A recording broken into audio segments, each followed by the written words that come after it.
The story begins on the day the world suddenly ended. A news reporter announced breaking news about the infected, and how soldiers suffered heavy losses against them. Famine and strikes wreaked havoc. Ominous omens appeared, but the final nail in humanity's coffin wasn't hammered in by humanity itself. The ones who brought about the end were game-like characters, monsters. What happened afterward was predictable.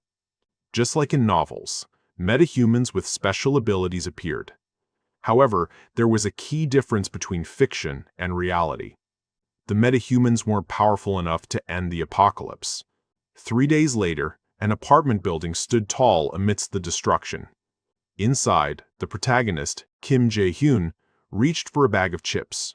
He munched on a chip and declared, "The world hasn't completely ended." Jae-hyun continued to eat and drink, maintaining a semblance of normalcy. He sighed, about to reveal a harsh truth. Despite his survival, he was alone in his apartment. He lamented being the only occupant of his 100-square-meter apartment. Jae-hyun reflected on the apartment his father had bought with a loan and his family's assets. He needed to live in the apartment for 2 years to receive tax benefits. That's why he'd been living there and had been locked in after the sudden apocalypse. He checked his phone, only to find a poor network connection. Jae-hyun sighed, phone in hand, as a monstrous roar, "Gee! Raish!" erupted nearby. Startled, he looked up in confusion. A calican flew towards his balcony. It crashed through his balcony window. Jae-hyun was shocked and terrified by the calican's sudden intrusion. The calican roared as it tried to enter the apartment. Jae-hyun screamed in terror, trying to protect himself. As he calmed down slightly, he realized something. A system message alerted him to an unauthorized entry. His ultimate shut-in house declaration skill activated, preventing entry without his permission. Gasping, he saw a system message confirming the activation of his ultimate shut-in house declaration passive skill. That's right, he understood. This ability was the reason for his survival. He tried to open the door, but couldn't. Frustrated, he kicked the door, but it didn't open. He continued to kick the door in frustration. 3 days after the apocalypse, he remained trapped in his apartment. He acknowledged his ability was keeping him safe, but at the cost of being trapped inside. Jae-hyun sat dejectedly, feeling the weight of his isolation. A system message reinforced that the ultimate shut-in could not leave the house. He sarcastically mocked the ultimate shut-in title, and lamented his inability to do anything about his situation. His expression changed as he considered a pressing issue. He realized his dwindling food supply was a major problem. His fridge had been without power since yesterday. He'd been surviving on leftovers, but they wouldn't last. Now he was down to his last few packets of ramen. A window pop-up appeared, grabbing his attention. He'd hunted a calican and gained experience, increasing his skill level. He stared in stunned disbelief at a system notification reporting a large increase in his skill. He went to the balcony to investigate. Goblins were scavenging the calican carcass. Jae-hyun wondered if he'd indirectly hunted the calican by it crashing into his apartment. More pop-ups appeared, stating he'd obtained a new skill and loot was being calculated. He reacted with surprise to a sudden noise. Goblins were acting strangely outside. They were fighting amongst themselves. The goblins continued to fight. Another pop-up appeared. Loot calculation is complete, and a large sum of money has been deposited into your wallet. He wondered, what is this about? He was surprised by a sudden change. Jae-hyun exclaimed in shock as the electricity came back on. As the power returned, he reacted with surprise as his ultimate shut-in skill reached level 3, activating the House Declaration passive ability. He gained the Dignity Preservation skill, restoring some of his apartment's functions. He realized the apartment's functions were being restored. Jae-hyun lit up, seeing the restoration. He rushed to test the restored functions. He turned on the faucet, confirming running water. He tested the stovetop, confirming it worked as well. Overjoyed, He realized everything was working again. He expressed his joy at the return of his apartment's functionality. He grabbed his cell phone, but the network was still down. He sighed, disappointed. He noticed something on the floor. It appeared to be a USB drive. Jae-hyun sat at his computer to check its contents. He saw a picture of his mother holding him as a baby. Another picture showed him as a child holding his father's hand. A family photo, and then a birthday photo showed Jae-hyun with his parents. He looked at the photos, lost in thought. He took a deep breath, determined. Jae-hyun vowed to bring his family to his apartment no matter what. He stood firm in his resolve. As a new pop-up appeared, declaring he'd unlocked the store skill. He wondered about his new skill. The system prompted him to list his first item. Jae-hyun checks out a new skill called Store within his ultimate shut-in interface. Intrigued, he wonders about its possibilities. He taps the store icon, eager to explore its functions. He sees his max-level shut-in's wallet connected to the store and is prompted to list an item. Realizing the connection, Jae-hyun contemplates what to sell. He heads off to find something for the newly discovered store. As he attempts to leave his apartment, his ultimate shut-in skill prevents him. Sighing, he confirms that even with a slight skill level increase, he's still trapped inside. He understands he must find a way to kill monsters from inside his apartment. Remembering the Calican incident, he realizes that hunting monsters increases his level and grants him new skills. Clutching his fist, Jae-hyun realizes hunting monsters is his only way out. Motivated, he hopes to level up enough to gain a skill that allows him to leave. But how can he kill monsters while confined? He doubts he can rely on another Calican crashing into his apartment. Observing the dead Calican outside being scavenged by goblins, an idea sparks. He thinks he might be able to kill them from his balcony. Spotting a water bottle, he decides to test his theory. He prepares to throw the water bottle at the goblins below. The bottle goes hurtling from his balcony. Pleased, he realizes he can throw items outside. He reaches for a small dumbbell, considering his next move. He grabs the dumbbell, preparing to use it as a weapon. He readies himself to throw the dumbbell. The goblins, unaware of him, feast on the Calican carcass, communicating with each other to take the rest to their camp. As they start moving, Jae-hyun yells at the goblins not to leave, and prepares to throw the dumbbell with more force. He throws the dumbbell, hoping it hits. The dumbbell soars towards the goblins, grabbing their attention. He realizes he's out of ammo. Panicking, he realizes he only has one dumbbell left.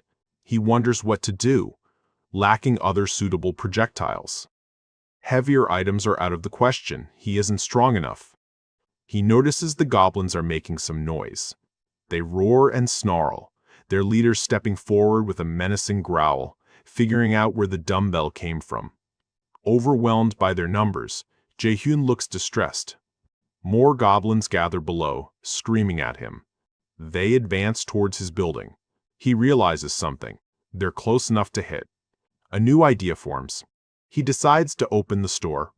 With a tap, he opens his ultimate shut-in store. He taps the List IDM button. He selects the List Item option. Holding his last remaining dumbbell, he confirms he wants to list it. The dumbbell is listed in the store. A classic non-slip 3 kg dumbbell appears for sale at $16,091. He notes the price is the same as before the apocalypse. He decides to purchase 2 more dumbbells.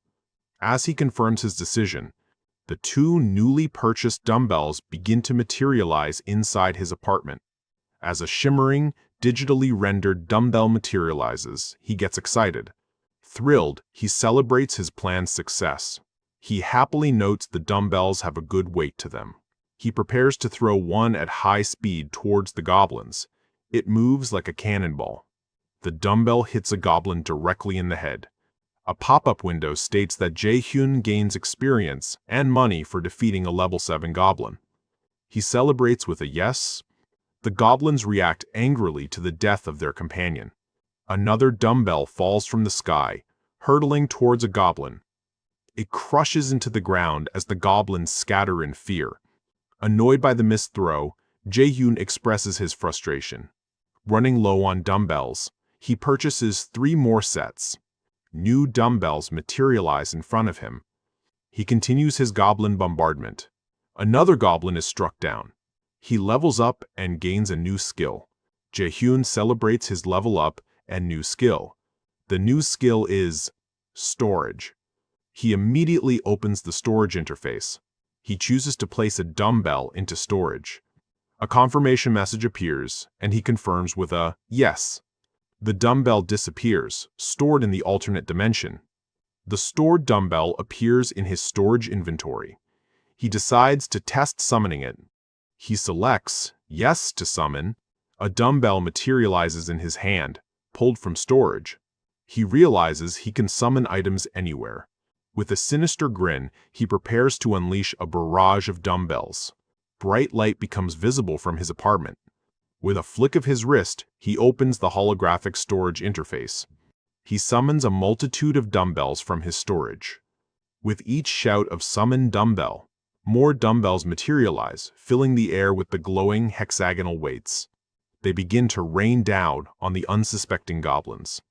A goblin cries out as a dumbbell falls towards him. Multiple goblins are defeated at once, providing Jae-hyun with a large amount of EXP. A large sum of money is deposited into his wallet. Prompted to list more items, he eagerly agrees. Beaming, he enthusiastically shouts, "Why, yes!" Kim Jae-hyun checks his ultimate shut-in store, stocked with dumbbells, ramen, water, rice, eggs, milk, seaweed, canola oil, and half-used ketchup. His ultimate shut-in's wallet has reached max level, holding 2,178,861. Having sold the goblin-slaying dumbbell and other necessities, he considers his next move. Checking his maxed-out ultimate shut-in's wallet, Jae-hyun notices a missing one. His ultimate shut-in's wallet displays the max level balance of 2,178,861. Confused, he reacts to the missing one, wondering if his dignity preservation has a monetary cost. He realizes the discrepancy is due to his utility bills. Jae-hyun deduces the missing one is for electricity, gas, and water, most likely from the refrigerator. Annoyed by the utility costs, he curses the goblins for forcing him to use so much electricity. Recalling his previous goblin hunt with dumbbells, he remembers the goblins abandoned their old home after the attack. He laments that he has only killed 2 goblins since their relocation. Desperate for more experience, Jae-hyun searches for other creatures to hunt. His gaze falls upon the previously fallen Calican's head on the ground. Finding no other huntable creatures nearby, he decides to find another way to gain experience. Hoping for a lucky encounter, he wishes for a dumb Calican to fly by. As he speaks, his attention is caught by something in the distance. He spots something in the sky. A Calican swoops down towards his apartment. Excited, he identifies the incoming creature as a Calican. Believing his luck has turned, Jae-hyun thanks God for the Calican's arrival. He quickly attaches a mirror to a drying rack using some cloth. Jae-hyun positions the rigged drying rack, a cloth tied to one end, ready to spring the trap. As the Calican gets closer, he attracts it by reflecting sunlight from the mirror. He tries to shift the glare towards the Calican. The Calican's eye focuses on the light. It starts flying towards his apartment. The Calican screeches, preparing to attack. Jae-hyun is excited. His plan worked. The Calican continues moving towards his balcony. Confident, he declares it a done deal. He expects the Calican to hit the barrier and fall to its death, just like the last one. He anticipates leveling up by killing the Calican this way, but the bird stops right in front of the barrier, throwing a gust of wind at him. Confused and slightly injured, Jae-hyun questions what just happened. He wonders what repelled the Calican's attack. Peeking through his door, he's amazed to find the Calican sitting above the balcony. It opens its mouth wide to attack him. Jae-hyun is stunned by the Calican's persistence. An alert appears. An unauthorized entity is attempting to enter. As the bird hits the barrier with its beak, the system forcefully repels the Calican from the apartment. Worried, he hopes the Calican won't break through the barrier. Determined to act, he opens his store. He checks his store inventory, looking for a solution. Jae-hyun remembers that loot calculation only occurs if the corpse is nearby. Recalling past goblin hunts, he reflects on how survivors sometimes take corpses, preventing him from collecting loot. Goblins are shown carrying away the body of a fallen comrade, demonstrating how loot can be lost. He figures loot isn't calculated if the distance between him and the corpse exceeds a certain limit. He decides he can't let that happen. Jae-hyun wonders if there's a way to kill the Calican in one shot. He gets an idea: canola oil. He decides to purchase 10 bottles of canola oil. The system confirms the purchase. 10 bottles of canola oil appear next to him. He gathers the bottles and starts enacting his plan. Jae-hyun pours the canola oil into a pot and heats it on the stove. He soaks the drying rack cloth in the boiling canola oil. He pours the hot oil back into its container. He opens the store again. The system prompts him to list the boiling canola oil in his store. He pours the boiling hot canola oil onto the store interface. The system confirms that boiling hot canola oil has been listed. Jae-hyun grabs a lighter. He lights the oil-soaked drying rack, creating a makeshift torch. He holds his newly created flaming torch, ready to attack. He finds the Calican still above the balcony. He begins to execute his plan. Jae-hyun uses his storage skill to summon canola oil. Canola oil pours from the storage skill onto the Calican, surprising it. He moves to attack the oil-drenched, screaming Calican. He yells, "Die," as he throws the torch. The Calican catches fire. Engulfed in flames, it doesn't understand what happened. Jae-hyun grins. His plan is working. The burning Calican falls from the balcony. Jae-hyun winces, absorbing the impact of the Calican's fall. The burning Calican continues to shriek in pain as it crashes to the ground. Its cries weaken as the flames consume it. He receives notifications. He defeated the Calican, level 27, gained a massive amount of EXP, increased his skill level twice, and obtained a new skill. The system begins calculating the loot. Loot calculation complete. He receives 9,347,487 Astonished, he notes the reward is almost 10 million won. A notification appears. The requirements have been met. His house territory expands. Surprised, he reacts to a sudden noise. He is shocked by something he sees. Jae-hyun looks around with his newfound skill. Using this power for the first time surprises him. It also gives him a strong headache. His vision shifts to the interior of the expanded apartment. His vision moves further, down the hallway. The power allows him to sense and see other people in his apartment building. He realizes there are other people living in the building. He realizes they are his neighbors in the adjacent apartment. Read at azarascans.com for the fastest releases. Experiencing the power for the first time, Kim Jae-hyun wonders what is happening to him. He sees his neighbor's family huddled together, feeling the tremor in their new surroundings. As his ultimate shut-in skill deactivates and his eyes return to normal, he groans in surprise, experiencing a sudden influx of information. Reflecting on the recent events, Jae-hyun thinks about what he saw. A profile of Choi Hyung-jun, the husband and father, appears. A profile of Park Hyun, the wife and mother, is displayed. Profiles of their two daughters, Choi Na-yeon and Choi Se-yeon, are shown. Jae-hyun receives a system message notifying him of the potential new citizens. The system prompts him to grant citizenship to the Choi family. Jae-hyun paces as he considers the system prompt. He wonders what will happen if he refuses. The system warns that those not granted citizenship will be expelled from the house. A final confirmation prompt asks Jae-hyun if he is sure he wants to deny them citizenship.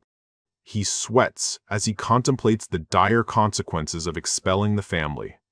Knowing they will be exposed to monsters outside, Jae-hyun grants citizenship to the Choi family.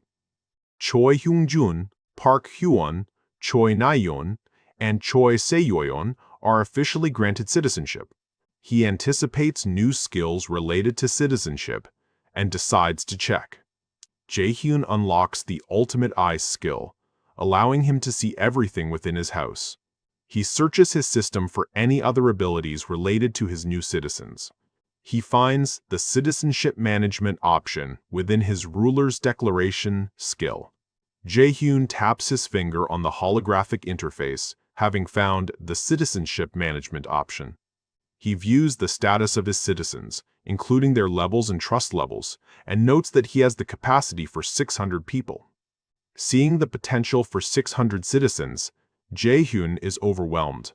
He checks Choi Hyung-jun's details, noting his level, trust, and lack of awakened abilities.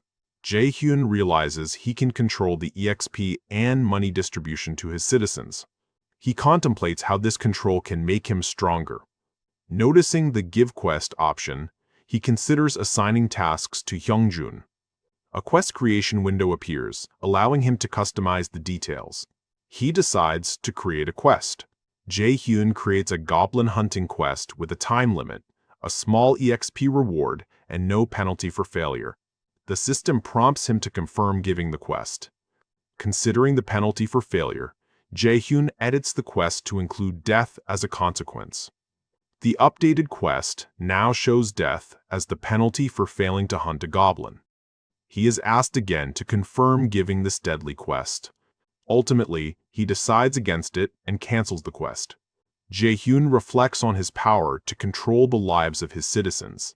Staring at a futuristic interface, he acknowledges his newfound ability. He contemplates his next course of action. Jae-hyun decides to use his ultimate eyes skill to observe the family. Using his new skill, he observes the Choi family within his expanded apartment. As his ultimate eyes activate, he exclaims, "I see everything." He observes the family huddled together, seemingly distressed. Park Hyun asks her husband what they should do in their desperate situation. Choi Young-jun decides to go out and get water, despite his wife's concerns about the danger. Knowing the risks, Hyung-jun believes they have no other choice and expresses doubt about finding any water. He is determined to try the convenience store, hoping its size means some supplies remain. Seo-yeon complains of being thirsty, adding to the family's desperation. Hyung-jun clenches his fists, promising his family he will bring something back. He reassures his wife and tells her to wait, while she watches him with a worried expression. Park Hyun tearfully watches her husband getting ready to leave, filled with worry and fear. Jae-hyun deactivates Ultimate Eyes, realizing the family's situation is worse than he thought. Troubled by the gravity of their situation, he opens a digital store interface. Wishing for more storage capacity, Jae-hyun opens his skill window. The skill window displays his current skills and their levels. Seeing available points, he excitedly decides to upgrade his skills. The system prompts him to upgrade the store skill, and he agrees. He turns towards the glowing holographic system interface. Jae-hyun upgrades his store skill to level 2, increasing its capacity to 20 items and adding a discount. The upgrade also applies a 10 discount on all items. He is pleased with the store upgrade and its benefits. He notes that he has 2 skill points remaining. Anticipating more citizens, Jae-hyun decides to invest further in the store and dignity preservation skills. He upgrades his store skill to level 3, expanding its capacity and adding an item restoration function. He considers the new restoration function that can turn old items into new ones. Satisfied with the upgrade, he opens the store to purchase supplies. The level 3 store window appears. He decides to buy bottled water and tangerines for the family. Jae-hyun also decides to upgrade his other skills. He considers upgrading dignity preservation to provide the family with utilities and potentially gain favors. He upgrades dignity preservation to level 2. The level 2 dignity preservation upgrade unlocks the ability to register vassals. He is curious about the new vassal function and how it works. Choi Hyung-jun prepares to leave, armed with a metal rod. Saying goodbye to his worried family, Hung-jun instructs them to protect the house while he is gone. He hugs his family, reassures them he will return, and asks them to protect the house in his absence.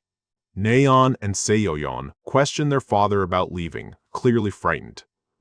Nayeon tearfully protests, worried about the monsters outside. She cries, terrified of the monsters her father might encounter.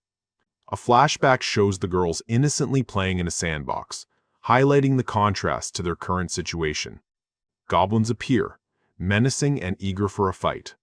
Nayeon and Seoyeon react in terror as they hear something outside their new home. The two girls flee from the encroaching danger. Someone grabs hold of them as they are running. It's their parents, rushing them to safety. Troubled, Jae-hyun processes a grim realization, his gaze downcast. Park Hee-won tells her daughters to stop crying. Facing the goblins, Hyung-jun fears this might be the last time he sees his family.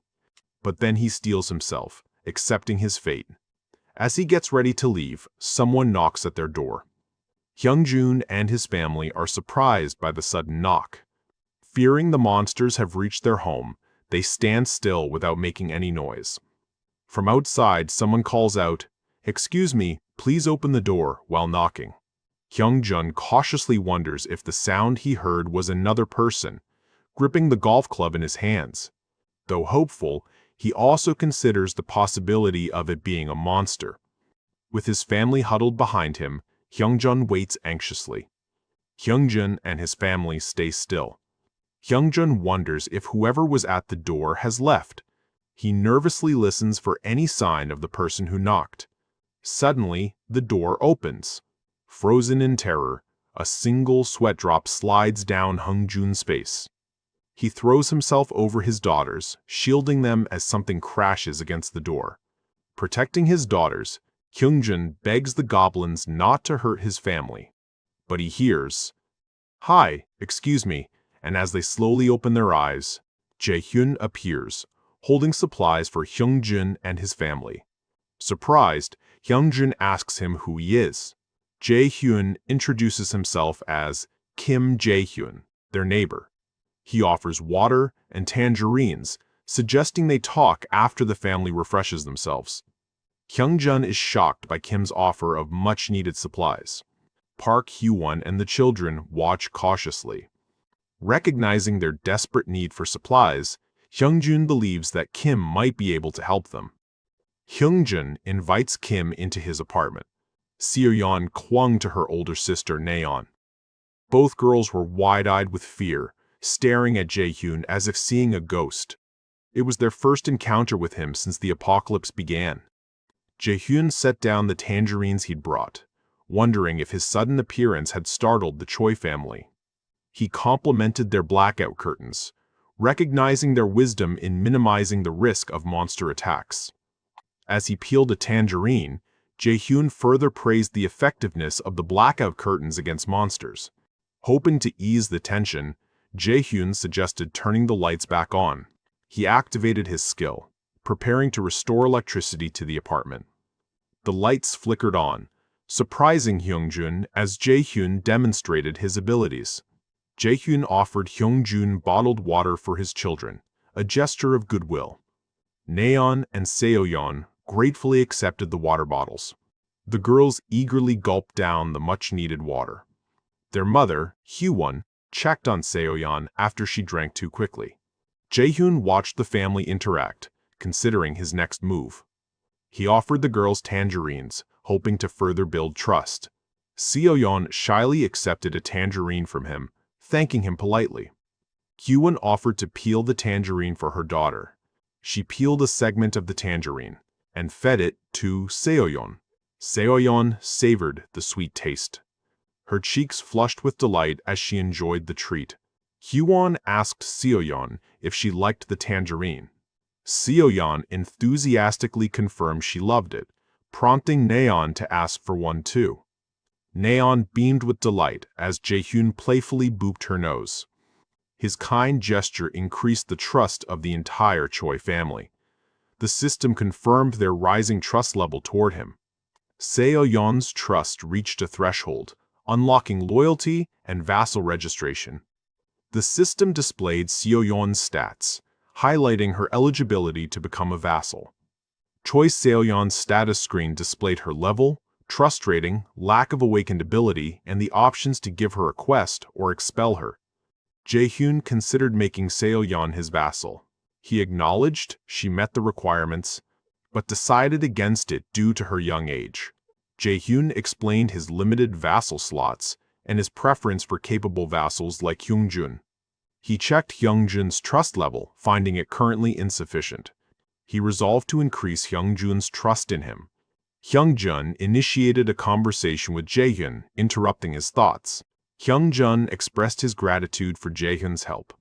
Jae-hyun suggested a private conversation with Hyungjun in the corridor, and he agreed. The two men moved to the corridor for a private discussion. Jae-hyun asked Hyungjun if he had received citizenship. Hyungjun confirmed his family had received citizenship 30 minutes prior. Jae-hyun inquired about any unusual occurrences during the citizenship process. Hyungjun described a brief period of immobility before receiving citizenship. Jae-hyun realized the temporary paralysis was part of the process. Jae-hyun vowed to help Hyungjun reclaim his pre-apocalypse life. Hyungjun reacted with surprise to the offer. Jae-hyun assured him he could protect his family from monsters. Hyungjun expressed disbelief at his claim. Jae-hyun confidently confirmed his ability to protect them. Hyungjun contemplated the offer, knowing it wouldn't be free. He wondered what he needed to do to secure Jae-hyun's protection. Jae-hyun warned him of the life-threatening risks involved. Jae-hyun listened to Hyungjun's explanation. Hyungjun resolved to accept Jae-hyun's offer despite the risks, explaining he was already risking his life searching for supplies. He reiterated that he was already risking his life searching for supplies. Jae-hyun asked about the price of the golf club he'd seen in Hyungjun's apartment. Hyungjun was surprised by the sudden inquiry about the golf club. He told him the approximate price was around 500,000 won. Jae-hyun realized he needed to save money and couldn't afford to list expensive items in the store. After the question about the golf club, Jae-hyun tried to steer the conversation back to a more important topic. He asked Hyungjun about his experience on the day the monsters appeared. Hyungjun recalled the terrifying day the monsters first appeared. He described the horrifying experience of witnessing the monsters. Jae-hyun theorized that those who stayed home that day survived. He reflected on the individual weakness of goblins. He considered that their true strength lay in their numbers. He realized the same principle applied to humans. He decided he needed to build his own army. Jae-hyun addressed Hyungjun again and asked him to join him in searching for other survivors. The chapter opens with a view of Jae-hyun's apartment building, a solitary skyscraper still standing tall amidst the monster-infested ruins of the city. A system notification pings. Choi Hyungjun's trust in him has increased. Relaxing in his apartment, Jae-hyun notes the notification and checks the status of his other citizens. His citizen management screen displays the current roster: Hyungjun at 40 trust, Hyewon at 32, Naeon at 51, and Seo-yeon at 63. His current population is a mere 4 out of a possible 600. He muses that as he continues to shelter people, he'll eventually be reunited with his family. Suddenly, the sound of shrieking goblins jolts him from his thoughts. He quickly gets up. Drawn by the cries, Jae-hyun rushes to his balcony to investigate. He's shocked to discover a group of people fighting goblins outside his building. "People!" he shouts, watching as they fight off the goblins with makeshift weapons. Observing the dire situation, Jae-hyun knows he must help, despite the limitations of his ultimate shut-in skill. As the goblins shriek, one guy winds up to throw a ball. and hits the goblin right in his face. The goblins see their buddy fall in an instant. Back in his apartment, Jae-hyun is perplexed by the strength of the survivors. Another one fires 2 arrows from her bow. Each arrow finds its mark, striking goblins in the head.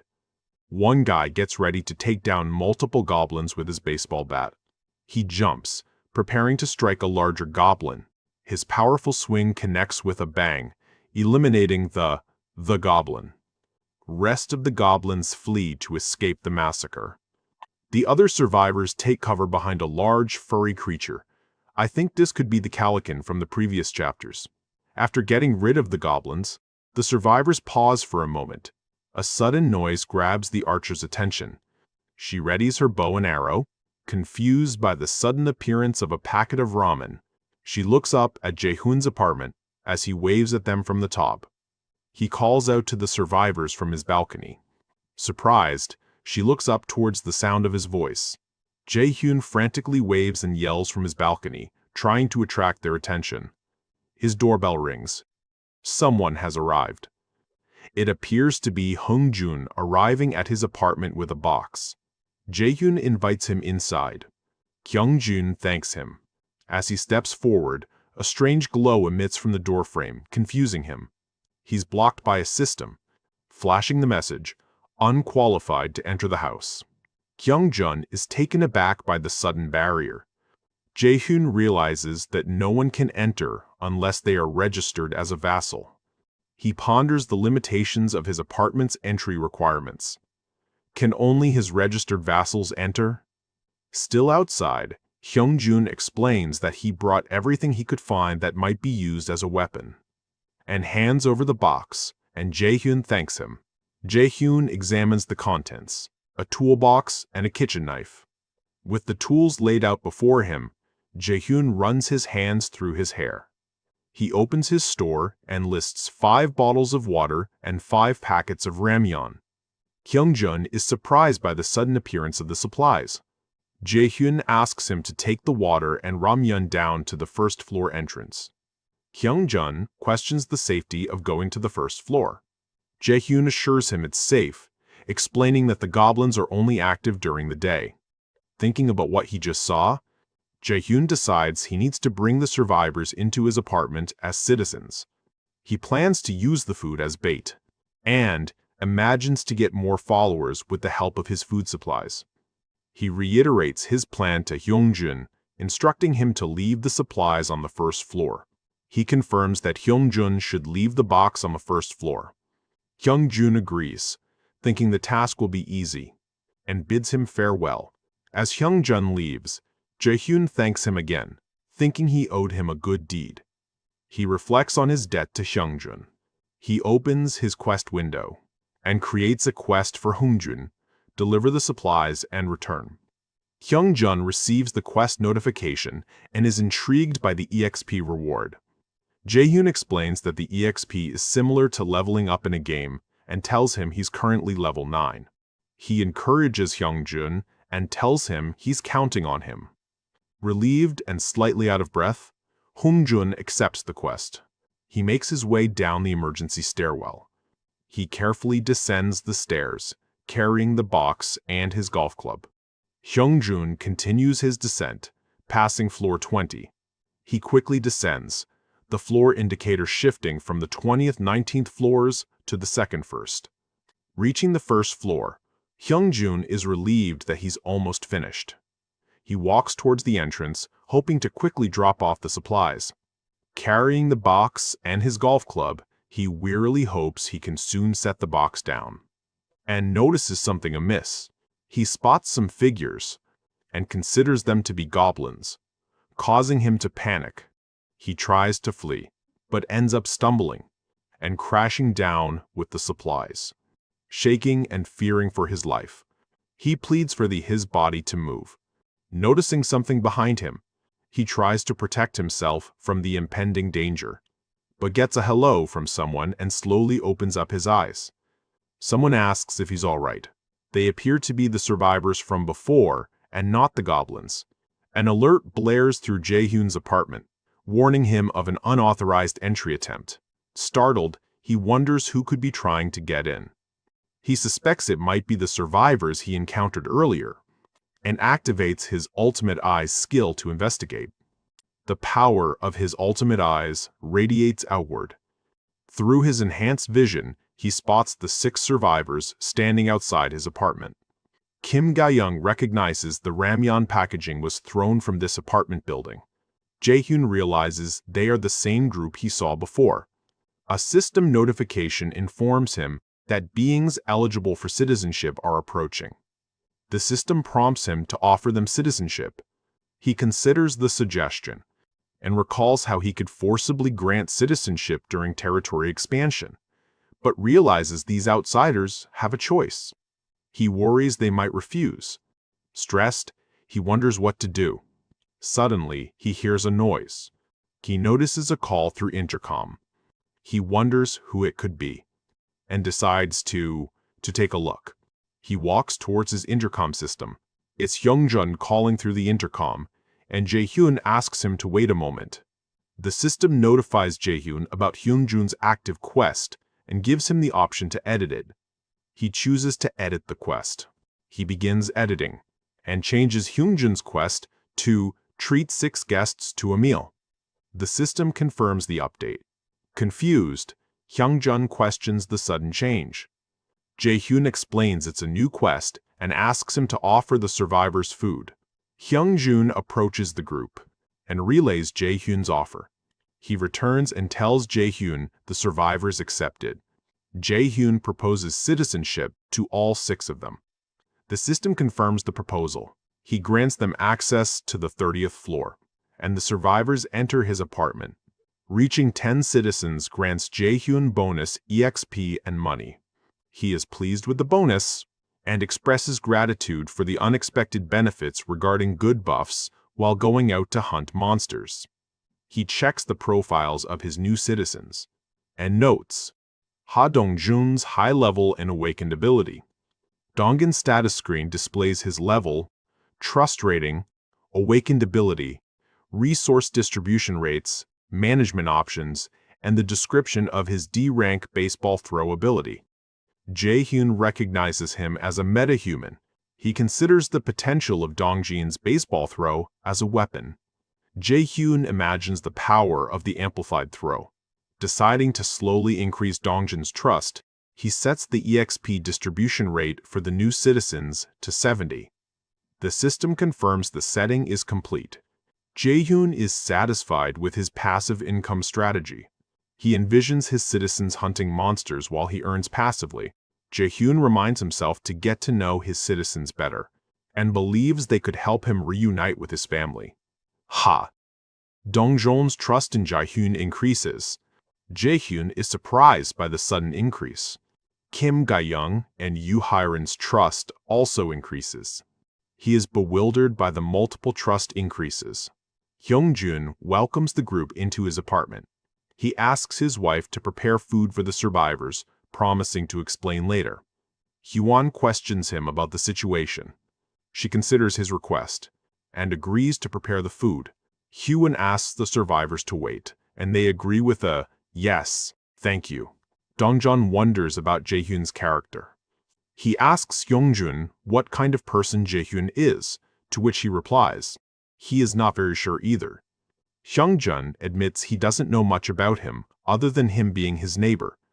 Dongjin finds Jae-hyun intriguing.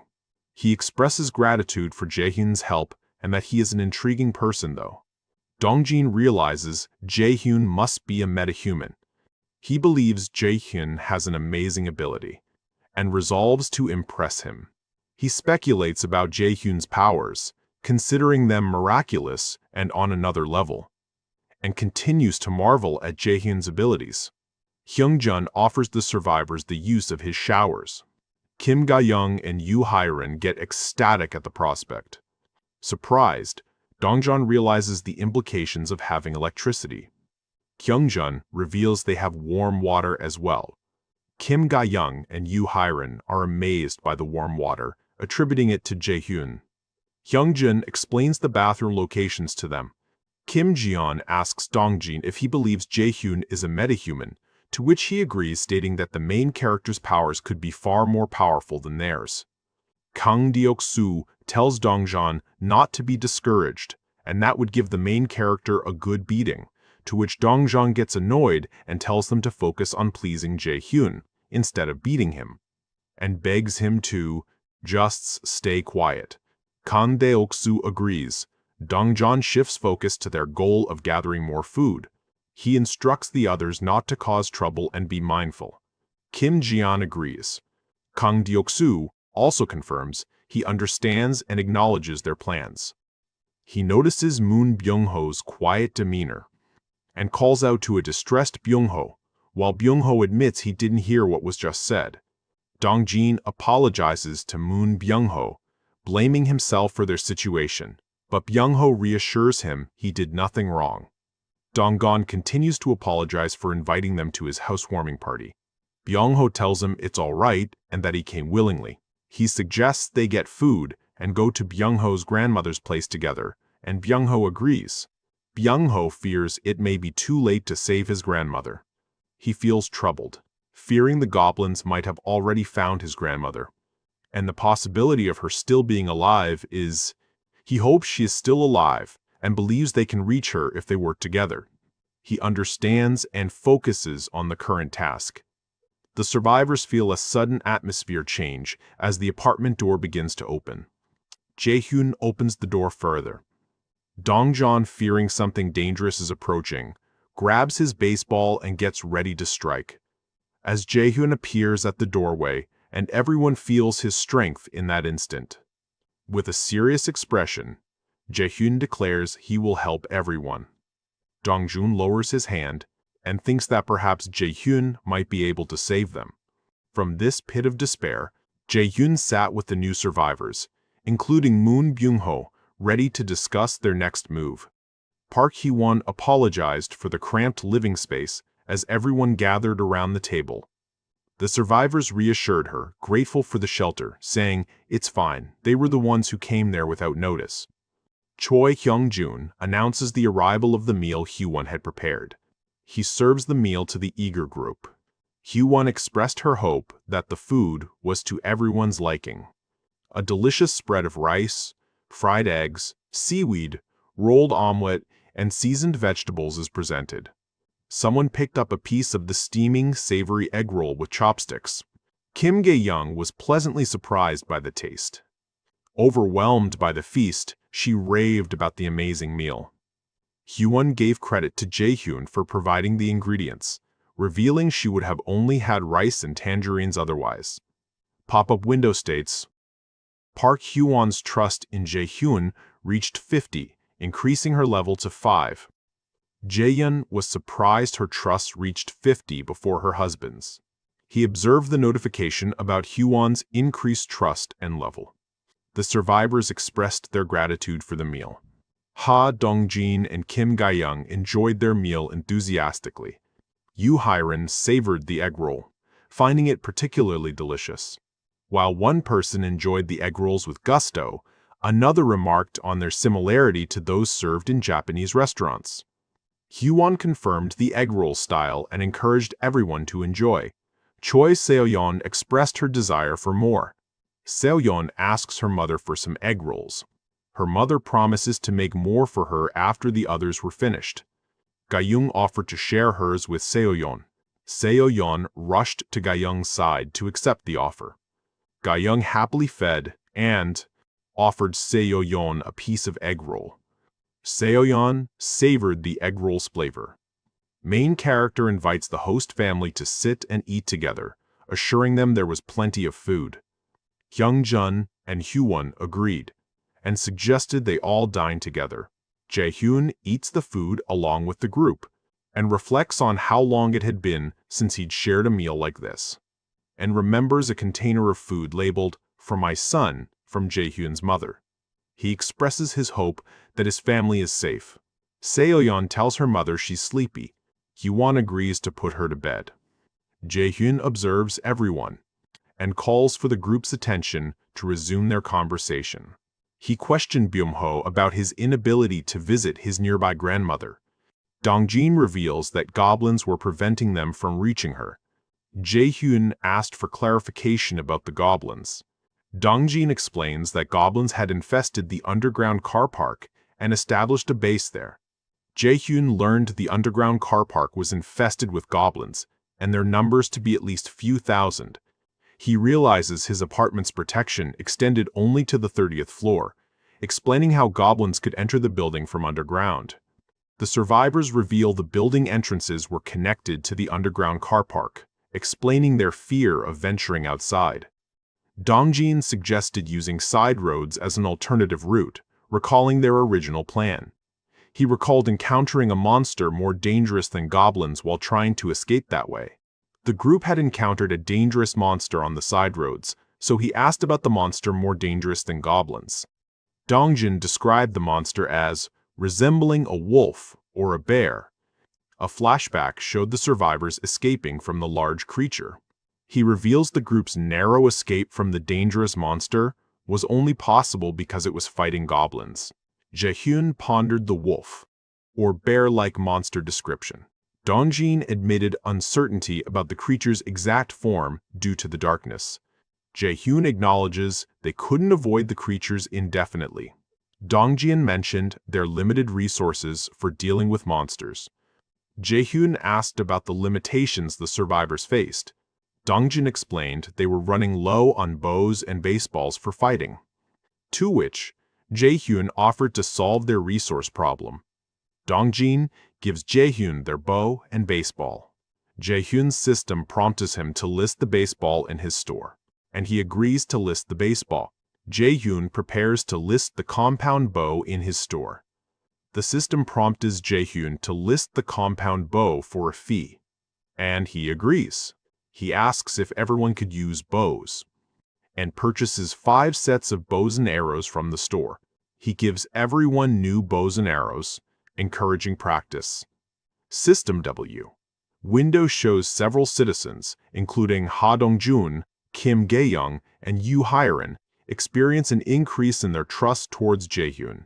Moon Byung-ho gets surprised by the Jae-hyun's power, and expresses his gratitude for the bows and arrows, acknowledging their usefulness in saving his grandmother. System window shows that Byung-ho's trust in Jae-hyun greatly increased. The survivors discussed the new bows and arrows, anticipating faster hunts. Jae-hyun stresses the need to reduce the goblin population before further action, and Dongjin asks when they would start the goblin hunt. Jae-hyun announces the goblin hunt would begin tomorrow. Jae-hyun confirmed the hunt for tomorrow, emphasizing the urgency of the situation, and promises to rescue Byung-ho's grandmother tomorrow.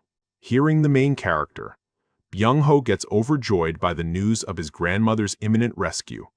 After that, Dongjin asks how they plan to rescue Byung-ho's grandmother, to which Jae-hyun reveals they would use a bait strategy to rescue Byung-ho's grandmother. As Jae-hyun lays out his plan, everyone listens attentively, while Ha Dong-jun and Kim Jae-hyun considers the bait strategy. Optimistic about its potential success, Kim Jae-hyun voices concern, pointing out the plan's reliance on everything going smoothly. A system message announced Choi Hyung-jun's quest completion and reward.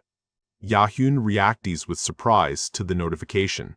He sees that Choi Hyung-jun had received 30,000 won for completing the quest, and contemplates using the money to level up his citizens, but decides against it for the time being. Multiple system messages flash, revealing Choi Hyung-jun's trust had increased to 50, unlocking loyalty, which then surges past 30. A system message also confirmed Choi Hyung-jun now met the requirements to become a vassal. Choi Hyung-jun's stats appear, displaying his level, trust, and loyalty, with options to give him quests or expel him. Jae-hyun registers Choi Hyung-jun as a vassal. Because of that, Choi Hyung-jun reacts with surprise and exclaimed that something had just happened to him. System messages announced the successful registration of Jae-hyun's first vassal and granted him the vassal summon skill. Choi Hyung-jun's updated status displays his new level, the title First Servant, and his awakened ability, Strength of a Gorilla. The strength of a gorilla.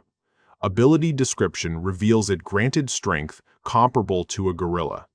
The benefits of the first servant title are explained: doubled EXP and gold from hunting, and the ability to summon him near the house using ultimate eyes. Jae-hyun notices a new button on Choi Hyung-jun's status screen and wonders what it does. The system inquires if he wants to spend 1 million won to increase his vassal's level. Poor Jae-hyun's jaw drops by the 1 million won cost. Seeing him in that state, Park Hee-won asks if something was the matter, then inquires how he feels. Feeling his strength overflowing, Choi Hyung-jun asks if Jae-hyun was responsible for the change, and states that he felt 10 years younger. Jae-hyun asks him to join the rescue mission as well. Surprised, Choi Hyung-jun asks him to repeat himself. Jae-hyun explains the benefits of having a vassal on the mission for increased EXP gain.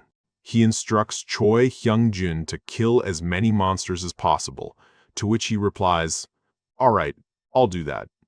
Pleased, Jae-hyun tells him he'd be counting on him. Then, armed with bows and baseball bats, the rescue team begins their search on the first floor. Kang Deok-soo questions the necessity of checking the first floor, given its poor condition, but Dong-jun acknowledges their duty as a rescue team. He recognizes this as their first mission from Jae-hyun. He explains the mission's goal: lure and kill large numbers of goblins inside the apartment building, and reminds them they need to find as many survivors as possible to achieve this. Kang Deok-soo confirms his understanding of the plan. Dong-gin instructs the team to start with Unit 101 and stay alert for goblins. The team approach apartment units 101 and 102, marked with bloodstains, and cautiously proceed down the hallway. Dong-jin stops on his track, with a horrified look on his face. Ha! Dong-jin stopped abruptly, sensing something. The other team members also react with fear and disgust. A glimpse inside a room reveals multiple victims lying in pools of blood. Undeterred, Ha Dong-jun tells the team to move on. The team cautiously approaches another apartment, its glass door shattered and stained with blood. Ha Dong-jun wipes his brow, seemingly affected by the grim scene, and urges the team to move quickly to the second floor. The hallway on the second floor is also strewn with more bodies, prompting Hae Dong-jian to groan in frustration. Exasperated, he tells the team to proceed to the third floor. As team reached the third floor, they cautiously advance down the hallway. Dong-jin knocks on a door, asking if anyone's inside. The team continues knocking on doors, searching for survivors, but they get no response. Dong-jin, looking concerned, decides to go up. The team arrives at the fourth floor, and Ha Dong-jin continues knocking on doors, announcing they are a rescue team. One door slowly opens up, and a man cautiously peers out, asking if they are really the rescue team. Ha Dong-jun confirms they are. The survivor asks for water, saying he is thirsty, to which he retrieves a water bottle from his bag and hands it over to the man. The survivor, surprised, questions if they are truly a rescue team and giving him water. And Dong-jun tells him that they are fellow residents of this apartment, but they are here to rescue survivors, and there's a safe place that they can go together. The survivor appears thoughtful after hearing the explanation. He closes the door shut and reopens it, and tells them that he's sorry for being so paranoid. His name is Hong Jung-soo, and he will be counting on them, and offers a handshake with Ha Dong-jun. Ha Dong-jun introduced himself, and instructs Kim Jae-hyun and Yoo Hyun to bring the rescued survivors to the 30th floor. Hearing that, the survivor gets surprised that they are going to the 30th floor and not leaving the building. His son steps forward and expresses relief and anticipation of finding a helicopter there. But Kim Jae-hyun explains that isn't it, and promises them a warm meal and a shower on the 30th floor. The prospect of a shower excites the man's daughter, and Kim Jae-hyun confirms there would be a warm shower. Hearing that, she rushes out and calls her father to stop dawdling around, and let's go up quickly. So, he reluctantly agrees to go. A system message announces Jae-hyun's citizen count have increased to 40. Another system message informs him that the EXP and gold earned by his citizens had increased by 90. A notification pings on Jae-hyun's phone. His citizen count has reached 40. With the influx of new citizens, his EXP and gold earnings surge by 90. He acknowledges the increase and decides to temporarily house the children and elderly in Choi Hyung-jun's apartment. And the other rescued survivors are given temporary shelter in the corridors.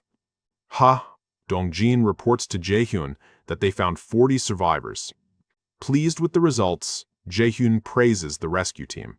He thinks about the Choi family's apartment and notes that it's nearly full, and activates his ultimate eyes skill, this time to observe the other survivors. He watches them as they carry stuff for their preparations, and informs Ha Dong-jeon that they will proceed to the next stage of the goblin hunt. All right then, he confirms. He announces the commencement of the second stage of the goblin hunt. Ha Dong-jun gathers his team and begins the briefing. Their goal: lure and eliminate the goblins hiding underground. The plan is to start clearing out B1. They'll split into 2 teams, clear B1, and then move down to B2. After clearing B1, the teams will descend to B2 to eliminate the remaining goblins.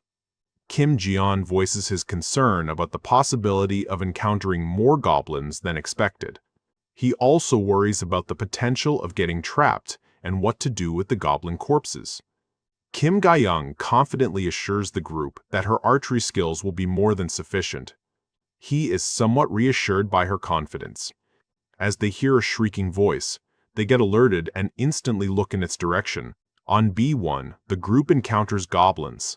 Kim Jae-hyun swiftly takes down several with her bow and arrows. More goblins fall to her arrows, but one of them dodges at the right moment. But Kang Deok-soo doesn't give it a chance, and attacks with his baseball bat in an instant.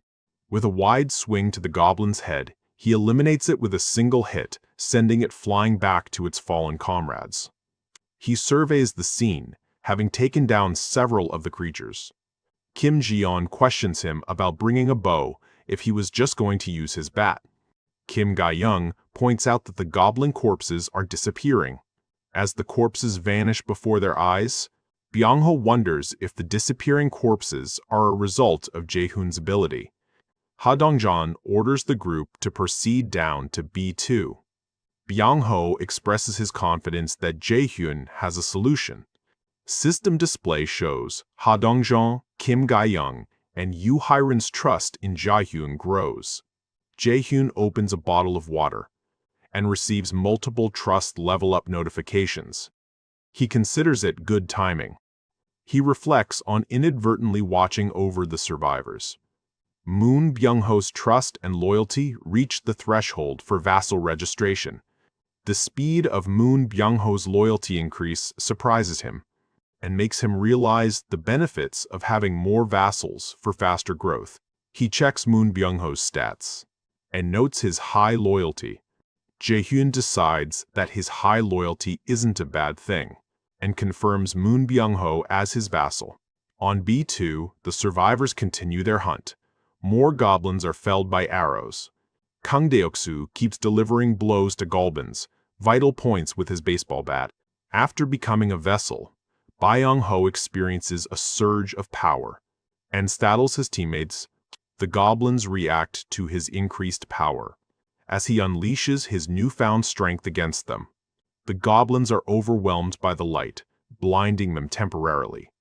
Suddenly overrun, Ha Dong-jun yells for the group to retreat, and they flee from the overwhelming number of goblins. Kim Jae-hyun provides cover fire as they retreat. An arrow finds its mark in a goblin's head as others fall around it. She focuses on eliminating the pursuing goblins and enters the zone state. Quickly changing her position, she shoots a barrage of arrows at them. But as those goblins are knocked down, more appear from behind like a horde, shrieking in anger. More goblins keep pouring in after them as the others are sent flying back from the attacks. Byung-ho and Dong-jun realize they're overwhelmed by the sheer number of goblins. Kang Deok-soo exclaims, "It seems like even the ones in B2 all came up to B1," while Ga-young shouts, "Quick, to the emergency exit." They rush towards the emergency exit and continue their escape up the stairs as Kim Jae-hyun makes way for them, asking them to keep going. A goblin's hand reaches through the closing emergency exit door as Dong-jin tries to close it, which prevents the door from closing shut. Others join in the struggle at full force. The goblins try to pull him back through the door. Kang Deok-soo urges the others to escape without him, as holding the doors becomes harder. Kyung-jun yells from behind for everyone to move as he activates his strength of a gorilla ability. He unleashes his new strength and closes the door with a single push. Others call to him, but he tells them to just go, and holds the door closed, bracing against the goblins. Going all out, he screams, holding the door shut, determined he must stop them there, no matter what. Dong-jun informs Hyung-jun that they are safe and urges him to come up, to which he agrees and turns back. As he sprints up the stairs, he trips and falls crashing on the ground. For the love of God, someone teach this man how to run. A screeching goblin looms over him, reaching for him as he yells for the others to leave him behind. Sweating and stressed, Ha Dong-jun curses as someone rushes to save the fallen guy. It's our guy Kang Deok-soo. With a ferocious grin, he strikes down the goblin with his thirstily Lucille bat. To be honest, I'm starting to like this guy. He yells for Mr. Choi, gesturing for him to grab his hand. But the goblins swarm him on the ground, their hands almost reaching for him. As one of them lunges at Hyung-jun, Hyung-jun disappears in the shadow, confusing Kang Deok-soo as he stands there shocked. The goblins rush towards the startled Kang Deok-soo, who sweats as he calls out, and one of them lunges at him to deliver a swift attack, but an arrow pierces it in the heart. Ha Dong-jun calls out to Kang Deok-soo to get back to their holding position. Kim Ga-young and Ji-yeon prepare to fire their bows. He agrees and rushes towards them. He calls out to Kang Deok-soo again as he runs back towards them. Kim Ga-young and Kang Deok-soo prepare their bows. Goblins keep pouring in as Ga-young and Dong-jun aim to provide cover. Under the eerie glow of the moon, Jae-hyun's apartment building stands tall, a solitary beacon in the monster-infested city. A monstrous bear-like creature savagely attacks a goblin, ripping it apart with desire to find more of them. Covered in blood, it roars, its appetite seemingly endless. It craves more prey. Its glowing eyes and blood-stained fur speak to its brutal nature as it demands more victims. "I need more," the bear cries out, its anger not subsiding. Leaving a trail of carnage, it notices some shrieking goblin noises, and turns its attention to Jae-hyun's apartment building. A new hunting ground. Driven by bloodlust, the monstrous bear vows, "I'll kill you all." Back in the apartment, Hyun-jun is pulled to safety just as he was about to be attacked by the goblins. Shaken but alive, he breathes a sigh of relief. "Phew, I nearly died there," he exclaims, and recoils in pain and confusion, wondering what just happened. To his surprise, Jae-hyun appears, having used his vassal summon skill. Jae-hyun reveals he'd been monitoring the situation with ultimate eyes, and is relieved the vassal summon worked. Hyung-jun examines his bleeding leg wound, and Jae-hyun checks on him, asking if he's all right. Despite the injury, Hyun-jun assures him he's okay and will recover quickly.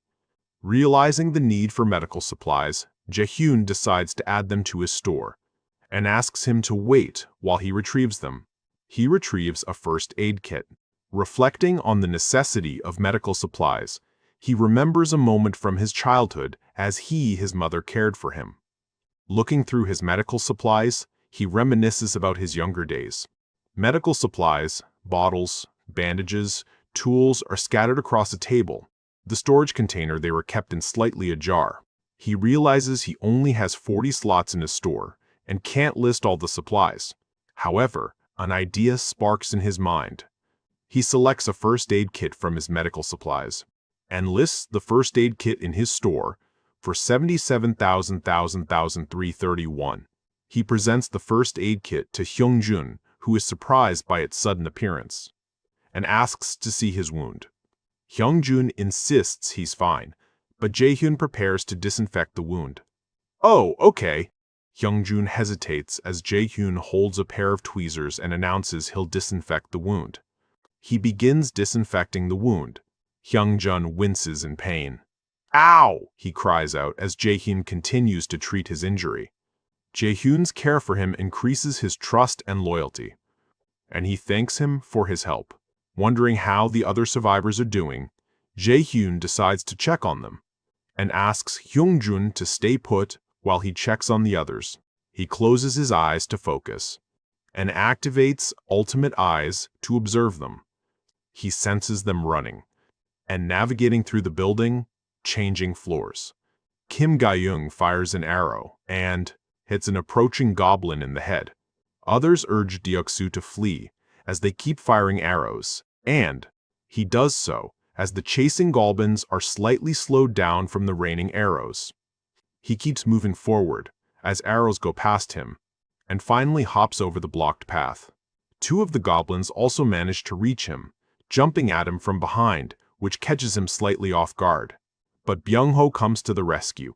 He slashes both of the goblins in one swift move, sending them flying back, and vaults over the blockade in an instant, and slashes through the rest, blood spraying as two others watch in shock. Surprised by Moon Byung-ho's unexpected fighting prowess, Deoksu wonders if he was always that good at fighting.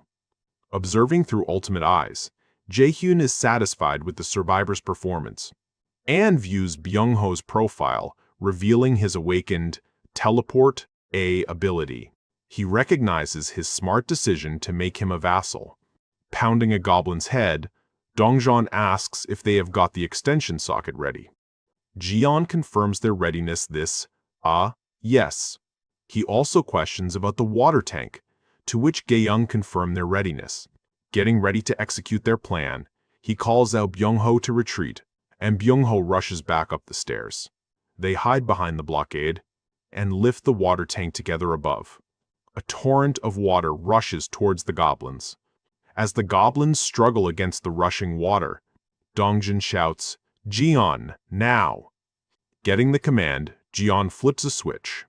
Electricity crackles and sparks, and flows along wet surfaces, reaching the goblins and electrocuting them all at once. Jae-hyun receives notifications of goblin kills, EXP gain, money deposit, a skill level increase, and a new skill.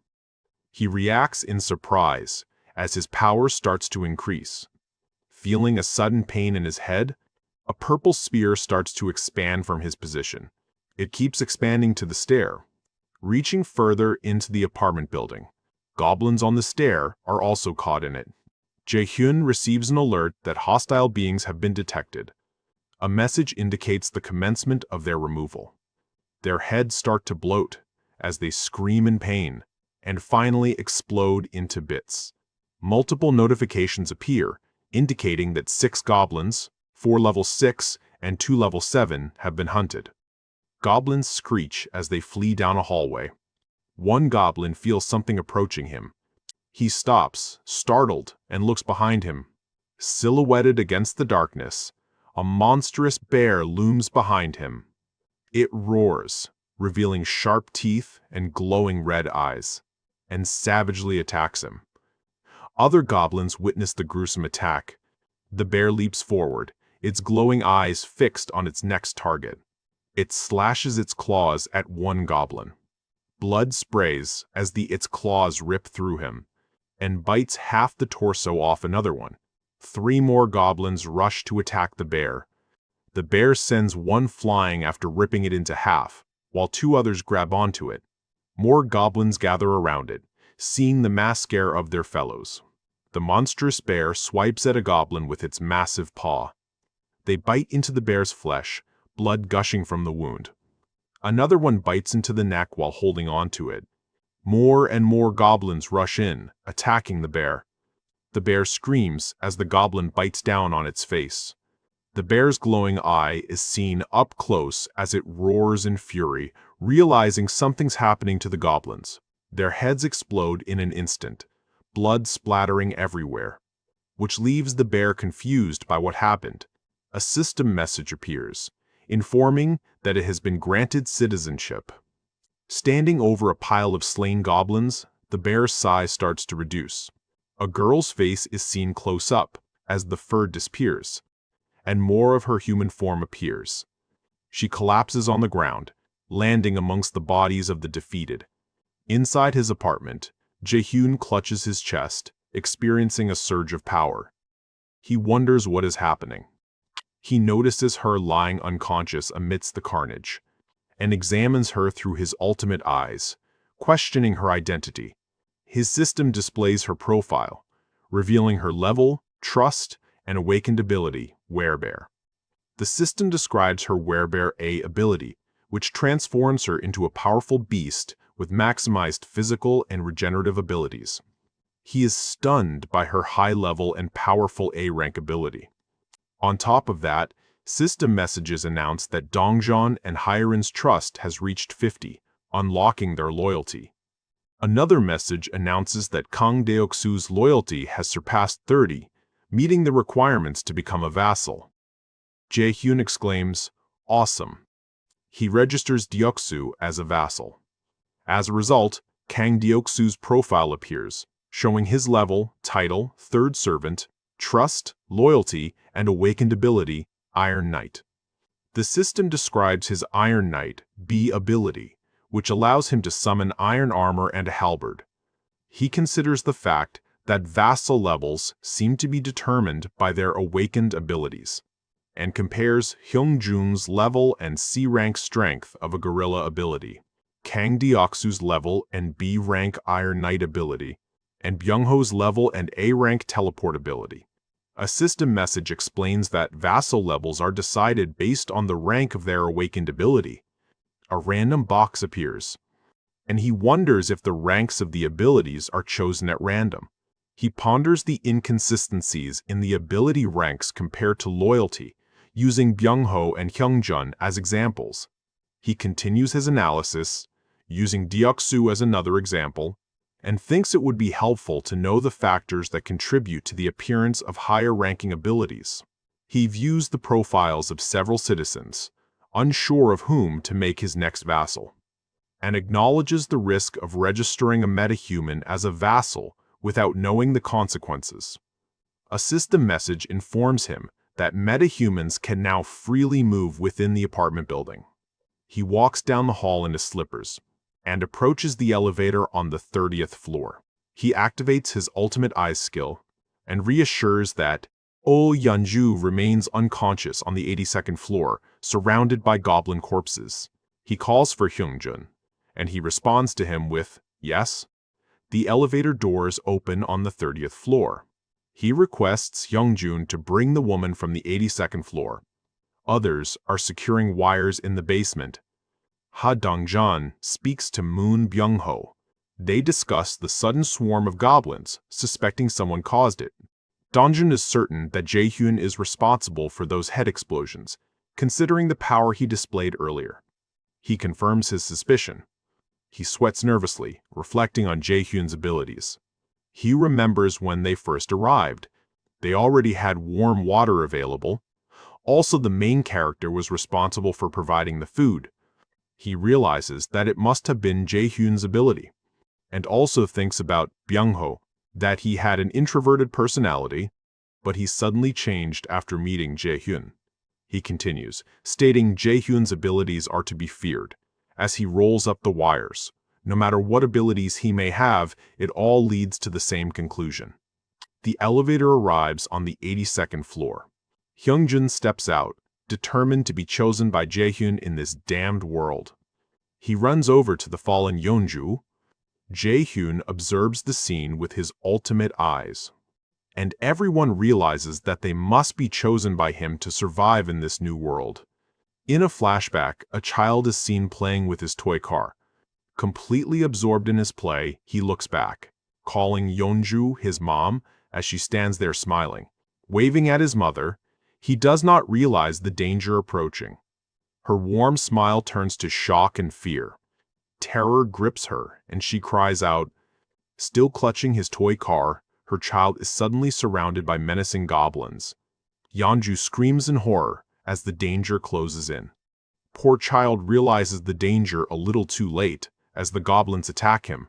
Tears stream down her face as she witnesses the traumatic event, reflected in her eye. The blood-splattered toy car lies abandoned, a symbol of loss and tragedy. She cries out, "No!"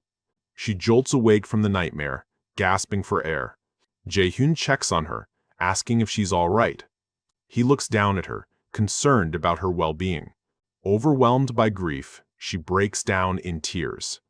He introduces himself, trying to comfort her. Yeonju looks at him, asking pointedly, "Did you do it?" Confused, he asks her what she means. She questions him about his involvement in the goblin slaughter.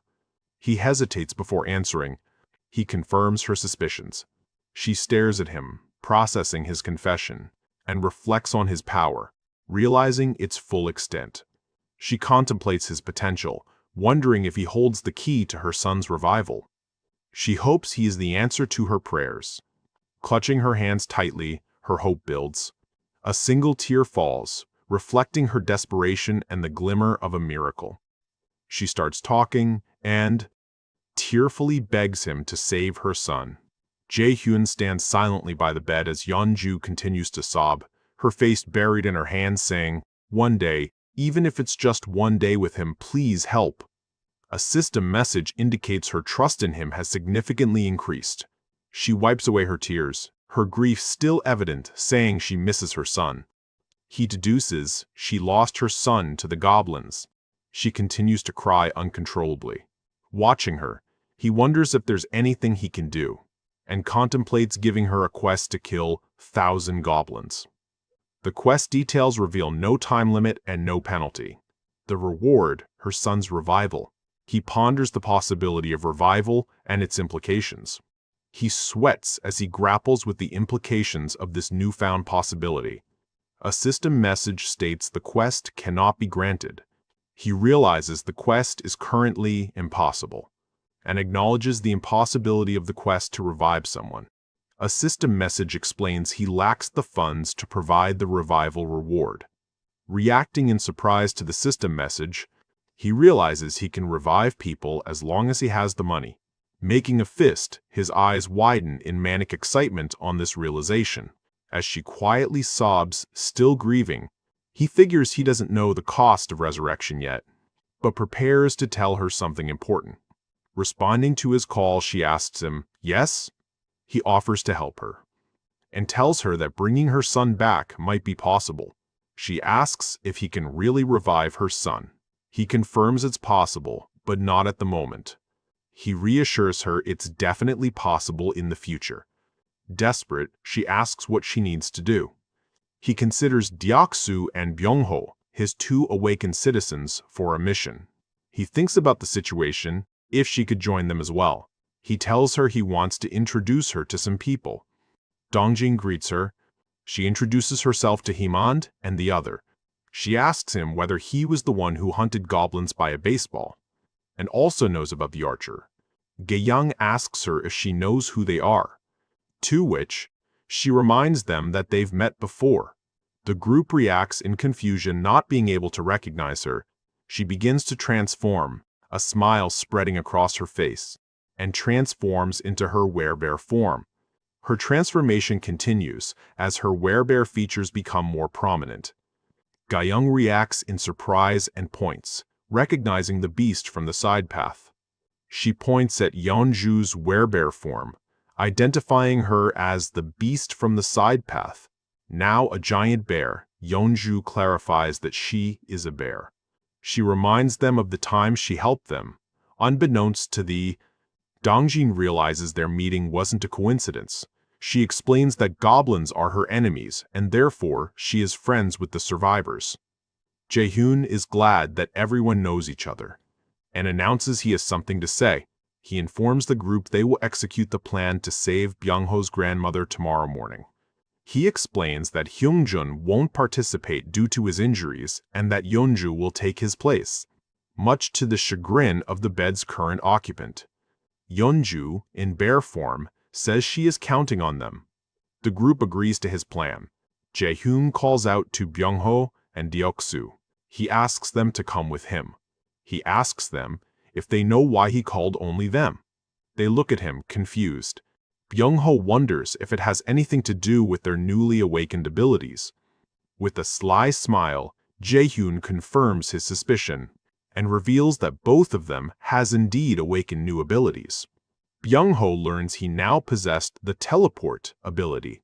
Deok-soo discovers his new ability is Iron Knight. He decides to test their abilities before tomorrow's mission to rescue Byung-ho's grandmother. He starts by testing Byung-ho's teleport ability and outlines the quest details. Demonstrate the awakened ability within a 1-hour time limit. The reward is increases strength and the penalty for failure is sleeping outside. He considers giving them a party quest. Deciding to proceed with individual quests for now, he turns his attention back to them. Deok-soo asks him a question about his Iron Knight ability and confirms that his Iron Knight ability is similar to Dongjin's. He expresses excitement about being able to summon armor and a halberd. Saying the word halberd, it starts to appear, surprising him, but it suddenly vanishes in thin air. Both of them make a poker face for a moment. Byung-ho tests his power and manages to teleport to a short distance. He is astonished that his teleport ability has worked and contemplates the potential of his new power. His trust and loyalty increases. Bowing his head, he said, "Thank you." "Wait," Jae-hyun stopped him. Byung-ho is confused when Jae-hyun advises against going to his grandmother's immediately. He explains that it is too dangerous to use teleport without practice, and suggests his successful teleport might have been a fluke. He advises him to understand the range and potential penalties of his ability first. While talking, they get surprised as Deok-soo manages to summon his armor. His eyes widens in disbelief, a bead of sweat trickling down his face. Clad in armor and gripping his spear, he grinned excitedly. "This worked," he proclaims. His trust and loyalty towards Jae-hyun increases after successfully demonstrating his ability. Jae-hyun calls on Byung-ho to test his teleport ability and asks him to try teleporting to a nearby building. Byung-ho pauses for a moment to think, and then agrees to try. Jae-hyun issue a quest to Byung-ho, teleport to the rooftop of Building 113 in 3 minutes. The reward would be increases proficiency, the penalty, sleeping outside. As Byung-ho concentrated on teleporting, Deok-soo encouraged him. With a concentrated look, he vanishes from the spot, leaving a gust of wind behind, and emerges on the other side. He successfully teleports to the target building and celebrates, and waves from the rooftop of Building 113. He has completed the quest. Jae-hyun is relieved that he has succeeded. While waving from the other building, he suddenly collapses. Both of them are shocked by his sudden collapse. Jae-hyun urgently uses his vassal summon skill to bring him back to his apartment. He is teleported, but unconscious. So they put him on the bed to let him rest. Jae-hyun checks his condition, worried about his stamina depletion. Seeing his vitals indicating good health, Jae-hyun concludes he simply needed rest. Deok-soo is also relieved.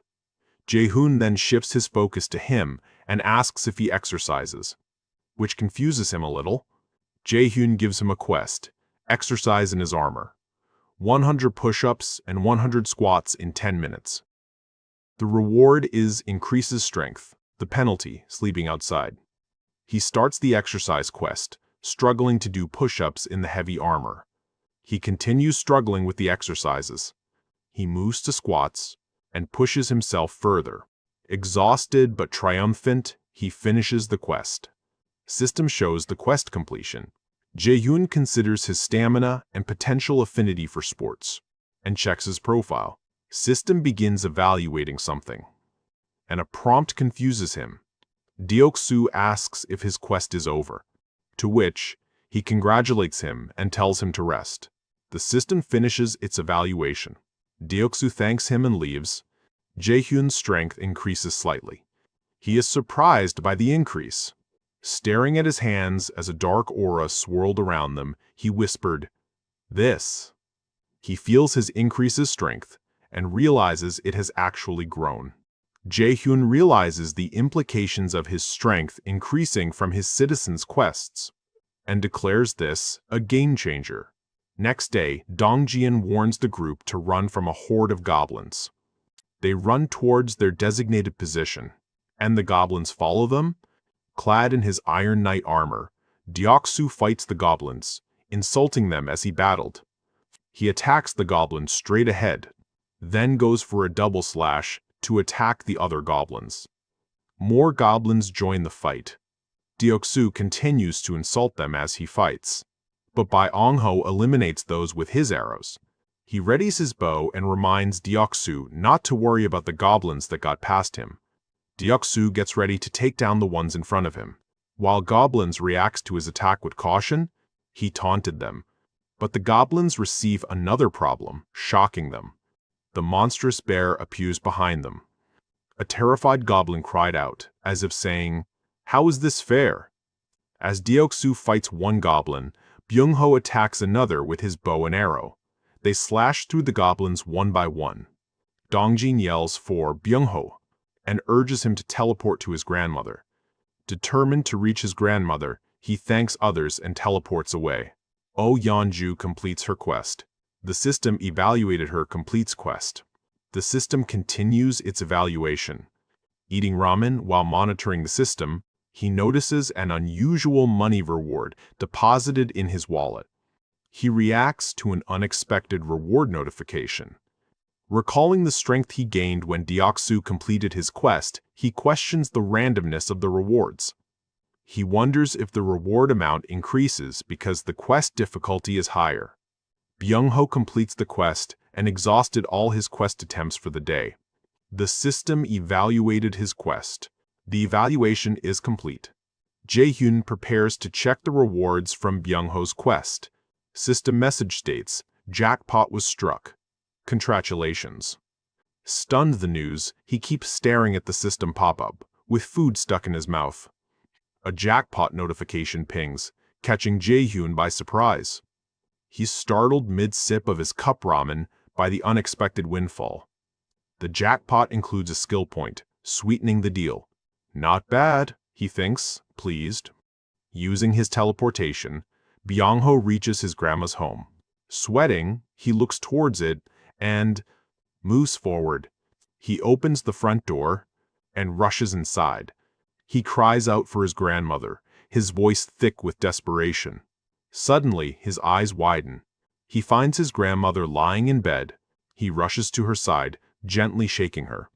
She stirs slightly, murmuring a response. Recognizing his touch, she weakly asks, "Is that you, Byung-ho?" Overcome with emotion, he cries out. Tears stream down his face as he's reunited with her. He embraces her tightly, thinking what a relief, and apologizes for taking so long to find her. Tears continue to flow, a testament to his profound relief. He thanks Jae-hyun in his thoughts. Byung-ho's loyalty towards Jae-hyun surges to 100, increasing his vassal slots. Back in his apartment, Jae-hyun is surprised by the notification of Byung-ho's increased loyalty. Checking his vassal management screen, he sees Hyungjun, Byung-ho, and Deoksu listed as his vassals.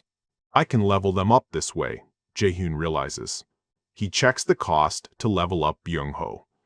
The system quotes a staggering 100,000 won, far more than he currently possesses. The exorbitant price shocks him. He apologizes to Byung-ho through the system, knowing he can't be heard, promising to give him quests every day. The sound of the elevator catches his attention. He wonders who it could be, and activates his ultimate eyes skill. Two people can be seen standing in the hallway. They stand there, carrying a box, and ask, "Is there any Otni inside?" Hyun wonders about the noise. She approaches the door and asks, "Who is it?" Kim Jae-hyun cheerfully introduces herself. She then introduces her younger brother, Kim Min-ho.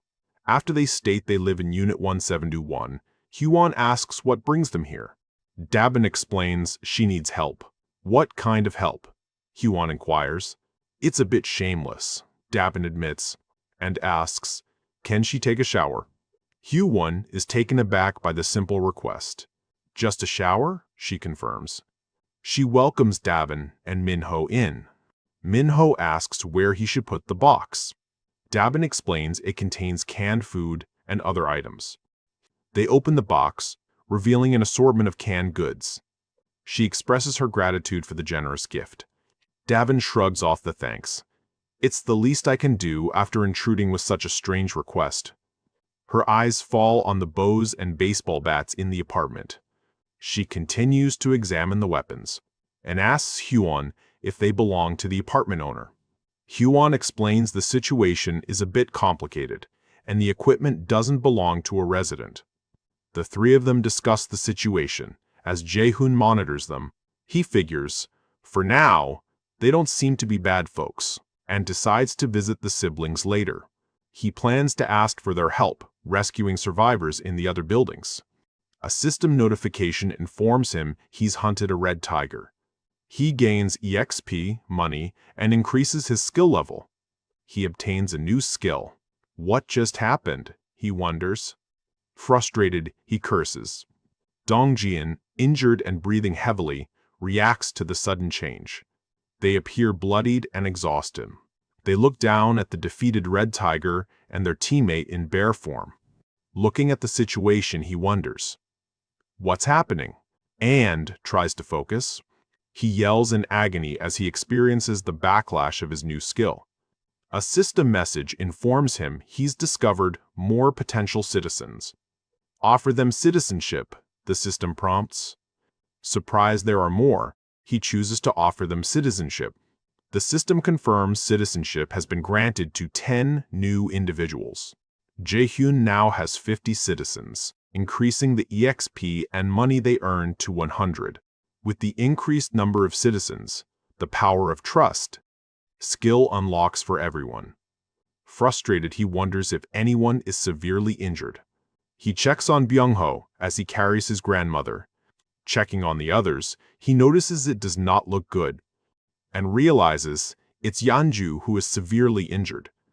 As they keep running, goblins appear before them. The archers shoot at the goblins from a distance. Hyun is amazed by Jeon's strength. He admits that he does not understand what's happening. Ga-young and Dongjeon also feel lighter, their breath no longer ragged. System displays the power of trust, skill, which increases all stats by the percentage of their trust value. He understands the reason behind their sudden boost in abilities, and notes Dongjin and his group all have trust levels of 50 or above. Byung-ho, still carrying his grandmother, realizes this must be Jae-hyun's power. Ga-young and Hyun's loyalty surpasses 30, making them eligible to become vassals. Jae-hyun decides to register both of them. As their newly acquired abilities are activated, they wonder what's going on. Their status screens appear, displaying their levels, titles, trust, loyalty, abilities, and the option to give them quests. Few goblins appear behind them shrieking. She focuses on her target and draws the bow. Her arrow hit one goblin in the head, and changes its path to eliminate multiple goblins. She's shocked by her newfound power. Jae-hyun examines her piercing ability, a C-rank skill that consumes mental strength, and decides to give her a quest. He tasks her with hunting goblins using her piercing ability. He considers Hyun's ability to be more complicated, and reads the description of her Poison Mist B ability, which creates a deadly poisonous fog. He thinks about the potential danger to other team members if used incorrectly, and decides to examine her ability later. Ga-young completes her quest, reaching the maximum number for the day. The system evaluates her results. Finding the quest result a dud, he checks on the citizens on the lower floors. He notices one guy, and observes him gathering drinking water, impressed by his instincts. Others seem to have gathered some food. He realizes the They are capable of gathering food and water themselves, which explains why they didn't join Dongjin's party. He also notices someone lying on the ground and rushes to the door. He checks Kim Jae-hyun's profile, noticing her heal ability. She lies unconscious. Her ability, Heal B, displayed. It consumes mental strength. A healer Jae-hyun exclaims, realizing what he's found. Jae-hyun approaches Kim Jae-hyun's apartment 2902. He cautiously opens the door.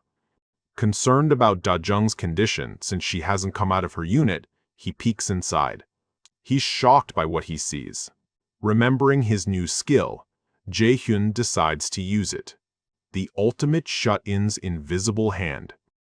Skill is displayed. Confident, he activates the skill and thinks about cutting the lock. It summons a pair of bolt cutters. He puts the cutter in position and snaps the lock into 2 pieces. He rushes into the apartment and finds Jae-hyun collapsed on the floor. He tries to wake her, but then realizes her condition is worse than he initially thought. He recognizes symptoms of severe dehydration and frantically searches for something nearby to help her. While doing so, he notices something. Seeing a water bottle, he ponders the situation that, why is she dehydrated? Determined to help, he looks at her with resolve. He uses his system to give her a quest, hoping it will work. The quest, Breathe Once, is granted and instantly completed using 10 million from and recovering Jae-hyun from dehydration. The quest is successful, and she stirs. He checks if she is awake. Jae-hyun wakes up disoriented, asking who he is. He introduces himself as her upstairs neighbor. Confused, she questions how he's in her apartment, and he explains he forced entry due to her condition. Overwhelmed, she sheds a tear and cries out in distress. Sobbing, she covers her face with her hands. Wondering what's going on with her, he calls out to her by her name and apologizes for the intrusion, but urgently requests her help with an injured teammate. Tears in her eyes, she listens. Still shaken, she sits up and looks up at him, processing his words. She wonders what he's talking about, confused about being able to help someone. Stunned, she finds the idea of being able to help someone unbelievable. She finds it impossible that he wants her help with treatment, and questions how he knows she's a nurse. Suspicious but curious, Jae-hyun decides to play along. She agrees to help and asks where to go. Jae-hyun suddenly pauses and sends a quest to her to treat Yeonju, who was injured earlier, within an hour. He thinks about treating Yeonju. He gives Jae-hyun some tangerines and tells her to rest while he brings the injured person to her. Jae-hyun is surprised. She questions about the tangerines and stops him as he's leaving. She's confused by the sudden appearance of the quest window. He states that he will explain later and tells her rest for the time being as she is currently quite weak. Still bewildered, she picks up a tangerine and wonders if she's dreaming. Jae-hyun leaves her apartment and walks back to his own unit. A notification informs him that Jae-hyun's trust has increased. He reflects on Jae-hyun's initial mistrust and understands her suspicion after he barged into her home. He thinks it's about time for the group to finally reach the apartment, but what he sees surprises him. A red tiger is seen chasing the group. As the others keep running away from it to reach the apartment building, he realizes what's happening. The red tiger roars. Its claw leaves the ground and lunges at the group, while Dongjin flees with others doing their best to dodge it. A sudden realization startles Jae-hyun, and he questions the appearance of another red tiger. They barely dodge it as the tiger's claw hit the ground. While running, Hyren twists her ankle and crashes on the ground. Others scream out to her as they see it happen. Realizing she won't make it in time, Ga-young screams out to her. The tiger, its jaws gaping wide, closes in on her just as she struggles to her feet. Wounded, she stares in shock and horror. The red tiger closes the last inches between them, its jaws snapping open for the kill. The tiger snaps forward, but in a burst of violet light she vanishes, leaving nothing but the echo of the flash. It swings its massive head from side to side, a low, rumbling growl rattling from its throat, confusion burning in its eyes. Where had she gone? In shock, she gasps for air, and coughs up few time as she appears before Jae-hyun. That was close, he remarks, and thinks to himself that it bought some time for the others to gain some distance from the beast. He receives a notification that potential new citizens have been discovered. With that, Byung-ho teleports to his room in front of him and asks Jae-hyun to take care of his grandmother. Wait, Jae-hyun tells him, and shifts his focus to the others. Confused but agreeable, Byung-ho agrees to his request. The red tiger continues its rampage. Using Invisible Hand, Jae-hyun declares that he must kill that red tiger using another method. The red tiger attacks the fleeing group. Dongjin, wondering what to do, decides to stop and fight back. He winds up the baseball clenched tight in his hand, every muscle taut as he readies to hurl it at the beast, and unleashes his attack with a boom. However, the tiger manages to dodge at the right moment. With a deafening roar, it lunges forward, jaws agape. Ga-young shouts for Dongjin as the tiger closes in for the attack.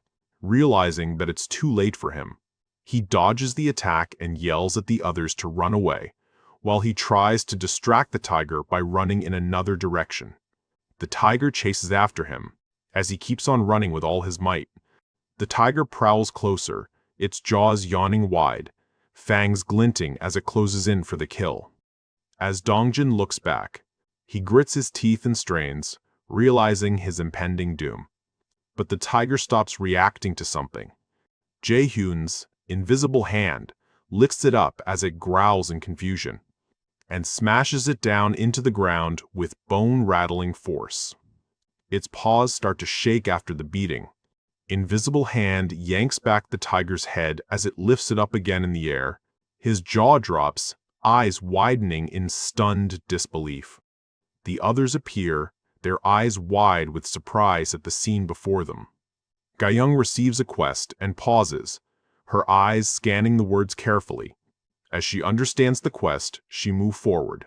Jae-hyun decides there's no need for him to be there personally. He explains that he will get 4 times the loot if Ga-young does the hunting. Harnessing the power of her bow, she steadies herself, ready to strike the tiger. The tiger locks eyes with her. Fear flickers in its gaze. She narrows her focus, drawing the bowstring back as she prepares to let the arrow fly.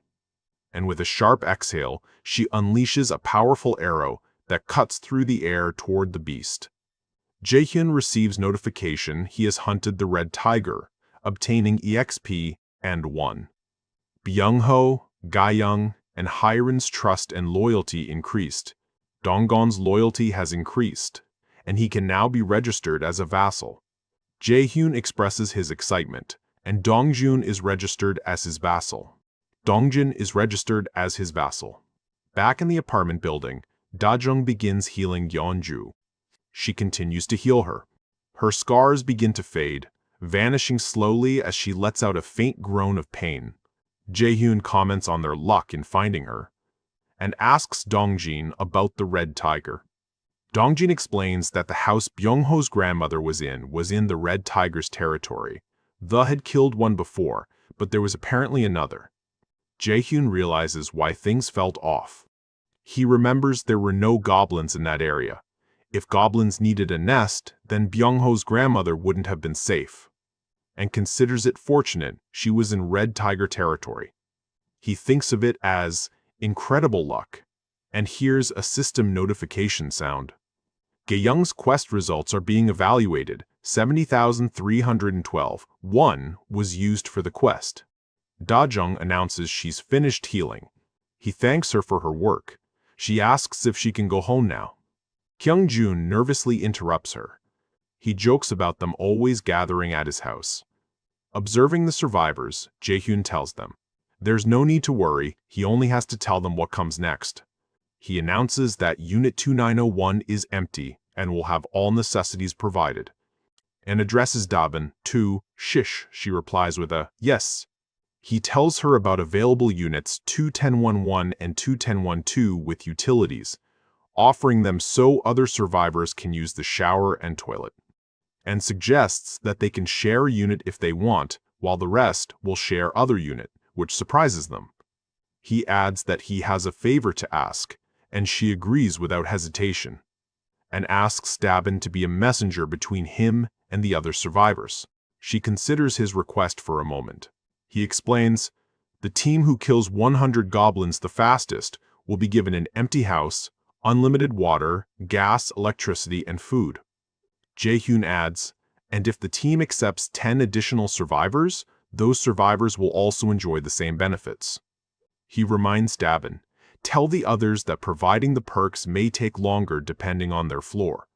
He thinks to himself, and decides that, from now on, only those who prove their worth will receive benefits.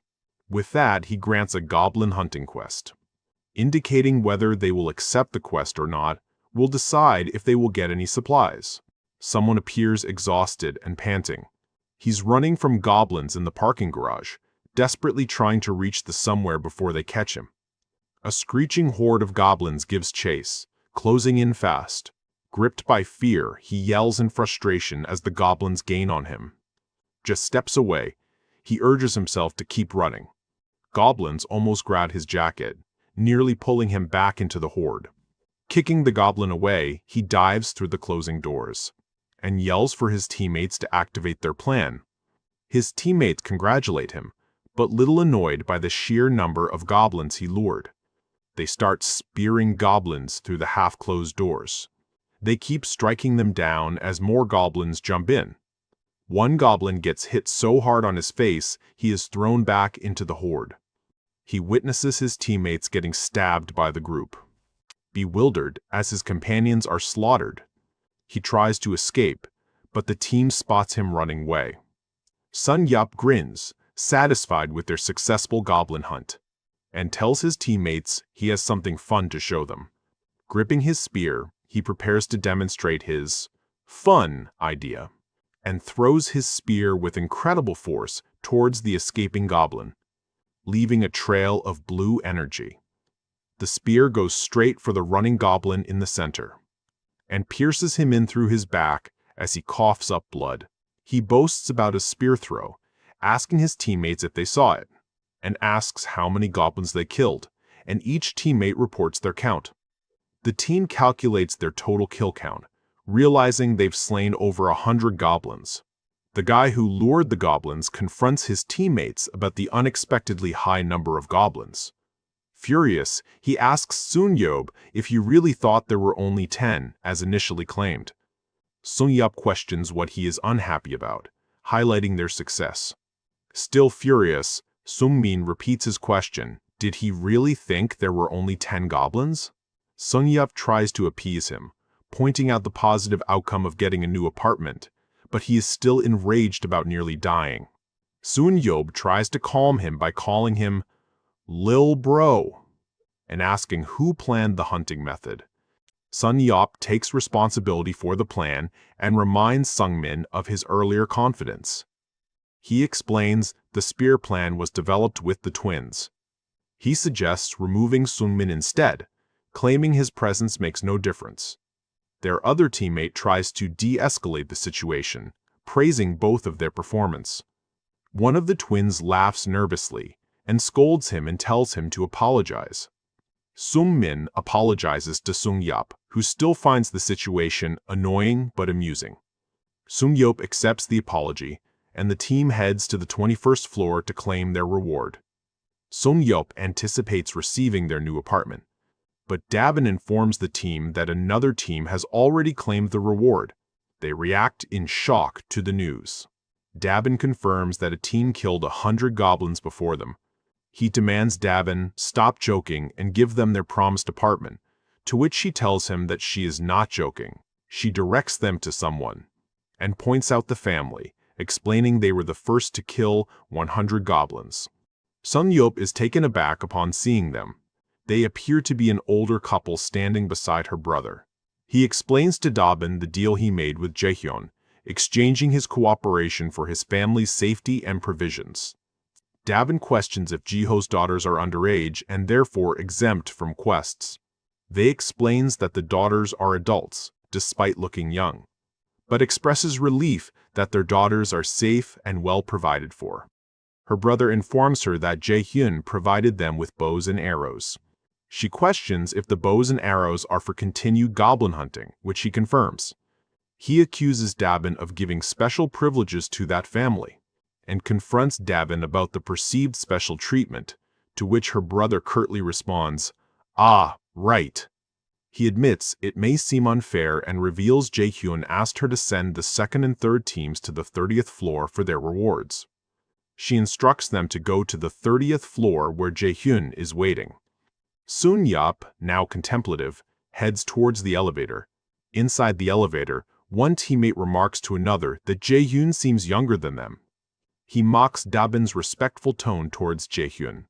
His teammate dismisses the idea of him as a god, calling him a cult leader at most. Another teammate expresses unease about speaking ill of him, given his protective abilities, and reminds his teammates they are all trying to win Jae-hyun's favor. He angrily calls Seungmin a bitch.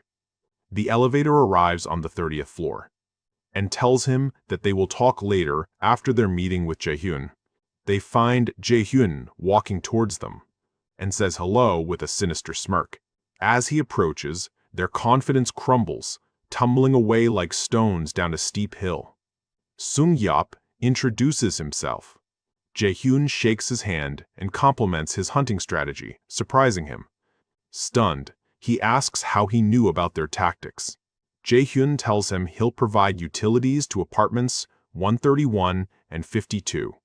Sung-yap questions if that's truly possible, and he confirms it is. He tells them that since they hunted 100 goblins, they qualify for the apartments.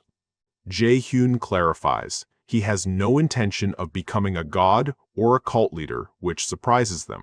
Fearing he has been listening to them all along, they feel a sense of dread. Subtly scheming, he raises a finger to his lips as he tells the group that he has a request. In the next scene, they runs frantically from a horde of roaring orcs.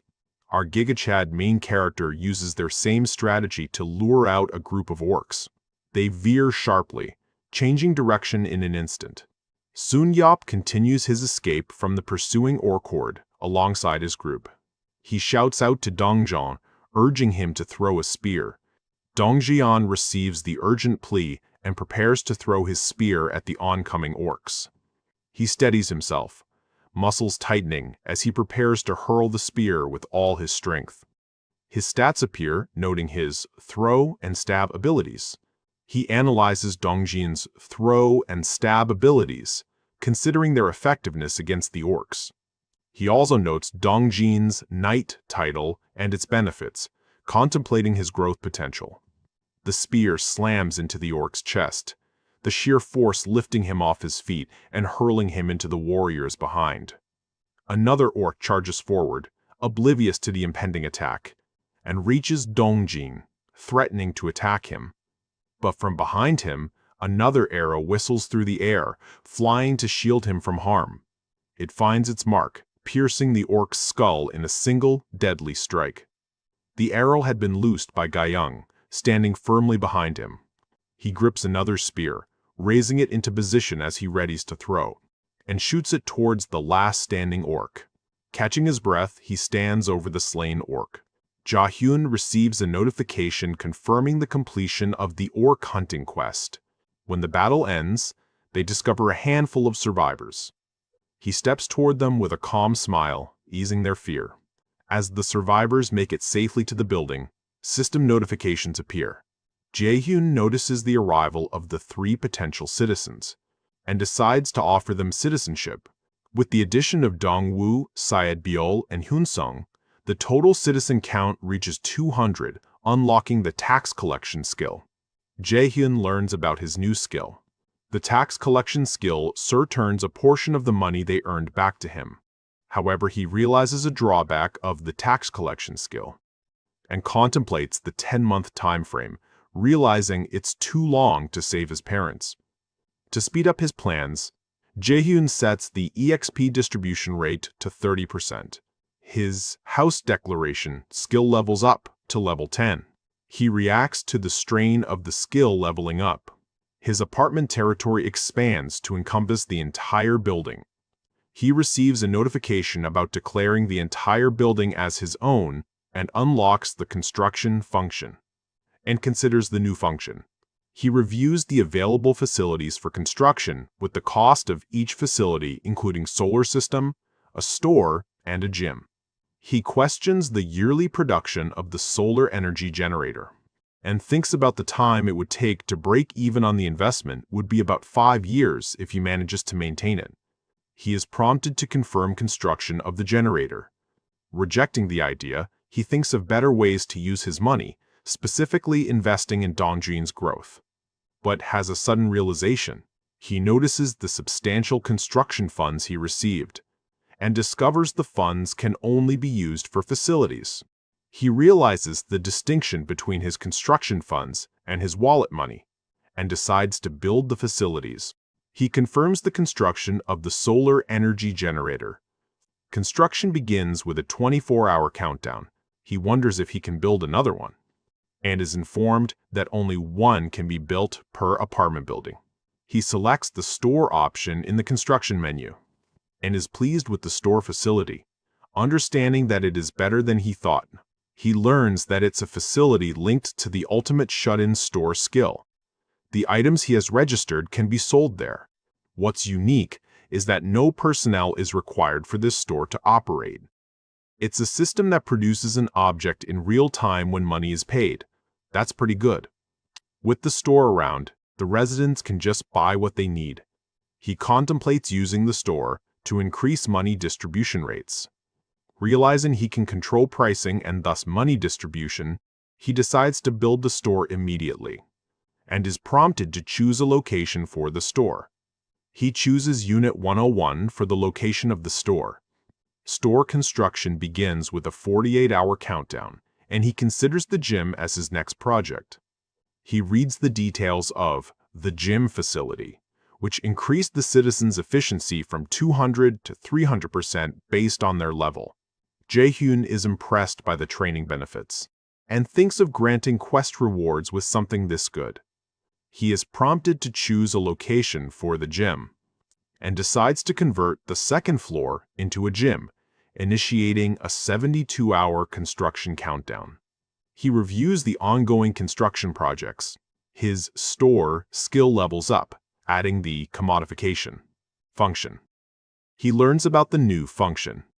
He seems intrigued by something in the store skill. The items that were previously only sold in bundles can now be purchased individually. With a click, he activates the water menu list, and is surprised by the expanded list of items in his store. He examines the expanded list of different water bottle sizes. He notices that there are far more items available than before, and decides to check the other items. He scrolls through a list of individual ramen packets. He expresses satisfaction with the commodification function, thinking it to be quite useful. Back to the fighting scene. Deok-soo protects himself from the orc's dagger with his shoulder pads. The orc's dagger breaks on making the contact. Seizing the opening, he swings his halberd with brutal force, cleaving the orc cleanly in two. Catching his breath, he pauses for a moment, only to hear Dongjin calling out to him. He asks him what would happen if he threw his halberd. While Deok-soo thinks about it, he asks him to borrow it for a moment, to try something with it. He grabs the halberd without asking, and with a surge of power, get ready to throw it. He sends it flying in the air, shocking his friend. Deok-soo reacts in shock, asking, why would he actually throw that? Dongjin tells him to just cancel the summon before summoning it again. After realizing what his friend wanted him to do, he cankles and summons the halberd again. As he does that, it instantly appears into his hand. He praises his idea, saying that he is a genius. Gae-young expresses concern about her low arrow supply, and then notices something. She is surprised to find a full quiver of arrows has materialized near her. System message shows Jae-hyun's new skill, omnifocus. It allows him to utilize other skills while observing with his absolute eyes. Jae-hyun sprints across the battlefield, firing multiple arrows at once. Jae-hyun earns experience and money as another orc falls. Multiple citizens complete their quest. Also, the reward triggers Jae-hyun's level up. Jae-hyun realizes quest rewards could boost stats. This was a game changer. Their situation, once dire, now holds a glimmer of possibility. He calculates the distance and travel time to his parents' house. Taking a deep breath, he steps outside his apartment for the first time in days. Reaching the roof, he surveys the cityscape. Gripping the edge, he stares out at the horrifying vista of the ravaged city. The devastation fills him with dread. He needs to hurry, and decides to check on Dongjun's party first. He selects Byung-ho's profile to assign him a new quest, and decides to utilize Jian's C-rank reconnaissance skill while he focused on other tasks. He considers pairing him with Dajung and Yanju, thinking it will be far better for him to join up with them. But unlike Dajung, who has already been registered as a vassal, Yanju's loyalty isn't high enough to become a vassal yet. He reviews her awakened abilities, Warrior Bear, Ancient Lifeblood, and Primal Frenzy. Those who started with awakened abilities had a distinct advantage.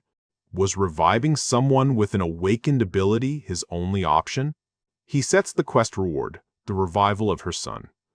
A system message flashes, insufficient funds. Not having enough money, he thinks of increasing the quest difficulty as much as he can. Considering a level 40 monster will definitely be strong, and will guarantee huge rewards in turn. He sets a 24-hour time limit. The penalty? Death. Again, the system informs him of insufficient funds for the revival. The sheer amount of money required shocks him. Another system message appears next to him. It states that an orc hunt yields more money and experience. Seeing that, he wonders if a party quest could be the answer. He resolves to create the party quest to see if it is doable. Thinking that he first need to get her completely on his side, he grants the quest. Frantic knocking echoes from his door. It is Yanju. She asks him to please open the door. He turns towards the sound and slowly opens the door. She opens rest of the door by herself in an instant. Overwhelmed and heavily breathing in front of him, she asks about the quest she just received. He tells her about the possibility of her son's revival, but the time limit was crucial.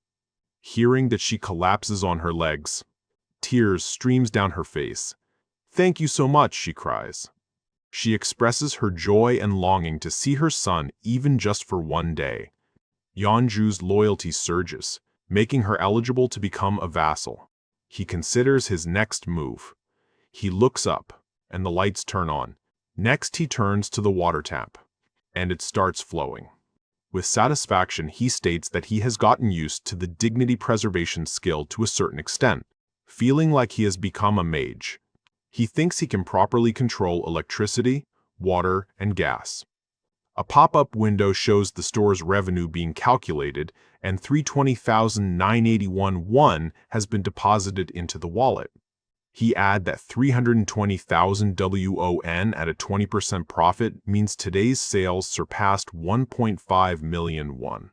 Dark energy swirls around Jae-hyun's eyes as his absolute eyes activates.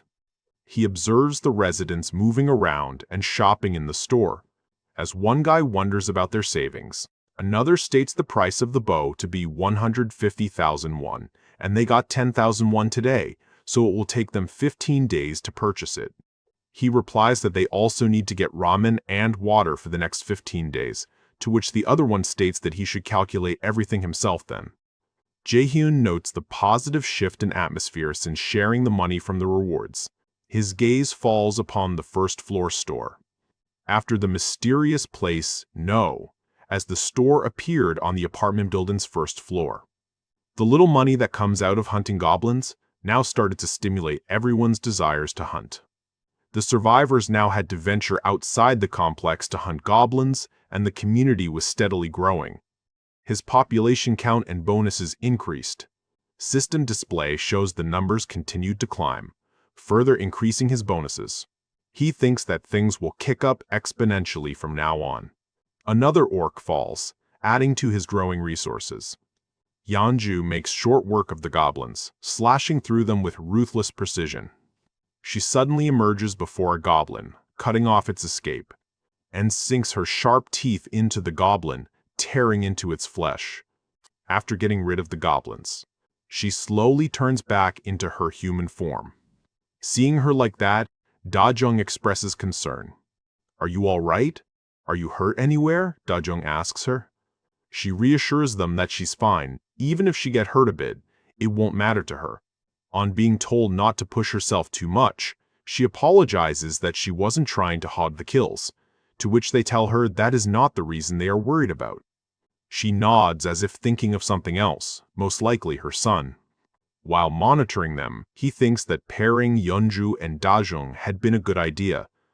Their current performance was exactly what he'd expected. Yeonju's profile updates, reflecting increased trust, loyalty, and new abilities. Her warrior class abilities are shown: a 50 boost to close combat damage, A-rank ancient lifeblood regeneration upon injury, and S-rank primal frenzy, increasing her physical abilities by 300 upon seeing blood. A loud noise startles them, their expressions shifting instantly from calm to tense. A powerful orc roars from the shadows. It appears before them with a loud thud, forcing them to raise their guard. The scarred orc grips its club, a guttural growl rumbling from its throat as it looms into view before them. A powerful orc, growling menacingly, charges forward with a spear. Yeonju, starting to transform into her werebear form, calls Da-jung. Changing into her bear form, she looms over the orc, ready to attack. The other two shout as the werebear bursts into flames and charges towards the orc. She turns her fury towards the orc, preparing for a new confrontation. The orc captain swings his spear, ready to fight. She keeps on attacking the orc from all directions, but the orc captain manages to deflect her attacks with his weapon. Amid the clash, Ga-young raises her bow, taking aim to join the fight. She focuses all her attention to the enemy position, and looses an arrow, a trail of radiant energy streaking through the air behind it. With astonishing speed, the arrow streaks toward the orc. But the orc fiercely thrusts his spear forward, managing to deflect the arrow just in time. Yeonju seizes the moment and leaps at the orc captain, and she slams him to the ground with a resounding crash. Terrified for his life, the orc captain lets out a horrified scream as she looms over him, jaws spreading wide. Blood splatters against a dark background, evidence of her brutal attack. She growls, blood dripping from her mouth, then slowly begins to calm after the kill. Jae-hyun receives notifications. He has defeated the orc captain, gained EXP, and won. Yeonju is credited with killing the leader of Jeonpo Station, fulfilling a requirement and unlocking the outpost base for construction. He sees the specifications for the outpost base, a safe zone that can be built outside his apartment's territory, requiring 3 citizens with the knight title or higher to be present. He considers building the outpost base, now that he has plenty of money after the orcs have been killed, and is prompted to build the outpost base. Construction time, 7 days. Requirement, 3 citizens with the knight title or higher. He contemplates the time commitment. Da-jung, Yeonju, and Dongjun would need to stay there for a week, and recognizes the biggest loss will be time, visualized by a clock and calendar. He decides against building the outpost at Jeonpo Station since Dongjun's team has already cleared most of the monsters in the area. He selects will not build. He reflects that the rewards from the orc hunt are still a good harvest, even without the outpost, and thinks about building an outpost base near his parents' house for their safety. He imagines his parents safe within his territory, and acknowledges the difficulty of bringing his grandparents to his apartment. He desperately hopes they are still alive, and decides to send Dongjin's team to his parents' place tomorrow. The scene shifts to a dark subway tunnel. Kim Jae-hyun cautiously looks around. Seeing Yeonju ripping an orc apart with her bare hands, he exclaims, "This is absolutely nuts." As she continues her brutal attack on another orc, he questions how a human can rip an orc apart with their bare hands. The monstrous bear continues its attack as Kim Jae-hyun realizes Yeonju isn't human, which explains her strength. He notes that she was already strong before receiving Jae-hyun's blessings and wonders how he convinced her to join them. The monstrous bear mauls an orc. Kim Jae-hyun recalls Yeonju's obsession with killing goblins and wonders if she gained a new ability, which would explain her increased strength. A party quest notification appears. Return within 1 hour. A small amount of EXP is offered with no penalty for failure. He notices the other team members approaching.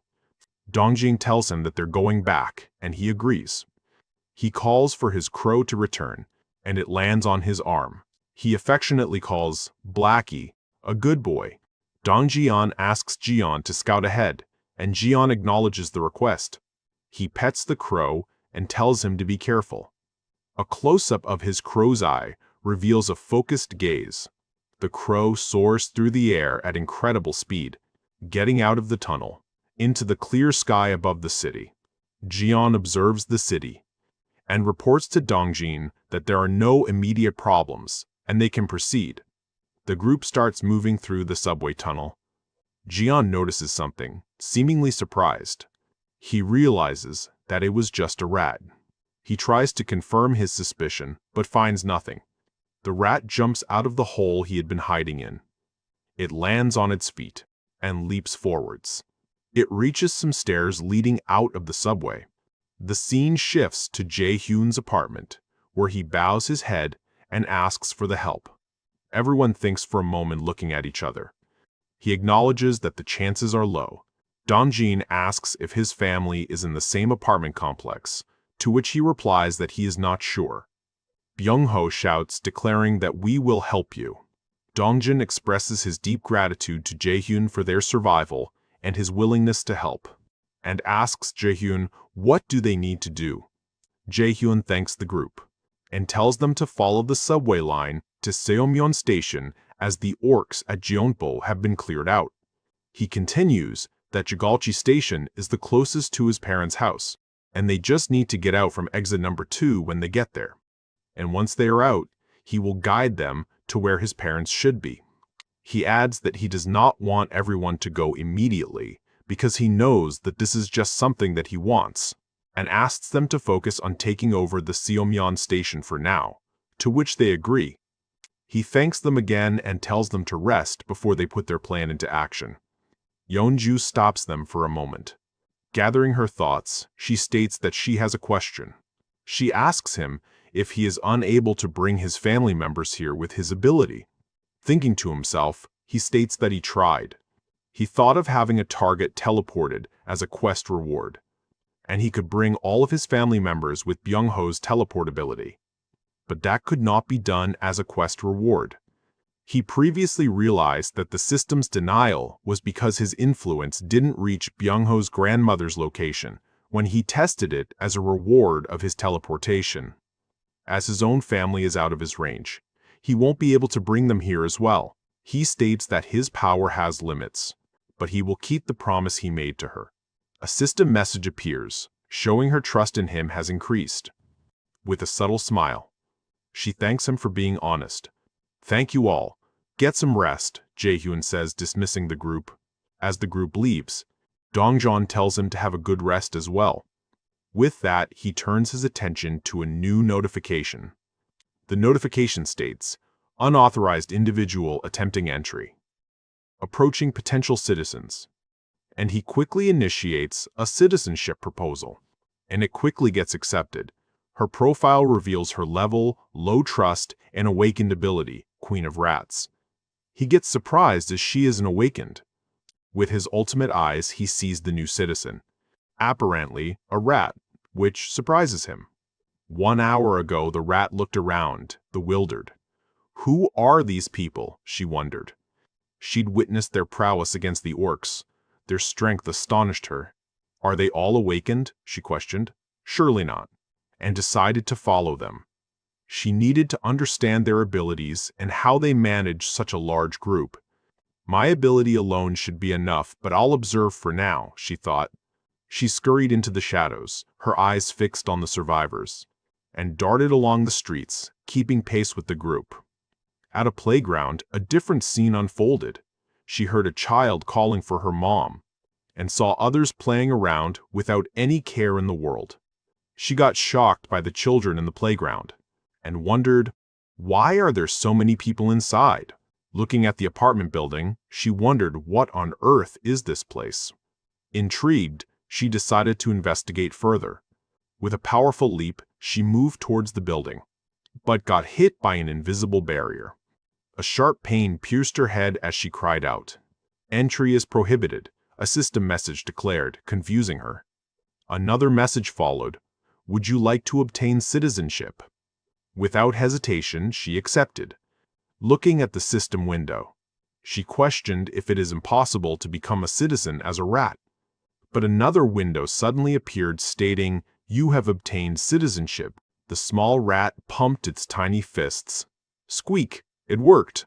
Thrilled, she ran into the building, eager to explore, and moved inside the building. Watching a rat, someone screamed in fear. A foot stomped down, aiming to crush her. But she narrowly dodged the attack. She tumbled down the hallway, avoiding a flurry of stomps. Exhausted and bruised, she paused to catch her breath, and watched others working out in the gym. She continued to observe them, doing different exercises. Some working on their biceps while others doing chest exercise. What kind of place is this? She mused. Back in the present, she opens her eyes in the subway, her head throbbing with pain. But then a mischievous grin spreads across her face. She laughs as she has finally found a way to survive, and thinks that the problem would be getting there. She somehow needs to get to Jeonpo Station, and nervously weighs the only method available to her. She can do it if she moves through the subway rails, but the issue would be that monster at the station. Her resolve hardens, thinking she actually has a chance, because there's no place she can't get into. After hunting a tamed rat, Jae-hyun gains a small amount of experience and 1,416 won. He learns about Seo Yejin's A-rank Queen of Rats ability, which allowed her to control tamed rats and share their senses. He realizes this ability allowed her to control rats. Using absolute eyes, he thinks that an A-rank awakener has approached his apartment and decides to make her his vassal. He wonders where she is within his territory. Unable to locate her nearby, he decides to issue a quest to bring her to his apartment. He creates a Visit Apartment Unit quest for Seo Yejin with a 48-hour time limit, a reward of cola and a chocolate bar, and no failure penalty. But pauses before granting the quest. He remembers being asked if he could bring his family to the apartment using his ability. He reveals his failed attempts to teleport his family because they were outside of his range of influence. He considers the limitations of his powers and wonders. He could summon those to whom he has granted citizenship should be within his influence. He realizes any monsters his citizens killed, anywhere, granted him rewards, and modifies the quest for Seo Yejin, shortening the time limit to 10 seconds and adding a summon failure penalty. Yejin successfully creates the quest and realizes he could exploit the quest's failure penalty to summon people to his apartment, and plans to use this method to bring his family to safety. He wonders about sending Dongjun's party to build an outpost and test his theory, and imagines granting his family citizenship and summoning them, and using the system quest function to summon them to his location. His plan seems solid, but he needs to know the cost. How much would it cost? He decides to test his plan by issuing a summon quest, and hopes the summoning cost is less than 1 billion won. Yejin fails the quest, costing him 31,674,894 won. Relieve the cost is only 30 million won. He deems it manageable. Yejin is suddenly summoned to his apartment, disoriented by the abrupt transition. He is excited that his summoning method worked.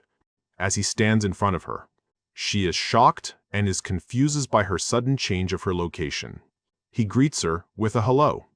She questions him how he knew her, and he reveals he has granted her citizenship, and explains to her that she is in the top level of the apartment complex that she has seen through her rat's eyes. He apologizes for summoning her so abruptly and offered her a cola and chocolate bar, which was her initial reward, and formally introduces himself. She hesitantly accepts the cola and chocolate bar, stating that there was a strange quest she received earlier, to which he confirms that he issued the quest that brought her there. She lights up hearing that and starts to state a request. She tells him that she has been looking after some people and asks him if he can accept them as well, and further explains her failed attempt to bring everyone to his apartment due to the distance. He asks how many people she has with her, and she answered 35. He is surprised because he did not think that she would have other people with her before summoning her, and tells her it would be difficult to bring all 35 people to the apartment, confusing her a little. He tells her that it would be impossible for him to bring all of them here with his power. But she pleads for her mother and younger sibling and desperately begs him to help her family, promising to do anything. Thinking about the situation, he asks for a moment to think. He realizes his territory, recognized the rat as a part of Yejin, enabling him to grant her citizenship remotely. He realizes his territory, recognized the rat as a part of Yejin, enabling him to grant her citizenship remotely, and believes that his plan might work. Checking out her profile window. He is surprised at the level of trust she has placed in him, thinking that maybe she is in a situation where she has no choice but to trust him. He addressed her by her name and asks if she is willing to do anything to save her family, to which she affirms her willingness to do whatever it takes. He declares that he does have a way to do this, and instructs her to trust him completely. He tells her that if she trusts him completely, he will surely be able to save her family. Listening intently to him, she pledges her trust and agrees to his plan to save her family. Her trust and loyalty increases significantly, unlocking her eligibility as a vassal. To continue with the plan, he registers her as a vassal. Seo Yejin is enveloped in a blue aura as she becomes his vassal, which surprises her. Her profile updates, showing her new titles and increased trust and loyalty. He reads about the Tamer ability, which increases her stats and her tamed rat's growth rate based on her loyalty and trust, and asks her if she has any tamed rats near her family members. She listens to him, as he instructs her to use her rats to reach her family directly. She uses her ability to connect with her rats, and Jae-hyun focuses using his absolute eyes. He sees through one of her tamed rats. The rat appears near her family, surprising them. They recognize it as Yejin's rat. A window from Jae-hyun's system appears above the rat. As they wonder what is going on, multiple supplies including water bottles, chips, ramen, along with some other stuff pop out of the system window, surprising them. On sudden appearance of the food, they wonder if Yejin sent those. Her trust increases significantly twice. Jae-hyun is pleased that his plan is working. He realizes Yejin's ability and his absolute eyes worked perfectly together, and marvels at the potential of seeing through thousands of rats in the sewers. With sinister grins spreading across his face as dark energy crackles around him, his eyes widen with excitement as he just got his hands on the best recon troops possible. After that, they continue their conversation. She asks him if Nambu-Mindong is the area near Songdo-si, to which he confirms. He thinks that coincidentally, she has been to the area because her parents lived there, and it would be more advantageous for her to go on the first recon trip over Dongjeon's party, and added that she could also send her rats to assist. Using that alone, he can confirm whether his family is still alive, and it will be far easier for him to send over rescue supplies. She confidently assures him she would handle it. Seo Yejin's trust and loyalty towards Jae-hyun increases. Jae-hyun asks if she could begin the reconnaissance immediately, and she confirms that she can. He suggests using the Busan Line 1 subway because he plans to use that line as a future rescue route. She vehemently objects and warns him about a monster at Seomyeon Station. Hearing the mention of a monster, he contemplates the situation and asks her to send a rat to Seomyeon Station to investigate. The rat scout arrives at the station and notices something unsettling. A goblin is seen hanging, with half of its body in the giant snake's mouth. The snake quickly swallows the whole goblin in a single gulp, and then notices the rat scout. The frightened rat manages to hide behind a pillar, but the snake finds him instantly, surprising it. The snake opens its mouth and gets ready to attack the trembling rat. As it goes for the bite, the rat dodges it with an athletic style and dashes away from it in another direction. The snake flicks its tongue, tracking the rat. As the rat keeps moving forward, Jae-hyun keeps on monitoring the situation and is surprised by the monster's size and level, and wonders if it could be higher than 40. Yejin tells him that using Seomyeon Station is impossible because of that monster, and suggests using Byeomnaegol Station, one stop away, confident in his teammates' skills, stating that they won't have an issue getting past that place with their skills. He agrees to her suggestion and assigns her to apartment 2701, also warning her that it needs cleaning. She gratefully accepts the apartment. He muses that he might have devised the same plan before meeting her, and moves to install a solar energy generator. Construction begins with a 24-hour timer. Solar panels start appearing on the apartment building's roof. He notes about the generator's good efficiency, but it's far from enough electricity for a population close to 800, and plans to increase the workforce to save money and install more facilities. He considers implementing a 3-shift system, and the same goes for the new public facilities. After contemplating his next move, he decides to initiate more monster hunting quests. The scene shifts to the Dongjeon's team rushing through the subway tunnel. He warns the team about something approaching. All of them instantly stop and assume a fighting stance. Screeching mutated bats catch up to them in the tunnel. They shoot their arrows all together, sending them flying through the tunnel with a blue aura, hitting all the mutated bats, and dropping them on the ground one by one. Ga-young checks on her team, while Hyren worries about the giant snake at Seomyeon Statio and if they can really defeat that by themselves. Ga-young reassures her that there's nothing to worry about and that Jae-hyun can summon them if things look really grim. Dongjin agrees, telling them not to worry, and they continue their journey towards the station. As they arrive at Seomyeon Station, they react in fear to what they see. It's nothing short of a massacre of goblins, their bodies scattered like broken dolls. Dongjin urges the team to press on and bear with it for just a bit longer. As they keep pushing further, they come to an abrupt stop, every sense alert as they raise their guard. Dongjin gets terrified by the sight. Before them, the giant snake slithers into view, massive and menacing, trembling and terrified. Deoksu screams in fear, wondering how they can defeat such a monster. Without a hint of warning, a massive explosion thunders from where the snake stands. Dongjin yells for everyone to get down. Screaming, the team throws themselves to the ground for cover. The subway rumbles on, still quaking from the force of the impact. A party quest appears. Hunt the giant snake in 10 minutes for a large amount of EXP with no penalty for failure.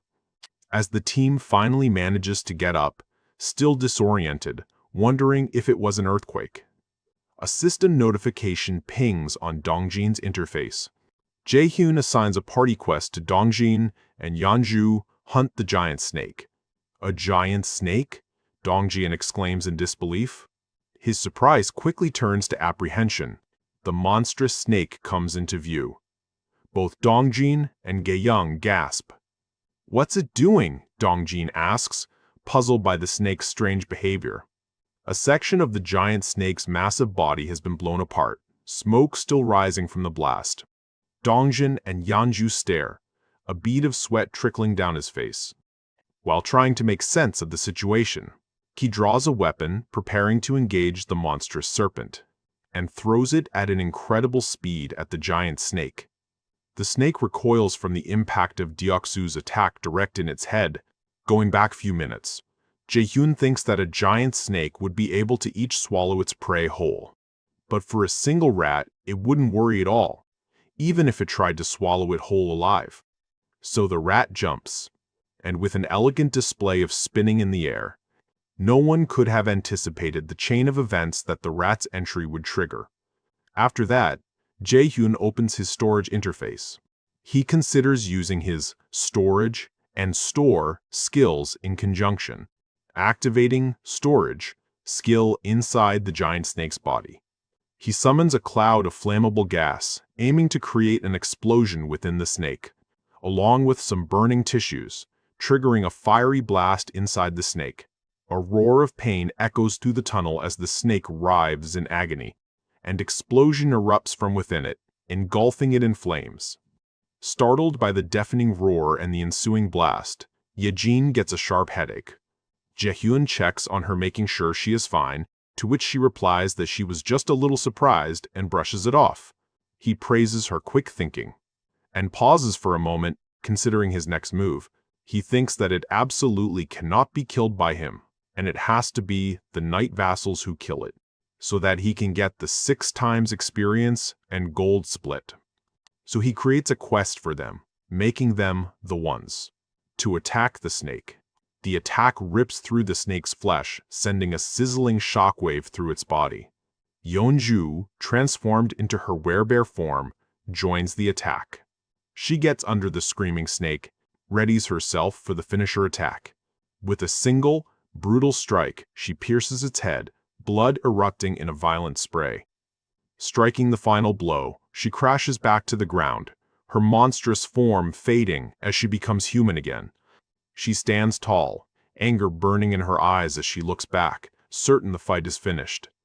Notifications flood Jae-hyun's interface, confirming the successful hunt, the experience gained, the gold reward, and the possibility of establishing an outpost at Seomyeon Station. Jae-hyun's skills level up.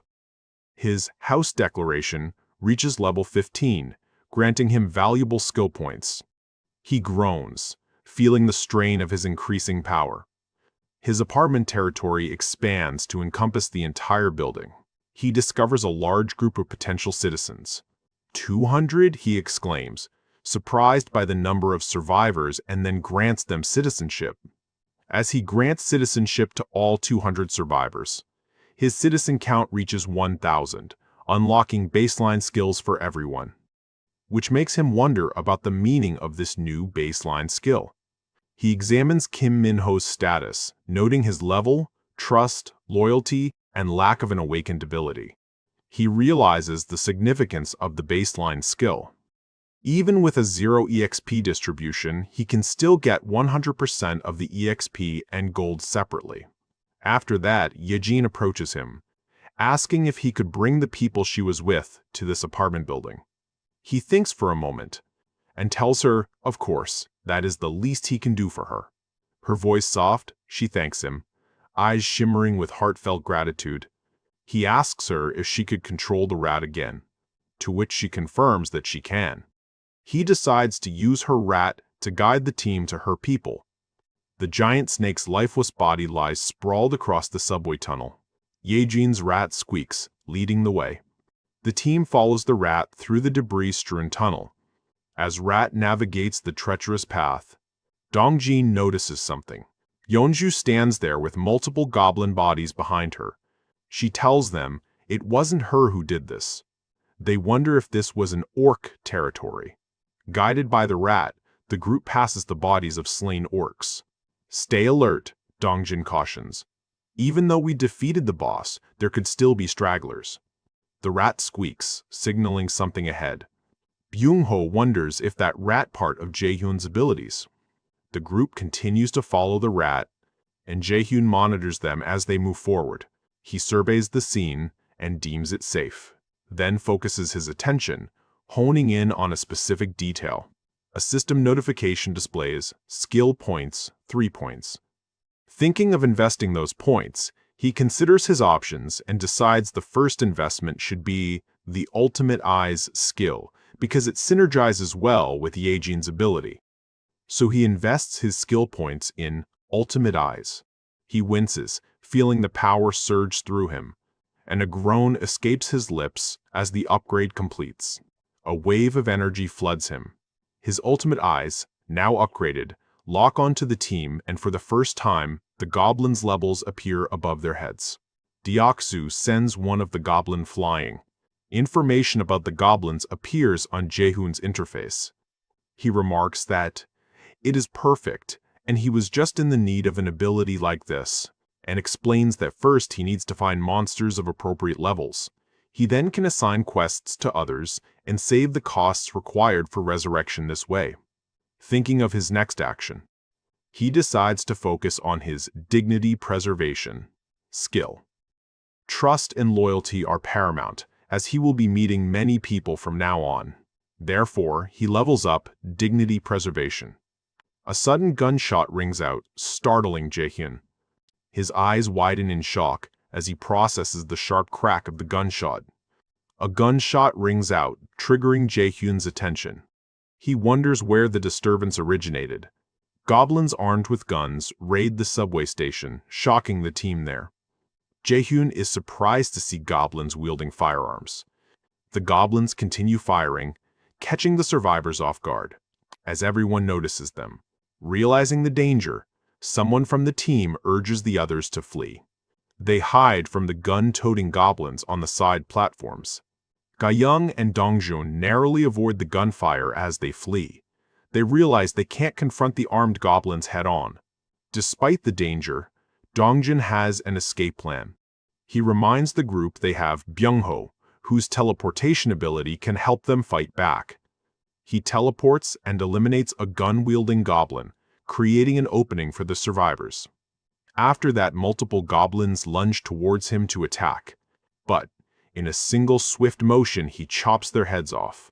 Watching his allies being slaughtered, a goblin shrieks and aims his gun along with few other goblins.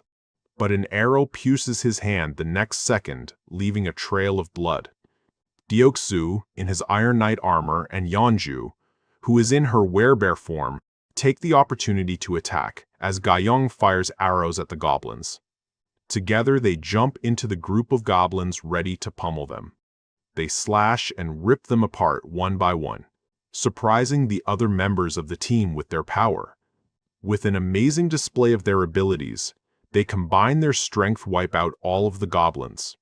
Jae-hyun registers the dropped goblin gun into his store, and sees the price for the gun and its bullets in his store inventory. He contemplates the implications of the gun's appearance, and realizes he cannot list the gun for sale due to its potential for disrupting the balance of his community. He considers the advantages of firearms, acknowledging they would make monster hunting more effective, and thinks about how firearms would empower even lower-level citizens to hunt stronger monsters like orcs, and that the availability of firearms would drastically increase the EXP and money earned by his citizens. He acknowledges the difficulty of trusting every citizen, especially with access to firearms, and reflects on the randomness of his acceptance criteria for new citizens, that he has no specific standards for granting citizenship so far. He explains he accepted everyone due to his confidence in controlling the situation within his domain. While acknowledging the overall benefits of a larger population, there will be potential for conflict with the introduction of firearms. A revolver and several bullets lie on a flat surface, foreshadowing a shift in the existing power dynamic. Some individuals might harbor malicious intentions, amplified by access to guns, like envy, resentment, and jealousy. He predicts an inevitable incident and fears someone might be killed because of the guns, and decides that only trusted individuals with high loyalty should have access to firearms. And based on that high loyalty, he already knows exactly who should get one first. The bodies of gun-wielding goblins lie scattered in the subway after being defeated. Byung-ho is surprised, as a gun starts to appear in front of and falls on the ground along with an ammo box. Intrigued, he reaches for the weapon, and thanks Jae-hyun for the powerful new weapon, demonstrating his loyalty. The group, along with Yejin's rat, explore the subway station further after clearing out the goblins. They reach the destination, which appears to be a door. Dongjin carefully opens the door and cautiously enter a dark room filled with people. Their expressions are a mixture of apprehension and unease. The scene shifts to the outside of the apartment building. Jae-hyun is satisfied that his domain now includes the walking trail, giving him more territory and potential resources. He meets with Yejin, who thanks him for meeting her outside, and he mentions taking his first walk in a while. He is notified that someone unauthorized is trying to enter his territory and realizes Yejin's family has arrived. He receives a prompt to offer them citizenship and chooses to do so. Yejin is called out to by her family. Her mother and sibling express joy and relief upon finding her. She reunites with her mother, who scolds her for leaving without saying anything. Her sister comments about her smelling nice, to which she confirms that they have warm water so she can properly shower, and assures her family of the comfortable living conditions within this territory. He calls Yejin aside for a private conversation, and informs her about the allocated apartment unit, acknowledging its limited size for more than 30 people. She reacts to the information about the apartment with some concern, looking back at her mother and sibling, who stands anxiously beside her. She wonders what they should do given the small apartment. Seeing her predicament, he offers her 3 more rooms, recognizing her contributions. She expresses her gratitude for the additional rooms and promises to work hard. Notifications of increased trust and loyalty from Yejin and her family appear. He smirks, pleased with the increased trust and loyalty, but suddenly realizes that he leveled up and forgot to check his new skills. Opening the Beast Management skill. He wonders what it is, and is shocked by the $1,000,000,000 cost of the Beast Summon skill within the Beast Management category. While wondering about his new skill, someone calls him and asks if he has a moment. He greets Hyren, who enters looking distressed. She indicates she needs to talk to him about something important. Seeing her nervousness, he encourages her to speak freely. Visibly distressed, she prepares to speak, and apologizes and expresses her desire to leave the party. Stunned, he asks for clarification on what he just heard. She elaborated, feeling her abilities were not needed, and the party would be fine without her. But he encouraged her to be honest about her reasons. She hesitated, her face contorted with unspoken feelings. Overcome with emotion, she tearfully confessed her fear of the monsters, and described her terror of the goblins, orcs, giant snake, and crimson tiger they had encountered. Tears streamed down her face as she recounted the near-death experiences and the fear they instilled, and apologized to him for being a burden and not contributing enough, acknowledging his constant rescue efforts. Sobbing uncontrollably, she confessed feeling inadequate and unable to meet his expectations. Jae-hyun, looking thoughtful, acknowledged sensing her feelings for a while. He recounted his participation in dangerous missions, such as rescuing Byung-ho's grandmother, and while exterminating orcs and fighting the Crimson Tiger were all missions that put lives at risk. And he acknowledged her limited direct contributions to the group.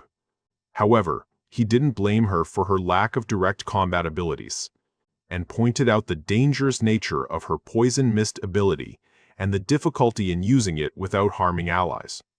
He acknowledged that she risked her life despite the perceived lack of results from her ability, and contemplated how to best utilize her abilities, and explained that they were short-handed, suggesting a need for her assistance. He brought up Kim Jae-hyun and her exhaustion from handling everything alone, and explained he was looking for someone trustworthy to help Jae-hyun. He asks for her help, trusting her capabilities, and waits for her response. He reassured her about her value and the importance of those willing to step up, and acknowledges the difficulty of controlling her poison ability, but hopes her to master it one day. He expresses confidence in her potential and promised to call upon her when her ability was needed. Till then, she can work internally in the building. Deeply touched by his words, she covers her mouth to stifle her emotions. Tears well in her eyes, and she struggles to speak, processing his words and their implications. Her loyalty reaches 100, increasing his vassal capacity. She apologizes to him for showing her weak side and promises to do her best for the community. After she took her leave, he considered using the Beast Summon skill and decided to use it. As he activated the Beast Summon, 1,000,000,001 were consumed for the summoning. A bright light flashed before his eyes, starting the summoning process. A magical circle appeared beneath on the ground. Unable to bear, he shielded his face from the intense light. A large, glowing egg appeared within the magic circle and began to crack. He groaned from the strain of the summoning light, slowly opening his eyes.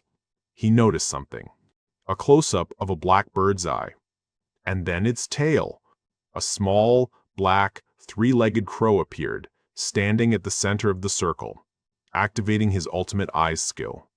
The system identified the crow as a three-legged crow, Lev 1, and described the crow as a divine bird born with the power of the sun, requiring high-quality sunlight to grow.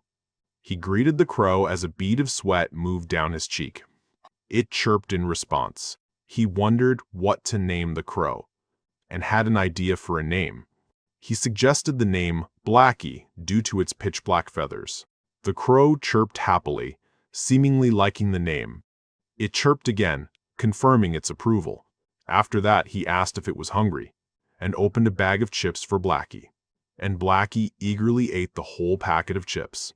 It chirped contentedly after eating, and drooled, indicating it was full and sleepy. Hence, it fell asleep on the spot, and Jae-hyun remarked on its carefree nature. He received a notification. Blackie leveled up, increasing the efficiency of the solar energy generator. The system described the solar energy electric generator and its benefits. Looking over the cityscape, he noted he still needed to install solar generators on 10 new buildings, and reflected on the substantial investment already made in the existing facility.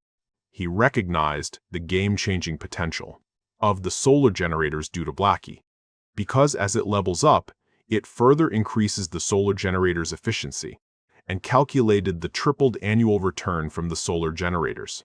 So, he decided to build solar generators in all 10 buildings. A timer appeared, showing the construction time for the solar generators. Jae-hyun visited Choi Hyun-jun's apartment, number 3001. Jae-hyun rang the doorbell. Moving to next scene, after knocking at a door, he identified himself. Hyung-jun opened the door and greeted him. He asked about his visit, to which Jae-hyun said he had something to ask him. Hyung-jun asked what he wanted, to which Jae-hyun told him that he would like to entrust him his money. Not expecting that kind of request, he yelled in surprise.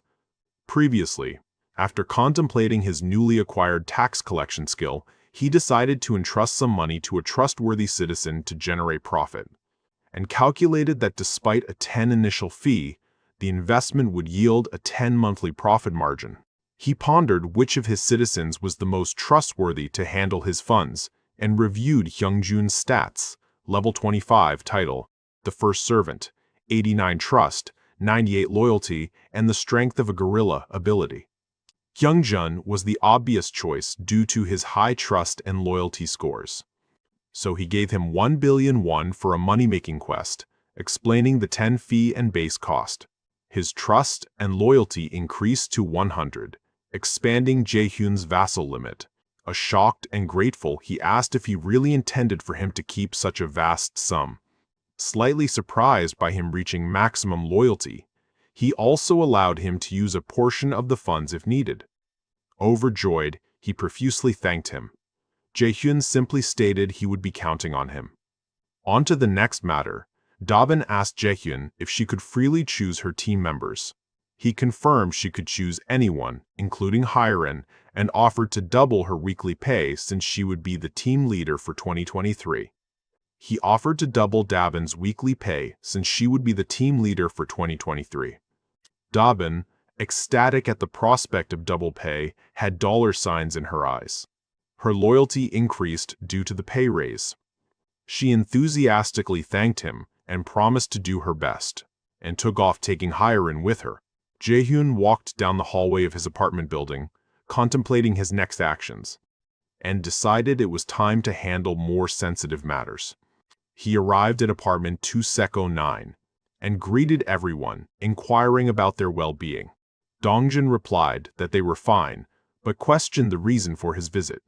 He explained that the subway track near Seomyeon stations was now monster-free, and also informed them there were almost no monsters remaining near other two stations, presenting an opportunity. He stressed the importance of acting before more monsters swarmed the area. As he observed Hyun's emotional plea, he realized something important.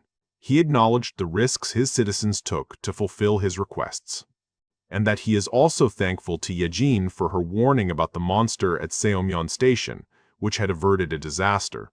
He expressed his determination to protect and save his family, understanding his desire might be perceived as selfish, and asked the team to head to Jagalchi Station the next day. Next scene shifts to his own apartment. Blackie chirped as Jae-hyun drank his coffee. The solar energy generator's efficiency doubled as Blackie reached level 5. He was impressed by Blackie's rapid growth. He also gained partial power from Blackie, awakening basic elemental magic. So he wondered how to use his newly awakened magic. A flickering flame burst from his extended fingertip. He noticed the magic felt similar to using his dignity preservation skill, and thought to test it further. Finding a secluded area outside, he decided to practice his magic more freely. He closed his eyes and visualized his magic practice, and imagined unleashing a massive burst of flames the size of a house. With a shout, he unleashed his imagined fire magic.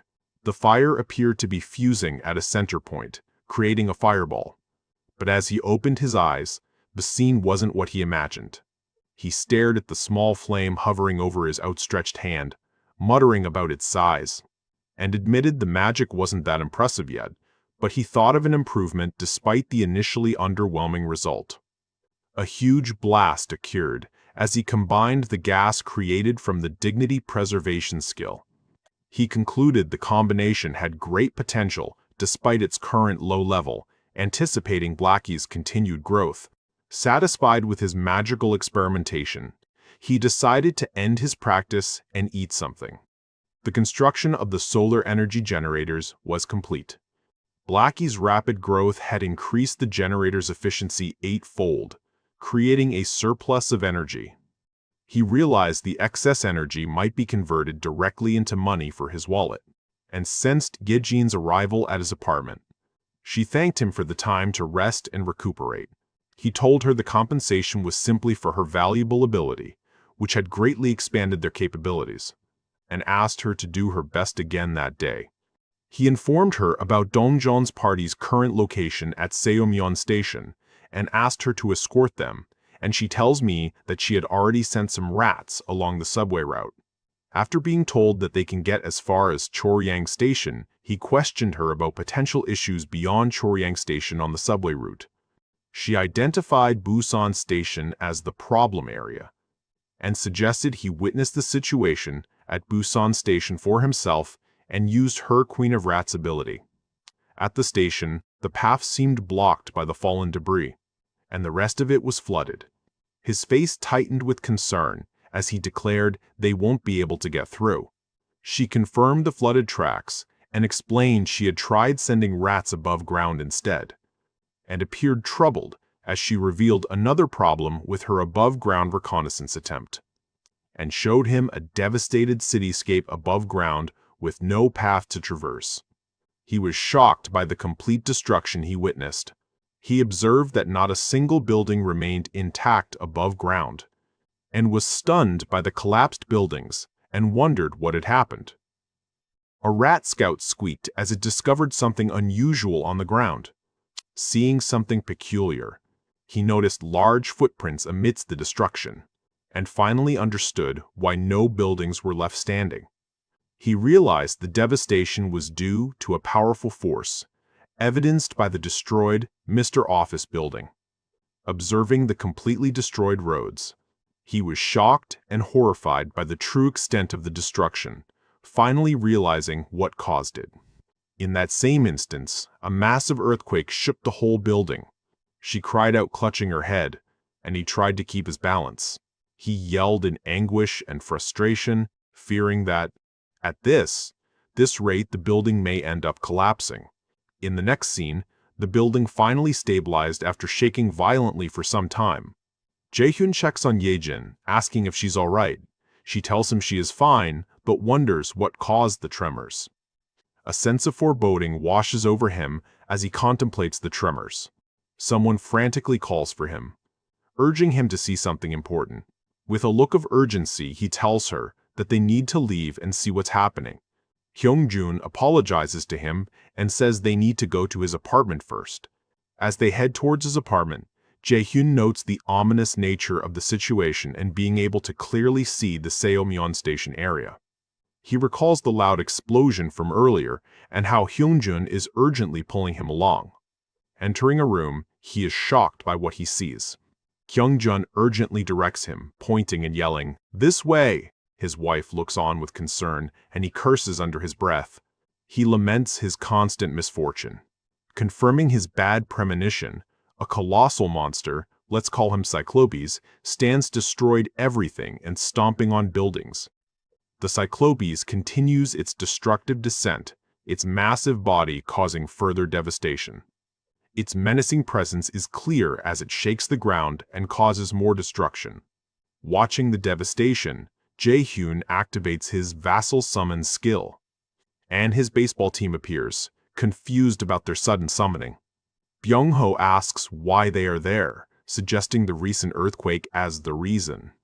But then they notice it, and their hearts sink to the bottom of the despair.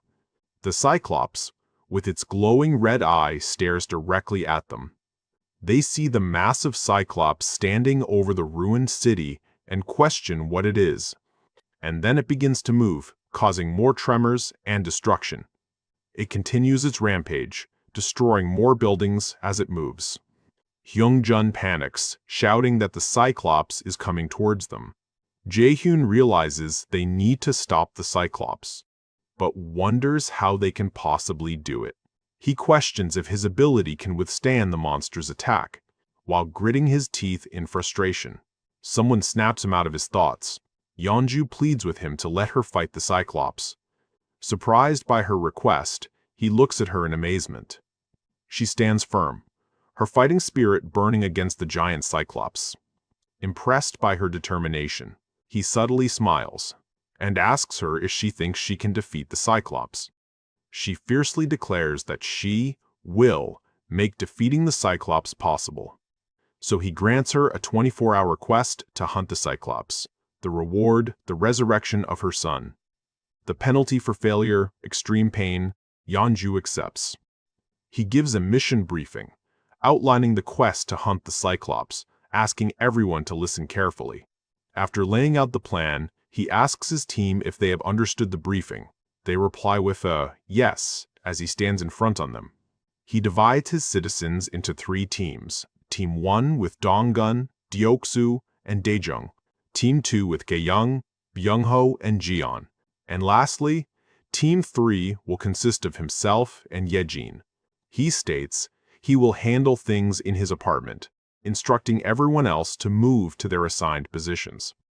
As he states he will be counting on them, they instantly acknowledge his instructions and rush to their positions. Hiren calls out to him and reports that those with military service have been sent to the front gate and the rest to the underground parking lot.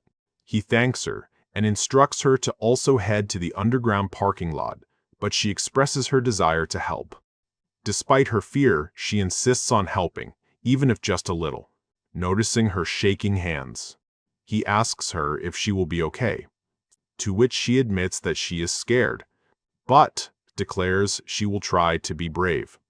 Reassured by her determination, he smiles and tells her they will head to the front gate together. They arrive at the front gate of the apartment complex. and count the residents gathered there who have completed military service. Looking out at the assembled residents, he thinks, out of over 1,200 people, only 101 have completed military service, and believes it to be a ridiculously small number. One guy, whose name I no longer remember, asks what they should do. He asks him about Sung-yeop and the twins, wondering where they are. He nervously tries to answer him, and even without an answer, he realizes that they ran away. Sung-yeop and hundreds of others are revealed to have pretended not to notice anything and escaped to the underground parking lot. Enraged by the news, he calls them cowards. He thinks about the gathered residents, emphasizing their bravery and understanding of the situation that they will all die if they don't fight. They came to protect their families and themselves. He recalls a quote about courage. That courage isn't about not feeling fear. It's about not yielding and taking action despite their fear. He thanks everyone while thinking that to survive in this world consumed by fear, we need people with greater courage. Therefore, he will purchase 101 handguns and ammunition from his store. The handguns and ammunition appear in front of the residents. And also, he adjusts the experience points and loot share rate to 100 for everyone present. He instructs them to pick up the guns and ammo placed in front of them, and with this, maybe they have a chance. He decides that those who choose to face their fear will be rewarded. With that, he turns back and activates his ultimate eyes, stating, "It begin." The colossal Cyclops roars as it crashes into the city, sending shockwaves through the buildings as it gets closer. Dongjeon, armed with a spear, watches the Cyclops as he hides in a building, waiting for it to move a little further. Waiting for the right moment, he throws the spear hurling through the air towards the target, finding its mark, piercing the Cyclops' thick hide and drawing a roar of pain from the beast. The Cyclops bellows in fury and pain, its single eye fixated on its attacker. In an instant, the Cyclops manages to find him hiding in the building. Fearing an incoming attack, he steps back, gritting his teeth. The Cyclops draws back its colossal arm, every motion promising a devastating impact. But Yeonju, transformed into her monstrous bear, appears from behind. And with a savage slash, it tears into its leg, claws gleaming like razors. A deep growl rumbles from the Cyclops as its single eye locks onto her. And in a blur of speed, it lifts its massive foot off the ground. With a bone-rattling crash, its foot obliterates the earth. She escapes the strike by a hair's breadth, but still gets affected by the impact. With pain reverberating through her body, the impact launches her through the air, slamming her into the wall with brutal force. Embedded in the wall's rubble, she exhales weakly. The Cyclops draws back its massive fist, ready to pound her deeper into the wall. But just as the blow is about to fall, a sharp noise pulls its attention away. Deok-soo yells back at the Cyclops through a megaphone, his voice amplified by the device. Gripping his halberd, the armored knight bellows, "Monster lard ass," into the megaphone. For a moment, the Cyclops lingers in stillness, as if wrestling with a thought. It lowers its head, glaring at the spear embedded in its flesh. Deok-soo wonders, why is it looking at him like that? Its single eye narrows on him, the beast seeming to believe the weapon he grips is the same that pierces its flesh. Fueled by the thought that he was the one who wounded it, the Cyclops storms toward him with murderous intent. Deok-soo yells in fear as the Cyclops closes in on him, and screams and bolts, terror propelling him as the monster looms behind. Sensing the Cyclops' approach, Jae-hyun declares, "It's coming," and warns his citizens to prepare for the Cyclops' imminent attack. He anticipates the Cyclops' arrival. Exhausted and terrified, he continues to run, yelling as the Cyclops draws nearer, sweating and at his limit. He finally manages to enter the barrier, yelling, "Now!" With that, Jeon's crow dives from the sky, cutting through the air at blistering speed. The bird strikes true, driving its beak into the Cyclops' glaring eye, forcing a scream from the monster. Jae-hyun readies herself. Seizing the moment, she raises her weapon, aiming straight for its eye, and releases the arrow, a glowing, empowered projectile streaking towards its target. Even after shredding through its hand, the arrow finds its mark, striking the Cyclops' eye with a thunderous thud. Roaring in pain, the Cyclops opens its maw, unaware that Byung-ho has already teleported into the air above it, holding multiple rats in his arms. He releases them into its gaping maw, like paratroopers diving straight into battle. He shouts Jae-hyun's name, signaling that his task is complete. Jae-hyun uses gas summon inside the Cyclops, observing the situation unfold according to plan. The Cyclops' eye swirls in dazed confusion as gas fills its massive body.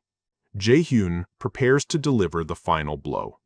He begins the basic attribute, magic, as he creates fire within the Cyclops' body. A fiery explosion erupts from his attack, engulfing the Cyclops. Smoke billows from the impact site, obscuring the monster from view. The Cyclops' knees slams into the ground, sending debris flying through the smoke-filled air. His citizens watch anxiously from behind a defensive barrier. They notice the Cyclops leaning precariously towards them. He calmly instructs his citizens to hold their positions, and observes the situation, noting that everything is proceeding as planned.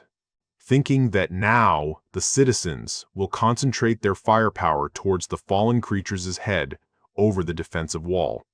He contemplates that it would be better if the finishing blow is dealt by the vassals, but the problem is that they haven't arrived yet.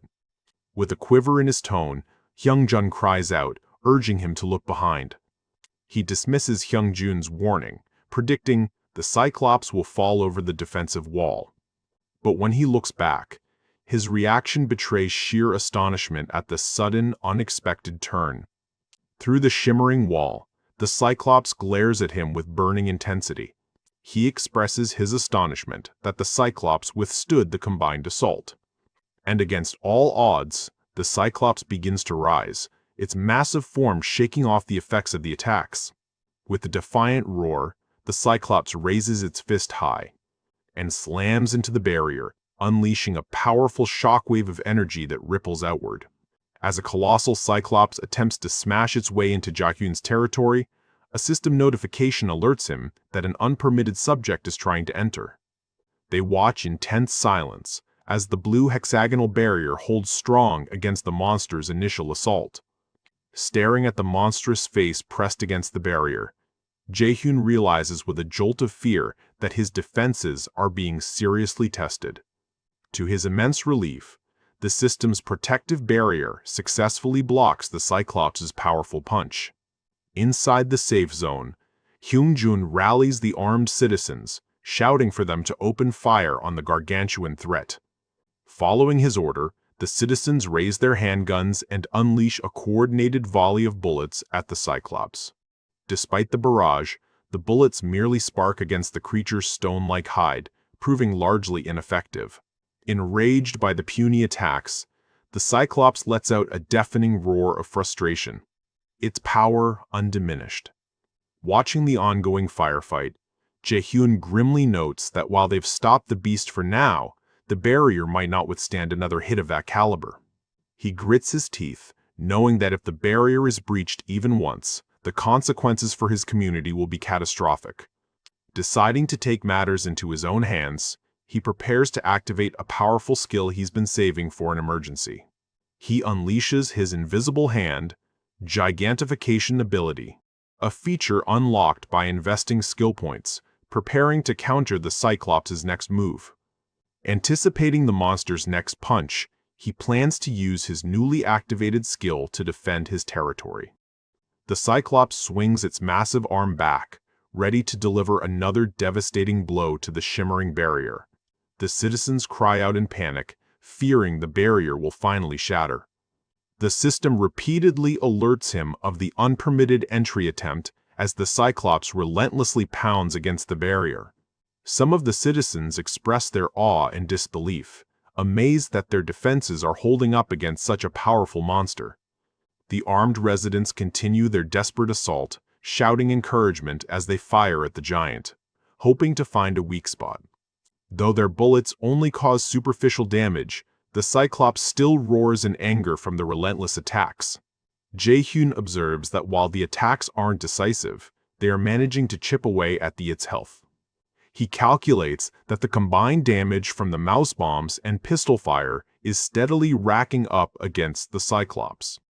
And a flicker of hope appears as he thinks they might actually be able to take the monster down if they maintain the pressure.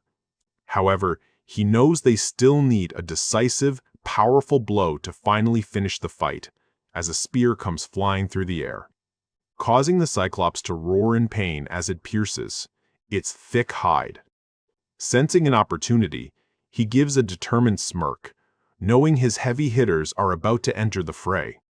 Dongjong, after throwing the spear alongside Yeonju and Dajong, ready themselves for the attack. The Cyclops roars, its single eye glaring with fury as it prepares to retaliate against its attackers. Trusting his team, Jae-hyun tells them he's counting on them and begins summoning a standard supply spear. Calling out to Dongjin, he materializes a rack of glowing blue spears for his vassal to wield. With intense focus, Dongjin prepares to unleash his full strength against the towering enemy. Letting out a fierce battle cry, he dashes forward with incredible speed, brandishing the summoned spears. He closes the distance in an instant, delivering a flurry of powerful attacks against the Cyclops' massive body. Arrows are shot from the side, each one aimed to inflict maximum damage on the gargantuan beast, making it growl in anger. From a safer distance, Gayoung draws her bow, announcing that her team will provide cover fire for the close-range fighters. She lets loose a volley of energy-infused arrows, striking the Cyclops and adding to the relentless assault from the ground team. Amidst the chaos, a system notification announces that his summoned crow has leveled up, maximizing the solar generator's efficiency. He is then informed that he has inherited a portion of the crow's power, causing his basic fire magics to evolve into intermediate fire magics. Suddenly, a new alert appears. The three-legged crow, Blackie, has detected the Cyclops and is requesting permission to release its power. Jae-hyun is taken aback by the unexpected request, questioning what power release could even mean. Deducing the enemy must be the Cyclops, he skeptically eyes the tiny Blackie, wondering what it could possibly do. After giving his permission, he is utterly shocked when the system announces that a staggering 300 million won will be consumed. An immense surge of golden energy erupts from the solar generators atop the apartment building, bathing the area in brilliant light. Blinded by the intense light, he struggles to comprehend the massive power being unleashed. The beams of light converge, gathering into a powerful blast that shoots from the building's rooftop. He looks up in astonishment at the source of the incredible energy surge, and watches in disbelief as his small crow, Blackie, transforms into a magnificent, fiery, phoenix-like creature. The transformed Blackie then opens its beak, gathering the solar energy into a concentrated, blindingly bright blast. Now a formidable divine beast, it faces down the Cyclops, ready to unleash its ultimate attack. The powerful beam of light shoots past Jae-hyun and his citizens, heading straight for the colossal monster. Striking the Cyclops with devastating force, penetrating its upper body with ease. The sheer power of the attack throws the giant off its feet, sending it crashing heavily to the ground. Mortally wounded and spewing blood, the Cyclops lets out one last, agonized roar. Dongjin can only stare in stunned silence, completely speechless at the overwhelming power he just witnessed. But Yeonju does not wait. Seizing the moment, the she leaps from the ground, soaring through the air toward the fallen Cyclops. She surges forward, covering the gap in an instant, and lands with a devastating impact, delivering the final, crushing blow to the defeated monster's head. A system notification confirms the successful hunt of the level 51 Cyclops, depositing an astronomical sum of nearly 32 billion won into Jae-hyun's account. The massive influx of experience causes his skills to level up multiple times in quick succession. The overwhelming surge of power proves too much for his body to handle, causing him immense pain. The excess power radiates outward, causing his entire territory to expand dramatically in a flash of purple lightning. With the battle won, a new notification congratulates him for declaring dominion over Apartment Complex 1, rewarding him with a 10 billion won construction grant. As the backlash finally subsides, he collapses to his knees, utterly spent from the ordeal. Panting heavily, he is greeted by Blackie, who has returned to its normal, tiny size.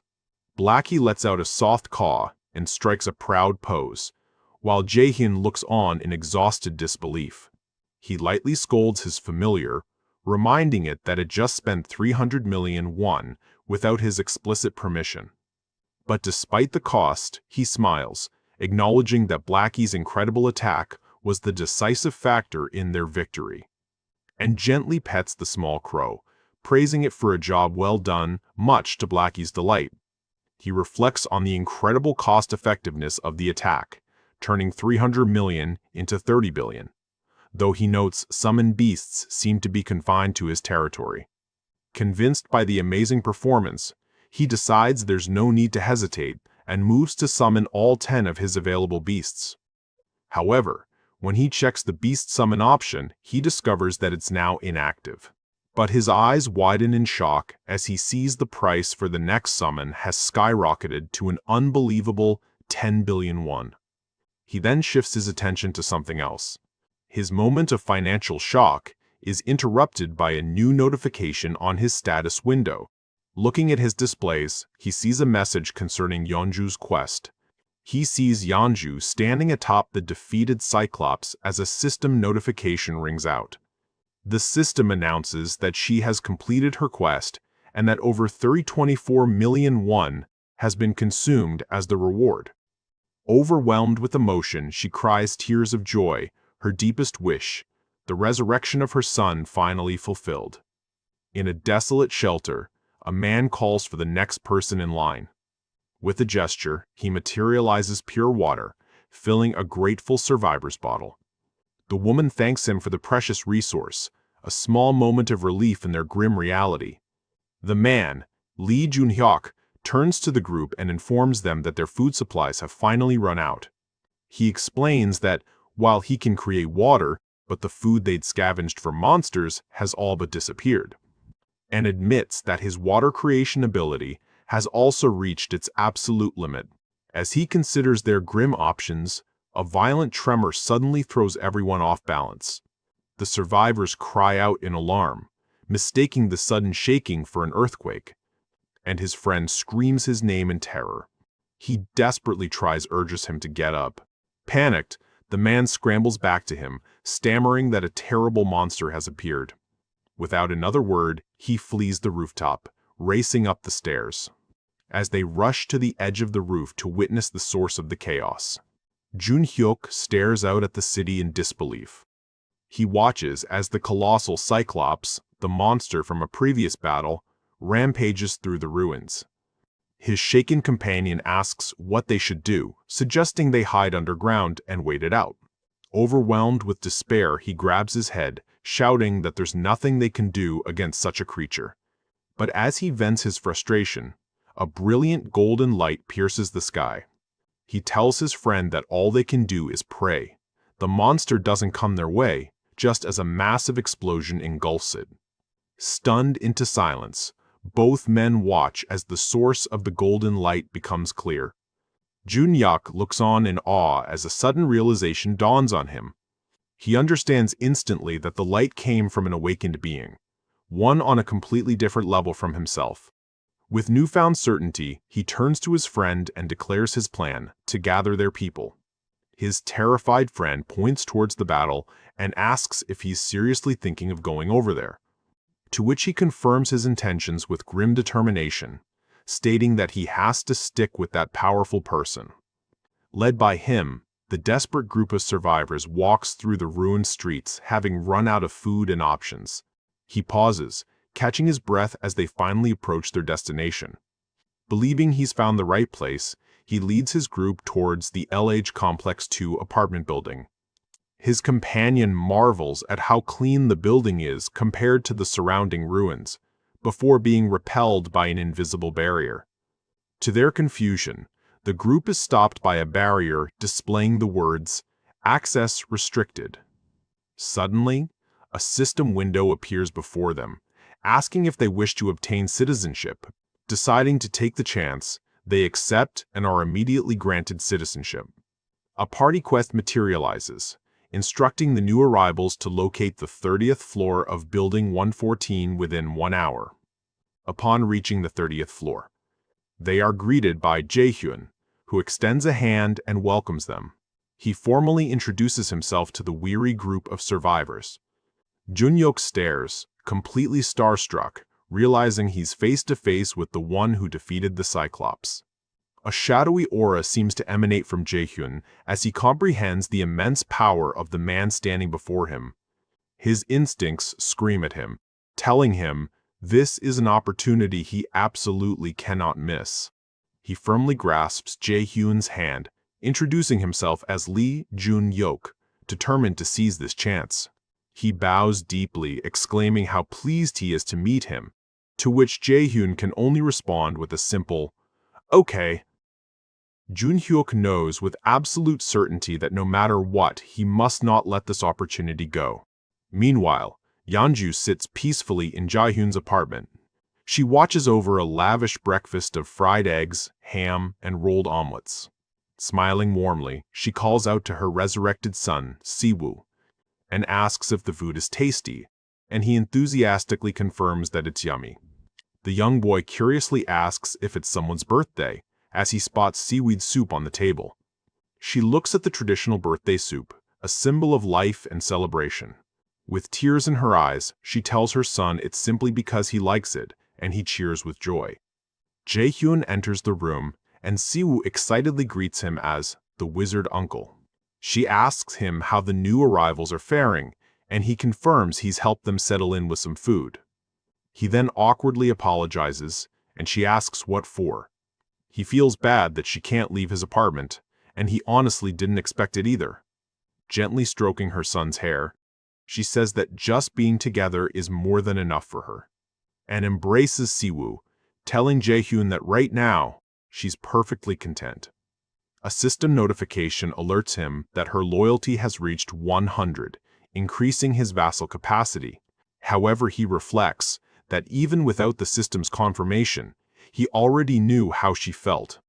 He could tell from her expression and attitude alone just how deep her gratitude and loyalty ran. As Siwoo asks to watch his dino cartoons, she happily agrees to indulge her boy, and Jae-hyun understands perfectly what she is feeling in this precious moment. Siwoo's favorite cartoons start, The Living Rock Stegodino. He cheers excitedly for Stego as he watches, with his mother holding him and Jae-hyun watching from the couch. Observing the happy scene, his thoughts drift, and he begins to wonder how his own family is doing. He pictures his mother, worrying if his parents are eating well or if they've been hurt. A wave of anxiety hits him as he considers the possibility that something might have gone wrong. As Blackie playfully chirps at Siwoo, he forces himself to calm down, telling himself not to panic, and reminds himself of how hard Yeonju fought for this single day of peace with her son. He reassures himself that he's taken action. One of Yejin's mice is already on its way to his parents' house, and is confident that once the mouse arrives, it will be able to deliver the necessary supplies to his family. With his plan in motion, he resolves to focus on the present, and decides that for today, he'll simply watch and appreciate the reunion he made possible, and cherish this shining moment where Yeonju's one and only dream has finally come true.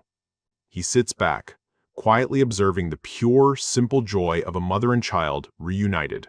He offers the main bedroom to a surprised Yeonju, who is holding her son, Siwoo. Despite her hesitation to accept, he insists that she and Siwoo rest comfortably, and playfully calls it an order to ensure she accepts his kindness. Grateful, she bows her head and thanks him, while Siwoo also expresses his gratitude. As she carries him into the room, Siwoo cheerfully wishes Uncle Wizard a good night and watches them go, a small, satisfied smile on his face.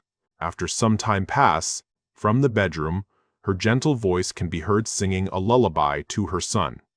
Jae-hyun, trying to sleep on the couch, listens to the soft melody meant for Siwoo. As the lullaby echoes through the apartment, he finds himself being lulled by the sound. Though he tells himself he's too old for lullabies, he admits that listening to it is making him drowsy. The comforting sound brings back a distant memory of his own mother caressing his head as he fell asleep.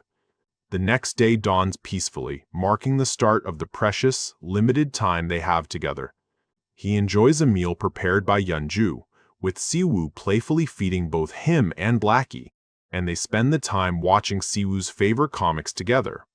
He watches the boy cheer enthusiastically, sharing a quiet, happy moment with him. A comical scene unfolds as Siwoo excitedly chases Blackie around the room, much to the divine bird's annoyance. Their day is filled with peaceful activities, including napping together after playing with toys he bought from the store.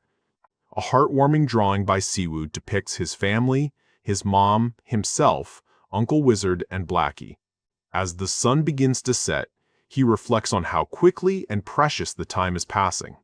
With Blackie on his shoulder, he reflects sadly that this single day of happiness was all he could give them. In the bedroom, Yeonju and Siwoo share a hug as he watches, knowing their time is almost up. Siwoo looks up at his mother and innocently asks if she's crying. She tries to deny it, but can't hold back her sobs as she clutches her son. Overwhelmed with emotion, she continues to weep, unable to hide her sorrow from him. Siwoo gently insists, "You are crying," as he continues to hold his mother, and comforts her, pleading, "Mom, don't cry." Caressing his face, she struggles to speak through her tears, and finally confesses her deepest fear, telling him that she's terrified of a world without him. He embraces her tightly, a look of concern on her face as he says, "Mom, I'm right here," he says, his voice a source of pure comfort for his weeping mother. Siwoo's warm, comforting voice is like sunlight, causing her to finally break down completely. She cries uncontrollably into her son's shoulder, releasing all her pent-up grief and fear. He pulls back slightly to look at her, promising that he'll always stay with her. Looking into her tear-streaked face, he promises, "I'll always stay right by your side. You know that, right?"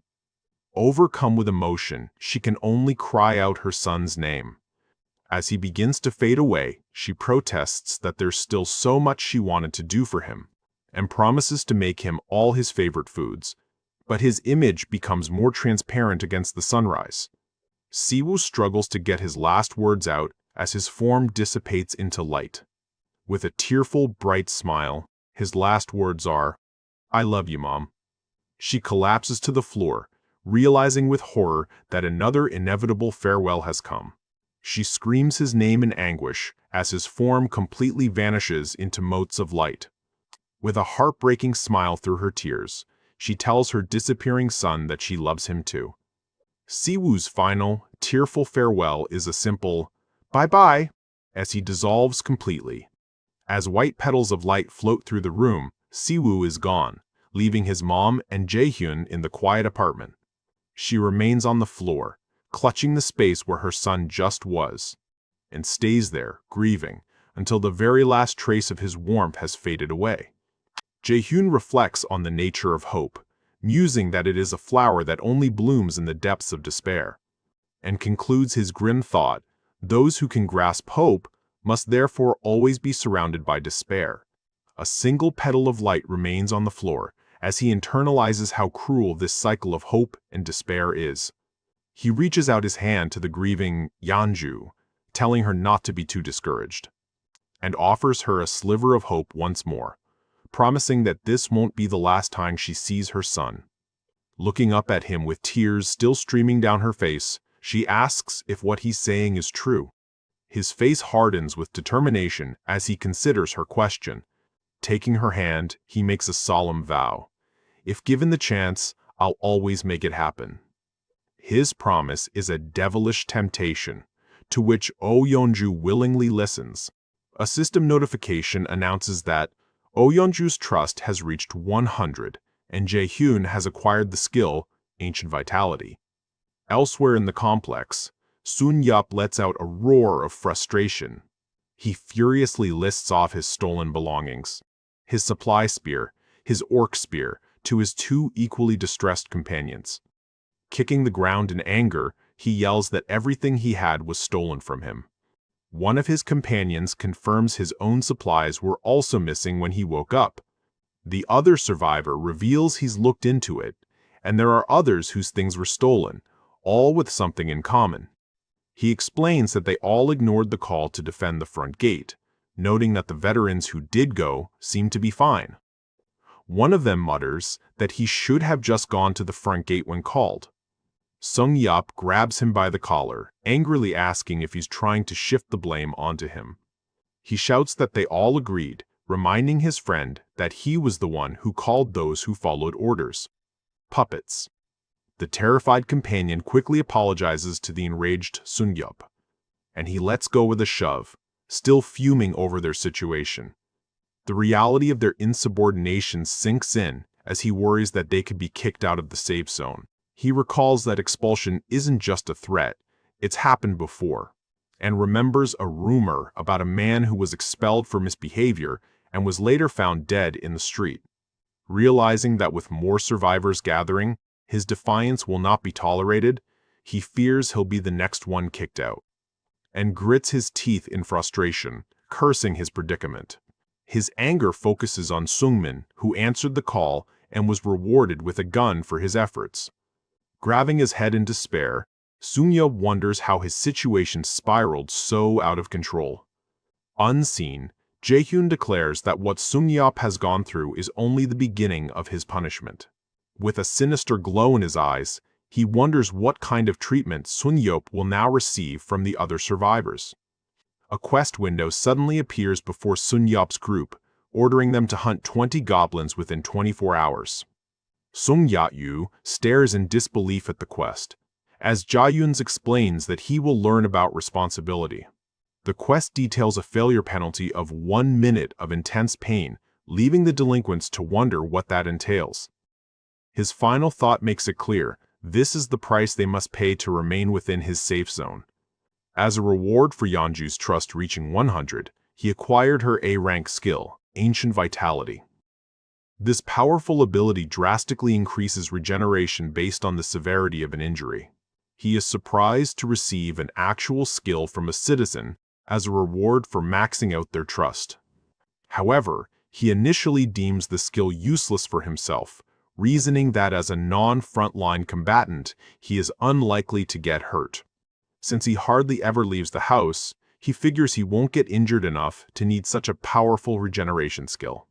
Still, he acknowledges that gaining a skill this way is a noteworthy development in his power set.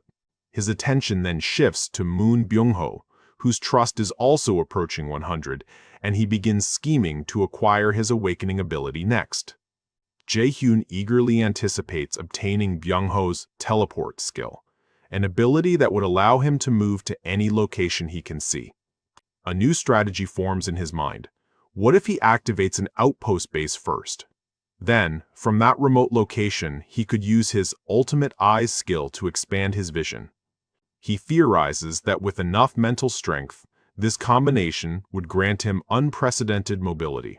The Outpost Base skill allows him to create a temporary safe zone outside his house, but it requires a citizen with a knight title or higher to be present, and concludes that by establishing an outpost, he should be able to teleport directly to it, effectively extending his reach across the city. Realizing the immense power this would grant, he decides to prioritize mental strength boosts as quest rewards to fuel his new plan. His strategic planning is interrupted when Yeonju calls out to him. With things now stabilized, she formally asks for permission to leave. Yeonju is stunned into silence by his unexpected and decisive offer. Knowing that he delayed their operation by a day to give her time with her son, she closes her eyes and thanks him for giving her that invaluable time. and then expresses her desire to repay his kindness and consideration for her feelings. Internally, he notes that she's voicing the exact thoughts on his mind, as he was just about to ask for her help, and laughs nervously, feeling both grateful for her understanding and a bit embarrassed that his impatience was so obvious. She reassures him, saying that if she were in his shoes, she would have felt the same way, and smiles warmly, acknowledging the universal truth that everyone values their family above all else. He understands that her gratitude stems from the precious, albeit imperfect, day she had with Siwoo. As she thanks him one last time, he observes that her eyes no longer blaze with anger, but are now filled with profound trust. Relieved by their mutual understanding, he thanks her for her cooperation, and directs her to wait with Dongjun's party in Unit 2001, promising to join them shortly. He reflects on why he didn't send the teams out immediately after gathering them. The reason becomes clear. The giant Cyclops' rampage had completely destroyed the subway tracks and underground area at Seomyeon Station. With their primary route blocked, he realizes they need to forge a new path to their destination. Fortunately, Yejin has been diligently using her rats to scout and secure an alternate route since yesterday. So he activates his ultimate eyes to check in on her reconnaissance mission. However, as he focuses, he notices something very unusual about the condition of the rats. One of her scouts has evolved into a tamed giant rat, now at level 7. It evolved, he exclaims in shock, caught completely off guard by this development, and quickly theorizes that the evolution must be a result of the new ability Yejin gained when she became his vassal. His train of thought is cut short as he notices what the evolved rat is frantically fleeing from. The view fills with the grotesque faces of a zombie horde, ranging from level 9 to 13. He can only stare in disbelief at the unexpected appearance of the undead. As the evolved rat sprints for its life, he confirms the unbelievable truth. Zombies are real. The rat squeals in terror as the zombies corner it, as it is quickly swarmed by the relentless undead. Watching the carnage unfold, Jae-hyun grimly thinks to himself, "It's over," and laments the meaningless loss of his reconnaissance assets, and thinks of the possibility of a gas explosion to sweep away the zombies. But the giant rat isn't giving up. The evolved rat turns with a determined squeak and races in the direction of the zombies. With surprising speed and power, the rat leaps between their legs, shocking him. The giant rat proves to be a formidable fighter, using its tail to whip and trip the clumsy zombies. He can't help but be impressed, thinking, "What a tough little guy." Following Jae-hyun's guidance through their shared vision, he directs the rat towards a nearby exit. A sliver of light appears at the top of the stairs, signaling that freedom is just a little further. The rat scrambles over a pile of bones, almost reaching the exit. But a low growl stops it in its tracks as a massive, shadowy creature awakens before it. Both the rat and Jae-hyun, watching through its eyes, are frozen in terror by the sudden appearance of the new monster. Before it can react, the creature, a horrifying land shark, opens its massive jaws and swallows the rat whole. The psychic connection is violently severed as the rat is instantly killed, and cries out as the painful feedback from the rat's death slams into his mind. He struggles to process what just happened, questioning the land shark he just witnessed, but another realization hits him. He recognizes the location his rat scout had reached. It was Nampo Station. A wave of panic washes over him as he realizes the station is only a few kilometers from his parents' house. Filled with a new sense of urgency, he knows he can't waste another second. They need to hurry. Elsewhere in the building, Davin is busy organizing supplies. She pauses for a moment, wiping sweat from her brow after a long stretch of work. Suddenly, she's startled when someone calls out her name. She turns to see Jae-hyun approaching, telling her that she's been working hard. She cheerfully dismisses the difficulty of her work, joking that she's being paid for it, before asking what he needs. He becomes uncharacteristically flustered, stammering and unable to get his words out. She observes his strange behavior, noting his hesitation with a confused look. His nervousness makes her extremely anxious, and she nervously encourages him to speak freely as her mind races with worst-case scenarios. He continues to struggle, trying to find the right way to phrase his request. Finally, he manages to ask if he could borrow Yoo-hyun for a while. Davin is stunned by the question. Her face drains of color as she dreads the possibility of having to do all the work alone. Oblivious of her internal panic, he smiles and says he'll be counting on her for the next 2 days. With a dark expression, she grits her teeth and calls out his name. Springing to her feet, she demands to know if she'll be getting overtime pay for the extra work. A confident smirk spreads across his face. Without hesitation, he holds up 2 fingers and declares, "I'll double it." Instantly, all of Dobbin's complaints vanish, replaced by pure, money-fueled excitement. Hyun's potent poison mist enters inside the storage space, ready to be stored. She concentrates intensely, pushing her ability to its limit to produce a massive quantity of the poison. With a final surge of power, she completes her task, her eyes gleaming with the green energy of her ability. After that, he gathers his core team for a crucial mission briefing. With everyone present, he officially begins the briefing for their next major operation, and starts by explaining their primary obstacle: a giant monster has made passing through Seomyeon Station nearly impossible. Unwilling to waste the subway line entirely, he calls on Yejin to present an alternative route. She reports that her rat reconnaissance has confirmed the path from Seomyeon Station to Baeum-nagal, and Shoryang is clear of monsters. Tapping on a hand-drawn map, she declares their first objective, and reveals their goal is to secure the route to Baeum-nagal Station, showing the simple path he has mapped out. The team stares blankly at the crude map, their chibi-like expressions. Deoksu momentarily breaks the serious tone of the meeting, and with a goofy grin, he enthusiastically praises her for her excellent map-drawing skills. Getting the meeting back on track, she continues the explanation of their perilous journey, and points to a specific area on the map, identifying it as the main danger zone they must be cautious of before reaching Jeonpo and Baeum-nagal. The danger is revealed to be a horde of at least 500 orcs that have taken over a large supermarket in the area. Concerned by the sheer number of enemies, Dongjin asks if they really need to clash with such a massive orc force. But she clarifies that their goal is not to fight the orcs, but simply to reach and utilize the Baeum-nagal Station subway line, and reassures the team that her rats have already scouted the safe path, instructing them to swiftly handle any minor monsters and head for the station.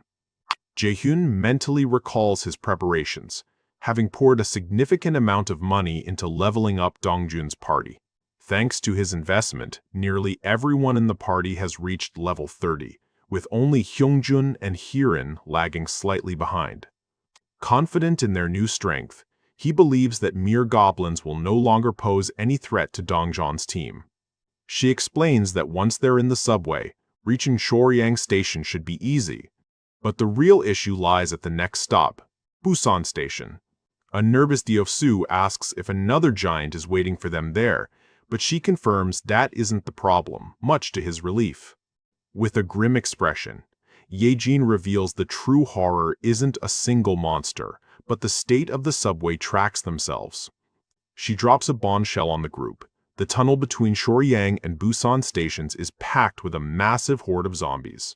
The team realizes that without an ability capable of wiping out monsters in a confined space, taking this route would be a major setback, which makes them stare at panicking Hyun to use her ability. Overcoming her fear, Yoo-hyun stammers, trying to get the group's attention.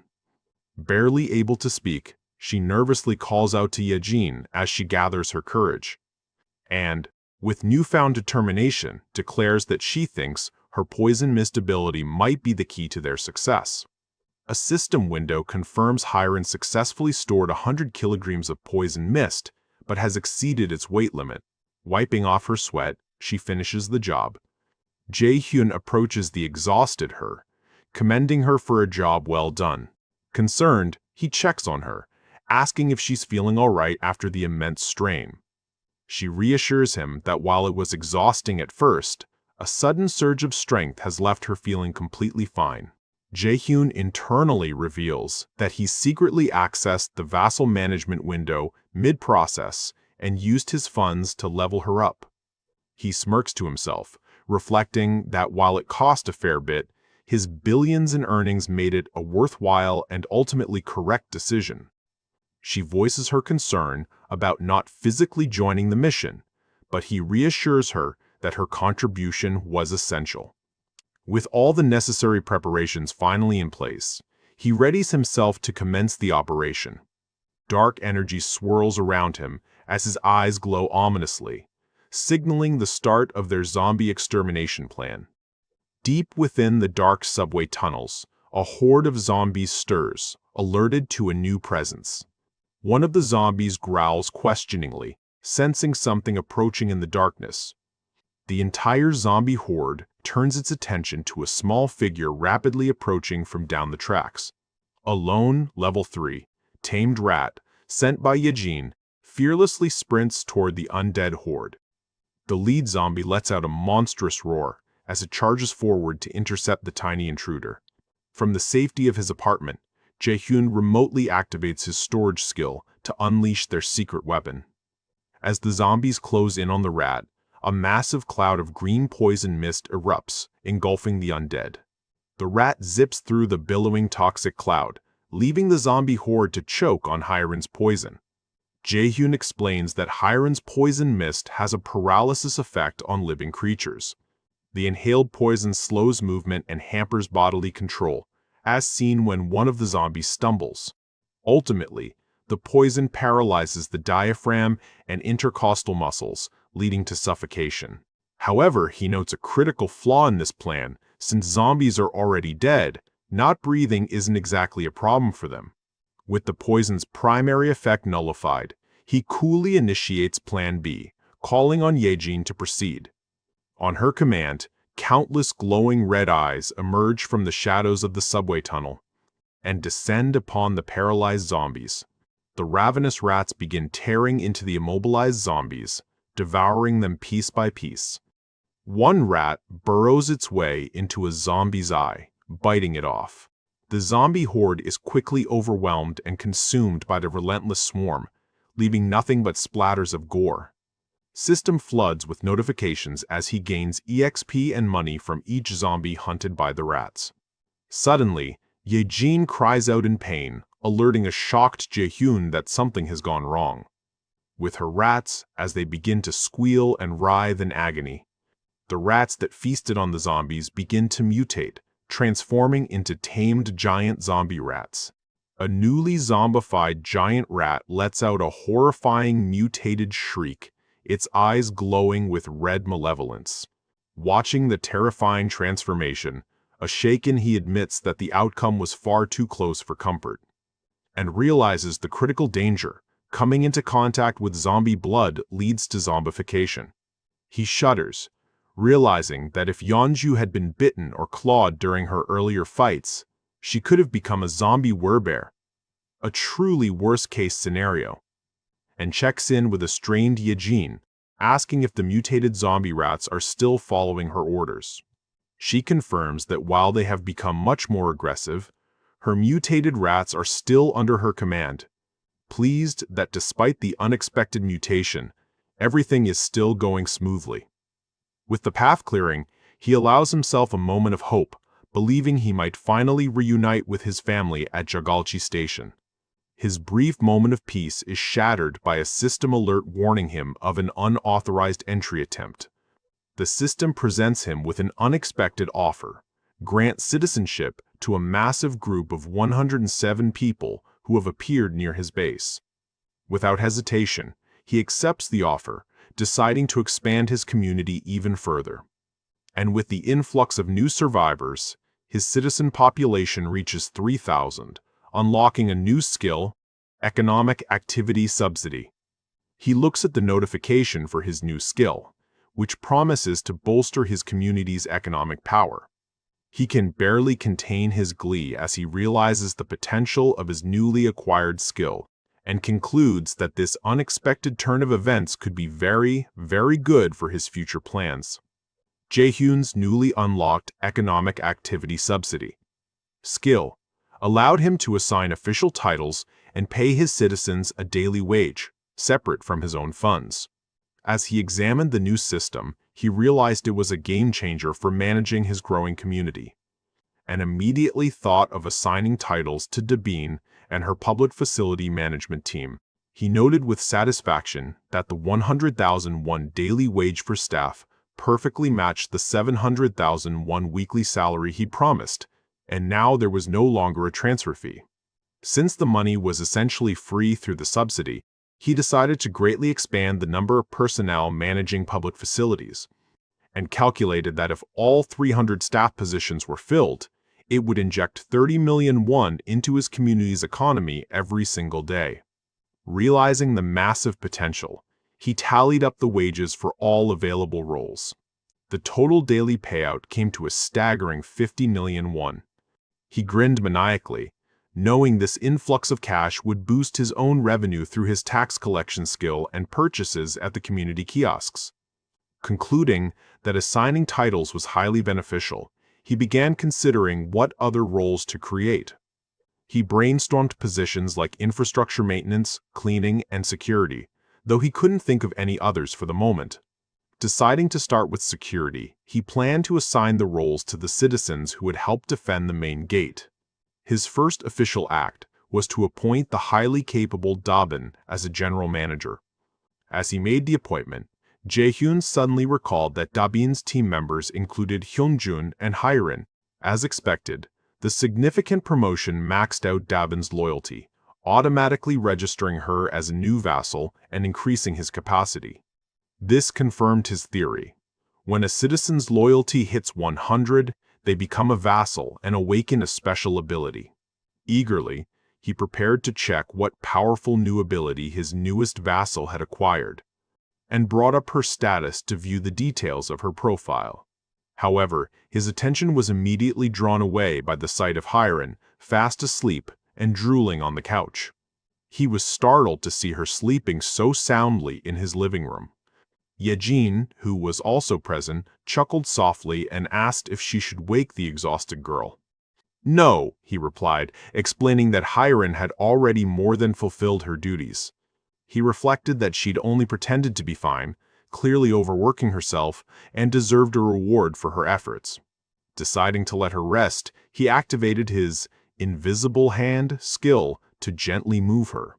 With a tender gesture, his invisible power carefully tucked a blanket around the sleeping Hyerin. Looking on, Yejin commented on how tired Hyerin must be, and he quietly agreed. Turning his attention back to the mission, he asked Yejin if she was okay. She reassured him that she was fine, and reported that her scout rats had successfully entered the tracks at Nampo Station. But just as she said he could count on her, her confident smile vanished, replaced by a look of stunned confusion. Sensing her abrupt change, he immediately asked what was wrong. She stammered, trying to explain that her link is not working. Startled, he asked if the connection was cut off suddenly, and told him to hold on. She closed her eyes to concentrate, trying to reconnect with her distant scouts.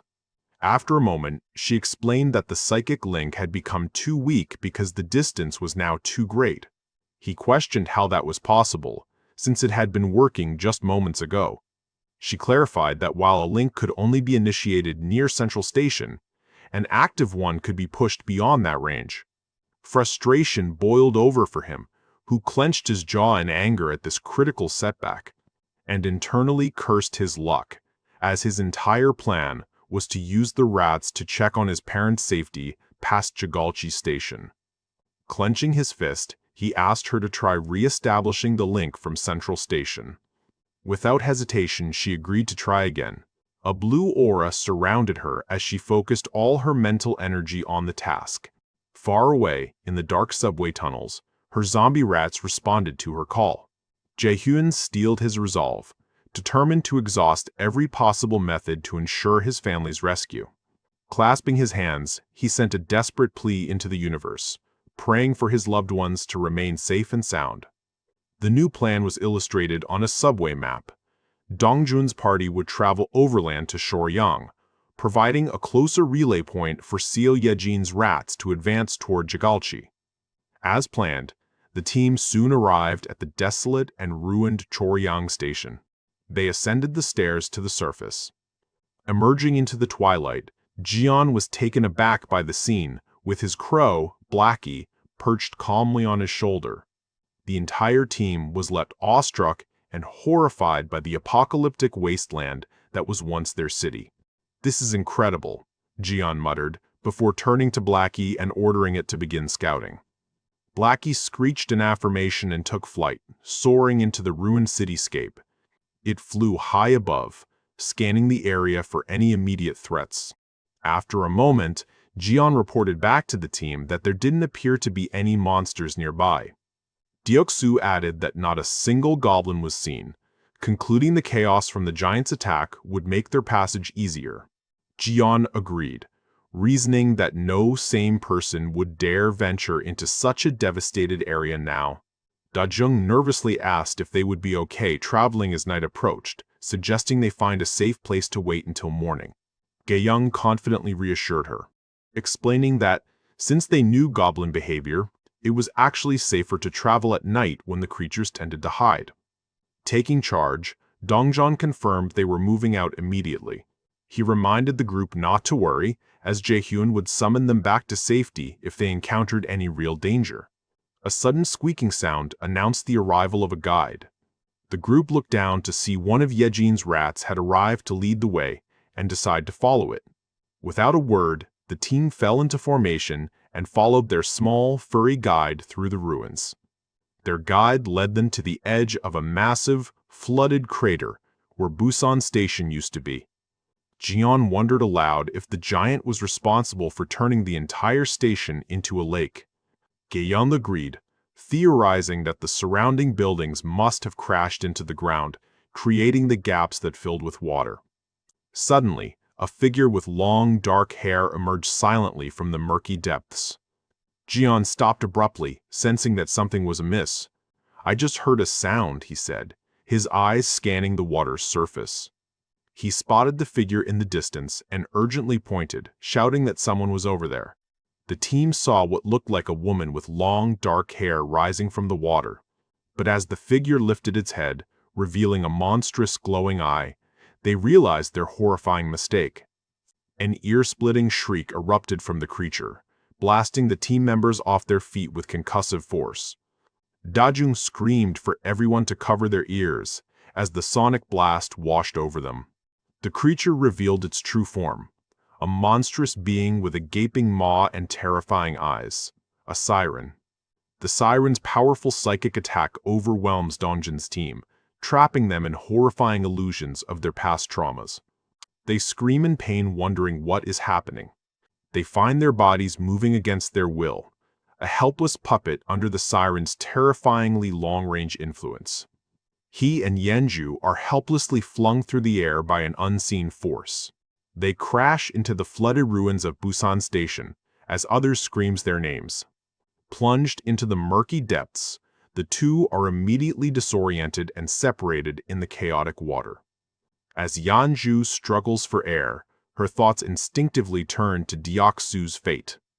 A sense of dread washes over her as she realizes that Deoksu, unable to swim, is in mortal danger. Just as the thought crosses her mind, a monstrous, webbed hand bursts from the darkness to seize her ankle. Her eyes fly open in shock as she is ensnared by one of the siren's underwater minions. Dragged deeper into the abyss, she muffled struggles, are useless against the creature's immense strength. A swarm of smaller, fish-like monsters converges on her, their intent predatory and merciless. On the surface, a powerless Dongjin watches in despair, crying out as his team is picked off one by one. The team's healer, Dajung, endures the psychic assault until a brilliant golden aura suddenly emanates from her body. She unleashes her hidden power, shouting, "Magic armor!" as a wave of protective aura shields her nearby allies. Now protected from the mental attack, a stunned Jion asks her about the nature of her incredible new power. Though the ability leaves her exhausted, she immediately urges the others to press their advantage and save Deoksu and Yeonju, only to be cut off by a new, massive shape disturbing the water's surface. Head of a reptilian sea creature emerges from the depths, its glowing yellow eyes locking onto the survivors. The team can only stare in shock as an entire army of smaller, spear-wielding amphibious warriors appear. The reptilian monsters surge forward, hissing as they raise their tridents. The battle erupts as they jump into the water and move towards our team. Wasting no time, Dongjin roars for his remaining teammates to brace themselves for the incoming reptilian charge. With grim determination, he watches as the horde of monsters closes the distance. The first wave of reptilian attackers crashes onto the platform, carried by a massive surge of water. One of the creatures leaps high into the air, aiming its trident down at the beleaguered team. With a fierce cry, Dongjin intercepts the blow, his spear holding the monster at bay. He shoves the creature back and immediately counters with a powerful, two-handed thrust. The monster lets out a final shriek. An arrow finds its mark, ending its life. However, for every monster they defeat, several more leap from the water to join the relentless assault. Back in the fight, Jae-hyun curses in frustration, realizing they are being overwhelmed by sheer numbers. And the survivors are quickly surrounded, forced into a defensive circle against the endless tide of reptilian soldiers. Dongjin knows they can't afford to be bogged down like this if they're going to save their friends, and reaffirms their priority to rescue Yeonju and Deoksu, just as the lead monster seems to direct a tactical assault. In a surprising turn, something begins attacking the siren's minions, sending them flying out of the water. Jumping out of the water, Yeonju carries Deoksu, saving him from drowning. Deoksu sputters back to life, coughing up water and exclaiming that he thought he was going to die. His teammates cry out his name, overjoyed and relieved to see him alive. He looks up to see Yeonju in her werebear form and thanks her for the rescue, to which she replies that it's the least she could do. Their brief reunion is shattered by the furious roar of the lead reptilian monster, reminding them the battle is far from over. The team regroups, but the endless horde of reptilian soldiers gives them no time to rest. Tired of being on the defensive, Deoksu declares, "Fine then," and activates his Iron Knight ability. Now fully armored, he charges headfirst into the enemy ranks, vowing to take the fight all the way. The monstrous bear roars in tandem, charging alongside him to rip and tear through the enemy line. The bear's primal fury is unmatched as slaps one monster away. With a devastating swipe of its paw, sends one of the reptilian soldiers flying through the air. The monster's body slams into a massive concrete support pillar with enough force to crack it. The damaged pillar begins to topple over, threatening to crush everyone on the battlefield below. Spotting the danger, Deoksu yells for everyone to get back as he prepares to deal with the falling structure.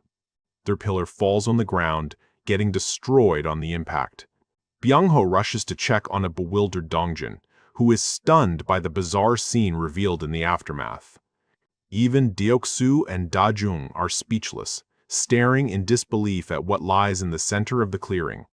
Amidst the rubble, there is a large wooden cross, upon which a goblin has been crucified. As the team gathers around the grim sight, one of them urges the others to look up.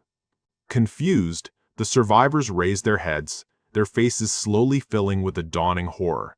They see another victim, a muscular orc, similarly crucified high above them.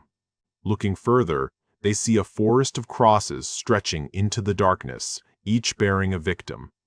Dongjin realizes with sickening dread that they've been fighting beneath a gruesome monument to a massacre they hadn't even noticed. His face twists in rage at the sheer cruelty of the reptilian monsters. The team finally comprehends the horrific scale of the slaughter. Countless victims, both monster and human, crucified without distinction. The bow suddenly drops from Jae-hyun's limp, trembling fingers. A choked, horrified gasp escapes her as she recognizes one of the bodies displayed above. Her eyes, reflecting the horrific scene, well up with tears as the devastating truth crashes down on her. Clutching her face in utter shock and grief, she whispers a single, heartbreaking word. "Dad?" As she stands paralyzed by the discovery, a reptilian monster silently closes in from behind. Dongjun's eyes widen in panic as he spots the creature about to strike his vulnerable teammate. He screams, "Ga-young!" as the monster lunges, too far away to intervene in time.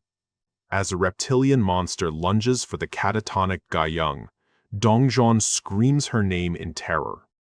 Suddenly, a gunshot rings out. The bullet strikes the monster in the head, saving her at the last possible second. The reptilian creatures reel from the unexpected counterattack. His gun still smoking, Byung-ho anxiously checks to see if she is okay. Impressed by the shot, Dongjun praises his teammate before turning his attention to her. He quickly realizes something is terribly wrong as she remains collapsed on the ground, trembling uncontrollably. Amidst the chaos, Jiyeon calls out to Dongjin, getting his attention. With a look of grim determination, he announces that he's figured out a way to handle the overwhelming situation, and reveals that he's identified the siren as the enemy commander. Through Blackie's eyes, he confirms his theory about the siren's role in the battle. She sits perched above the battlefield, directing her army of reptilian monsters. He explains that he noticed a pattern: whenever the siren moves her mouth, the monsters react. The siren's sharp-toothed mouth opens and closes, issuing silent commands to her troops. As she commands them, the reptilian monsters move in perfect unison. So he proposes a clear objective: if they can take down the siren, her army will likely fall into disarray, giving them a chance to win.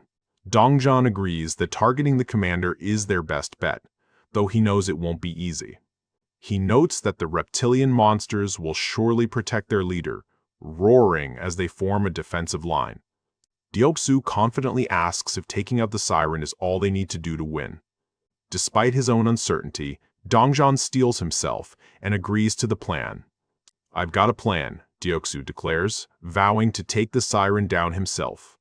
From her perch, the siren watches the hero's movements with a sinister smirk. She opens her mouth, preparing to issue another command to her army. At her signal, the reptilian monsters let out a ferocious war cry and surge forward. "Damn it, they're changing formation," Ha Dongjun yells, realizing the monsters have figured out their plan. Looking nervously at his teammate, he asks Deoksu if he can really pull off his plan. "Of course. Have faith in me," he says with a grin, believing their aggression will work to their advantage. With unwavering confidence, he tells the team to just clear a path for him to the siren.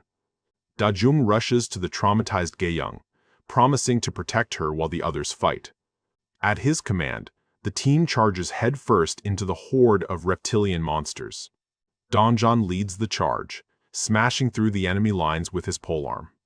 The team fights in concert, with Byung-ho and Jiyeon providing covering fire, while Dongjiyeon engages in close combat.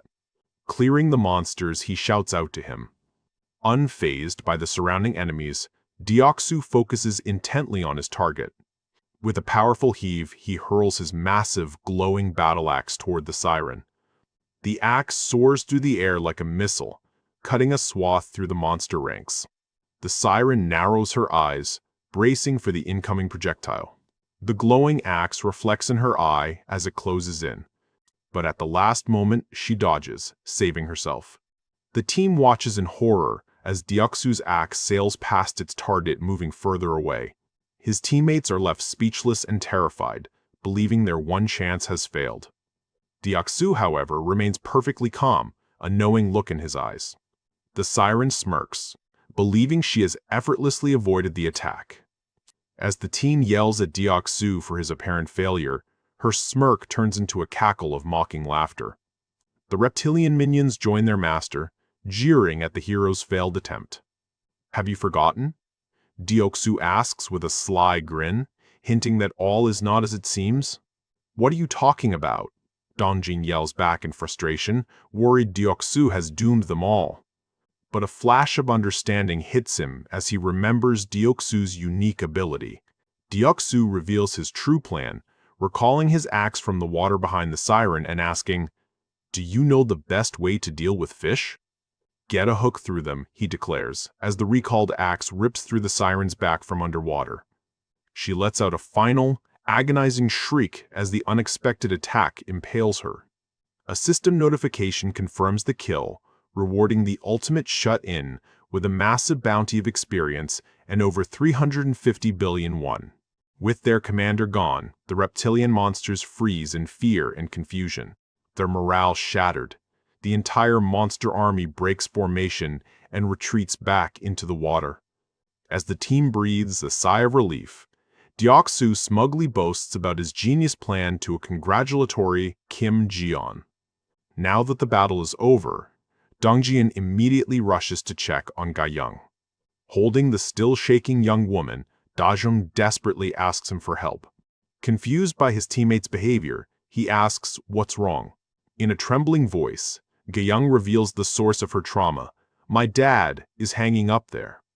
His face drains of all color as he struggles to process her horrifying words. In complete disbelief, he mutters, "No way. Why would my father-in-law be up there?" And desperately tries to convince himself that she's mistaken, that it's just a tragic coincidence. But Ga-young's heartbroken sobs tell him it's the truth. His eyes fall upon one of the crucified victims, noticing a familiar-looking jacket and ID badge.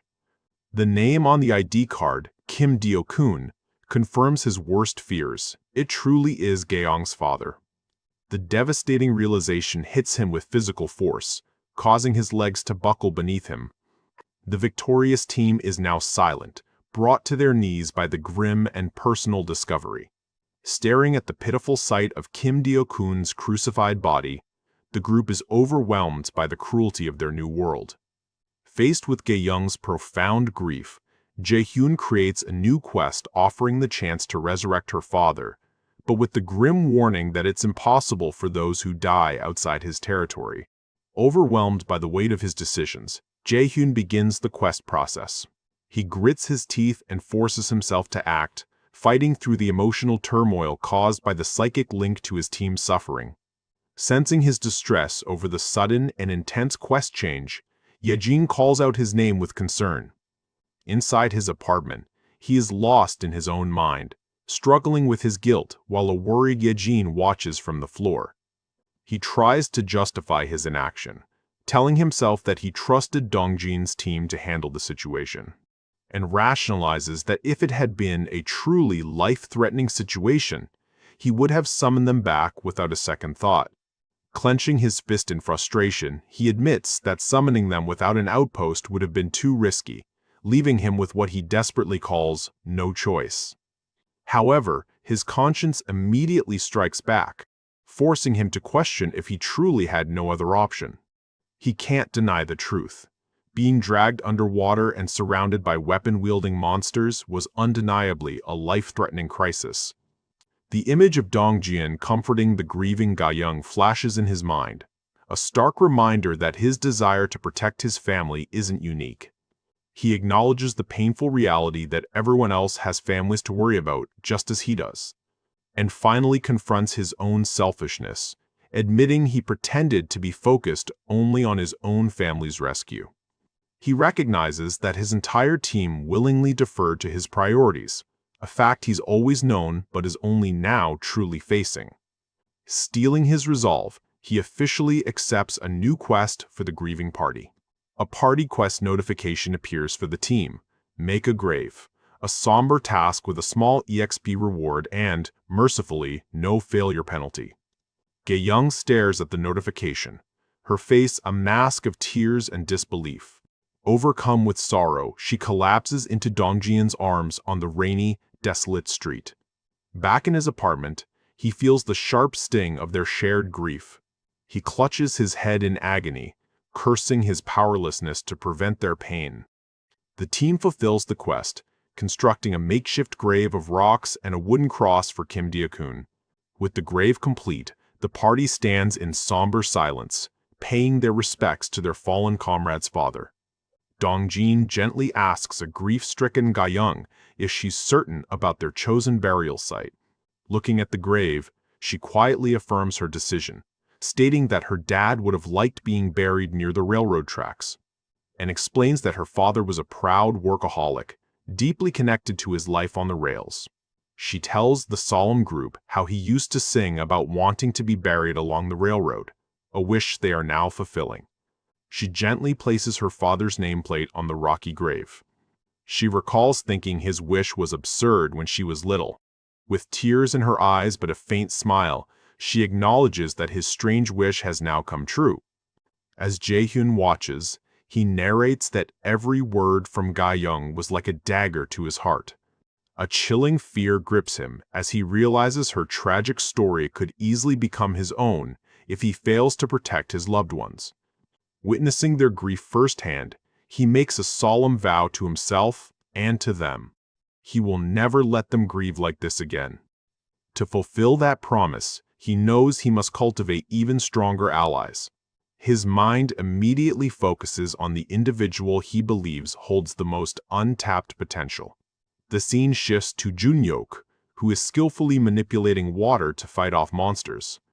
He effortlessly dispatches a goblin with a powerful kick, demonstrating his combat prowess. As he fights, a system notification alerts Jae-hyun that his loyalty has reached the threshold for vassal registration. Without hesitation, Jae-hyun initiates the vassal registration for him. One of his companions cries out his name in shock as his body begins to radiate a mysterious energy. He looks down at his own body, bewildered, as he's enveloped in a powerful blue aura, and senses an immense power surging through him, a feeling he's never experienced before. His status window updates, revealing his new title as the 12th Servant and the awakening of two new high-rank abilities, Water Bomb and Control Water. Jae-hyun immediately issues a quest, challenging him to test out his new powers. Looking at the quest notification, he instantly understands that this incredible power-up is a gift from Jae-hyun. As the quest window hovers before him, he prepares to unleash his newfound strength. When his friend asks what's happening, now focused, simply tells him to wait and watch. A confident, almost sinister grin spreads across his face as he realizes the potential of his new abilities. He turns to face a crowd of goblins, declaring that he now has plenty of targets to practice on, and summons a vortex of water, channeling his newfound power into his hands. He gathers the water into a dense, swirling sphere of energy. The goblins can only screech in confusion, completely unaware of the devastating attack about to be unleashed. With a manic expression, he roars out the name of his new skill, Water Bomb, and launches the compressed sphere of water, which detonates with incredible force, sending the goblins flying. After the massive explosion, all that remains are scattered droplets of water falling from the sky. The aftermath is a scene of total devastation, with a newly formed crater and the mangled bodies of the goblins littering the ground. Not finished yet, he raises his hand to test his second ability.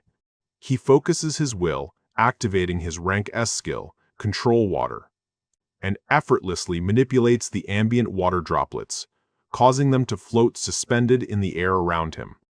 His two companions stare in absolute awe at the mesmerizing and terrifying display of power. One of them stammers, asking if this incredible feat is really his doing. He simply stands amidst the floating water orbs, taking in the sheer scale of his new power, and erupts into a fit of triumphant, crazed laughter, completely intoxicated by his sudden evolution. Overcome with gratitude and awe, he collapses to the ground, and kneels and shouts his thanks towards the sky, pledging that he will never forget this incredible favor from Jae-hyun. His bewildered companions can only watch on, concluding that he must have gone crazy from the power-up. Meanwhile, Jae-hyun receives a flurry of notifications confirming the quest's completion, a significant increase in Junhyuk's loyalty, and the deduction of the quest fee. He is shocked, realizing that Junhyuk has just awakened a powerful rank S ability. This makes him the second rank S awakened being under Jae-hyun's command, right after the formidable Yeonju. and reflects on Junhyuk's original rank B, create water skill, admitting he never expected such a massive leap in power. Pondering the unexpected outcome, Jae-hyun suspects that Junhyuk's high initial level might have played a role, concluding it wasn't just pure luck. Regardless of the reason, he's pleased with the result and begins to strategize. With another powerful piece on the board, he contemplates how he should best utilize Junhyuk's new skills. Visualizing his vassals as game pieces, he briefly considers placing Junhyuk into Dongjin's main combat party. However, he quickly dismisses the idea, recognizing that the main party is already well-balanced, and adding another powerful member might disrupt their synergy. He wisely notes that the group Junhyuk arrived with is tightly knit around him, and separating their leader would only lead to chaos, and decides the best course of action is to let him continue leading his own team, empowering them as a separate unit. As he plans, notifications continue to roll in, showing him that his citizens are actively hunting goblins and earning him passive income. He is surprised to see so much activity so late at night, a testament to his citizens' growing diligence. The constant influx of EXP and funds from their hunting efforts is clear. Suddenly, a system alert announces a major milestone, his house declaration. Skill has reached level 20, granting him skill points and a new, unknown skill. Before he can even process the level up, Heist caught completely off guard by another sudden event. A massive system message declares that his entire territory is now expanding. An immense surge of purple energy erupts from him, throwing him into chaos as her screams in pain. He is racked with agony as the raw power of the territory expansion tears through the apartment. From an outside perspective, the entire apartment complex is engulfed in a cataclysmic dome of purple lightning as Ye-jin screams his name in terror. As his territory expands, he writhes in agony, while a worried Ye-jin calls out to him. The pain is unlike anything he's ever felt, like being stabbed by a giant needle, as Ye-jin desperately urges him to breathe. She panics, wondering what to do while Jae-hyun struggles to stay conscious from the overwhelming strain. After some time passes, Jae-hyun slowly opens his eyes, groggily trying to understand what happened during the intense level-up. His last thought before blacking out was that he had simply collapsed from the sheer shock of his expanding power, and awakens to find a flustered Ye-jin leaning over him, seemingly about to perform mouth-to-mouth resuscitation. Startled, he pushes her back and asks what she's doing, causing a surprised Ye-jin to jump back in apology. She awkwardly explains that she thought he wasn't breathing and was about to perform CPR, but he assures her he's all right. Nearby, his little crow familiar, Blackie, chirps worriedly by his side with tears welling in its eyes. He gently reassures the crying Blackie, telling his small companion that he's fine now. Despite his reassurances, the lingering pain is immense, so he activates his ultimate eyes to survey the aftermath.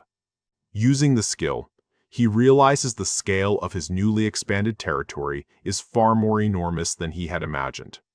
His domain now encompasses the entire west and northern zones, swallowing up all roads within a 1-kilometer radius of the complex.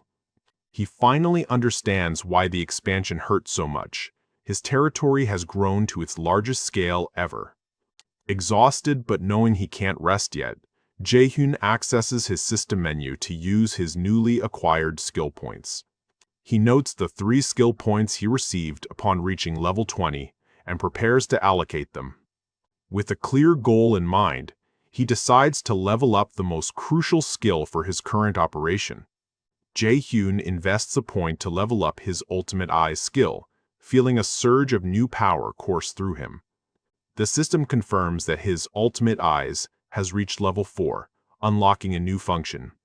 A multi-vision function is added, causing his own eyes to glow with newfound perceptive power. He can immediately feel his field of vision expanding, allowing him to see multiple locations at once. The new multi-vision feels like sitting in a security room surrounded by CCTV monitors, giving him unprecedented oversight of his domain. However, Maintaining the broadened view drains his focus, and he realizes that for now, 3 simultaneous views is his limit. With 2 skill points remaining, Jae-hyun moves on to his next critical upgrade. He levels up his Dignity Preservation skill, which reaches level 5 and adds a new Mystic Draw feature. As a bonus for unlocking the feature, he receives 300 crystals and wonders what they're for. He quickly realizes the 300 crystals are for 1 free try at the Mystic Draw. Seeing no reason to refuse a free roll, Jae-hyun decides to test his luck immediately. He presses the Mystic Draw button, activating the new gacha-like feature. A brilliant golden light suddenly erupts from the floor, startling him and everyone else in the room. The blinding light forces both him and Ye-jin to shield their eyes as Blackie chirps in surprise. The light fills the entire room, signaling the arrival of a special reward from his Mystic Draw. A shimmering ring of communication materializes from the light, an item that delivers his voice directly to his vassals. He examines the glowing ring that has appeared on his finger, contemplating its function. Realizing it conveys his voice, he immediately thinks it would be the perfect tool for his general manager Kim Jae-hyun. The thought reminds him that he recently registered Jae-hyun as a vassal, prompting him to check her stats. He opens the vassal management screen for her, his 11th and most recent servant. He is completely stunned to discover that her newly awakened ability is telepathy. A grin spreads across his face as he realizes how insanely perfect that skill is for someone managing the entire survivor community. Just then, his new multi-vision alerts him to a disturbance. 50 people are crammed into a single apartment. He focuses his vision on the commotion, surprised by the source of the unrest, and sees Jae-hyun trying to explain the situation, but the new survivors angrily reject her explanation that the crowded arrangement is temporary. The crowd grows more aggressive, shouting that they saw vacant homes and demanding better sleeping arrangements. Their demands escalate as they plead for empty rooms, at least for the children to sleep comfortably. A flustered Dabin tries to de-escalate the situation, explaining that their policy doesn't allow it. Watching the scene unfold from afar, his expression darkens with annoyance. He recalls his new Ultimate Shut-ins Door skill, which allows him to connect doors within his territory. This skill, gained at level 20, is perfect for the situation, though he didn't expect to use it so soon. One of the men aggressively argues that in an emergency, they should all be helping each other, accusing Jae-hyun's group of being entitled. A voice from behind startles the man, coolly stating, "It's me, the one who supposedly trespassed." Jae-hyun appears through a newly connected door, calmly confronting the troublemakers as Kim Jae-hyun looks on. With an icy glare, he tells the man to kindly get out of his house if he doesn't like the rules, which infuriates the survivor. Before the man can finish his insult, Jae-hyun calmly orders the system to evict Sung Yoon-sik, who is instantly vaporized. The other survivors who were with Yoon-sik flinch back in absolute shock and terror. Jae-hyun turns his chilling gaze on the rest of the group and asks if anyone else has any complaints. The survivors bow their heads in terrified silence, not daring to speak a single word. As punishment, he announces that he's shutting off the electricity, water, and gas for their entire unit, shocking the dissenters. He coldly turns their own entitled questions back on them, asking what they think is going on, and questions if it's a mere coincidence that they all showed up immediately after his people defeated the giant Cyclops. He stares them down, accusing them of coming here only because they judged his group as capable protectors after witnessing their power, and explains that hundreds of people with the same selfish ideas show up every day, hoping to freeload off their safety. He lays out the first problem with giving in to their demands. Empty rooms would quickly run out, leaving no space for new arrivals. The second problem, he continues, is that the existing residents who follow the rules would begin to feel spiteful and resentful. Finally, he states that if he gives in once, their demands will become endless, and he makes it clear this is a line he will not cross. He shouts that the basic rights and welfare they expect simply do not exist in this new, brutal world. Pointing to the ruined city outside, he reminds them that the government has collapsed, and he is not its representative. He acknowledges that they might see him as a tyrant abusing his power, but he doesn't care, and asserts that the world is too brutal for naive ideals like rights and welfare, and that any privileges must be earned. He points out that other, more deserving survivors are enduring harsh conditions, sleeping in shifts and seeking advice to adapt. Even in their discomfort, these people look out for the children and the weak, striving to survive together as a true community. He condemns the complainers for choosing to make demands rather than seeking solutions like everyone else. Having made his point, he roars at them to act on his command, and points menacingly, ordering them to return to their assigned accommodations immediately, thinking they've become far too comfortable. His final threat hangs in the air: they better comply, unless they want even more things taken away from them. As their group approaches Jae-hyun in the hallway, two of Sung Yoon-sik's former associates look back nervously. Visibly relieved, Davin places a hand on her chest, sighing as she thanks him for saving her. But he deflects her gratitude with a sly smile, telling her that he should be the one thanking her. Startled by his comment, Davin asks him if he finds her new telepathic ability fascinating. She admits that she finds it fascinating as well, prompting him to hint that she might be able to perform similar feats herself. He explains her new telepathy skill, instructing her to focus on a person and speak to them in her mind. As Davin successfully uses her newfound power, he congratulates her and advises her to practice to learn its limitations. Internally baffled as to why her ability is working so well, he simply smiles and offers a polite, "Thank you." A man's hand trembles with anxiety as he prepares to plead his case before Jae-hyun. A member of the dissenting group cautiously approaches Jae-hyun and Dabin to speak on behalf of the banished Sung Yoon-sik. Sweating nervously, the man looks down as he timidly tries to get Jae-hyun's attention. He turns to the anxious man with a calm expression, asking if he has something left to say. The man admits his request is shameless, struggling to find the words to ask for forgiveness. He bows deeply before Jae-hyun and Dabin, begging them to forgive the expelled Yoon-sik just this once. Jae-hyun calmly challenges the man, asking him why he should grant forgiveness. The man explains that while Yoon-sik was the loudest, the entire group shared his opinion, making it unfair for him to be the only one punished. Bowing to the floor, he pleads for mercy, promising they will accept any punishment in return. Jae-hyun reveals that he was already considering letting Yoon-sik back, as he can't justify taking a life merely to set an example. As a system window confirms Yoon-sik has been waiting at the door, Jae-hyun calmly accepts the man's plea. Jae-hyun asks for the man's name, and he introduces himself as Han Kyung-hoon. Addressing him directly, Jae-hyun agrees to restore Sung Yoon-sik's citizenship as a gesture of respect for Kyung-hoon's loyalty. Han Kyung-hoon stares in disbelief as Jae-hyun adds that he will also restore their electricity and water, but not their gas. Jae-hyun clarifies that this is a one-time exception made for Kyung-hoon's sake, who then bows deeply and offers his sincere thanks. As a grateful Kyung-hoon runs off, system notifications confirm that Yoon-sik's citizenship is restored and Kyung-hoon's trust has soared.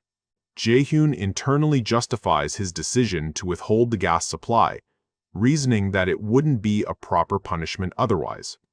He concludes that the discomfort of cold showers is a fitting consequence for their actions, just as Dabin calls his name. She smiles warmly at him, observing that he seems to have a really kind heart. Genuinely surprised by her compliment, he simply responds with a quiet, "Me?" Dabin playfully teases the flustered Jae-hyun, who can only clear his throat and thank her for the kind thought. Quickly changing the subject, he brings up the crucial task of managing the shared facilities across the newly expanded territory. Dabin is utterly shocked when he suggests assigning management teams to each of the 25 apartment buildings. With tears in her eyes, she tells him her current management team only consists of 15 people. He cheerfully proposes expanding her operations to 100 members, breaking it down to 4 people per building. Her despair turns into starry-eyed excitement when he announces that he'll pay every member 100,000 won per day. As the elevator dings, arriving at the 21st floor, he notes that this new pay scale should ensure stable operations. Walking down the hallway, he reflects that establishing this formal management structure will also strengthen his own authority. They are surprised to find a new group of survivors waiting for them in the hall. A man with glasses and a goatee steps forward, confirming they are new to the building and have come for a specific reason. They step forward, formally asking if the community is in need of a medical team. He introduces himself as Dr. Lee Sungmin, an associate professor of nephrology from Busan Park Hospital. After speaking with the doctor, Jae-hyun decides that such skilled personnel must be treated with the respect they deserve. He suggests dedicating a space for them and creating a hospital, an idea that Dabin enthusiastically supports. Trusting her capabilities, he delegates the entire setup and operation of the new medical team to Dabin. She enthusiastically accepts the monumental task with a sharp salute, promising him that he can leave it all to her. As Dabin leaves to begin her new assignment, the door quietly slides shut. Returning to his apartment, he is greeted by Ye-jin, who asks if his business meeting went well. He reassures her with a confident smile that everything went according to plan with no issues. With his local affairs settled, he activates his ultimate eyes to check on Dongjin's expedition. His omniscience allows him to see the entire team making their way through the planned route. With his enhanced vision, he confirms that the party is safely en route to Jagalchi Station. Satisfied that his team is safe for now, Jae-hyun decides it's time to use his remaining skill points. He carefully considers the best way to invest his final skill points for maximum impact. He chooses to level up his ultimate storage, increasing its capacity and adding a new preservation function. The new passive skill, preservation, will maintain the exact physical state of any stored item from the moment it enters storage. He acknowledges that the doubled capacity will make his storage more flexible and useful. His attention, however, is captured by the new preservation ability as he begins to ponder its true potential. Suddenly, a wild and game-changing idea strikes him as he realizes how to exploit the new skill. He immediately accesses his store, purchasing an SW-M60 revolver and 100 rounds of ammunition, and realizes that if he stores a fully loaded gun, the preservation skill means it will be instantly reloaded every time he summons it. With the new revolver in hand, Jae-hyun prepares to test his groundbreaking and potentially terrifying theory. He tells Ye-jin to cover her ears for a moment. When a confused Ye-jin asks why, he simply warns her that it's about to get loud. She screams in shock and terror as she finally realizes he is holding a real gun. Just before pulling the trigger, he quickly stores the round he is about to fire into his ultimate storage, and unleashes a live round with a deafening blast. After taking multiple shots, a system alert immediately confirms that the fired round has been successfully captured in his storage. He notes with satisfaction that his experiment has worked perfectly so far, and calmly walks out onto his balcony, ready for the final, crucial phase of his test. Still reeling from the gunshot, a terrified Ye-jin asks him what he's doing.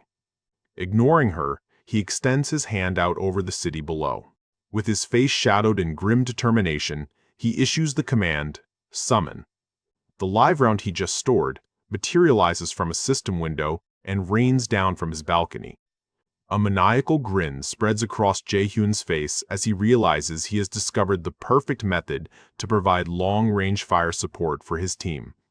Deep underground, the blood-splattered sign for Jagalchi Station marks the team's destination. A goblin lets out a final scream as a bullet pierces its skull. It falls lifelessly to the tracks as the rest of the horde growls in confusion. Seeing Dongjin's party, the goblins desperately escape the scene. Dongjeon expresses his relief as they near the end of their perilous journey. The weary but resolute team finally lays eyes on their objective, confirming their arrival at Jagalchi Station. Back in his apartment, Jae-hyun taps into his powers, his eyes glowing as he prepares to contact his team remotely. His voice echoes through the desolate station, which a startled Dongjin immediately recognizes as Jae-hyun's. Looking up into the empty space where the voice is coming from, Dongjin confirms he can hear his loud and clear. Jae-hyun explains that this will be their method of communication and instructs Dongjin to lead the team through Exit 2. Following their leader's command, the team makes its way towards the designated subway exit. They cautiously ascend from the dark, abandoned stairwell of Jagalchi Station, stepping into the unknown.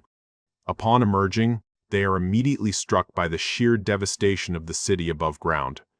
The landscape is a mess of shattered buildings and rubble, a grim testament to the chaos that has unfolded. Jae-hyun informs the team that they are now in uncharted territory, as Yejin's attempts to reconnect with her scout rat have failed, and that they are now operating completely blind. Dongjin asks for their next move, now that they are in an unprepared zone without any reconnaissance. He directs them to follow the main road for about a kilometer to get near their destination. Suddenly, the ground beneath them erupts as a massive creature bursts forth, sending shockwaves through the ruined street. Dongjin looks on in shock as the ground continues to tremble and break apart around him, as they finally notice a monstrous land shark, identical to the one that devoured Yejin's rat, lunges at them with a ferocious roar. The team barely has time to react, lamenting that they just fought their way past an army of fishmen, only to face a new nightmare. Staring up at the terrifying maw of the land shark, they are frozen in disbelief at this seemingly endless gauntlet of monsters. The land shark lets out a deafening roar as it prepares to attack the stunned survivors. But with a look of grim determination, Ha Dongjun breaks from his stupor and prepares to charge the massive beast. He propels himself forward, aiming his spear directly at the land shark's eye.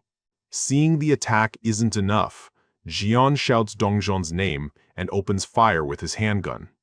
The bullets strike the land shark's head, but appear to have little effect on its tough hide. Dongjin slides across the ground, narrowly dodging a devastating counterattack from the enormous creature, and screams with exertion as he drives his spear with all his might into the land shark's vulnerable underbelly. Taking the opportunity, Yeonju jumps in the air towards it, glowing with power, lands hard, pounding the shark's head with an immense force. Suddenly, a system notification confirms the successful hunt of the shark, rewarding the team with experience and Jae-hyun with a hefty sum of over 13 million won. With the immediate threat gone, she growls, with her red eyes scanning the perimeter for any remaining danger. Thinking quickly, Dongjin orders Jian to scout ahead and assess their surroundings. Jian uses his enhanced senses, sending a scout crow flying over the ruined cityscape. His eyes widen in terror as he processes the information relayed back from his familiar. Panicked, he shouts a warning back to Dongjin, exclaiming that the entire area is swarming with enemies. A massive fissure cracking open in the ground hints at the source of a new threat approaching from below. Suddenly, a colossal, grotesque red monster crab erupts from the chasm, its maw filled with razor-sharp teeth. Jian points in horror at the new swarm of monsters, desperately warning his teammates of the incoming danger. Looking up, the team realizes another threat is descending upon them from the sky. A bizarre, fish-like creature with a massive yellow eye stares down at them from above. The sky fills with a swarm of these winged monstrosities, prompting a survivor to cry out, "What the heck are those now?" The team is immediately beset from all sides as Theo's monsters dive bomb them from the air. As the chaos erupts, Dongjin screams out a warning to Deoksu. Deoksu and Byungho stand back to back, ready to fend off the charging monsters as Dongjin shouts, "Stop them!" With a furious cry, Deoksu activates his Iron Knight ability, his glowing axe poised to strike, and unleashes a powerful sweeping attack, cutting down several of the airborne monsters in a single blow. From his apartment, Jae-hyun receives a notification that a sky blue marlin has been hunted, earning him a small amount of EXP and money. The rest of the team joins the fray, with Jae-hyun loosing arrows and others providing covering fire with their handguns. Several more Sky Blue Marlins are struck down by the team's combined ranged attacks. Jae-hyun grits her teeth in frustration, realizing they're not making progress by taking the monsters out one by one, but then shifts her attention to someone else. The monster targets the team's healer, Da-jung, who desperately tries to fend it off with her pistol. The Sky Blue Marlin easily dodges her bullets and closes in, its sharp beak ready to deliver a fatal strike. Watching from his apartment, Jae-hyun decides it's time to intervene and activates his storage summon skill. Just as the monster is about to kill Da-jung, he summons a live round, hitting the monster directly on its head. Another system notification pops up, but the reward for the kill is still disappointingly low. He realizes that sniping the monsters directly from his storage yields a miserable payout, and that he needs a more efficient strategy. He calls out to Yejin, who has been trying to re-establish her psychic link with her rats. Interrupting her, he hands her a gun and asks her to shoot for him, much to her confusion. Hesitantly, she takes the weapon and asks where she is supposed to aim. He tells her to aim anywhere, causing her to panic at the strange and urgent request. Under pressure he shouts to hurry. A startled Yejin squeezes the trigger. As she fires, he activates his skill, instantly depositing the live, fired round into his storage. He frantically orders her to keep shooting as he perfects his new long-range artillery system. He concentrates, realizing his plan is working. He can store the bullets she fires in real time. With his storage now full of live rounds, he reaches out his hand and prepares to summon them. He deploys the stored bullets directly onto the battlefield, creating a devastating and unexpected barrage. The summoned bullets rain down on the swarm of Sky Blue Marlins, netting him a much larger payout this time. She shouts that she's out of ammo, but he immediately tells her to reload and keep firing. He notes the six-fold increase in efficiency and, while feeling sorry for her, knows this is a necessary tactic. She continues to fire round after round, feeding him remote-controlled assault on the battlefield. The continuous sound of gunshots awakens Hyren, who bursts out of her room demanding to know what's going on. She looks out her door and is shocked to see Yejin firing a gun inside the apartment. Completely bewildered, she concludes she must be having a very weird dream and wonders why she can't wake up. Back on the battlefield, the massive red monster that emerged earlier finally makes its move. As they barely manage to dodge the attack, the monster stays at its position, revealing a hard, crab-like shell and multiple glowing red eyes. Standing beside the Yeonju, Dong-jong stares in disbelief and frustration at the new enemy. He grits his teeth and wonders aloud how they are possibly supposed to defeat a monster of this scale. The colossal crab continued its relentless assault on the team. Dong-jian and Yeonju desperately dodged the creature's powerful strikes. Preparing to strike, Yeonju got on its side and called out for Da-jung to buff her. Da-jung answered the call, enveloping her in a powerful golden buff. Empowered by the buff, she became wreathed in flames and lunged forward for a powerful attack. Grabbing one of the crab's leg, with a ferocious roar, she put all of her strength into the attack. The attack connected, managing to sever its leg out. As the monster reeled, Dong-jong shouted Jae-hyun's name, preparing to follow up with his own attack. He channeled his energy into his spear, preparing to strike with all his might, and then unleashed the energy, sending a powerful blue beam rocketing towards the monster. The blast struck the monster's shell, but exploded harmlessly against its incredible defense. And taking her chance, Yeonju appeared behind it, ready to attack. She delivered her best punch at its head, but it only left a scratch on its thick armor. To everyone's shock, the monster was completely unharmed by their combined assault. Byung-ho, seeing the futility of their attacks, ordered everyone to fall back. He provided covering fire with his revolver, trying to create an opening for their retreat, and unloaded his rounds into the monster's eyes, hoping to distract it, but all the bullets bounced off it. Donghyun stared in disbelief at the monster's insane defense.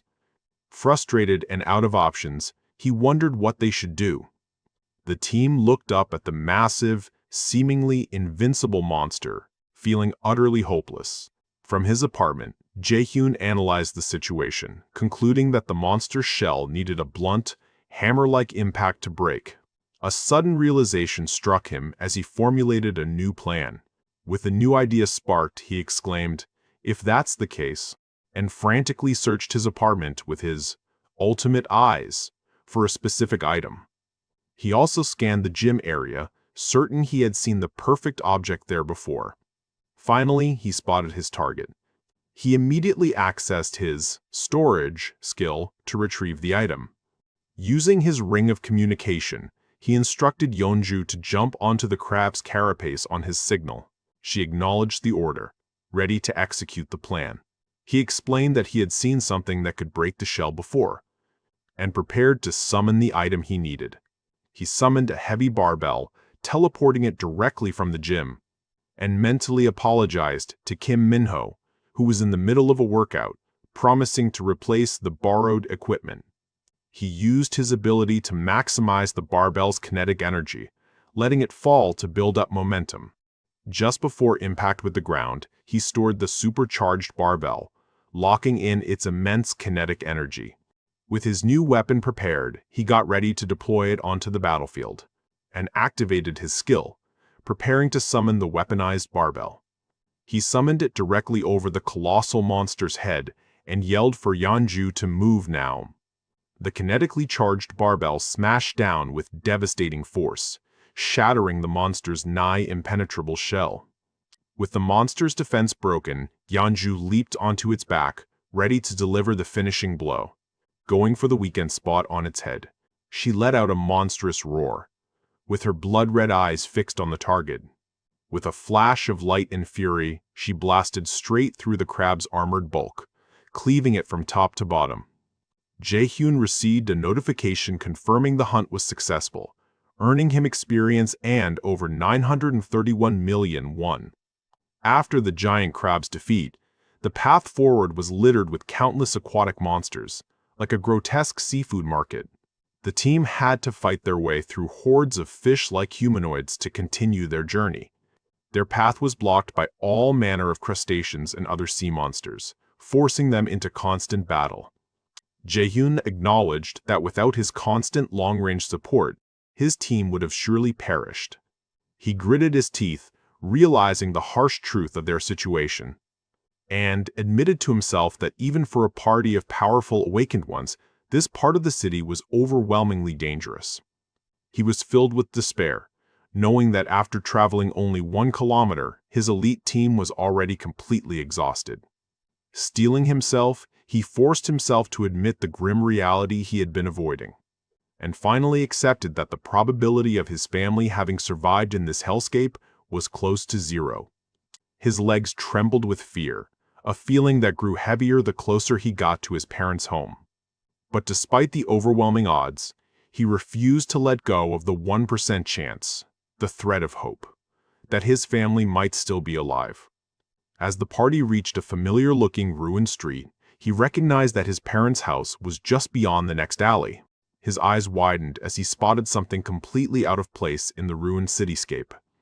Standing alone amidst the rubble was a large, healthy tree, something that shouldn't have been there.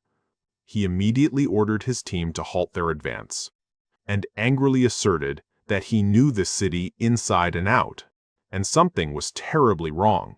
He explained that there were never any trees on this boulevard, and even if there had been, they would not have been left standing. His eyes narrowed as he realized the true nature of the out-of-place tree, and his suspicions were confirmed as his ability identified the object as a level 38 tree giant, a monster born from the world's collapse. Having identified the new threat, he prepared to issue orders to his team, and got Dongjin's attention and asked if they saw the enormous tree in front of them. Looking up from the ruined street, the team confirmed they saw the strange tree, With a crazed look, he revealed the shocking truth. The tree was a monster. Without hesitation, he commanded his entire party to attack it. As the team charged, the tree giant awakened, its bark splitting open to reveal a massive, glowing red eye. The tree giant fully revealed its monstrous form, ready to face Dongjun and the others head-on. As the battle against the tree giant begins, Ga-young unleashes a flurry of arrows with deadly precision. Her piercing arrows find their mark, destroying its hide to some extent. The tree giant responds by stomping one of its massive roots into the ground, causing the entire battlefield to tremble. Its single glowing red eye glares menacingly from within a jagged maw as it prepares to assault the team. Undeterred, Dongjin charges forward, unleashing a powerful, glowing slash with his weapon. Despite the force of the blow, his attack fails to penetrate the monster's dense exterior. The tree giant stumbles back slightly, momentarily stunned, but otherwise unharmed by the powerful impact. As the monster recovers its footing, they brace themselves for a counterattack. Cursing under his breath, Dongjin realizes their conventional attacks are proving useless. Byung-ho joins the fray, firing his handgun at the colossal creature. He unloads a full clip into the monster's trunk, desperately hoping to find a weak spot. However, the bullets simply spark and ricochet off the tree's impenetrable bark. Seeing her teammates struggle, Yeonju transforms into her monstrous bear form and charges in. The tree giant reacts instantly, lashing out with tendril-like roots to intercept her. She dodges the initial attack and barrels forward, successfully closing the distance to the giant. She collides with the creature in a devastating tackle, blowing a hole in its center. But more powerful roots suddenly erupt from the ground, wrapping around her limbs before she can react. Trapped and struggling, she lets out a roar of pained frustration. The rest of the team watches in horror as they shouts her name in alarm. The tree giant begins to constrict its roots around her, readying a final blow. A massive, sharpened root descends from above, aiming to impale the helpless Yeonju. As the deadly spike plummets toward the monstrous bear's torso, she lets out a cry of desperation, bracing for the inevitable impact. In a desperate move, Byung-ho throws himself into the path of the attack, hoping to intercept the blow. As the spike reaches him, mere inches away, it suddenly stops, frozen in the air, leaving him stunned and breathless with confusion. Seeing the opening, Dongjun urgently yells for him to act immediately. So he teleports along with Yeonju, escaping from the roots. And reaching to the rest of the team's location, back in his apartment, Jae-hyun ponders the strange pause in the monster's attack. He recalls how, for a moment, the tree giant completely stopped its assault for no apparent reason. A sudden realization dawns on him as he connects the dots of the monster's strange behavior, and relays a new strategy, ordering Dongjin to have Yeonju fall back while the rest continue forward. Despite his doubts, Dongjin puts his trust in him and agrees to follow the command. He quickly relays the orders to the rest of the team, and instructs Yeonju to guard the rear while he and Deoksu's group advance toward the giant. He reassures a worried Deoksu that his solid defense will be enough to protect him. Deoksu nervously agrees and prepares to move forward. As the human members of the team cautiously approach, the tree giant steps back. The entire team is bewildered as the monster that was just trying to kill them now moves back. Dongjin contacts Jae-hyun, confusedly asking what's going on. He reports that the wooden monster has simply stopped moving and returned to its original spot. Watching from afar, Jae-hyun hypothesizes that the tree giant might not be hostile towards humans. He realizes the monster only started attacking after Yeonju transformed and had focused all its attacks solely on her. To Yeonju's shock, Jae-hyun concludes that her beast form must have been what provoked the monster. Just then, the tree giant's eye cracks open again, its attention drawn to a new arrival. The tree giant rises to engage another monster it senses. The The last shark roars in challenge, completely unaware of the doom it has just summoned. The tree giant immediately lashes out with a root, ensnaring the new monster instantly, moving its spike-shaped roots. It pierces the shark into oblivion, proving Jae-hyun's theory correct. His eyes gleam with confirmation. His risky hypothesis was right on the money. He confidently informs his team that the monster doesn't attack humans, only other monsters. With this new information, he calmly gives his next command and instructs the party to ignore the now passive tree giant and proceed to their destination. The team cautiously walks past the colossal, dormant tree giant, which now seems like a harmless landmark. Dongjin suddenly stops, a look of dawning horror spreading across his face. He nervously calls out to Jae-hyun, hesitant to voice the terrible thought that has just occurred to him. Jae-hyun waits in dreadful silence, his eyes wide with a shared, unspoken fear. Dongjun asks the question Jae-hyun has been dreading, if this tree is standing exactly where his parents' house should be. In denial, he argues that they must be in the wrong place, that there has to be a mistake, and clenches his fist in anguish as the crushing reality begins to set in. With cold certainty, he confirms that this spot is, without a doubt, his parents' home. A bittersweet memory of his parents surfaces, a stark contrast to the monstrous reality before him. He then recalls his grandparents, his entire family, who should have been safe in this very place. As the mental image of a cherished family photo shatters, he is forced to accept their likely fate. Seething with rage, he declares that the monster has no right to exist on his family's sacred ground, and vows to destroy the tree giant immediately, believing its obliteration is the only thing that can satisfy his grief. He quickly concocts a plan to blow the tree up, intending to summon his vassals back at the last possible second. But just as his rage is about to boil over, a system notification stops him cold. A blood relative has been detected nearby. Back on the ground, an unseen person bellows, demanding to know who is there. Startled, Dongjin and his team are confronted by an unfamiliar voice asking who they are. An elderly man emerges from the darkness, flanked by two others, angrily asking why they dare to bully their little poppy. The elite monster hunting team can only stare in utter disbelief at the furious group of senior citizens. An elderly man gently touches the tree giant's trunk, fretting over the damage it has sustained. His companions share his sorrow, lamenting the large hole pierced through their beloved poppy. Nearby, Dongjin sweats nervously, realizing the village chief is going to be heartbroken over the incident.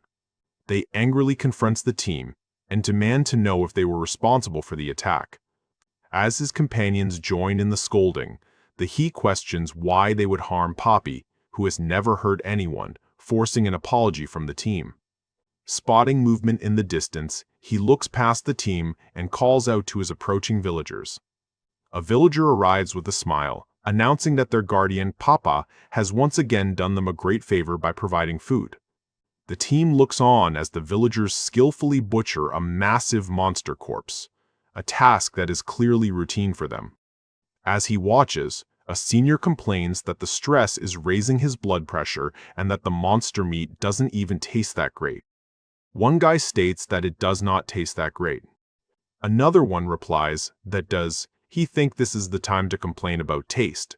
If you don't like it, don't eat it.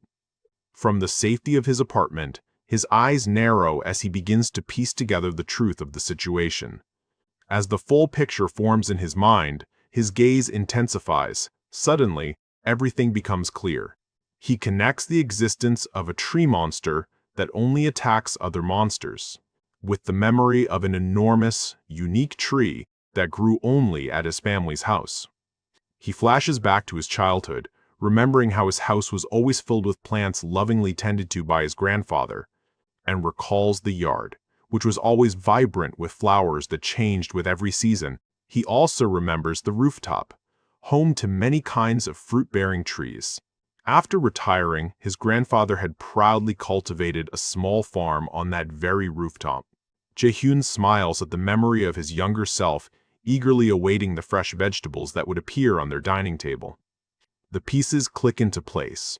If the passive tree monster and the giant tree are both manifestations of someone's awakened ability, and that person has awakened an ability on a level similar to his own, then there's only one possibility.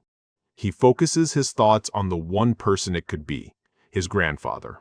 Back in the present, Jae-hyun is overwhelmed with relief, collapsing slightly as he whispers, "Thank goodness," and covers his face, finally admitting to himself the deep-seated fear that he had thought everyone was dead.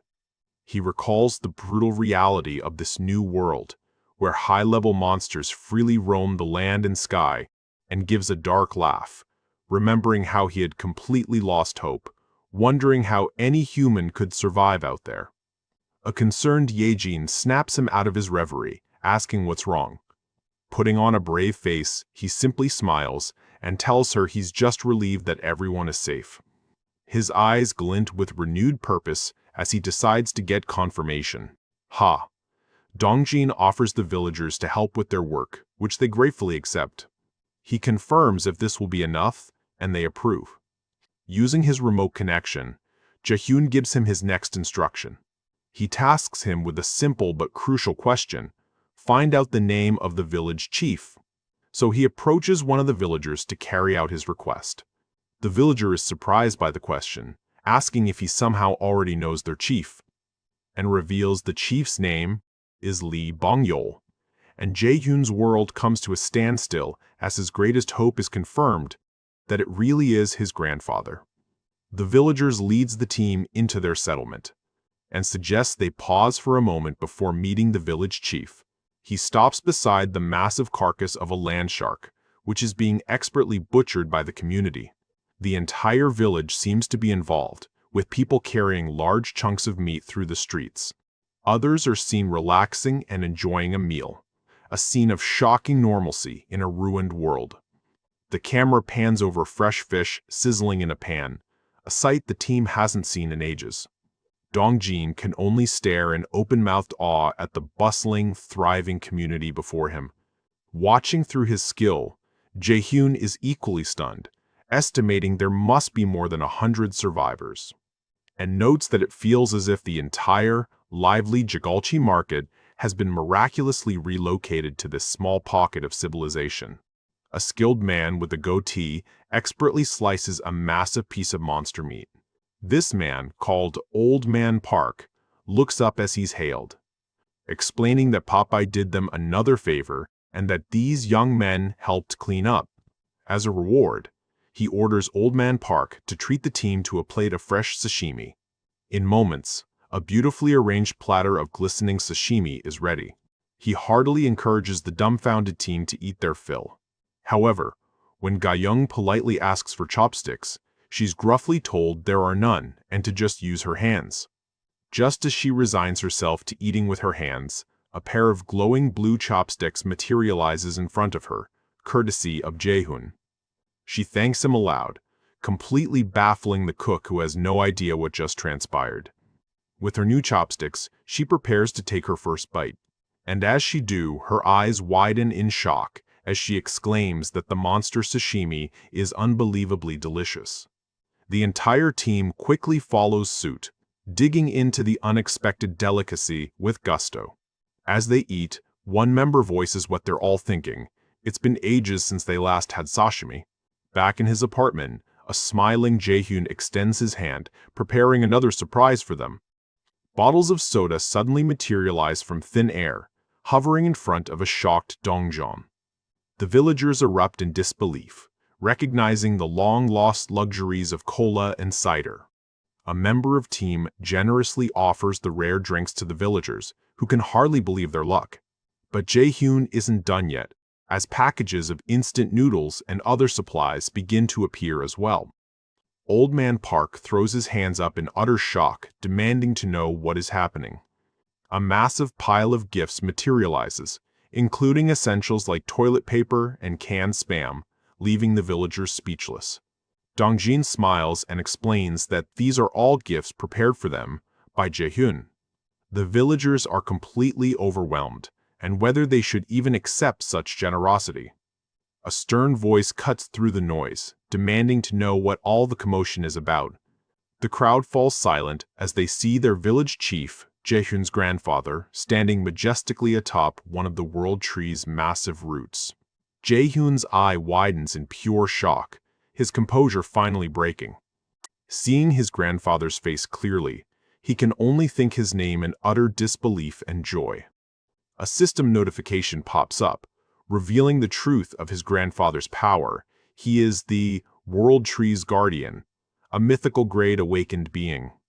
A system notification confirmed his grandfather's identity and revealed his mythical grade awakened ability, Guardian of the World Tree, which in turn unlocked the annex building construction option for Jae-hyun. To demonstrate his power, the old man summoned a massive root from the earth, standing atop it to address the awestruck villagers.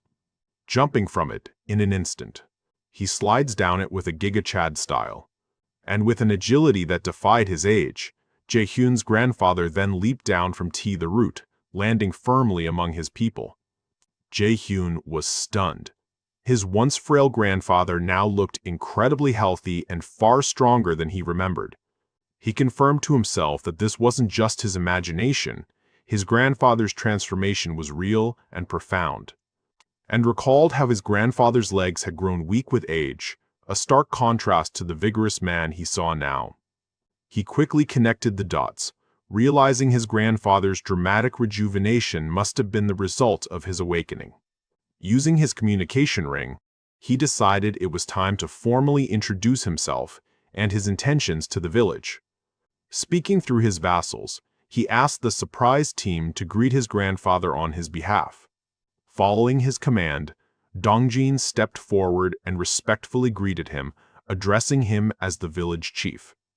A villager excitedly explained to the chief that these newcomers were incredibly talented, capable of creating supplies out of thin air, and proudly gestured to the water bottles and other goods Jae-hyun had sent, mistakenly giving the credit to the team.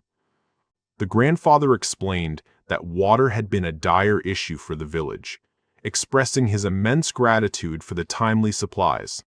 As he shook Dongjin's hand in thanks, Dongjin had to awkwardly explain that the supplies hadn't actually come from them. When the chief asked where the life-saving resources came from, a visibly confused Ha Dongjeon hesitated for a moment. He then clarified that all the supplies were a result of Jae-hyun's ability, a revelation that left the old man utterly speechless. He formally announced that their team had come to the village at the specific request of Kim Jae-hyun. The name hit the grandfather like a lightning bolt. He stumbled back, asking in disbelief if they meant the Jae-hyun he knew. Tears welled up in the old man's eyes as the impossible truth began to sink in. His grandson was alive. Dongjin smiled and confirmed it was the very same Kim Jae-hyun who lived in the Seonyeon apartments. Overwhelmed with emotion, the grandfather struggled to find his words, repeating, "My Jae-hyun? He's alive?" As the old man processed the miraculous news, Jae-hyun's elite team stood by, watching the emotional moment unfold. Filled with newfound hope, the grandfather urgently told the team to follow him to the tree giant. The colossal tree giant obediently lowered a massive branch, creating a pathway to its treetop sanctuary. Jae-hyun's grandfather led the team up the branch, explaining that the rest of their family was waiting up there. Back in his apartment, Jae-hyun was filled with tearful anticipation, hopeful that he would soon be reunited with his entire family. He solidified his plan to build an outpost base at the village, which would allow him to create a direct door to them. He then recalled the new construction option that had unlocked the moment his team met his grandfather. The system reminded him that the annex building construction option was now available. He read the description. The annex was an indestructible safe zone outside his main territory that required a blood relative to be present for activation, and analyzed the steep cost and the critical condition. A blood relative had to reside there for it to function. However, he latched onto its most important feature. Unlike a fragile outpost, the annex could not be destroyed. After reviewing his finances, he saw that even after his huge investments, he still had over 7 billion won, more than enough for the project. The annex building cost 3 billion won, a hefty sum. But with his current wealth, Jae-hyun declared that it wasn't an amount he needed to worry about and committed to building it. As soon as he made the decision, he was struck by a sudden, intense surge of power from the system.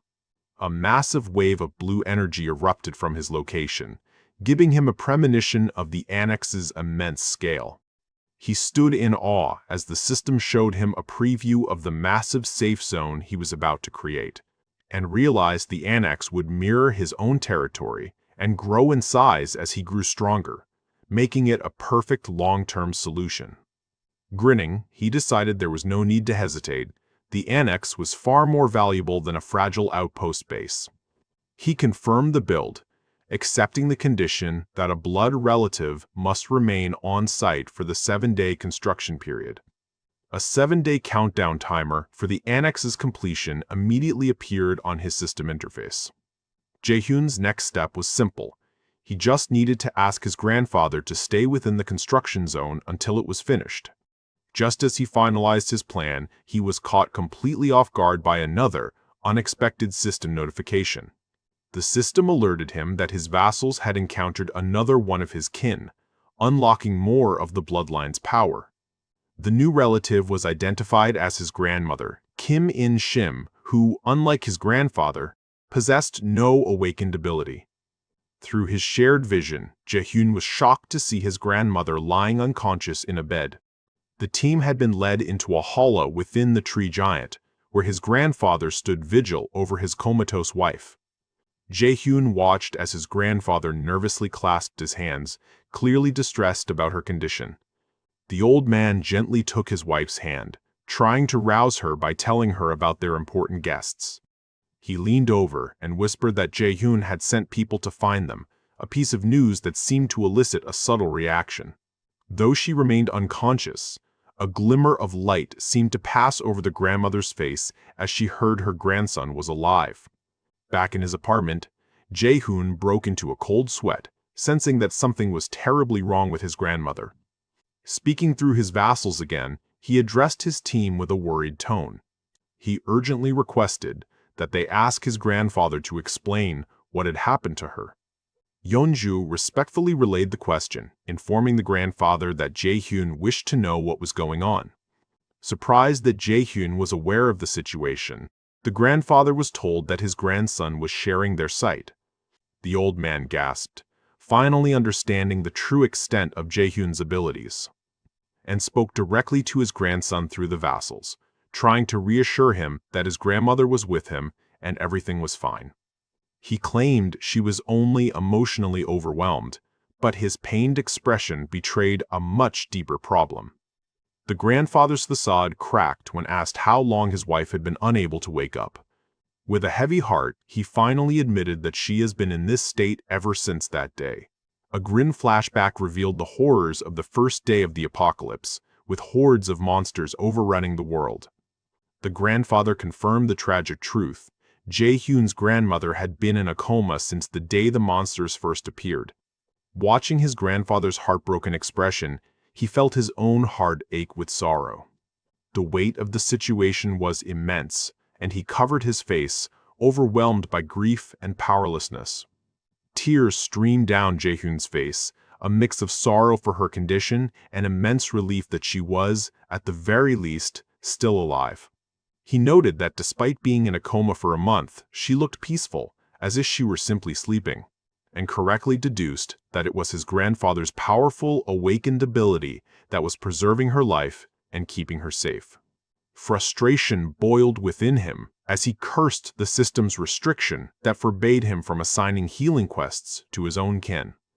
However, a new possibility emerged as another member of his team stepped forward. Da-jung, the team's healer, attempted to use her powers but sadly reported that she could do nothing, which the grandfather accepted with resignation. Jae-hyun's focus shifted as he noticed an eerie silence. His suspicion grew.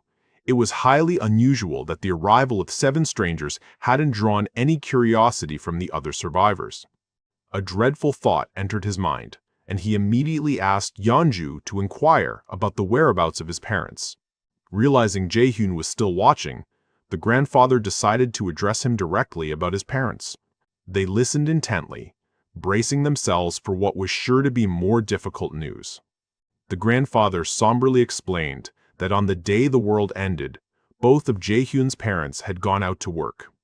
The news hit him hard, as being outside the village when the monsters appeared was a virtual death sentence. Though his grandfather tried to offer hope that they might have found shelter, his tone told him that he didn't believe it himself. He saw through the facade, understanding the grim, unspoken truth: his parents were gone, and forced himself to accept the cold, hard logic that without a powerful awakened ability like his grandfather's, their chances of survival were nearly zero. But still, his eyes burned with a desperate, defiant hope. He made a new resolution, telling his wearied team their next destination was the Yuiwang Nursing Hospital where his mother had worked. And even if he was only grasping at straws, he refused to give up, telling his team to rest before they set out again. His resolve was absolute, even if the quest seemed utterly hopeless.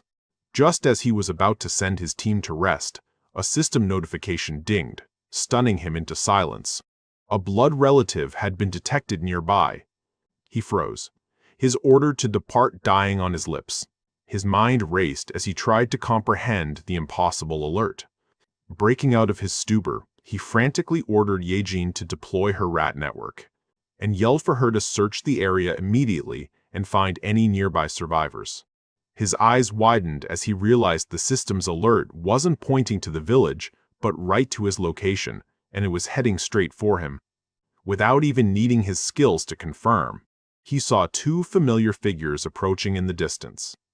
Hope, disbelief, and joy crashed over him in a single, overwhelming wave as he realized the impossible truth.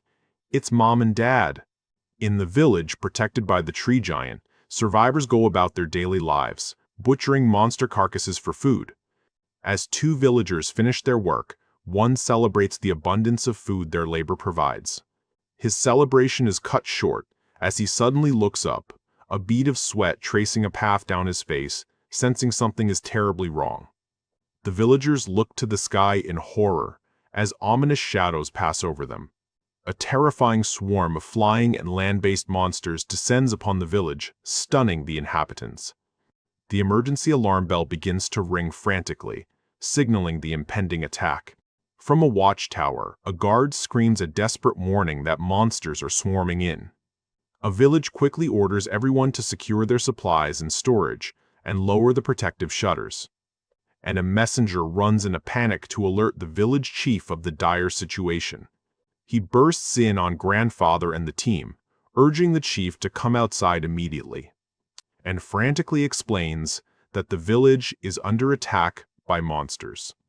He clarifies that it's not just a few stragglers, but a massive, overwhelming horde charging directly at them.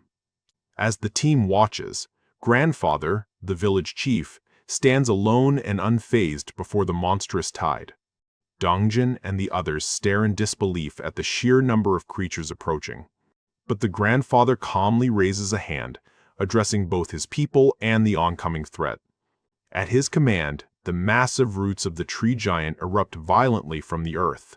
He orders his people to fall back, as Pipapi, the tree giant, rises to form a defensive wall. The team looks on with concern, noticing the serious injuries Pipapi sustained during their earlier fight. Although Dongjin offers to help, the grandfather tells them to stay back, explaining that their target isn't the village, and calmly observes that the monsters don't appear to be attacking them directly. Adjusting his glasses, he shrewdly analyzes the horde's chaotic behavior, and deduces that the monsters are not on the attack, but are instead fleeing in terror from something even more powerful. Realizing the stampeding horde will still cause immense damage, he begins to power up his own abilities. Surrounded by his tree giant's branches, the grandfather prepares to single-handedly defend his home. Just as he predicted, the flying monsters begin to pass by the village without engaging. He exclaims in amazement that the monsters are truly ignoring them and just passing by.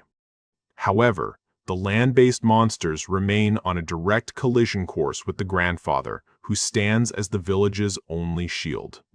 When the team offers to help again, the old man sternly orders them to stay inside and not interfere.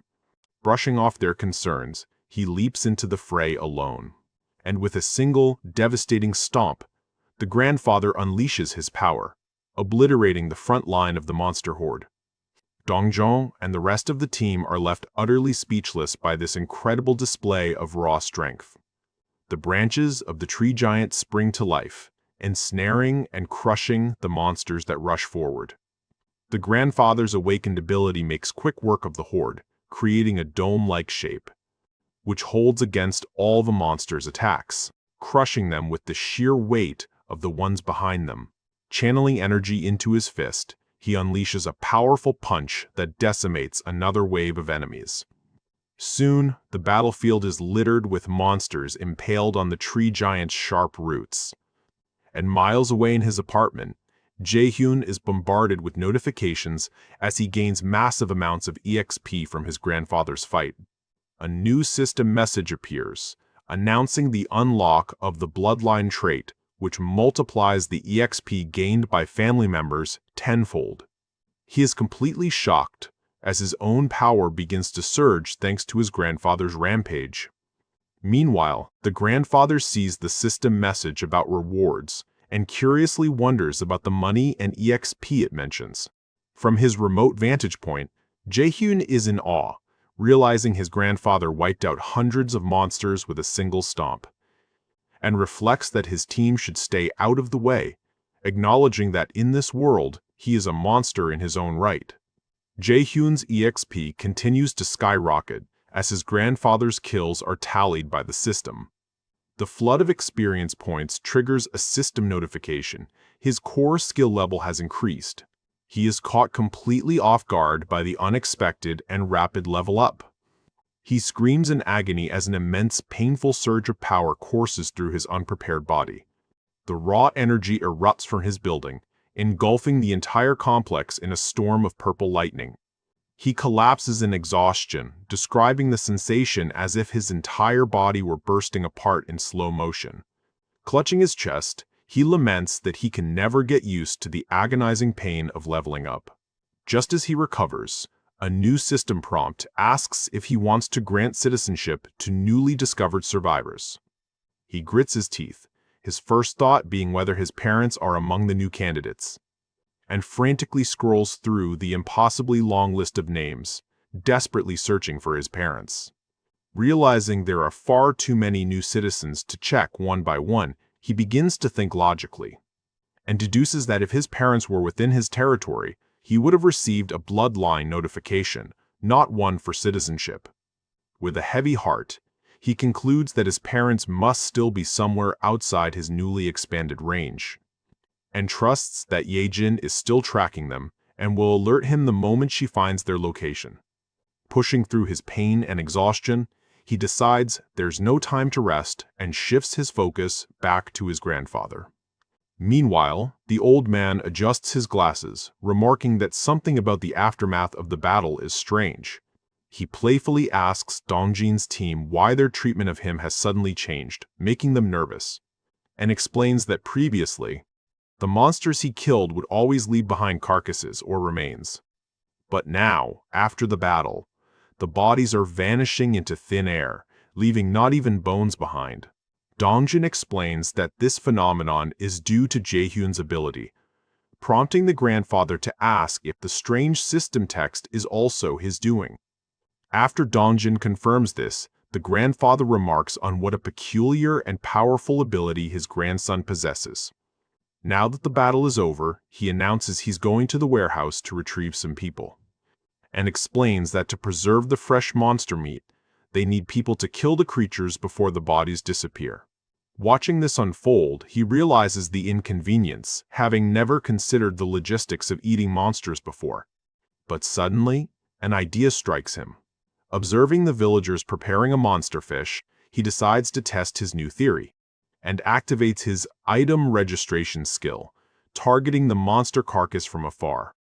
The system scans the monster fish, converting its data into a digital format. The item registration is successful, adding a new fish category to his powerful store skill.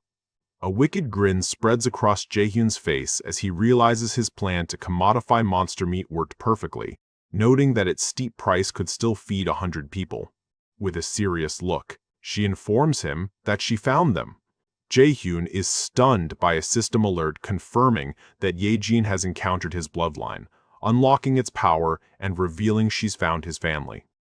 A woman points into the distance, her group looking toward the only unscathed buildings in the ruined cityscape. Jae-hyun's parents and their companions stare in disbelief, realizing their apartment building is completely untouched by the apocalypse. A system window confirms the identity of Jae-hyun's mother, Lee Ji-suk, displaying her level and awakened ability. Another window appears for his father, Kim Dong-yuk, revealing him to be an escort warrior with an enhanced defense aura. Using Ye-jin's mouse, he recognizes them. Overwhelmed with relief and joy, he breaks down in tears, crying out, "It's really Mom and Dad." A system alert announces that thanks to his mother Lee Ji-suk's bloodline connection, citizenship will be automatically granted to the 23 people subordinated to her. He realizes his parents and their group are at the very edge of his newly expanded territory, just moments away from entering his safe zone. Anticipating their arrival, he observes that based on their path, his family will soon cross the threshold into his domain. Now that his bloodline power has activated, he is no longer bound by his shut-in skill and can finally step outside to meet them. He sprints toward his parents, relieved that the transparent wall of his territory won't block the entry of his own family. With tears welling in his eyes, he braces himself for the emotional reunion he has fought so hard to achieve. At last, after a long and perilous journey, his parents' group of survivors comes into view, standing amidst the city's ruins. His parents look on as they finally meet their son face to face in the post-apocalyptic world. Overcome with emotion, he lets out a triumphant shout, the sound of his relief echoing through the desolate streets. His parents stare in utter disbelief, questioning whether they're dreaming as they recognize the approaching figure as their son. Realization dawns on them as they cry out in joyous shock, confirming to each other that their son is truly alive. Beaming with tearful joy, Jae-hyun closes in on his parents, eagerly confirming, "Mom, Dad, it's me." Without hesitation, they rush forward to meet their son, their footsteps pounding against the broken pavement. The family finally collides in a desperate embrace, his father choking out his name in disbelief. Overwhelmed, his parents cling to him, their cries of, "Jae-hyun!" filled with months of pent-up fear and love. His mother weeps into his shoulder, barely able to believe that the strong young man before her is really her son. He smiles through his own tears, gently confirming his identity and soothing his mother's shock. Pulling back, his father anxiously checks if he's okay, to which Jae-hyun reassures them he has been doing well. Flooded with relief, his parents express their profound gratitude that their son has survived the horrors of the apocalypse. He observes the group with his parents, correctly identifying them as the 23 awakened nurses from his mother's hospital, and has a sudden, shocking realization. His mother didn't just find other awakened. She has the power to grant abilities herself. Suddenly, 2 dogs begin barking at the barrier. He quickly assesses the situation, recognizing the beast-controlling skill is similar to Kim Jae-hyun's as a woman struggles with the leashes. Remembering that animals previously couldn't be granted citizenship, he overrides the system and permits their entry. As the group and their dogs pass through the invisible barrier, he notes the similarity between his mother's power and his own vassal registration system. A system window details his mother's ability, Contract of Subordination, which allows her to awaken abilities in up to 100 subordinates. He fully grasps the significance of this power, realizing how a mass awakening ability would have been a decisive advantage for survival. While his mother weeps with relief and his father comforts her, he marvels at the unbelievable power she wields.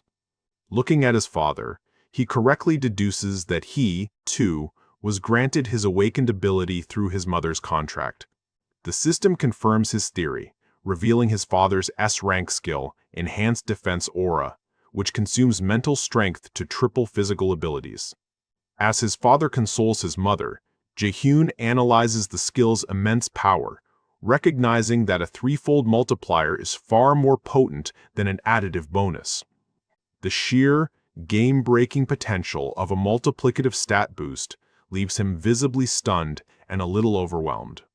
He internally calculates the difference, noting how stacking 200 and 300 buffs would normally result in a 500 increase. However, with his father's ability, a 300 increase is then multiplied by 3, resulting in an incredible 900 power surge. Contemplating the stacking buffs, he begins to calculate the true extent of his father's current power level. He determines that with the citizen-wide Power of Trust buff and the family-specific bloodline effect, his father is already operating at 1,123 efficiency. Jae-hyun then considers the final layer. What happens when his father activates his personal, Enhanced Defense Aura on top of those existing buffs? The final calculation is staggering, revealing that his father's body is reinforced to an unbelievable 3,369 efficiency. Barely able to comprehend the numbers, Jae-hyun murmurs, "That's insane," realizing such power can bypass entire levels of strength. He surmises that even though his mother's subordinates are mostly B to C rank, their awakened status explains how they all survived. Putting the power scaling aside for now, Jae-hyun decides to bring the exhausted survivors back to the safety of the apartment complex. He addresses the entire group, generously offering to provide each of the 5 households with all the supplies they could possibly need, and promises them all a warm shower and a heated room to rest, a luxury that leaves his parents and their companions utterly speechless. When his parents worry that he's in a state of shock, he quickly reassures them that he's perfectly fine and in control. With a knowing smile, he asks his mother if she noticed the lights in their old apartment building before she arrived. She confirms that the sight of so many lit windows in an otherwise dark city was what guided them to his location. Preparing for a dramatic demonstration, he gestures to the building and asks how they think the lights are on. With a confident flair, he points towards the building and tells his dumbfounded family to take a good look. At his command, the entire apartment complex blazes with light, a beacon of civilization that leaves the newcomers reeling in shock. His parents can only stare in awe, unable to comprehend the scale of what their son is showing them.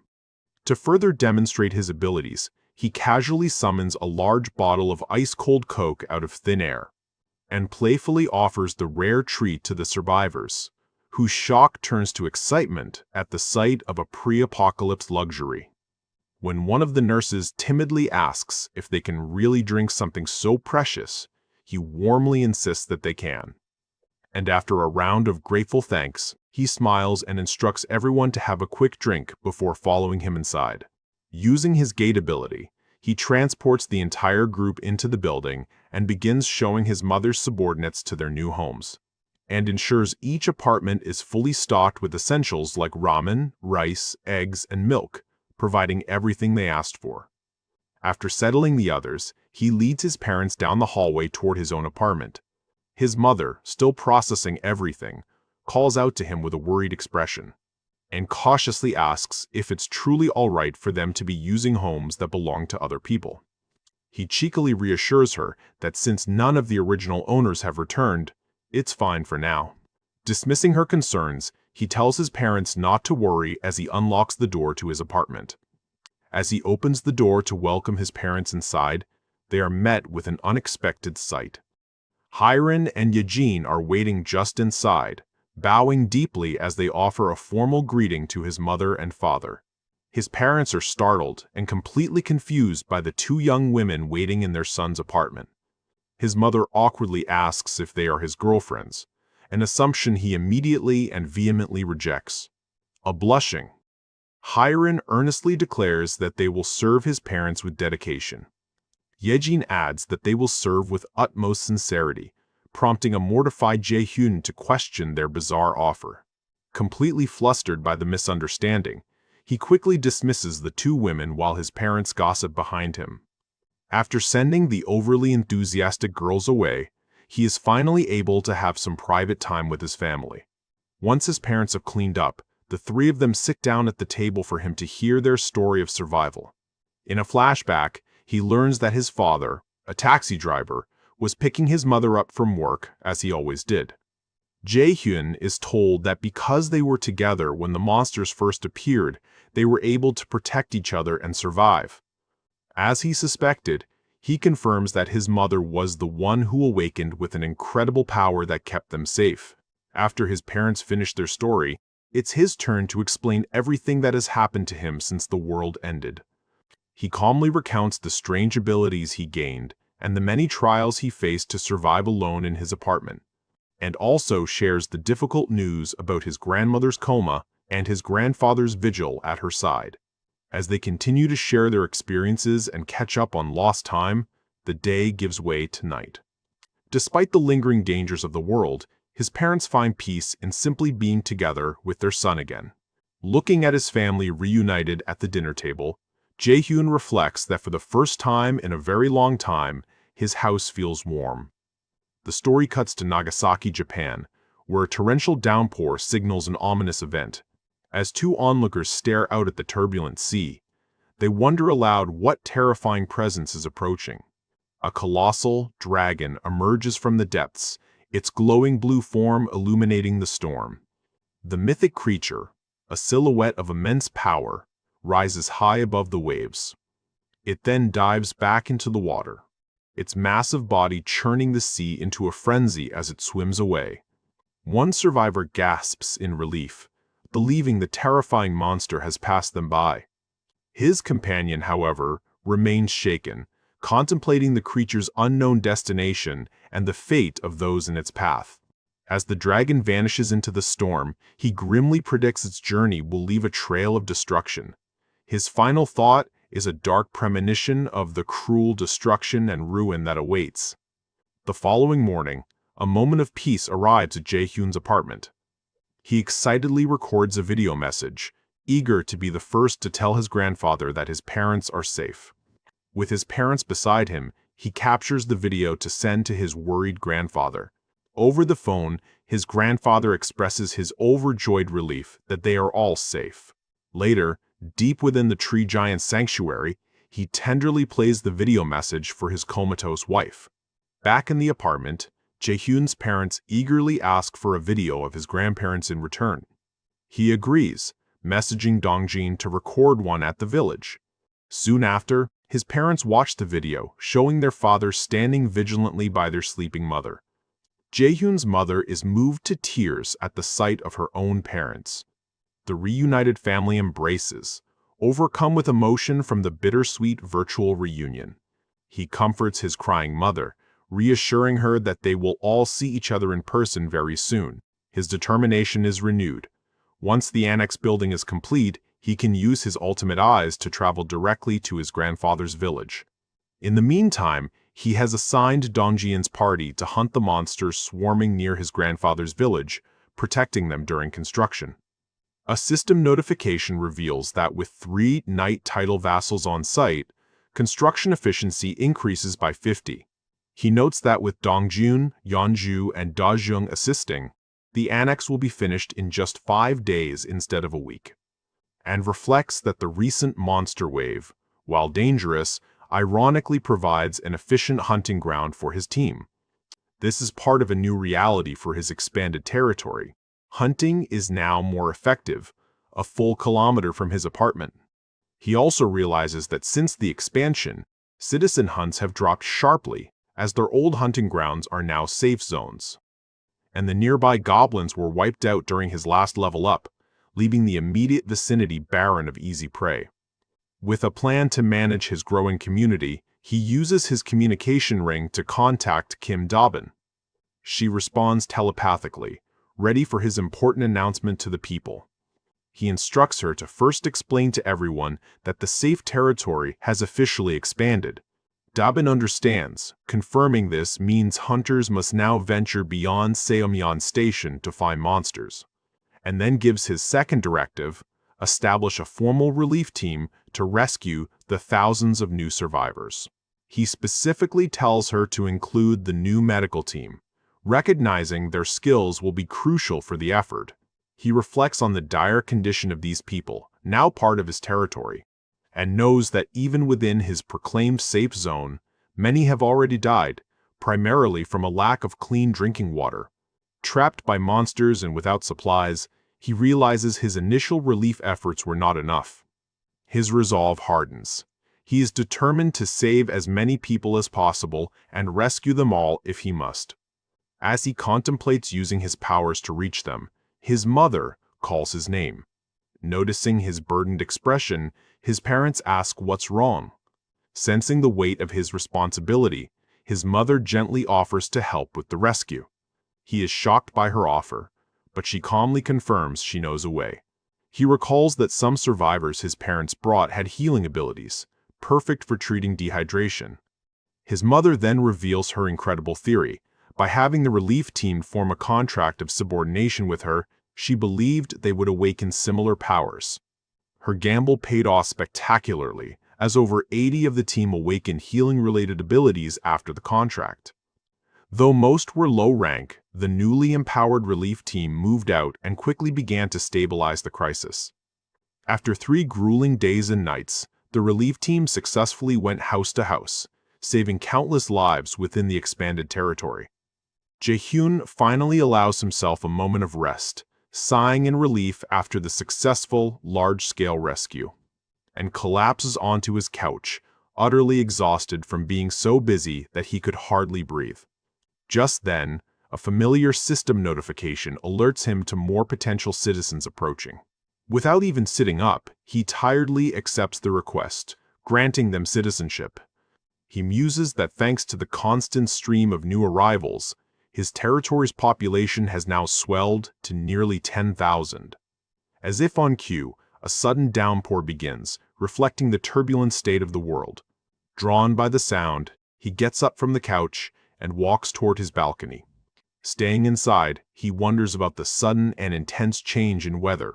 His thoughts are interrupted by Davin's urgent telepathic call. She reports that the relief team is suggesting a dangerous mission, rescuing people from outside the safe territory, to which he immediately expresses concern, but Dabin explains they insisted, calling this the golden time, to save as many lives as possible. The phrase, golden time, gives him pause as he contemplates the team's determined and perhaps reckless conviction. He knows the world outside is a death trap, now crawling with powerful sea monsters that have flooded onto the land. Staring into the storm, he admires the rescue team's incredible courage, guessing many are former firefighters. Impressed by their heroic spirit, he instructs Dabin to assign a hunting team as their escort. As she acknowledges the order, a system notification about a successful hunt flashes before his eyes. The alert informs him that a level 33 giant crab has been hunted, granting him a surge of experience points. Noticing the lack of a gold reward, he immediately deduces his father must be the one hunting in the rain, and smiles to himself, realizing how fond his dad has grown of hunting now that his physical abilities have skyrocketed. Suddenly, his eyes widen as his system is flooded with more notifications. Alerts for a hammerhead shark, a saw stingray, and a blue crab appear in impossibly quick succession. The incredible speed of the kills makes him realize something is wrong. This can't be his dad's work alone. Needing answers, he immediately activates his ultimate eyes skill to investigate. Dark energy swirls around him as his vision expands, piercing the storm to see the battle firsthand. His vision locks on, revealing his grandfather standing calmly amidst the carnage of slain monsters. He watches in awe as monstrous sea creatures are effortlessly torn apart by shadowy, root-like tendrils from the tree giant. He recognizes the immense power of his grandfather, the World Tree's guardian, who is single-handedly repelling the horde. Simultaneously, Dongjin's party contacts him, urgently reporting a massive monster wave at their location. Jae-hyun, already observing the situation, grimly acknowledges the escalating invasion of marine monsters, and notes the wave is larger than usual and questions the cause of the sudden influx. On the battlefield, his grandfather's expression turns serious, sensing something is profoundly wrong with this particular wave. He narrows his eyes, trying to understand the horde's strange behavior, wondering why are those things running towards them in absolute, instinctual terror. From his apartment, Jae-hyun comes to the same horrifying conclusion. The entire horde is desperately fleeing from something.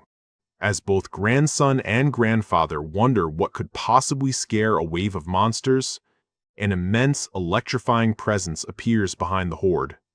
Everyone is left utterly stunned by the sudden appearance of this new, far greater threat. The colossal sea dragon from Nagasaki towers over them all, its glowing eyes promising unparalleled destruction as everyone asks in terror, "Is that?" A colossal white dragon descends upon the village, its roar echoing as terrified survivors prepare for the worst. Below, Jae-hyun's grandfather, Dongjin, and Gae-young can only stare in horror at the overwhelmingly powerful creature before them. Crackling with immense energy, the beast is undeniably a real-life dragon. Watching from his apartment, a horrified Jae-hyun considers using his vassal summoning skill to rescue the party from certain doom. However, he hesitates, realizing that saving them would mean abandoning his grandfather to face the monster alone. He quickly concludes that ordering his people to fight the dragon would be a suicide mission he cannot command. Desperate, he checks the annex building's construction timer, but is dismayed to see over 38 hours remaining.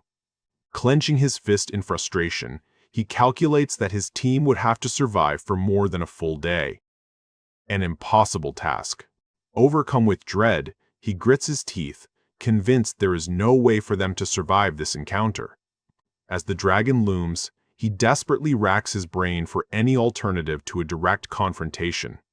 Just as hope begins to fade, a system notification pings, catching him completely by surprise. The white dragon's massive claw lands near the survivors, but it's a careful placement, not an attack. The beast settles peacefully beside the world tree, dwarfing the stunned onlookers. Preparing to make the ultimate sacrifice, Jae-hyun's grandfather orders his team to flee while he holds the dragon off. However, they defiantly stand their ground, refusing to abandon him and declaring they will fight together. Moved by their loyalty, the old man reluctantly agrees, and they all prepare for battle. Deciding they must seize the initiative, the grandfather charges forward from the safety of the world tree, and channels the tree's power into dark, root-like tendrils, launching them at the dragon. Other team's members also join him with their weapons. But through his communication ring, Jae-hyun desperately screams for everyone to halt their attack. Stunned to hear his voice, the team hesitates as he pleads with them to trust him and wait. He quickly relays a message through Byung-ho, telling him to stop his grandfather at all costs. He instantly teleports in front of the old man, physically stopping his charge just in time. Enraged, the grandfather demands to know why he interfered, but his subordinate insists it's a message from Jae-hyun. He desperately shouts Jae-hyun's command. He said to not act. His grandson's bizarre order, delivered at such a critical moment, leaves the old man completely stunned. Back in his apartment, Jae-hyun explains that just as he was searching for a weakness, the dragon's status window appeared. The window revealed the white dragon is severely weakened from laying eggs and has only come to the world tree because it's the only place they can hatch. Realizing its true intentions, he questioned what it could want if not a fight, and understood that the colossal beast's journey was not for conquest, but for the survival of its young. A voice suddenly echoes in their minds as the white dragon communicates telepathically, telling the guardian of the world tree not to fear. The grandfather is startled, realizing he is hearing the dragon's voice directly inside his own head. Dragon warily observes the small world tree and is asked by the grandfather that what does it want. Focusing on the old man, It once again addresses him as the guardian of the world tree, and then formally proposes a contract, an offer that leaves Jae-hyun's grandfather speechless. It offers his protection for the world tree until it regains its full power, in exchange for the tree's help. As the grandfather accepts, a glowing blue sigil materializes on his hand, sealing their pact. The dragon explains that he can use the mark to call for aid in times of danger, promising to come to his side. And as a final part of their agreement, the beast materializes a massive, glowing, crystalline egg. It gently presents the precious egg, entrusting the grandfather with the care of its child. With its purpose fulfilled, the white dragon turns and begins to depart, with its egg now in the care of the grandfather. It soars into the sky, leaving the village and its new ally in peace. On the ground, a visibly shaken Deok-su shudders with a mixture of relief and fear, and exclaims that if they had actually gone through with the attack, they would have been annihilated instantly. Byung-ho sighs in relief, marveling that they only survived because they obeyed Jae-hyun's seemingly insane order to do nothing. Jae-hyun receives a flood of notifications as the trust of his vassals, including Deok-su and Gae-young, reaches 100W. With their loyalty and his grandfather's now maxed out, his vassal capacity increases by 3, bringing his total to 18. He confidently muses that he will eventually have over 100 vassals, and reflects on a frustrating limitation: he is unable to register the people his mother awakens as his own vassals, as they fall under her command. He wishes he had a way to create awakened beings himself, but sighs, lamenting the fact that naturally born awakened individuals are far too rare to find. His thoughts are cut short by another unexpected system alert. It announces that Byung-ho's trust has reached 100, granting him his coveted teleport skill. To his shock, he also hits the jackpot, acquiring a rare and powerful item, an awakening pill, teleport. Staring at the glowing pill in his hand, he can't help but feel that his incredible luck is almost scary. He immediately understands that it can grant Byung-ho's teleport ability to another person. After careful consideration, he decides on the perfect candidate for such a game-changing power, and telepathically asks Dabin to bring his father to him. His father appears, looking startled and confused as he calls out to his son.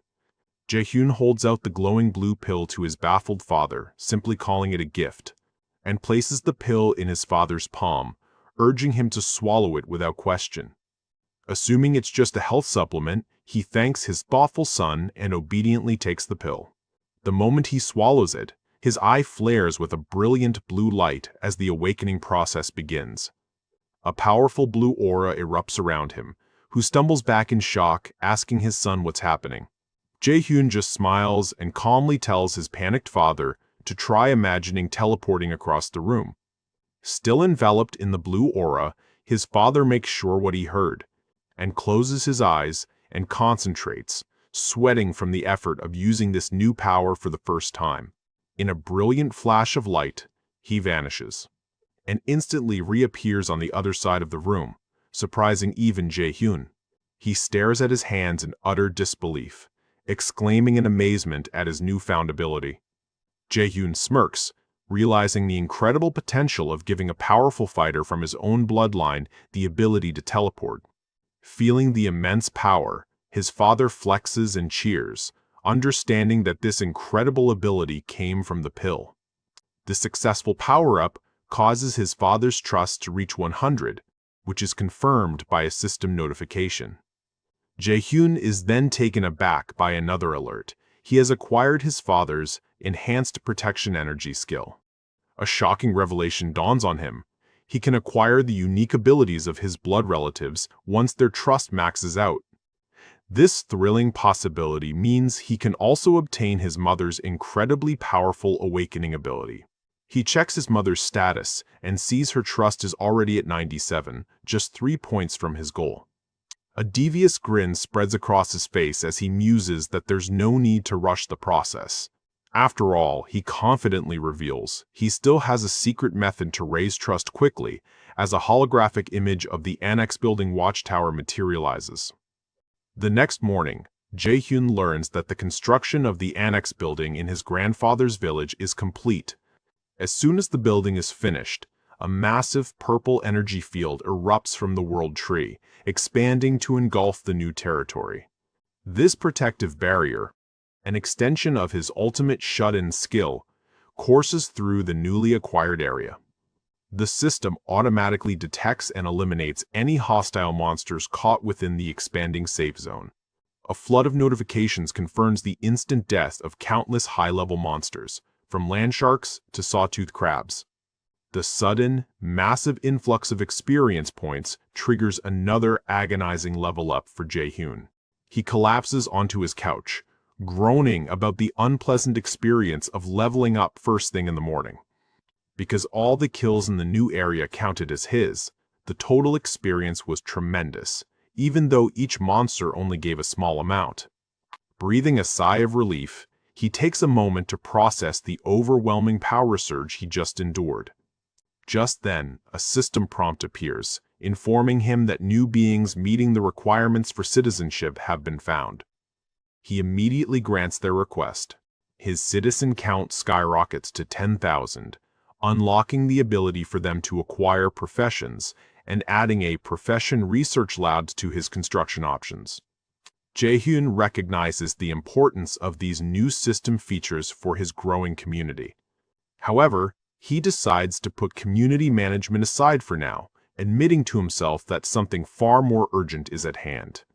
He approaches his mother's room and tells her that her long wait is finally over. Her eyes widen in shock as he confirms that there is now a way for them to travel there immediately. Overcome with emotion, tears well up in her eyes at the unbelievable news. Jae-hyun opens the portal, revealing a direct path into the heart of the World Tree Sanctuary. Inside, his grandfather is sitting by the bed where his wife, Jae-hyun's grandmother, lies in a coma. Startled by the door's sudden appearance, his grandfather calls out, wondering who is there. Jae-hyun steps through with his mother, apologizing for startling his grandfather, who is baffled to see him emerge from a strange door. Before he can explain, Jae-hyun's mother rushes past him toward her father. Her father's eyes widen with shock and disbelief as she calls out to him. He leaps to his feet, crying out in sheer astonishment at the sight of his daughter. He stumbles forward and pulls her into a desperate hug. Jisuk cries into his shoulder, apologizing for being so late and wishing she could have come sooner. Her father comforts her, his own tears streaming down his face as he laments how much she and her husband must have suffered. In a moment of profound relief and joy, he tearfully thanks her for simply staying alive.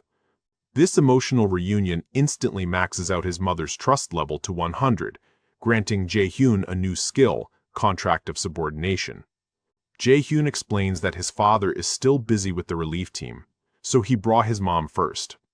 Watching his family finally together again, Jae-hyun feels a deep sense of contentment, and thinks to himself that for now, seeing his mother and grandfather reunited is more than enough.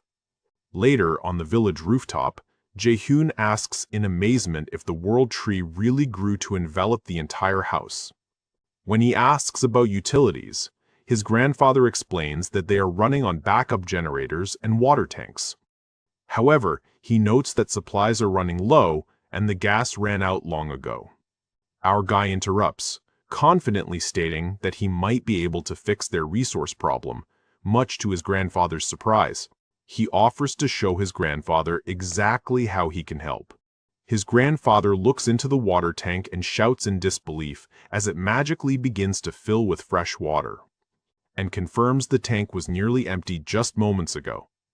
Jae-hyun proudly takes credit, saying, "I made it myself," and confidently declares that he has also refilled the electricity and gas, ensuring they can live normally again without fear of monster attacks. His grandfather, stunned, asks if this incredible feat was all done using Jae-hyun's ability, to which he simply replies, "Yes." Impressed, his grandfather remarks on his amazing ability, prompting Jae-hyun to realize he needs to properly explain his powers and the citizen system to them. But deciding it is too complicated to explain right now, he waves goodbye, saying he will head downstairs first. As his grandfather climbs down from inspecting the full water tank, he tells him to be careful. Pausing at the bottom, he activates his ultimate eyes, ready to try something new. With his eyes glowing ominously, he decides it's time to test the skill he recently acquired from Byung-ho. First, he uses his ultimate eyes to get a clear visual of the room where his mother and comatose grandmother are. Focusing on that space, he reaches out his hand and activates the teleport skill. In a flash of purple light, he vanishes from the rooftop and reappears inside the World Tree Sanctuary. His eyes widen with excitement as he realizes it worked, confirming he can use teleport in conjunction with his ultimate eyes. His mother, startled by his sudden appearance, asks how he got there when he was just on the roof a moment ago. Stating that the grandpa is working up there, he asks about his grandmother's condition. His mother replies that she looks better, as if she is just peacefully asleep. He feels a sense of relief, which is immediately interrupted by a system notification. He is shocked to see that the Beast Summon button is active, costing a staggering 10 billion won. Remembering the overwhelming power of his three-legged crow, Blackie, Jae-hyun grins maniacally. Without a moment's hesitation, he decides to spend the fortune on summoning another powerful beast. As 10 billion won is consumed, a massive green summoning circle erupts, startling his mother. He quickly reassures her, explaining that it's just his ability and telling her to close her eyes for a moment. At the center of the summoning circle, a glowing, leaf-covered egg crackles with immense energy.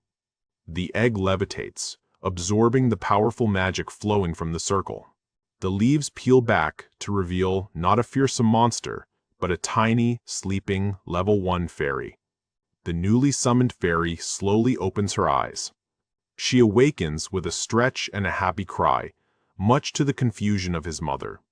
He quickly explains that the fairy is another summoned beast, just like Blackie.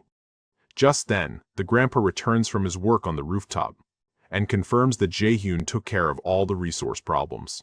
He walks over to his sleeping wife, commenting on how impressive his grandson is, as his own hand begins to glow with a green, healing aura. He places his glowing hand on her forehead, channeling his ability to aid her recovery. The little fairy's eyes snap open, sensing the sudden flow of energy. Jae-hyun is caught off guard as the fairy suddenly darts away from him and appears in front of the grandpa. She begins to absorb the energy he is channeling. A notification announces that the fairy has leveled up and doubled the natural recovery rate within the territory as she unleashes the absorbed energy. But the grandpa does not understand its power and shouts at it to stay back. Suddenly, a woman's voice calls out, asking her old man what she told him. She scolds her husband, asking how many times she has to tell him to wash his hands after being on the rooftop. Jae-hyun's grandmother, now fully awake and sitting up, asks why everyone is staring at her like she's a ghost, marking her miraculous recovery. But then, a sudden wave of exhaustion washes over her. Blinking slowly, she wonders why she feels so incredibly sleepy, and falls asleep once again. The grandfather watches in horror. He cradles her in his arms, desperately calling out her name. He tries to shake her awake, but she remains unresponsive, sleeping peacefully. Shifting his attention to the fairy, he furiously demands her to do it again. Intimidated by his angry outburst, the tiny creature trembles in fear. Sweating with desperation, he shouts at the fairy, pleading for her to do it again. Just as the situation escalates, Jae-hyun calmly calls out to get his grandfather's attention. He urges him to calm down, bringing a sense of reason to the room. Taking a deep breath, his grandfather manages to compose himself and apologizes for losing his temper. Jae-hyun understands, because the fairy's level is still too low, his grandmother cannot stay awake for long. However, there is hope. He instructs his grandfather to continue regularly supplying the fairy with his life force, and explains that, as the fairy levels up, his grandmother's waking periods will grow longer, presenting a real path to her full recovery. Stunned by the news, his grandfather asks if he is serious about this newfound hope. He watches the sleeping fairy and theorizes that the beast's summon ability isn't random, but is instead connected to specific conditions like the world tree's presence. Pondering the mystery, he suspects that each summoned beast must have its own unique summoning condition. For now, he sets those questions aside, content with the clear path forward for his grandmother's recovery. Suddenly, our guy is startled by a new system notification and tells his family he is heading to his room to rest. He closes the door to his room within the annex building and brings up his system interface to see what the alert was about. The message is grim and direct. A citizen named Shim Kyung-taik has died. He stares at the message, taken aback by his first notification of a citizen's death. He reasons it must be one of the new citizens his rescue teams are treating in the recently acquired apartment complexes. Clenching his jaw, he accepts the harsh reality that hundreds more will likely die soon. He wishes he could bring everyone into his safe zone, but acknowledges that they are already too overwhelmed, and reflects on the brutal truth of this new world. Survival is often determined by where you were when it all began. This tragedy isn't just local, it's a global catastrophe, with people dying worldwide. People are dying in every way imaginable, to monsters, to hunger, or from simply being trapped. Survival often comes down to pure luck, or obtaining an overpowered ability, while many die without any power at all. He stands silently, contemplating the weight of this widespread despair. Recalling Uncle Ben's quote, he acknowledges that with great power comes great responsibility. He doesn't know why his family has such powerful abilities, but he realizes he must find the answers himself. Extending his hand, he accepts the responsibility that has been thrust upon him. His eyes narrow with determination as he comes to a decision. With newfound resolve, our guy declares that he will save his country, or at least as much of it as he can. This is the answer and the path he has chosen for himself. He starts by assessing his capabilities, noting he can grant citizenship to 220,000 people, but has only reached 10,000 so far. His first step is clear. He will fill that limit, believing that leveling up and building more annexes might be enough to save Korea. He then remembers that surpassing 10,000 citizens unlocked a professions system, but he cannot find the new tab in his interface. Wondering if he needs to construct a specific building first, he immediately enters construction mode to check. Just as he suspected, a new option appears, a profession research labs that allows citizens to learn professions like hunters. He notes that the lab requires a large plot of land and begins to think about where to place it. An idea strikes him. He can build it on the flattened ground where the Cyclops fell, a perfect location. The system confirms the construction will require 30 citizens for 7 days, and each will be paid a daily wage. He accepts the terms, deciding to have Kim Jae-hyun gather the necessary laborers later, and reflects on an old saying about governing, realizing that to bring peace to the world, he must first put his own house in order. Before saving the nation, his first priority must be the families of his loyal vassals. They have risked their lives for him time and time again. Now, it is his turn to move for them.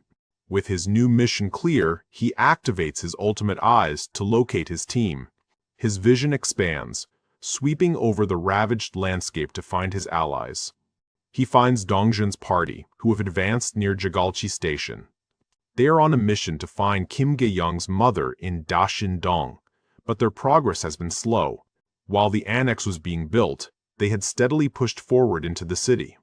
However, due to recent monster waves, the density of enemies has made advancing even a single kilometer a struggle.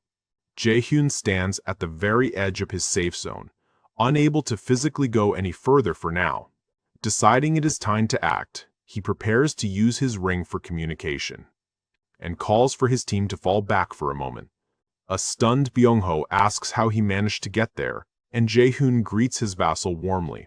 Byung-ho then asks if he was responsible for the sudden death of all the nearby monsters, which he confirms with a smile. The rest of the party arrive, having heard his call. Dongin quickly understands and confirms with Jae-hyun that this area is now part of his territory, making their operations much easier. Jae-hyun smiles, knowing the expanded safe zone will indeed make things go a lot smoother. However, he tells his confused team that the expanded territory isn't the only advantage they now have. He reveals that his reason for stationing them here wasn't just to speed up the annex construction, and explains that the monster waves and blocked subway tunnels have made reaching Daeshindong nearly impossible. But now, with the annex building complete, the situation has changed, and a new path has opened. He confidently declares they will reach Gae-young's family by the end of the day, leaving her utterly shocked and hopeful. He reassures the astonished Gae-young, telling her not to worry because they have a way now, and announces that there is one more thing to discuss. He steps forward and tells his loyal vassals that he has a suggestion for them. With the annex building's construction complete at his grandfather's village, Jae-hyun's territory expands dramatically. It now reaches all the way to Jagalchi Station, granting his forces immediate access to the subway for their rescue missions. This expansion is key, as it allows Yejin to be brought to the area, enabling the deployment of their highly effective poison gas and rat swarm strategy once again. Back in his main territory, Jae-hyun finalizes his community's infrastructure, completing the staffing for the new profession research lab with Kim Jae-hyun at the helm. He gives the order to Seo Yejin, who is standing by to commence the operation. Using telepathy, Yejin begins scouting the subway tracks from Jagalchi Station towards their destination, Seodaisen Station. Her rats race through the dark tunnels, providing vital physical reconnaissance. It reveals a tunnel teeming with grotesque monsters, confirming that a direct, unprepared approach would have been disastrous. Jae-hyun is surprised by the sheer number of monsters, having assumed the last monster wave had pushed them all to the surface. However, with a new plan already forming, he smirks confidently, declaring that the infestation doesn't actually matter. His strategy is simple. One of Yejin's rats acts as a delivery system, releasing a potent substance into the confined space. The substance is, of course, Yu Hairan's deadly poison mist, which rapidly fills the tunnel and engulfs the monsters within. The plan is a resounding success. System notifications confirm the death of an ironclad eel, instantly depositing over 625 million won into his wallet. A moment later, another alert confirms Octopus has been slain, adding nearly 270 million won to his fortune. Our guy grins, realizing this efficient monster-clearing operation is a veritable gold mine. The system highlights a significant increase in the financial rewards from monsters eliminated by Hairan's poison mist. This is thanks to her recent power-up, a direct result of the awakening ability he inherited from his mother. The contract of subordination he granted her has officially bestowed the Knight title, boosting the settlement money she earns from kills. He reflects that Hairan isn't the only one who has undergone a significant power-up. Yejin's status has also been greatly enhanced, granting her the titles of 10th Servant, Baron, and Tamer. Her previous Knight title has evolved into the much higher rank of Baron. The Baron title provides a massive buff, granting triple EXP and money from kills while dramatically increasing her stat growth based on loyalty. He observes that this powerful buff now applies to all of her abilities, effectively doubling her rate of improvement. On top of that, she has unlocked Enhancement, a brand new ability for her legion of rats. This power makes her rats move much faster and become far more durable, turning them into a more formidable scouting and combat force. Thanks to these powerful new abilities, she quickly reports back that the subway track sweep is complete. Our guy thanks her, revealing his intention to offer the same contracts of subordination to his other key fighters. Talking about his proposal to the team, he assures them that what he's asking of them is not difficult at all. With his key vassals now gathered and ready, he declares that all preparations are finally complete. The proposal to accept a contract of subordination was, of course, extended to Ha Dongjun's entire party. Just like the others, their individual specs and abilities were all upgraded the moment they accepted the contract. Dongjun and the team's healer, Kim Jae-hyun, both received the powerful Baron title. Yeonju, however, ascended to an even higher rank than her teammates. Her loyalty and combat prowess have earned her the prestigious title of Viscount. The Viscount title functions like the Baron rank, but offers a superior 3% loyalty multiplier for ability growth. Crucially, the title's most decisive benefit is that it increases Jae-hyun's maximum vassal registration limit by 3 slots.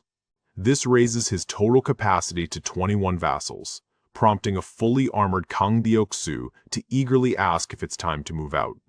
Kang Deok-soo's status has also been upgraded, earning him the fitting title of Commander. With a single command he summons multiple knights, which makes me think of solo leveling. Jae-hyun explains that thanks to the knight title, Deok-soo can now summon an entire legion of armor golems, not just his personal suit.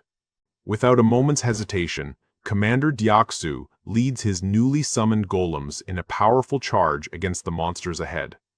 The Steel Knight Order swarms a massive, grotesque red monster, overwhelming it with their sheer numbers and force. The golem army proves devastatingly effective, tearing through the hordes of monsters that infest the city streets. With his golems carving a path, he urges his teammates to seize the opportunity and move quickly. Following Dongjun's lead, the rest of the party charges through the path cleared by the relentless golem army. Their path finally clear, he announces to our guy that they've successfully reached Exit 2 of Jigalchi Station. Communicating with them remotely, Jae-hyun confirms that the path ahead is clear, and gives the order to proceed directly to Seodaesan Station, and the super-powered party surges forward with incredible speed. He mentally calculates the final leg of their journey, estimating the distance to be approximately 3 kilometers, and smiles, knowing that with their newly enhanced superhuman physical abilities, they can easily cover that distance in a mere 10 minutes. Though the all-out sprint still leaves Kim Jae-hyun breathless. She marvels in disbelief that they managed to travel so far in just a single day. Slightly disoriented from the high-speed travel, Kim Jae-hyun asks the group for their next move. An eager Jae-hyun points the way, exclaiming that Exit 2 leads directly to her family's apartment complex. However, as they approach the exit, they find their path blocked by a horde of goblins that have taken up residence there. The goblins screech aggressively, ready to attack any intruders on their newfound turf. Dongjun shouts a warning to the team, alerting them to the goblin horde waiting just ahead. Unimpressed by the low-level threat, Jae-hyun's bow begins to glow as she declares, "We're busy right now." She finishes the warning to the goblins, "So don't get in our way." Fueled by her desperation to see her family, she lets out a furious roar and screams at the monsters to shove it, and unleashes her new skill, firing a single, brilliant arrow of light towards the goblin horde. The arrow strikes its target and explodes in a blinding flash of energy, stunning the goblins. The initial blast then splinters into dozens of smaller, piercing projectiles that rip through the entire enemy group. A rapid-fire cascade of system notifications confirms the swift and total annihilation of the goblin horde. Observing the aftermath, Jae-hyun identifies Jae-hyun's powerful new ability as the Arrow of Light. He analyzes its incredible efficiency, noting how the initial arrow explodes into a lethal shower of piercing light, and is impressed by the skill's power, but his observation is suddenly cut short by a new discovery. Through his remote vision, he spots a crude wooden barricade blocking the entrance to the apartment complex, and immediately realizes what this means. The barricade is proof that there are survivors holed up inside. Wasting no time, Dongjun uses his spear to effortlessly smash through the wooden barrier. He quickly formulates a plan, telling Jae-hyun to come with him while the others secure the ground floor. Deoksu and his Steel Knight Order stand guard with the rest of the team, ensuring the entrance remains secure. Moving with incredible speed, Dongjeon and a desperate Gayoung rush up the building's stairwell. Their destination is the 15th floor, where her family lives. Fueled by adrenaline and hope, she sprints down the familiar hallway towards her family's apartment, and arrives at the door and pounds on it frantically, screaming for her mother. She pauses, the weight of finally being able to call for her mother after so long sinking in. When only silence answers her desperate cries, she begins to panic, wondering why there's no response. Her worst fears begin to surface as she pleads for this not to be another tragedy. Overwhelmed by the possibility of losing her family after coming so far, she collapses to her knees in despair. With tears streaming down her face, it seems her desperate wish to see her family again has been in vain. But just as all hope seems lost, the electronic lock on the apartment door audibly clicks open. The door opens to reveal a young man who stares in shock at the sight of his sister, alive and well.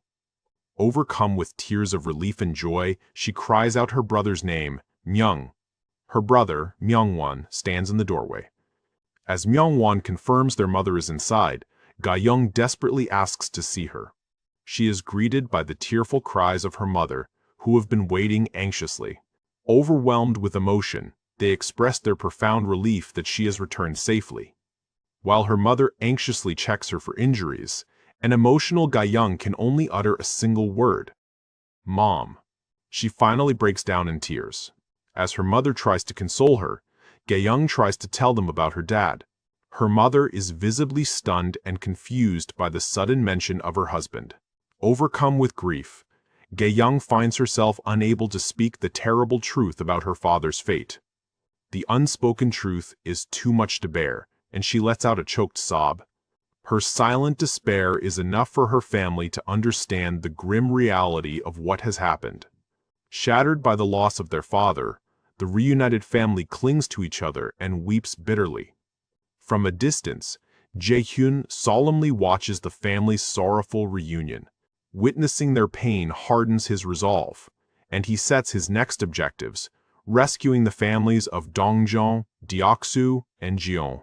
He pinpoints their location to Jangjeon-dong, realizing all three families are in the same area. With a new sense of urgency, he resolves to hurry and save them.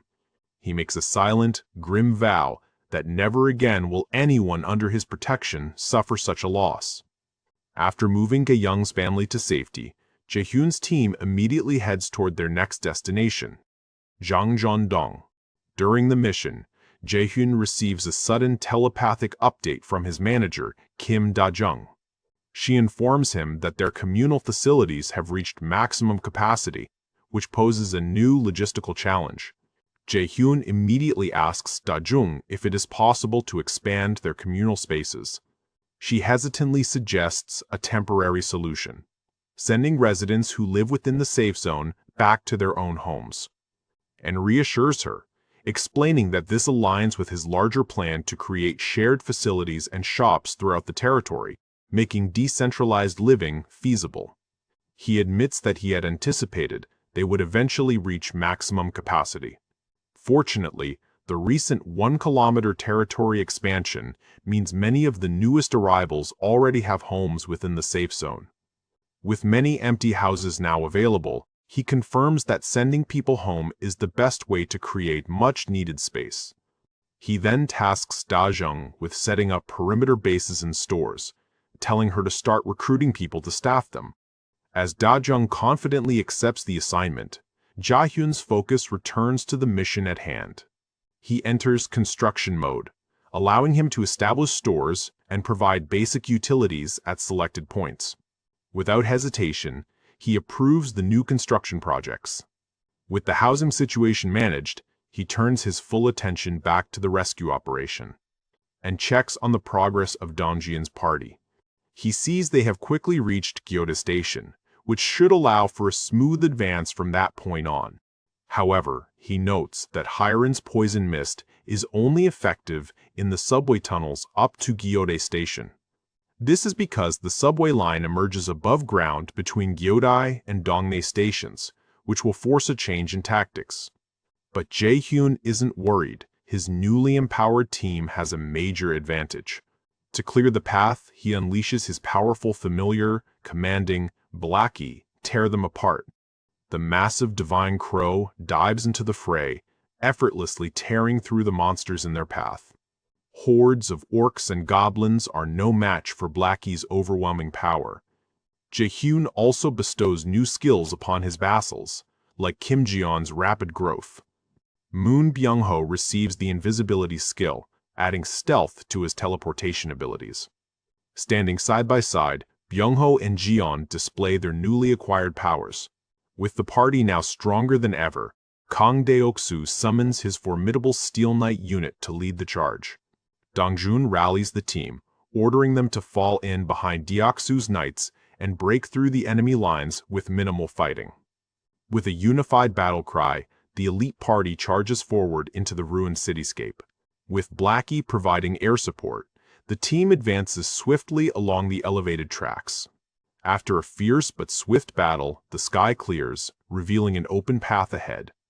The team's advance comes to a sudden halt when they reach a massive, destroyed concrete bridge. Dongjin throws up a hand, signaling for the team to stop at the edge of the chasm. They stare across the gap in the ruined overpass, realizing their path is completely cut off. Realizing they have no other choice. "We'll go down below," he declares, preparing the team for the dangers of street-level combat. The party leaps down into the city, landing among the wreckage of what used to be three-story buildings. Observing remotely, Jae-hyun is confident that such experienced fighters will have no problem navigating the terrain. The real problem, he muses with concern, is figuring out what possessed the sheer power to destroy a concrete bridge, and wonders what kind of being could have possibly smashed it, picturing a monstrous demonic entity. Ruling out a cyclops due to the lack of giant footprints, he concludes that something else incredibly powerful is nearby and warns his team to stay alert. Dongjun and the team acknowledge the warning and promise to move with caution. As Dongjun's party travels near Dongnae Station, Jae-hyun keeps a close watch. He calculates that the remaining distance from their current location to Jangjeon-dong is about 4 kilometers. Since the area is filled with apartment complexes, he feels confident that his team should be able to arrive without much trouble. Feeling optimistic, our guy hears a doorbell. His quiet moment is interrupted by what sounds like a doorbell, which confuses him since his apartment doesn't have one. Activating his multi-vision skill, he scans his entire apartment complex to find the source of the disturbance. His vision focuses on the 30th floor, where a small group of men are gathered outside his front door. Confused, he wonders why there is a problem when he has delegated most management tasks to Kim Dae-bin. He tells Yejin that he needs to briefly check on his apartment and will be right back. With a flash of purple energy, Jae-hyun uses his teleport skill to return to his apartment. He walks toward the door to investigate the commotion. Outside, one of the men is knocking insistently and calling out to see if anyone is there. The group questions if they have the right apartment, though one of them is certain they do. Suddenly, the door creaks open, and the man gasps in surprise. Jae-hyun appears in the doorway and coolly asks the stunned group what they want. The moment they see him, a system notification informs Jae-hyun that the trust levels of 3 new citizens have increased. Puzzled by their immediate increase in trust, a trait he has only seen in recent arrivals, his thoughts are interrupted when their leader asks if he is Jae-hyun. After our guy confirms his identity, the man gets straight to the point, stating that they need a favor. With surprising intensity, he pleads for Jae-hyun to lend them firearms. Jae-hyun is completely taken aback by the unexpected and serious request. He immediately refuses, explaining that he cannot lend guns to just anyone, and questioning why they would need them inside the safe zone. The man clarifies that the guns are not for use inside the complex. Clenching his fist with determination, he declares that he and his men are planning to venture outside the safe zone. Jae-hyun immediately assumes they're after monster hunting experience and questions their risky decision with a hint of concern. The man quickly dismisses the idea of hunting and explains that their only goal is to leave the safe zone to find and rescue the families they were forced to leave behind. Hearing their plea, our guy recognizes their desperation, realizing it's the same fear he felt for his own family. He understands the sleepless nights and constant worry that have finally pushed them to take such a massive risk. Filled with empathy, he tells the desperate men that while he understands their situation, he can't help them with everything they need. The man's hope immediately vanishes, his face falling in despair as he believes their last chance has just been denied. However, our guy stuns the group by activating his item summon skill. In a flash of light, he materializes several powerful firearms, telling the men they'll need proper weapons for a rescue mission. As a grateful man begins to bow, Jae-hyun stops him, stating that he has a proposal for them in exchange for the weapons. Caught off guard by the condition, the man anxiously asks what kind of proposal Jae-hyun has in mind. He asks if they are willing to enter into a binding contract with him. He reflects on the contract of subordination, a powerful but tricky ability from his mother that allows him to command 100 followers. The man immediately agrees on behalf of his group and asks what the contract requires. Jae-hyun recalls why his mother rarely used the ability. It has an absurdly difficult requirement that must first be met. Blushing with embarrassment, he struggles to explain the first condition. To enter the contract, they must kneel before him. The entire group is left speechless and utterly confused by the strange requirement. The men exchange worried glances, suddenly wondering if their potential savior is actually an authoritarian ruler with a god complex. Ultimately deciding to trust him, the man gets on his knees and awkwardly asks the still flustered Jae-hyun if this is what he wants. Jae-hyun moves to complete the ritual, explaining that he needs to place his hand on his head for the contract to work. Cringing behind his hand, Jae-hyun forces out the final awkward command. "From now on, you must obey me." Our guy clarifies that the man simply needs to verbally state his submission.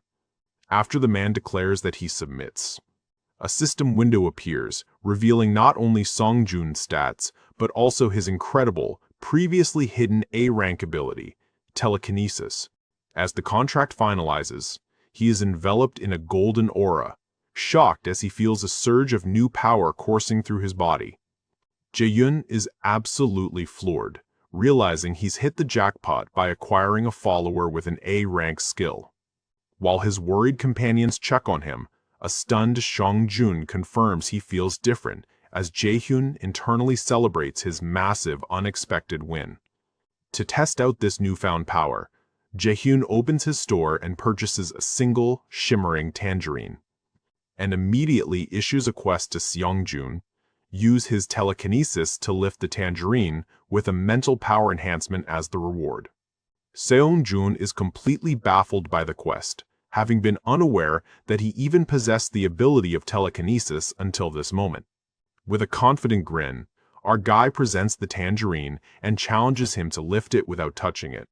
Accepting the challenge, he concentrates intensely, focusing all of his newfound mental strength on the small fruit. As he focuses, a faint golden glow surrounds the tangerine, signaling the manifestation of his telekinetic power. To his utter astonishment, the tangerine begins to wobble before slowly lifting from his palm, hovering unsupported in the air. He exclaims in pure shock and excitement as he successfully makes the tangerine float in midair. However, he ends up exploding the fruit. Thinking he caused his new leader harm, Songjun panics and apologizes. But our guy quickly reassures him that everything is fine.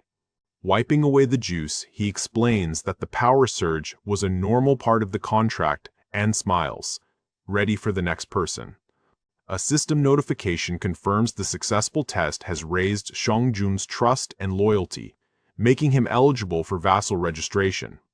After registering Songjun as a new vassal, Jae-hyun efficiently forms contracts with the 4 remaining men.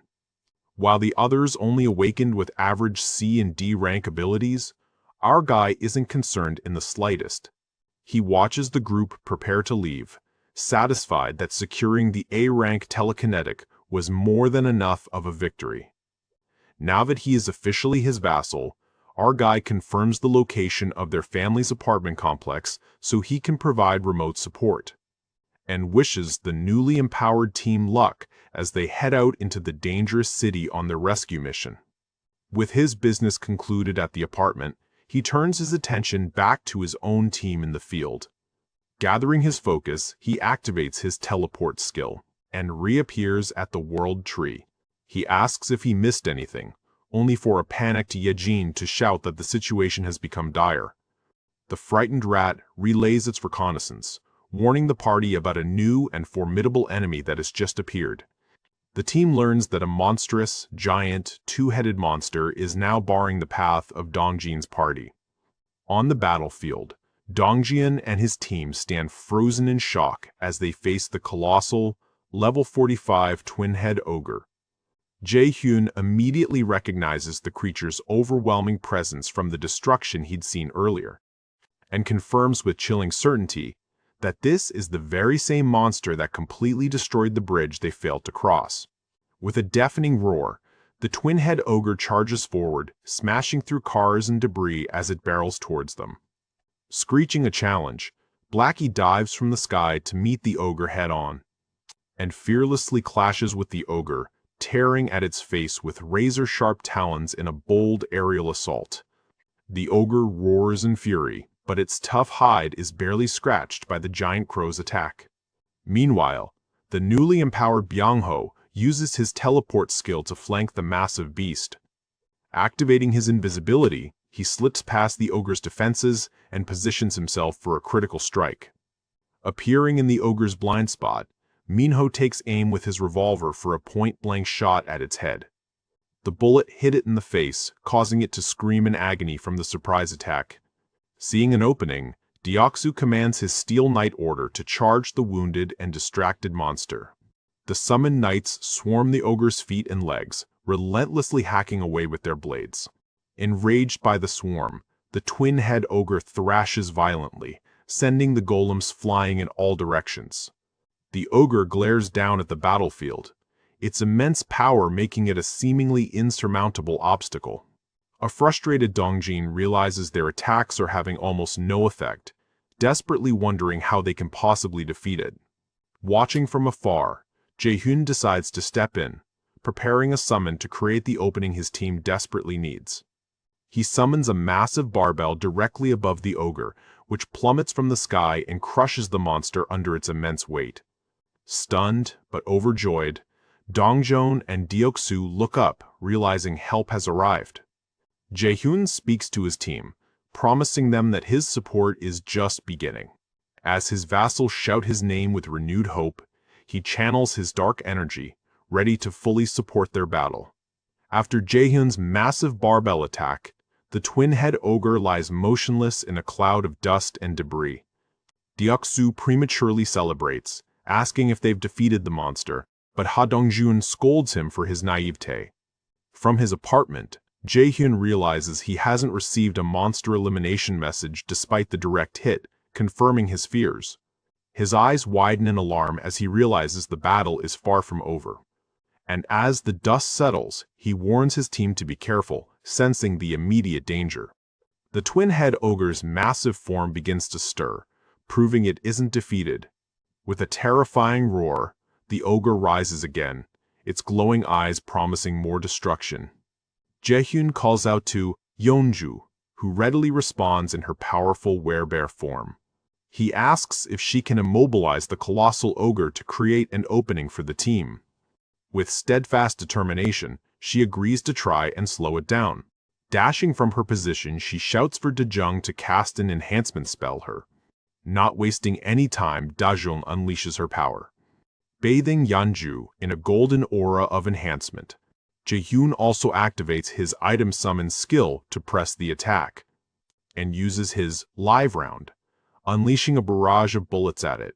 The summoned bullets tear into the ogre, causing it to cry out in agony. Simultaneously, Yeonju moves in closer, and cuts open one of its legs in a swift attack. making it bellow in pain from the coordinated attack. Seizing the moment, Jae-hyun signals the final phase of his plan. He calls out to Ga-young, who has been waiting for her chance to strike. She draws her bow, her focus absolute, as she channels immense energy into the shot. Watching from afar, Jae-hyun is relieved, believing his strategy has succeeded. He's confident that landing a single arrow of light will be enough to finish the beast. The team braces themselves as the towering ogre seems poised on the brink of defeat. However, the ogre's cunning move leaves both Jae-hyun and Ga-young utterly shocked. In a surprising display of intelligence, it snatches a nearby car and throws it at her. At the same moment, Ga-young also lets her arrow fly and destroys the incoming projectile in the air. But the ogre does not stop and keeps on hurling the mangled vehicle directly at the stunned party. As the team tries to dodge the incoming cars, Jae-hyun screams Yeonju's name to call her for support. She rushes at the ogre from behind, but is thrown backward by its powerful counterattack. As Ga-young calls out to her, she realizes a little too late that her own life is in far more danger than her friends as a bus comes flying right at her. Jae-hyun's face twists in despair as he witnesses the devastating turn of events. He can only cry out in denial and horror.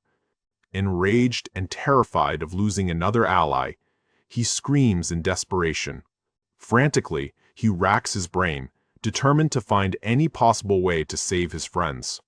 As his desperation peaks, a new, dark purple energy begins to surge at the battlefield. Moving in the direction of the bus, it hits it before Ga-young can be injured, and effortlessly deflects the projectile to a distance. Checking the destroyed part of the bus, she notices black flames emerging from it. Looking back where it came from, they see their own teammate using this newly awakened ability. Dong-jeon, cloaked in the black flames, orders everyone to move. With his eyes blazing, he declares his intent to personally kill the ogre. Back in his room, Jae-hyun collapses on the ground. Yejin rushes to his side, asking if he's all right, and he reassures her that he's fine, claiming his legs just gave out, but he's relieved they bought some time. He tries to process the strange new power he just witnessed, and know that the black flame was not Dong-jeon's awakened ability. The twin-head ogre, undeterred, lunges forward for another devastating attack, and throws another car at him, declaring that it won't work the second time. He throws his spear with an incredible power. Cutting through the air, the spear moves towards its target. Engulfed by the powerful dark purple blast, the ogre lets out a final, agonizing roar as it's consumed by the attack. As the attack completely obliterates the upper half of the monster, a system notification confirms the successful hunt, rewarding Jae-hyun with a massive influx of over 7 billion won in EXP. Stunned, Deoksu shouts in disbelief that they actually managed to defeat the monster. Dong-jeon flashes a triumphant smile as the rest of the team celebrates their victory. With the battle over, Ga-young rushes to check on Yeonju, who appears to be fine. The others question Dong-jeon about his incredible new ability, but he admits he doesn't know its origin. Thinking about it, he guesses that Jae-hyun could be responsible, while Jae-hyun himself contemplates the mystery of the black flames. He questions the nature of the ability, wondering about its activation conditions and whether it truly belongs to him. Setting the mystery aside for now, he braces himself for the familiar, excruciating pain of a forced level up. As a system window announces, his skill level has increased, as he screams in agony while his territory expands once more. As he recovers from the agonizing pain of his territory expanding, Yejin calls his name in concern. He reassures a worried Seo Yejin that he's used to the pain. Inside his territory, the monster were converted into exp, and people were granted citizenship. However, this time something was different.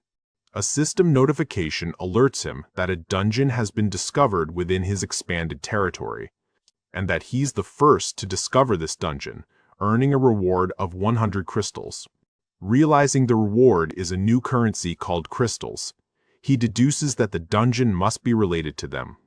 The system informs him that the dungeon is on Hwangryong Mountain's mid-slope, prompting him to send Lee Jun-yok's party to investigate. He strategizes that forming a contract of subordination with Jun-yok's entire party will give them more than enough combat power for the task. So with this plan in mind, he uses his power to locate Jun-yok. Meanwhile, Jun-yok and his party are baffled to see how the monsters all just died on their own. Back with Jae-hyun, he realizes his territory expansion must have killed the monsters they were hunting, surprising Jun-yok with a call using his communication ring. He asks them to come to his house, stating that he has a request for them. After summoning them, Jae-hyun and Ye-jin return to his apartment through the ultimate shut-in's door. He thanks her for her hard work, noting that her assistance is no longer needed since Dong-jun's party is close to their destination. She hesitantly asks if it's really all right for her to rest now.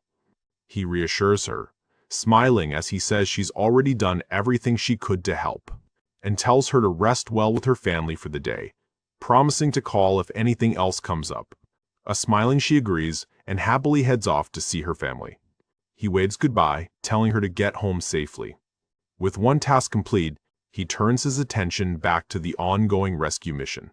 Walking through his apartment, he anticipates the imminent arrival of Dong-jun's party at their destination, and reflects on the team's improved abilities and the fact that the area's boss monster has already been defeated. With the major obstacles cleared, he knows all that's left is one final push for the team. Dong-jin and his party race through the streets, their apartment complex looming in the distance. Jae-hyun watches remotely, pleased that the families of Dong-jun, Deok-soo, and Jiyeon are all gathered in one place. Overcome with emotion, Deok-soo cries out in relief, thankful that he can finally see his home. They resolve to rush in, rescue their families, and bring them back to safety. Ready to push forward with every last bit of strength they have, they charge toward the apartment complex's parking garage entrance. The SL apartment sign comes into view as they get closer. Their families are just a little further, almost within reach. Thinking about bringing their families to the safe zone, Deok-soo notices something, and suddenly stops in his track, halting the group's advance. Dong-jin questions why he suddenly stopped, just as they reached the entrance. But Deok-soo's face contorts in shock and horror at what he sees. Dong-jin's eyes also widen in sheer terror at the sight before him. Hordes of monsters are standing guard at the entrance, and he fears they might have been too late. The entrance is swarming with powerful level 31 Black Orcs and level 35 Black Orc warriors. The sheer number of orcs pouring out of the underground parking lot is overwhelming. Jae-hyun realizes with dawning horror that high-level monsters are pouring out of the parking lot. He desperately tries to deny the grim implication, but knows it's undeniable. The presence of so many powerful orcs means there's zero chance that anyone inside survived. A cold fury overcomes Deok-soo as he commands his forces, "Arise." The Steel Knight Order materializes from the shadows, ready to slaughter the orc horde. Consumed by rage, he orders them to kill every last orc. A shocked Ga-young looks over at Dong-jin, sensing a change in him. A powerful, dark purple aura begins to emanate from him again. His intense rage has seemingly awakened his new ability one more time. He throws his energy-imbued spear in the sky. The Black Orcs recoil in fear, sensing the terrifying power radiating from it. It moves in their direction, appearing like a meteor, and tears through the orc ranks, obliterating them in a flash of purple and red light. With his comrades standing behind him, he orders the battle to commence, charges into the horde of Black Orcs, and with his blade glowing with a mysterious purple power, he effortlessly slices through a Black Orc. With enhanced speed and strength, Dong-jun carves a path through the swarming monsters. As two orcs begin to move in his direction, their fate is sealed by a bullet for each, as Jiyeon provides covering fire. Deok-soo dashes into the fray with his massive halberd. and cuts through multiple Black Orc in a single wide swing. A furious Jae-hyun also unleashes his item summon ability to support the battle. A volley of live rounds rains down from the sky, providing devastating artillery support for his team. He watches confidently, knowing the grunts are no match for his party's enhanced strength. However, the Black Orc warrior leading them may cause some problem as it destroys one summoned knight with ease. They are of the warrior rank, and are incomparably stronger than the fodder. As Jae-hyun vows to support his team no matter what, he warns them to watch out for the armored fighters as they adjust their formation. Just then, an archer orc fires an arrow. And target is the party's healer, Da-jung, who is caught completely off guard. Jae-hyun screams in terror, desperately trying to warn her to get away. But the warning comes too late as the arrow brutally pierces through her stomach. Not understanding what's happening, she questions if she was hit by an arrow. Ga-young screams in anguish, realizing Da-jung has been hit, and her desperate cry rings out across the chaotic battlefield. As Da-jung collapses to the ground, the arrow protruding from her side, she grimaces in excruciating pain. The shock hits the party leader Dongjin, causing him to cry out in panic. Frozen in disbelief, he can only stare as the reflection of his fallen comrade fills his vision. Jae-hyun realizes with dread that Dongjun, the team's calm leader, is too stunned to issue any orders, and notes that the orcs cleverly targeted the weakest party member, and with the arrow still lodged, healing is useless. And without her support, the team is now on their own. He knows that even with Yeonju's regenerative ability, the tide of the battle will turn against them, and grimly accepts that the battle is lost and their only remaining option is to run. He prepares to use his vassal summon skill to force a retreat and save his team. As a paralyzed Dongjin stares blankly, a Black Orc raises its weapon for the finishing blow. But in that moment, Da-jung manages to pull out the arrow. Watching from afar, Jae-hyun is stunned into silence by the sudden turn of events. She roars that she's fine. Telling everyone to snap out of it, she rallies the team to keep fighting, and states that they won't know anything until they check. His focus returns, driven by the need to ensure the safety of his loved ones. He charges back into the fight, hitting the orc before he can attack. The team realizes that even though Da-jung is alive, she will be incapacitated by pain for some time. Weighing his options, Jae-hyun knows that a tactical retreat would normally be the correct call. He grits his teeth, fighting the logical urge to order his people to fall back. But clenching his fist, he decides against it, feeling the same burning rage as his vassals on the battlefield. He opens his status window, declaring that he shares their rage and instead of fleeing, he will double down and give them the power to win. He decides that instead of fleeing, he will double down and give them the power to win, calling out to Dongjin, Kang Deok-soo, and Kim Jae-hyun. He roars that he will grant them strength, choosing to level them all up to 40. A system warning appears, stating the cost is 1 billion won per level up, but he screams that he doesn't care. With that, a notification confirms the massive power-up. They have all risen to level 40. Dongjin feels an incredible surge of power as Jae-hyun informs him of the forced level up, and gives them a single, brutal order. Let's crush every last one of those bastards. At Deok-soo's command, a new army of shadowy knights erupts from the ground, ready for battle. They charge the Black Orcs, as Jae-hyun declares he will spend over 10 billion won if needed. A Black Orc warrior roars, preparing to clash with the empowered Shadow Army, and hits one knight on his head with all his might. But it doesn't even leave a scratch this time, and the knight takes his head with a single slash of his sword. Jae-hyun reflects that until now, he has used the money they earned to reclaim expanded territory, to cover the electricity, gas, and water people use, and to construct new facilities. Deciding this isn't enough, he prepares to spend even more money to raise his key fighters to level 45. A system notification confirms that his core team of Dongjin, Yeonju, and Deoksu have now grown to level 45. He declares that if this is what it costs to win, then it's more than okay to use it for the sake of their party. The fighting went on for quite a while. Along with the vassals from earlier, he also levels up Ga-young, Byung-ho, and Da-jung. With a massive expenditure of EXP, he boosted the core of his rescue team to a formidable level, 40. For his frontline powerhouses, Dongjin, Deoksu, and Yeonju, he pushed them even further to level 45. Now on par with the monstrous twin-head ogre, the empowered trio leads the charge against the overwhelmed orcs. And once they started rampaging, it wasn't long before the only ones still standing with both feet on the battlefield were their group. The victorious but weary team finally enters the apartment complex, their hearts pounding with a mix of hope and dread. Donggan surveys the desolate and debris-filled hallway, where an ominous silence hangs in the air. As they keep on move up the floors, they proceed down the blood-soaked corridors, each step heavier than the last as they search for any sign of their families. Rain begins to fall outside, its somber drumming matching the mood of the heartbroken search party. With their faces etched with anxiety and grim determination, Dongjin reaches to open his house door.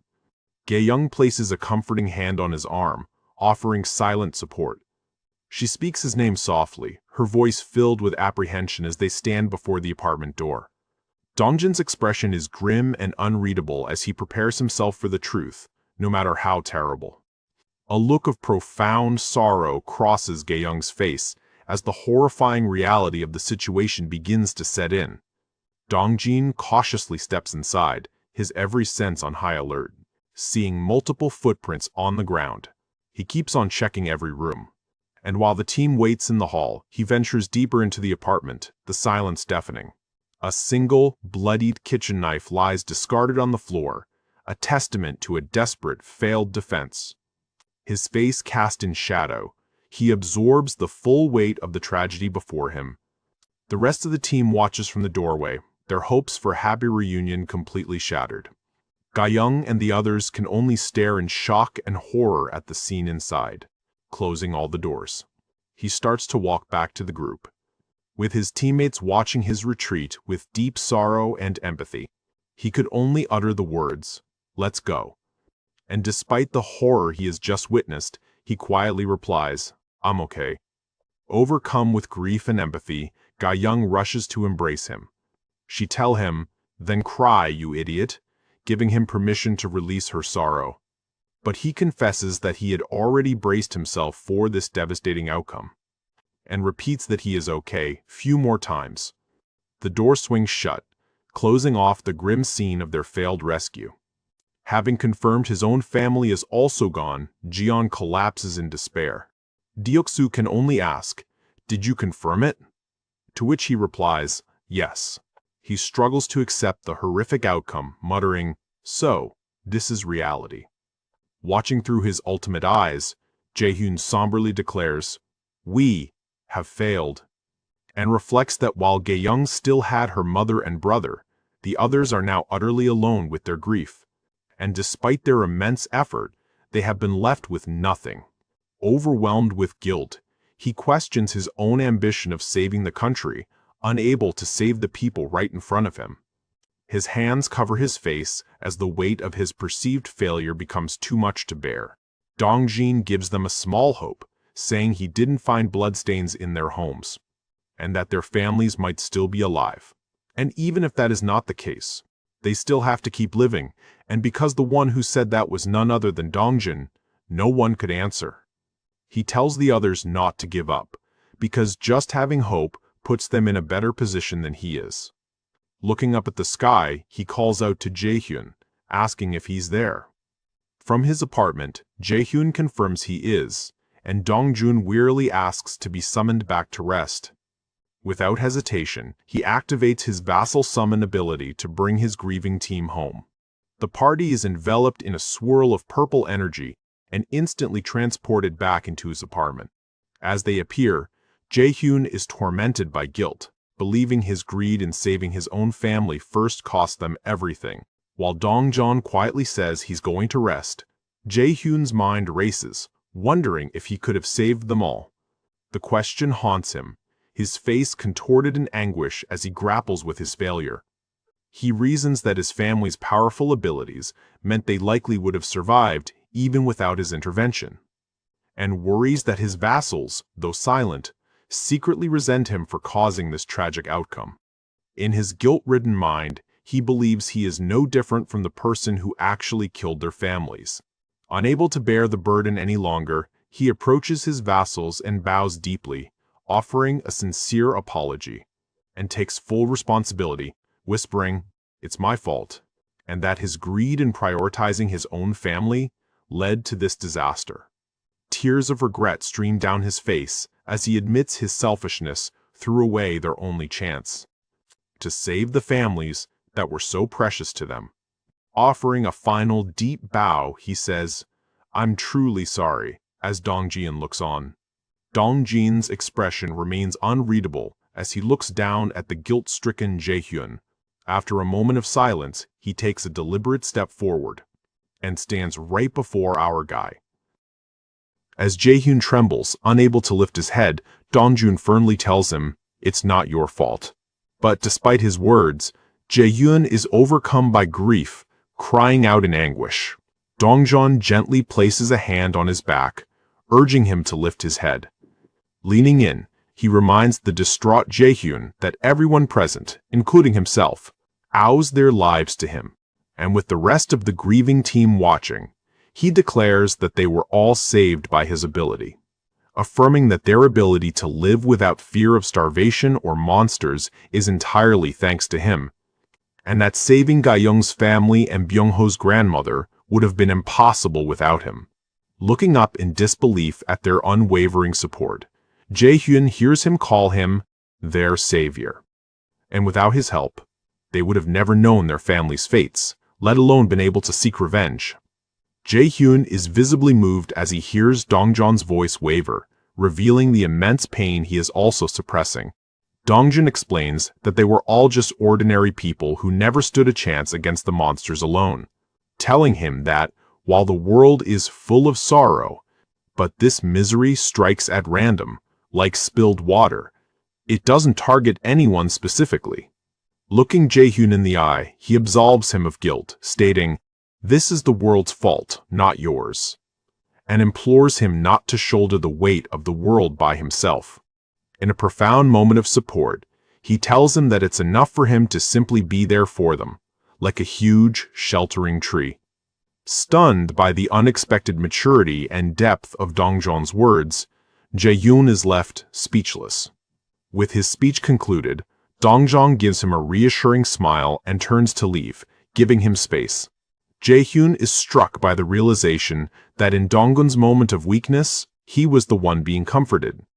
As he grapples with this, other members of the team begin to approach and offer their own words of encouragement, telling him to cheer up and reminding him of their gratitude.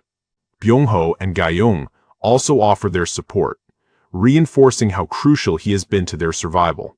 Da-jung and Yeonju share their thanks, admitting they would have died or gone insane without his intervention.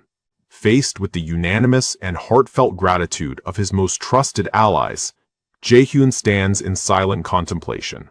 He reflects on his journey, admitting to himself that until now, his actions have always been motivated by self-preservation, and acknowledges that his relationship with them was, in his mind, purely transactional. And yet, they call someone like him their savior. Covering his face, he laughs wryly, questioning if he truly deserves such a title. Dong-gun's words echo in his mind. "It's enough for you to simply stay there like a huge tree," which makes him contemplate the new purpose presented to him to become a source of shade and safety for his people. Looking up with newfound clarity, he quietly thanks everyone for their faith in him, and he vows to become the huge tree that Dong-jin and the others need him to be. He admits that his initial goal to save Korea was born from the burden of his power, not a deeply held conviction. It was never a goal he desperately wanted for himself, and he didn't have the confidence to fully commit to such a monumental task. His plan was always simpler: hunt monsters, level up, and expand his safe zone, casting aside the grandiose and impersonal goal of saving the entire country. He embraces his new identity, resolving to become a huge tree and create a true sanctuary for those under his protection. With this shift in purpose, he feels a sense of certainty about the path he must now take. His profound change in resolve immediately manifests as system rewards, maxing out Dongjin's trust and Kim Da-jung's loyalty. This grants him the throw skill and another vassal slot.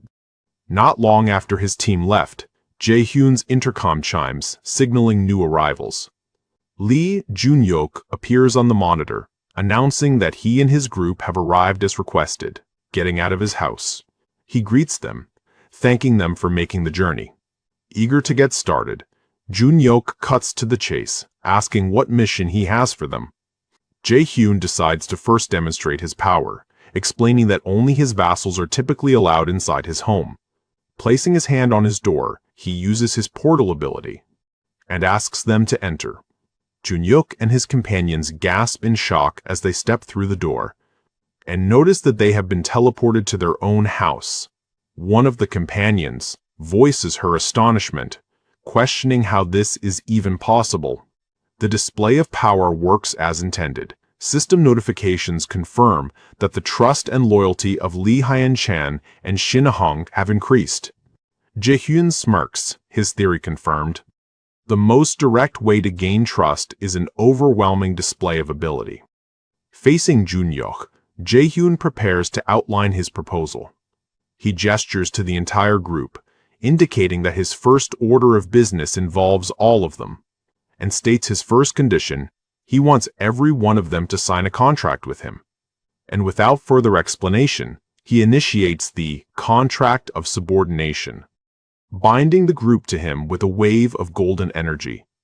Once the final contract is complete, a drained Jae-hyun wipes his brow, glad the exhausting process is over. Though tired, he reflects that with these new contracts, his preparations are now complete. He then turns his attention to the group's leader, calling out to Lee Jun-hyuk, and begins to explain the main point of their meeting. Looking out at the landscape, Jae-hyun reveals that his recent territory expansion has completely encompassed Hwangyang Mountain.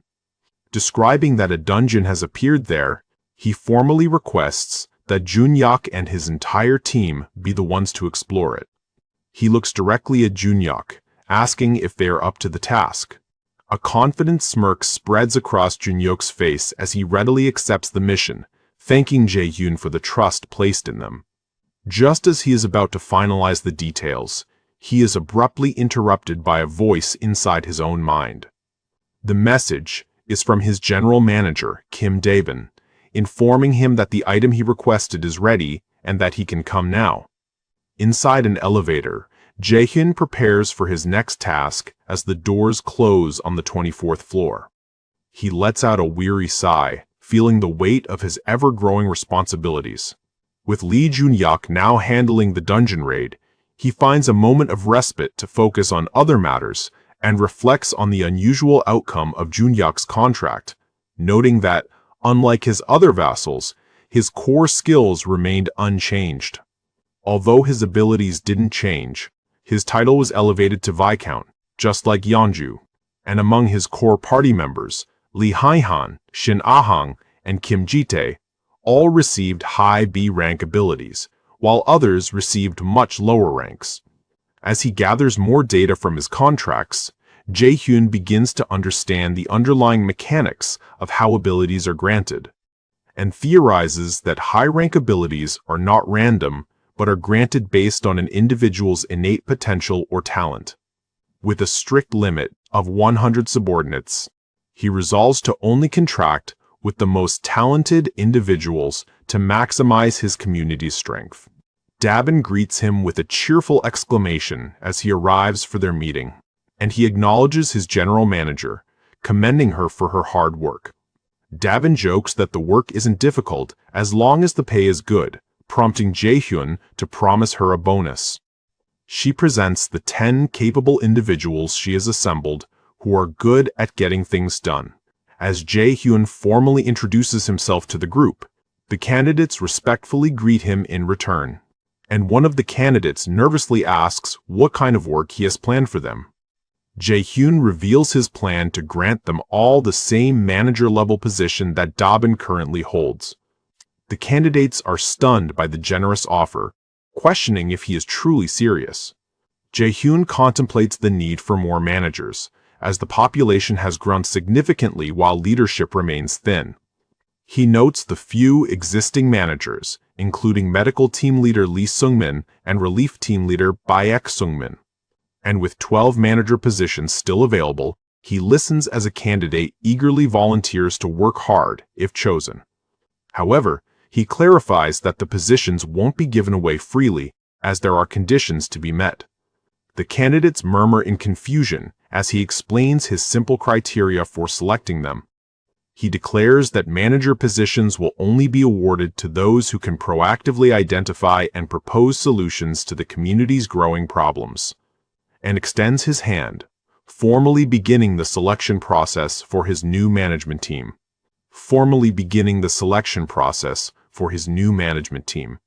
The prospective managers begin presenting their ideas for improving the community, suggesting solutions for organizing internal roads and managing trash disposal within the territory. Jae-hyun listens intently, satisfied with the quality of the suggestions. Pleased with the results, he internally praises Davin for selecting such capable people.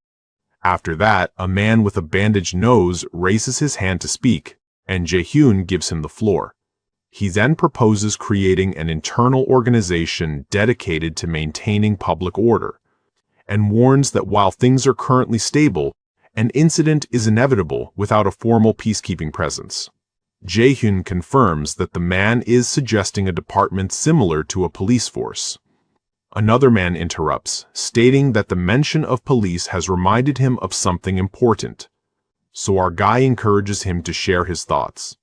He startles Jae-hyun by revealing that police station armories are stocked with firearms, including rifles, and explains that due to South Korea's armistice status, police stations maintain a supply of weapons for emergencies.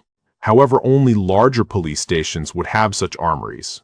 Our guy suggests that securing these weapons would be invaluable for establishing order and points to the nearby Pusanjin police station. Impressed, Jae-hyun asks for his name, and the man introduces himself as Nam Ji-ho. Without hesitation, he tasks him with forming a team to retrieve the firearms, and reassures the team that the recently expanded territory likely encompasses the police station, making the mission safer. Filled with determination, Ji-ho accepts the assignment. As Ji-ho's team prepares to depart, Jae-hyun sends them off with a smile, his mind racing with the possibilities the rifles could bring. He then turns back to the remaining candidates, intrigued by the new intel, but still focused on their proposals.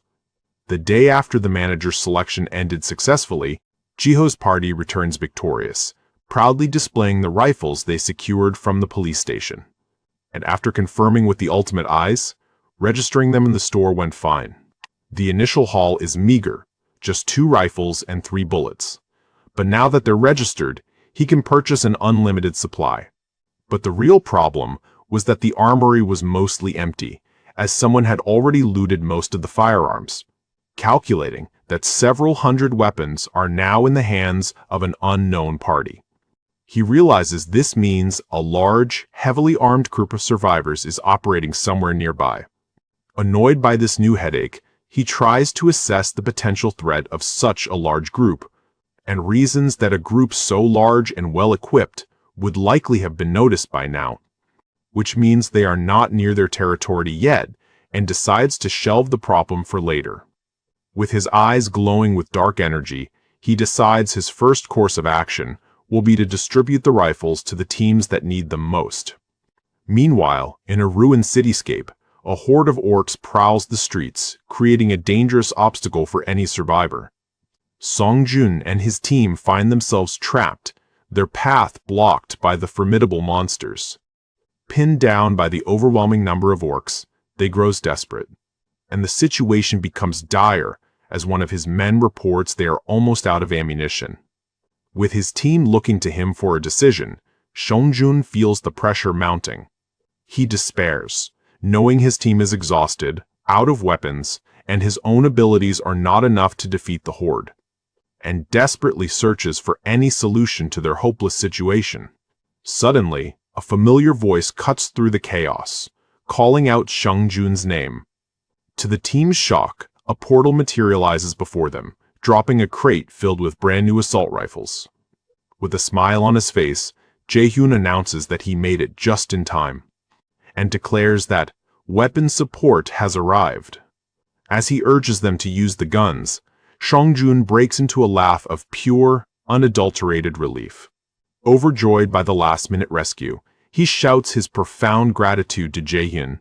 After loading a magazine into his rifle, preparing for the upcoming battle, Seongjun looks over his shoulder and asks his squad if they're ready. After his team confirms their readiness, he gives the order to move out and engage the enemy. And the newly armed party charges forward, ready to unleash their firepower on a horde of waiting orcs. In response, the powerful orcs roar in anticipation, prepared to meet the survivors' assault head-on. But as they open fire, laying down a suppressing barrage against the approaching monsters, it effectively tears through the orc ranks, stopping their advance. Another member of the team shouts the order for everyone to open fire. As a result, an orc is riddled with bullets while their overwhelming firepower continues to decimate the horde. Faced with such unexpected resistance, the remaining orcs grow fearful and begin to hesitate. And as the survivors continue to unleash a hail of bullets, they force the monstrous horde into a full retreat. Seeing the orcs running away, Seongjun rallies his team, shouting that they can win this. And emboldened by their success, the team pushes forward, determined to save their families. Back in his apartment, Jae-hyun receives a notification confirming the orc kills and a deposit of over 1.2 million won into his wallet. He watches the battle unfold, stunned by the sheer destructive power of the rifles he provided, and notes that without any awakened skills, the survivors are overwhelming the orcs with firearms alone. Which means with basic firearms, even ordinary people can produce enough firepower to defeat common monsters. Feeling confident that Seongjun's party can handle themselves, he shifts his attention to Junhyok's dungeon exploration team. Meanwhile, in a lush, forested area, a member of the exploration team catches their breath after a long search. And Junhyok announces to his party that he has finally located the dungeon entrance. They stands before the ominous entrance to the D-rank dungeon, identified as the Lizardman Swamp. Looking inside, his teammates express concern when they see the dungeon is completely flooded, making it seemingly impassable. But Junhyok confidently reassures his party, telling them not to worry as he begins to channel his power.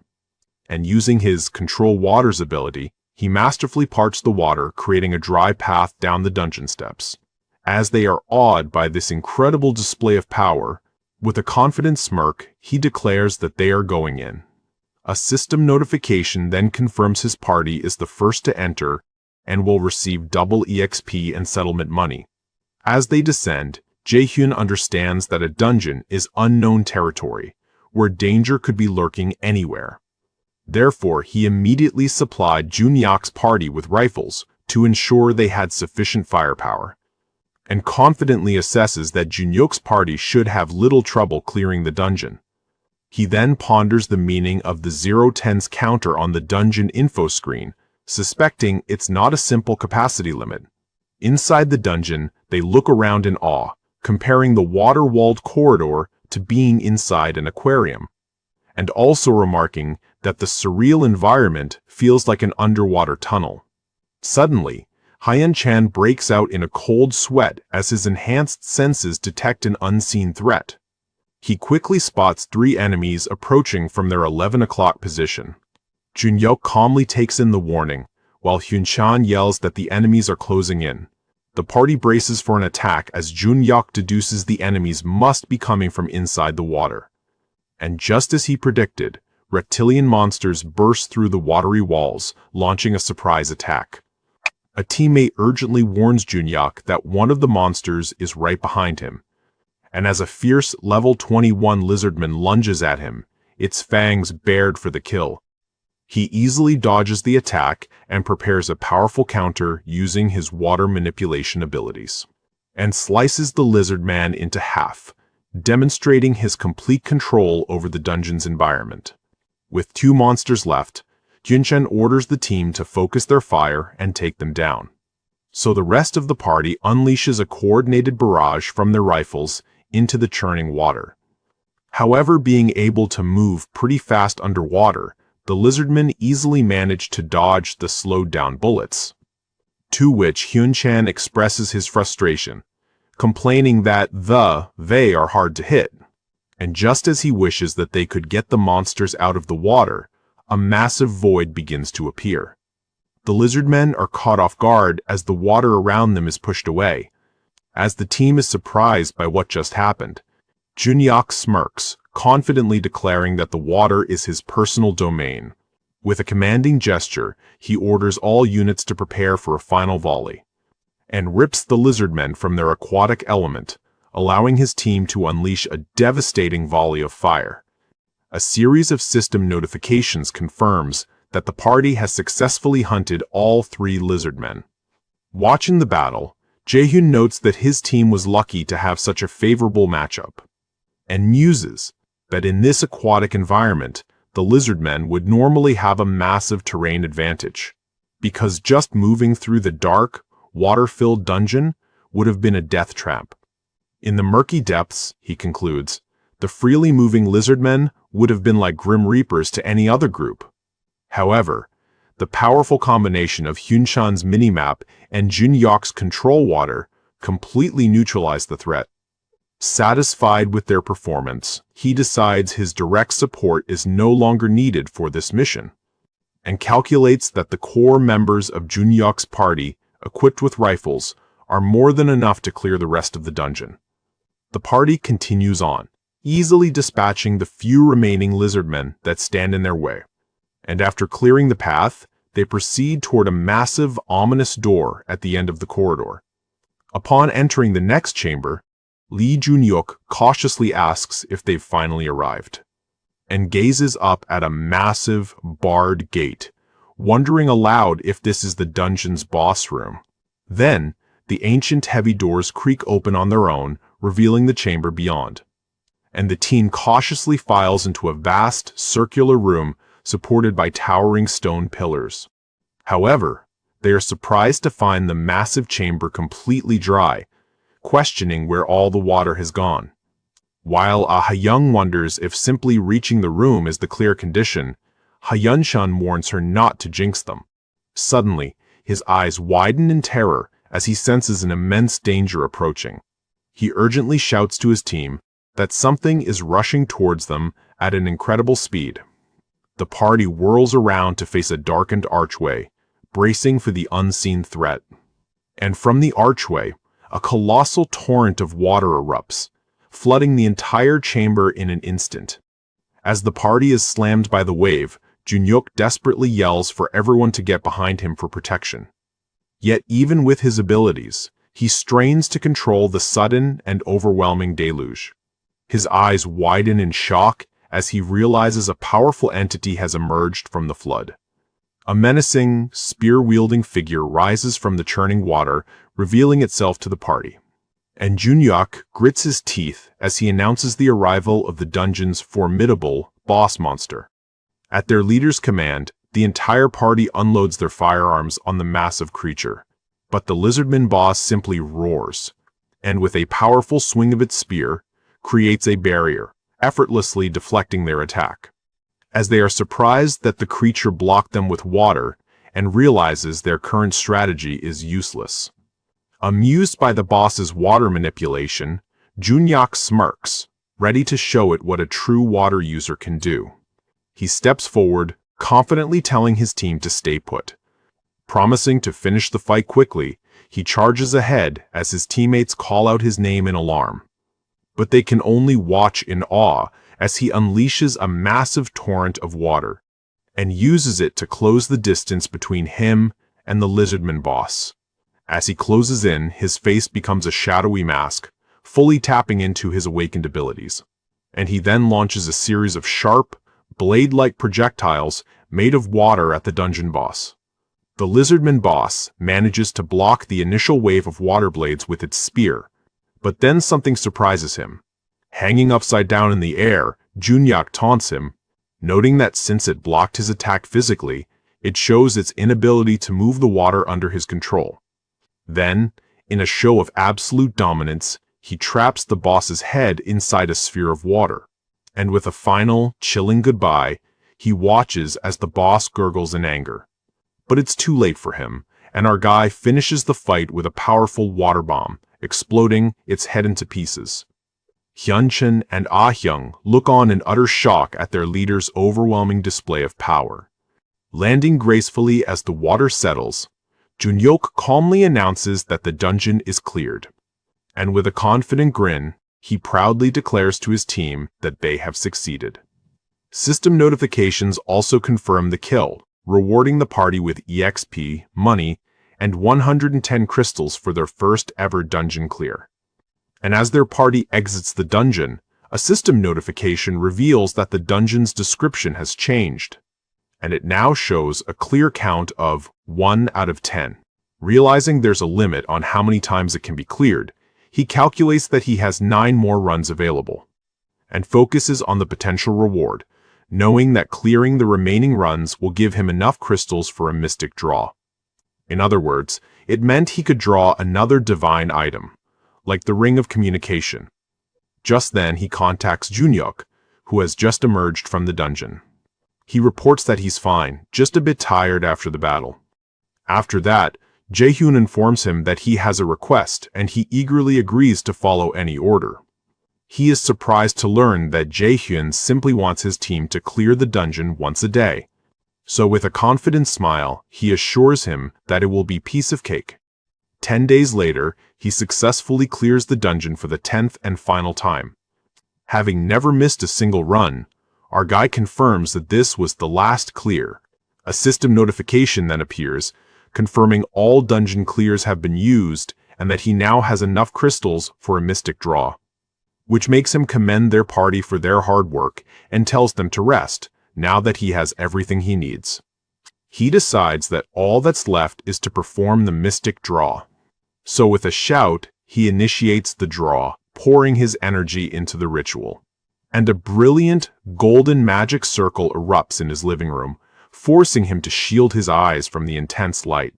Squinting against the blinding flash, he groans and wonders if anything can be done about the light. Then, his eyes widen in surprise as it begins to coalesce into a specific shape, which ends up forming into a magnificent, jewel-encrusted royal crown.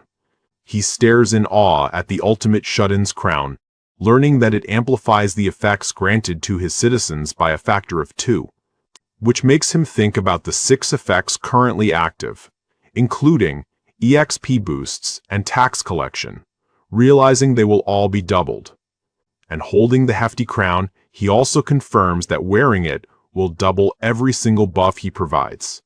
Deciding the effect is too good to pass up, he concludes that since he doesn't go outside much anyway, he might as well wear it at home. And just as he places it on his head, a cool energy sweeps through his body, surprising him. Now crowned, he remembers that the cooldown for his tax collection skill is up and decides to test the item's power. If the crown doubles the tax rate from 10 to 20, he could collect tens of billions of won. The system confirms the tax collection, depositing a staggering 15.6 billion won into his wallet, and he is shocked by the massive amount, exclaiming 15 billion out loud. Pondering the numbers, he calculates that his citizens must be holding around 75 billion won in total, and muses that this explains the recent spike in his store's sales, as his citizens' purchasing power has clearly increased.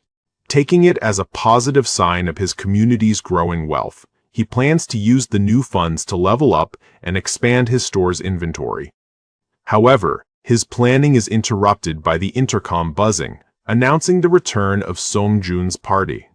The door to his apartment slides open, and a beaming Song-jun greets him, announcing they've returned to give back the items he lent them. Jae-hyun graciously welcomes them back, thanking them for taking the trouble to return everything. But then they are taken aback by the large crown on his head, prompting a flustered response from him as he quickly tries to change the subject. Dodging the question about his new headwear, he instead congratulates them on safely reuniting with their families. Seong-jun gratefully tells him that without the firearms he provided, they might have been too late. But our protagonist humbly deflects the praise, insisting that he only provided support and that they were the ones who ultimately saved themselves. But overcome with emotion, Seong-jun explains how desperately they needed the chance he gave them. Then, as a group, they offer their heartfelt thanks, to which Jae-hyun smiles warmly, genuinely glad that he was able to help. As a result of his actions, a notification confirms that Seong-jun's trust and loyalty have both increased. And after their conversation, the party departs to settle in with their newly rescued families. He then opens his store interface to organize and re-register the firearms they returned. And as he finishes, he wonders if that's everything for the day. His thoughts are cut short by an unexpected system alarm, a notification he's never seen before. The system window displays a shocking list of alerts. Citizen Jang Dail has died, followed by several others. Confused and alarmed, he stares at the notifications, unable to process what's happening, and realizes with horror that in an instant, more than 10 of his citizens have died, an unprecedented event. Just as he's reeling from the news, another system alert pings, catching his attention, which startles him even more. You have hunted a low-grade vampire. A message that would mark the beginning of something enormous. Within his territory, a scene of carnage unfolds as citizens lie dead on the street, victims of a mysterious new threat. A terrified woman, her face streaked with tears, desperately pleads for someone to save her.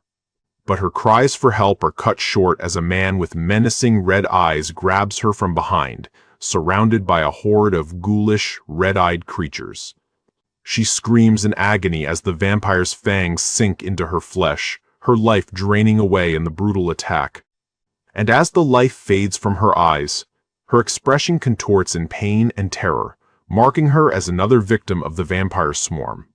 Her body is immediately swarmed and devoured by the other low-grade vampires, a grim display of their cannibalistic nature.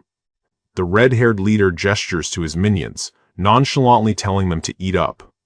With a blood-stained, sadistic grin, he looks upon the safe zone, declaring the abundance of human prey a total gold mine, and recalls first discovering the safe zone through pure luck. His initial attempt to enter was blocked by a transparent wall, but then the system unexpectedly offered him citizenship, which he accepted without a second thought. After stepping inside the territory, he was shocked to discover a thriving community of humans living peacefully within the walls. The sight of so many unsuspecting people filled him with disbelief and a predatory excitement.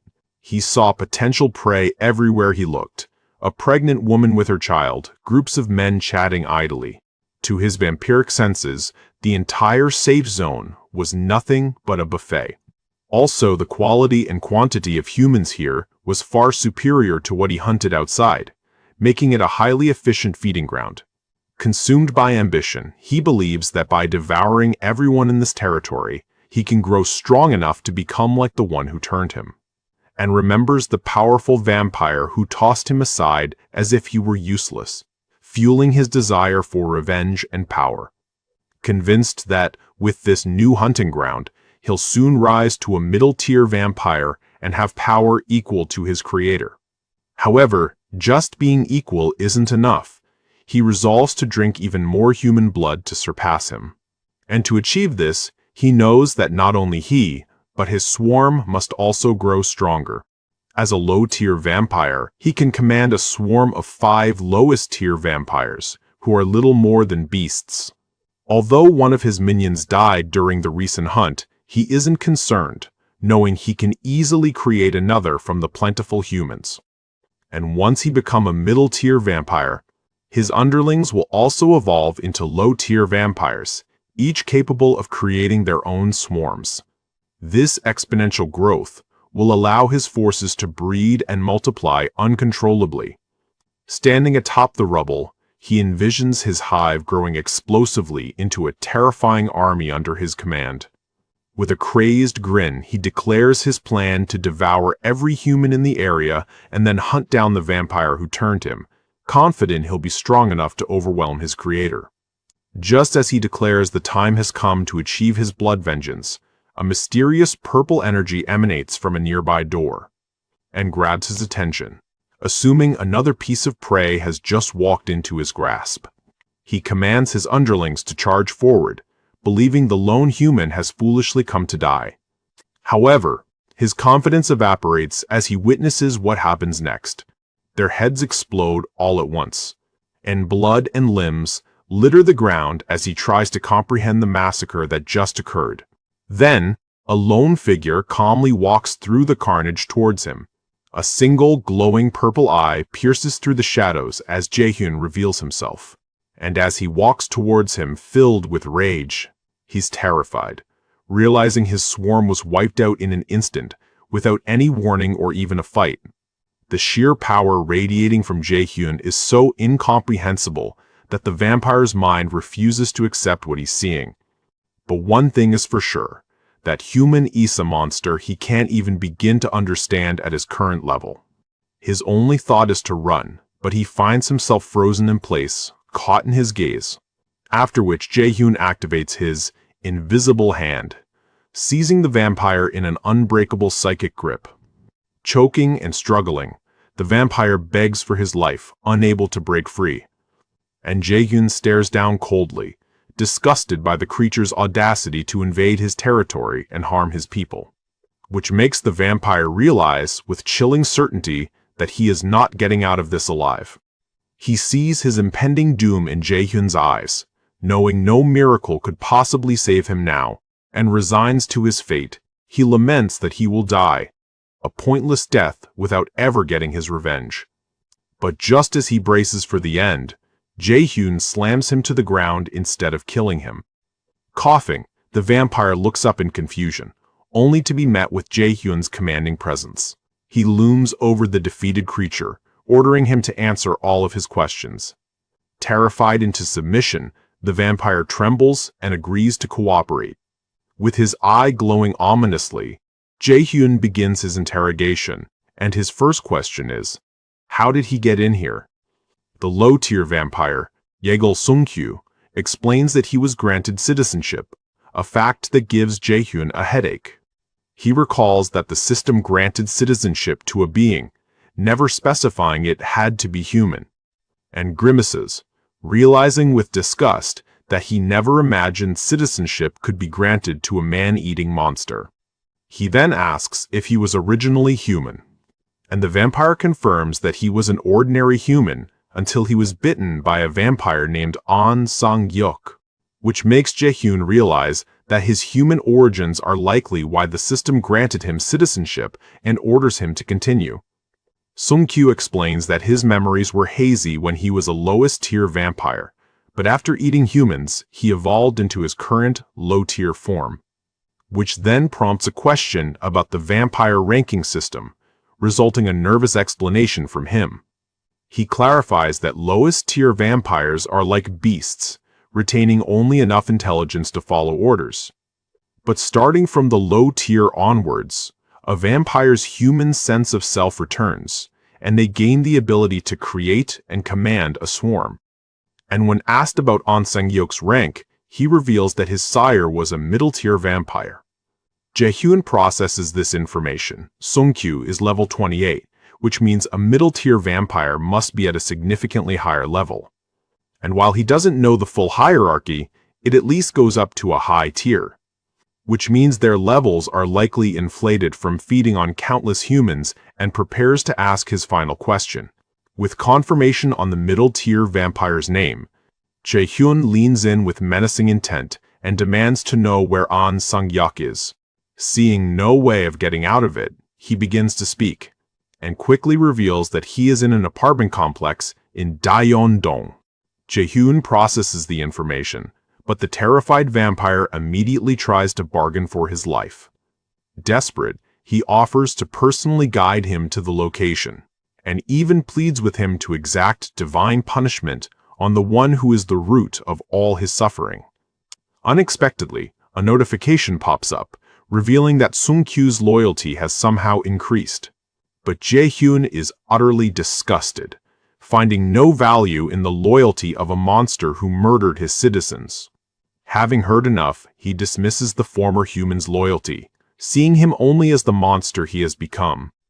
While Sung-kyu is desperate for revenge, Jae-hyun clarifies that he has no intention of simply taking him under his wing.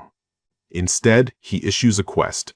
Sung-kyu has 24 hours to kill An Sung-yok for a small EXP reward. However, the quest carries the ultimate penalty for failure, death. He coldly tells him to carry out the kill himself, since he has no intention of sparing Sung-yok either, and with his eyes glowing with dark energy, he commands him to go and kill the bastard himself. Panicked, Sung-kyu begs for human blood, believing he needs to become a middle-tier vampire just to stand a chance. However, Jae-hyun delivers a chilling ultimatum. If the vampire harms a single human, his head will explode on the spot. He knows that the quest is essentially a death sentence. Still, to prevent him from attacking others out of desperation, he decides to give him a fighting chance and opens his store. He purchases an M16 rifle and 100 rounds of ammunition, stunning Sung-kyu as the powerful weapon materializes out of thin air. Our guy decides to manipulate his new pawn by planting a small seed of hope. He offers the rifle, presenting it as the very tool for the revenge he so desperately craves. With this weapon, he tells him, a chance at revenge is now within his grasp. Newly emboldened, Sung-kyu snatches the rifle and vows to wipe out every last one of them. Jae-hyun then gives one final, severe warning. Attack any non-vampire, and he will die instantly. In terrified obedience, Sung-kyu scrambles away to begin his mission. With the pawn on the move, he uses his communication ring to contact Ye-jin, and asks her to come to his location and attach a tracker rat to the vampire. Concluding that for the safety of his people, he must wipe out the entire vampire nest. And so, he decides it's time to form a specialized team dedicated to exterminating this new threat. After that, he turns his attention to the victims of the massacre, silently cursing the situation and the senseless loss of innocent lives. Overcome with grief, he gently closes the eyes of one of the victims, and dispatches Kim Jae-hyun and a relief team to handle the gruesome aftermath. She reports that they were unable to find any identification on the victims, making it impossible to contact their families. So he resigns himself to the grim reality that without any working communications, there is no way to find their loved ones. He is racked with guilt, wishing he could have found their families and somehow prevented this tragedy. Summoning his fire magic, he apologizes for his failure to protect them, and vows to carry out the revenge they deserve in their place. With that, the bodies of the fallen are consumed by a respectful funeral pyre. His eyes burning with fiery determination, he bids his people a final farewell, promising they will soon rest in peace. Meanwhile, Yeol Sung-kyu's hunt begins in the dark city streets. He sprints through an alley, M16 at the ready. Screaming, he unleashes a hail of bullets on his first target, gunning down a lesser vampire with wild abandon. Fueled by rage, he screams An Sung-yok's name after dispatching another one. As he continues his reckless assault, one of Ye-jin's rats watches from the shadows, tracking his every move. Jae-hyun, who is monitoring the situation through her, confirms Sung-kyu's identity. He grows frustrated, however, noting that the man is recklessly spraying his very limited 100 rounds at every vampire he sees, and notes that the intelligence low-tier vampires are supposed to regain might be highly overrated. Dismissing the vampire's incompetence, he readies himself to intervene, admitting to himself that he never truly expected him to be able to kill An Sang-yak. That's when he activates his storage ability, revealing his true plan for the rifle. And the M16 vanishes from Sung-kyu's hands, leaving him shocked and completely disarmed. As he starts to beg for more ammo, a female voice tells him to shut up. Stunned, he looks up to see who has appeared. A silver-haired female vampire emerges from the darkness, wondering what all the commotion is about. She smirks, mockingly welcoming back Sung-kyu, the exile who was kicked out.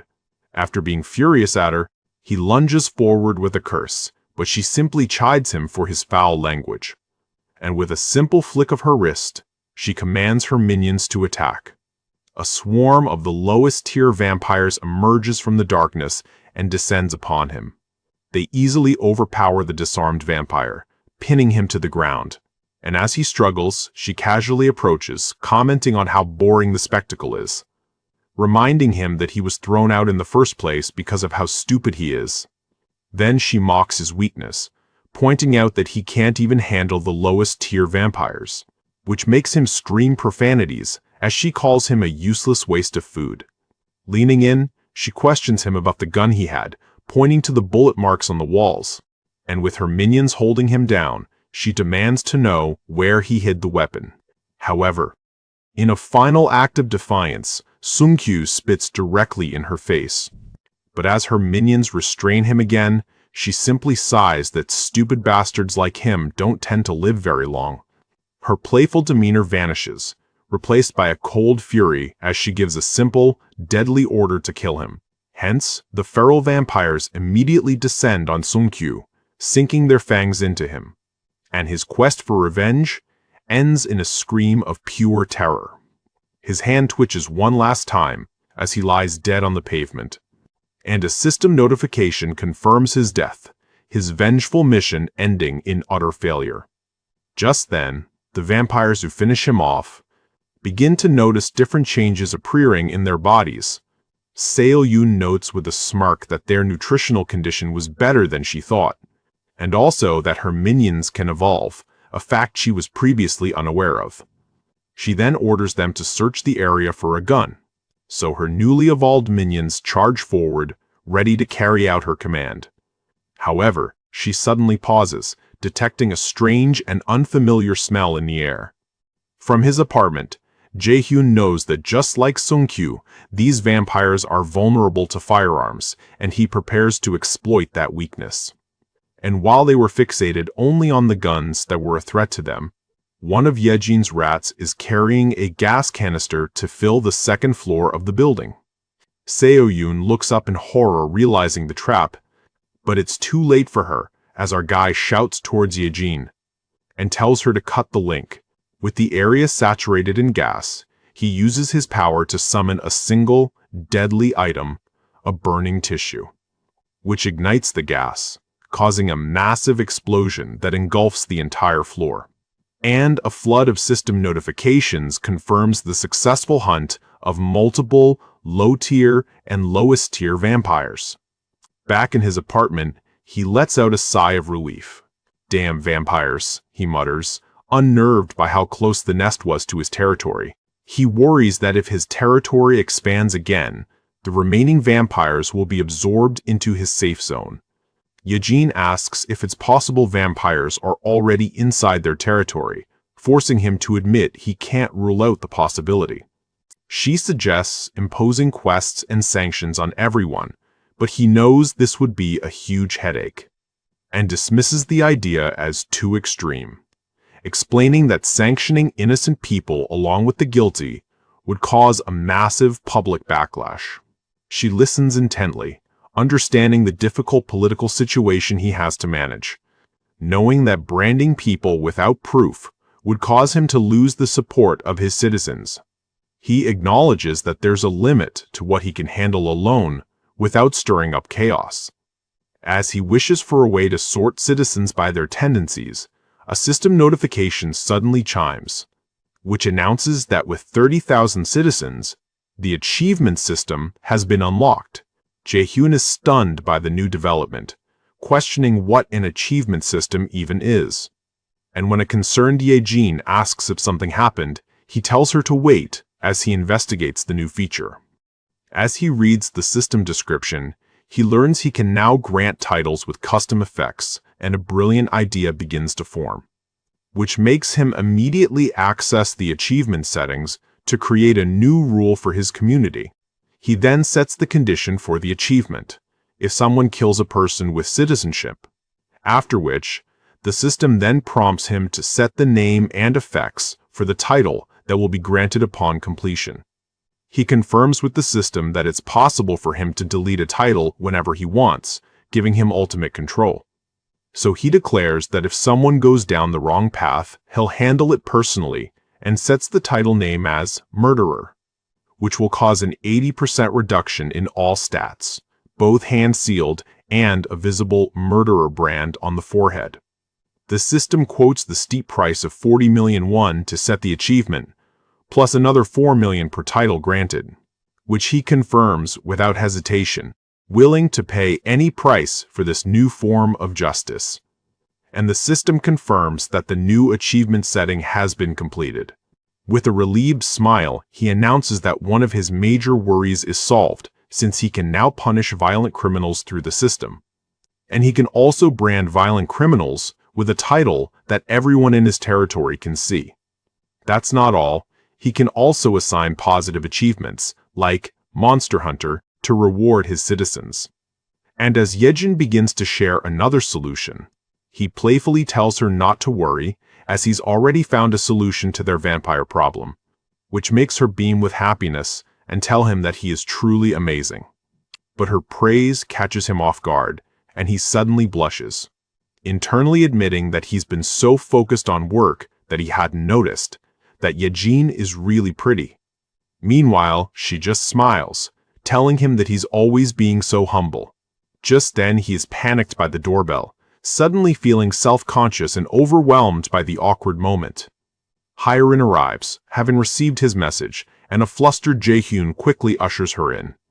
As she walks in, he reflects on how indispensable she is for handling large numbers of monsters. Therefore, before this upcoming vampire extermination operation, she is one of the most important people he had to call. And when she asks if they are going to start right away, he tells them to hold on, as there's something important they need to do first. Meanwhile, in a dark, dilapidated hideout, An Sang-hyuk holds a meeting with his vampire subordinates. He begins, his expression grim as his red eyes glow. "Everyone, listen up!" and announces that Shin Sai-rom is dead, shocking everyone at the table. The other vampires murmur in disbelief, questioning how their comrade could be dead after hearing an explosion on the first floor. He explains that the entire first-floor corridor exploded, and since the lowest-tier vampires heard gunshots, the attack was clearly intentional. One of his masked subordinates slams on the table, blaming those damn cops for the attack.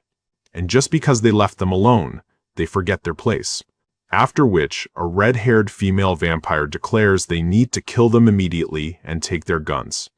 However, another member calmly points out that it's not that simple, as their enemies have guns, making a direct war far too dangerous.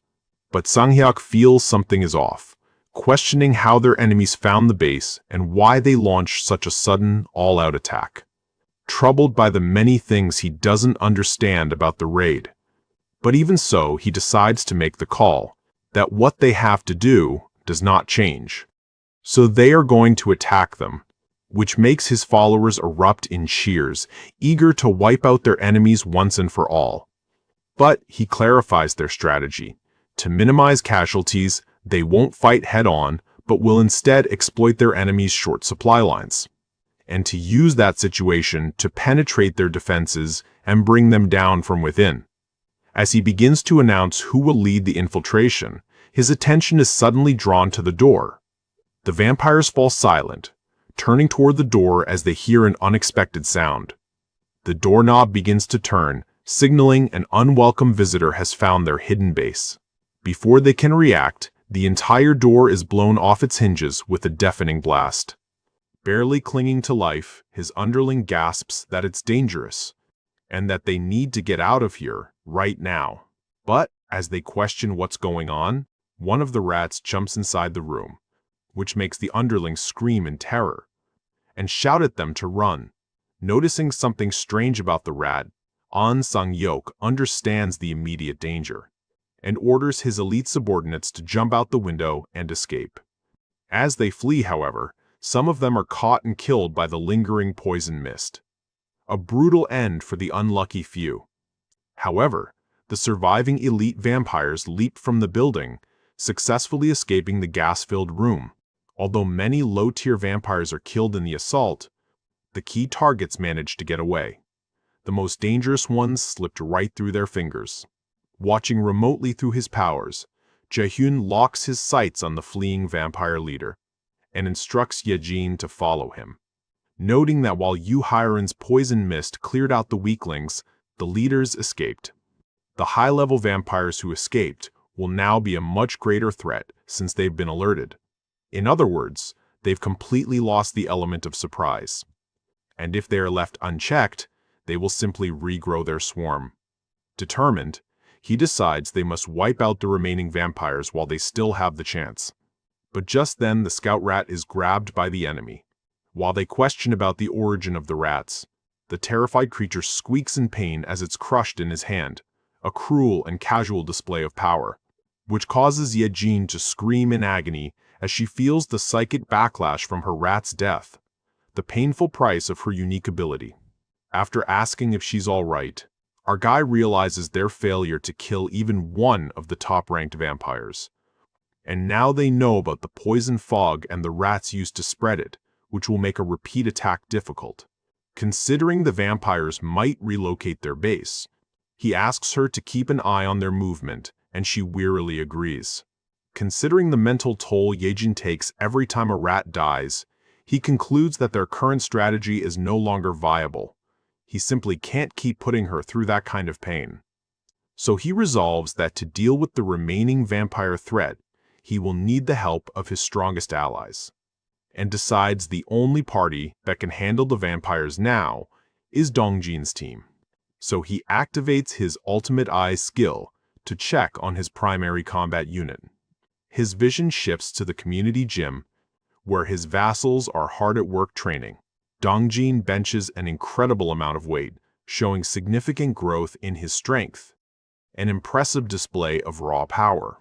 Meanwhile, Ga-young spots him and asks how the weight feels, to which he replies, "It's much lighter than he expected."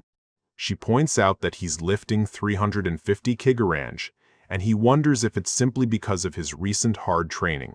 And when he suggests her try, she nervously declines. Smiling reassuringly, he tells her it's all right and offers to help. Seeing no other way to get out of this, she resigns and gets into position on the bench press. He stands behind her as a spotter, telling her not to worry and to trust him. But once she begins to push, her eyes fly open in shock as she realizes she's actually lifting the weight. Astonished, she wonders how she is possibly managing to lift the heavy barbell, and asks Dongjin if he's secretly lifting it for her, but he just smiles and assures her he isn't doing a thing. Watching them, Jae-hyun notes that although Dongjin still looked sad after returning from his tragic mission, he seems stronger now, and that the heavy atmosphere around him has faded, and he's glad to see his friend doing better. It's a huge relief to see his friend healing, which is probably thanks to the support from Ga-young and her family. Seeing that he is ready, Jae-hyun decides it's time to check on the others, and his vision shifts to Deoksu's Steel Knight army, who are fiercely training against a group of orcs. The summoned knights efficiently cut down their monstrous opponents, and the soldiers' movements have become much more fluid and natural than before. As Gion approaches Deoksu, he confirms they've been training non-stop. Gion admits that after doing nothing but drinking, he finally came to his senses and realized he couldn't stay weak. A turning point for a man who had lost his way. So he also shows his new skill, which enables him to merge with his crow. After which, he proposes to venture out farther for their hunt.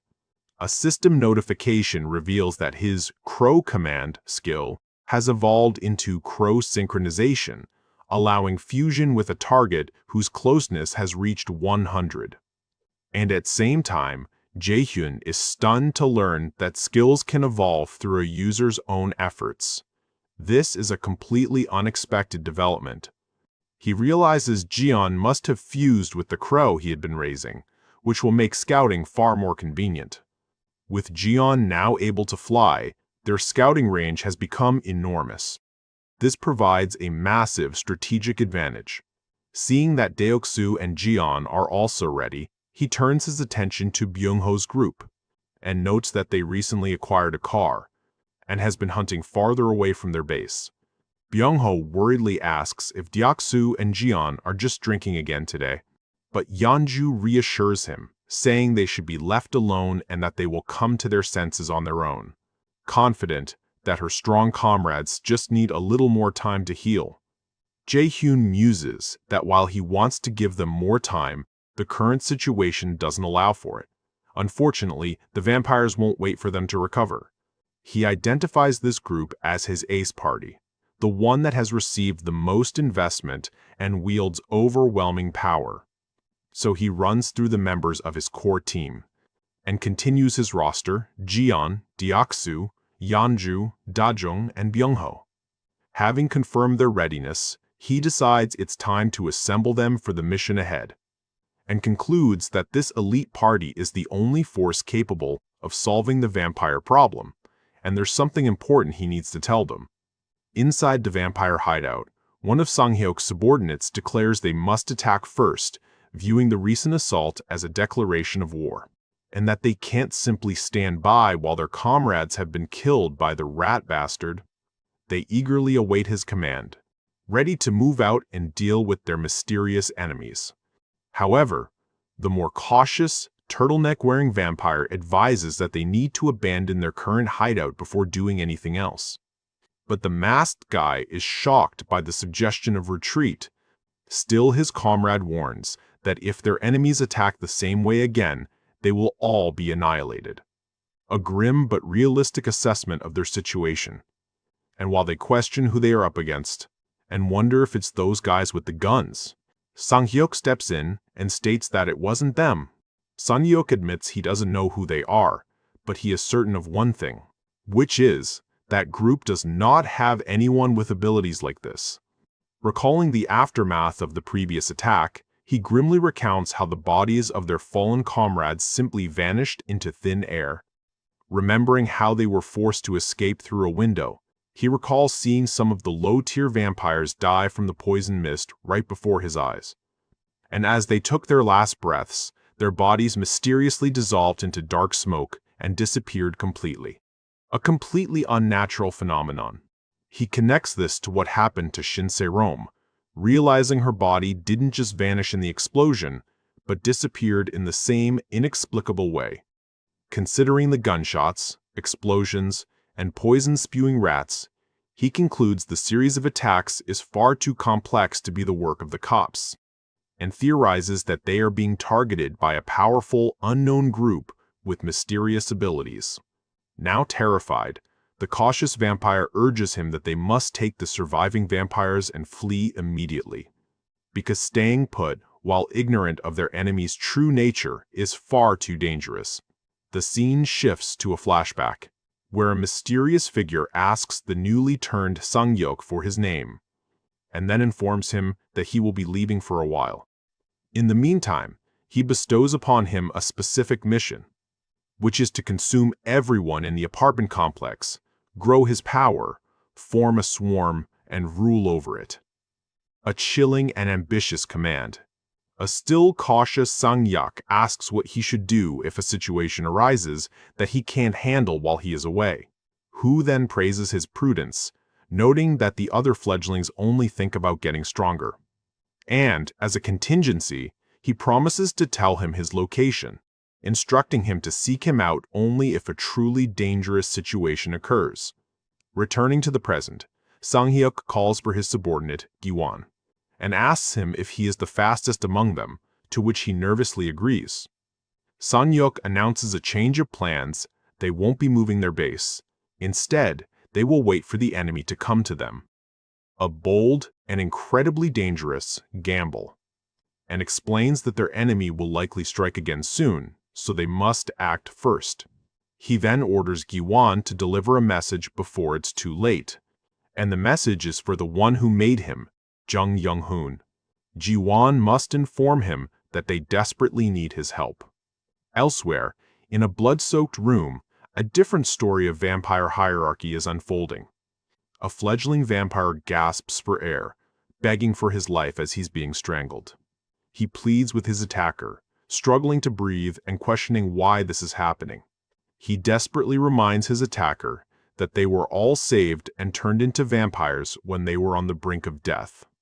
And while another is throttled, he cries out, asking why they are being betrayed. The attacker is revealed to be the very sire. Sang-hyuk is trying to contact the sadistic, silver-haired Jung Young-hoon. And just like that, the story takes a horrifying turn. And when a terrified fledgling asks if they aren't the same kind, Young-hoon chillingly agrees that it's one way to look at it. Young-hoon condescendingly decides to explain the situation to his creation before finishing him off, and begins his lesson by stating that a vampire is, by nature, a monster that eats people. However, he brutally demonstrates that humans are lacking in nutrition and are not an efficient food source. But what happens when a vampire that is grown by eating many humans is, in turn, eaten by another vampire? It allows for the consumption of highly concentrated nutrients all at once. A truly monstrous philosophy. Young-hoon smiles sadistically, asking if he now understands the true reason he was turned. In short, they are not vampires. The only vampire there is himself. As his creation recoils in horror, Young-hoon closes in for the kill, and with a gleeful smile he declares them to be nothing more than livestock before devouring him. In his eyes, they were never comrades, only food. After feeding, he remarks that his livestock has ripened nicely, but it's still not enough to satisfy him. So he decides it's time to harvest his other farm. And while he struggles to recall the location, Gi-won finally reaches his destination and announces himself as Sang-hyuk's subordinate. He quickly reports the attack in Daeyeon-dong and explains he was sent to request help, only to look up and see the carnage inside. He freezes, shocked to find the room filled with the slaughtered bodies of his fellow vampires. He's walked straight into a nightmare. Young-hoon looks up from the massacre with a sinister smile, a look of realization dawning on his face. They are the group he was just thinking about. Having finally remembered the location, he menacingly remembers the name of the district, Daeyeon-dong. It seems destruction is coming, not salvation. The scene cuts to that very night. Under a full moon, footsteps approach the vampire hideout. Jae-hyun's elite team has arrived, ready for battle. Dongjeon looks up at the apartment complex, confirming with his team that this is the place. As he gives the order to draw their weapons, everyone stands ready, acknowledging the command. And with cold determination, he declares their mission to exterminate every last vampire in the building. There will be no mercy. A flashback begins, taking us back to Jae-hyun's apartment before the raid. Dongjeon and his team are shocked as Jae-hyun reveals their next targets are vampires. So Jae-hyun confirms that he has assembled them specifically for this mission, and confirms the vampires' location in Daeyeon-dong and reports that they haven't made any moves yet. He confidently states that their team is strong enough to easily overwhelm even the best fighters the vampires have. However, he expresses his primary concern: the vampires were once human, and elaborates that, because of this, they are inherently different from regular monsters. He warns them that killing beings who can talk and beg for their lives will be a brutal and psychologically taxing process. It's a grim reminder of the line they are about to cross, and cautions that the experience could end up breaking their hearts, which makes him wonder if they are truly prepared to go through with it. Dongjin acknowledges his concerns with a solemn nod, and states that, to survive in this changed world, it's something they must do at least once. Also one day, they might even have to kill actual humans, not just human-like monsters. A dark but necessary realization for survival. With a look of grim determination, he steels himself for what must be done, and then declares on behalf of his entire party that they will not hesitate. After he reassures our guy not to worry, he boasts that he and his party members aren't weak, promising that even if their hearts break, they will get back up again. Moved by their resolve, Jae-hyun sees that they are stronger than he thought, and if things get too hard, they can always drown their sorrows in booze, like Deok-soo or Jiyeon.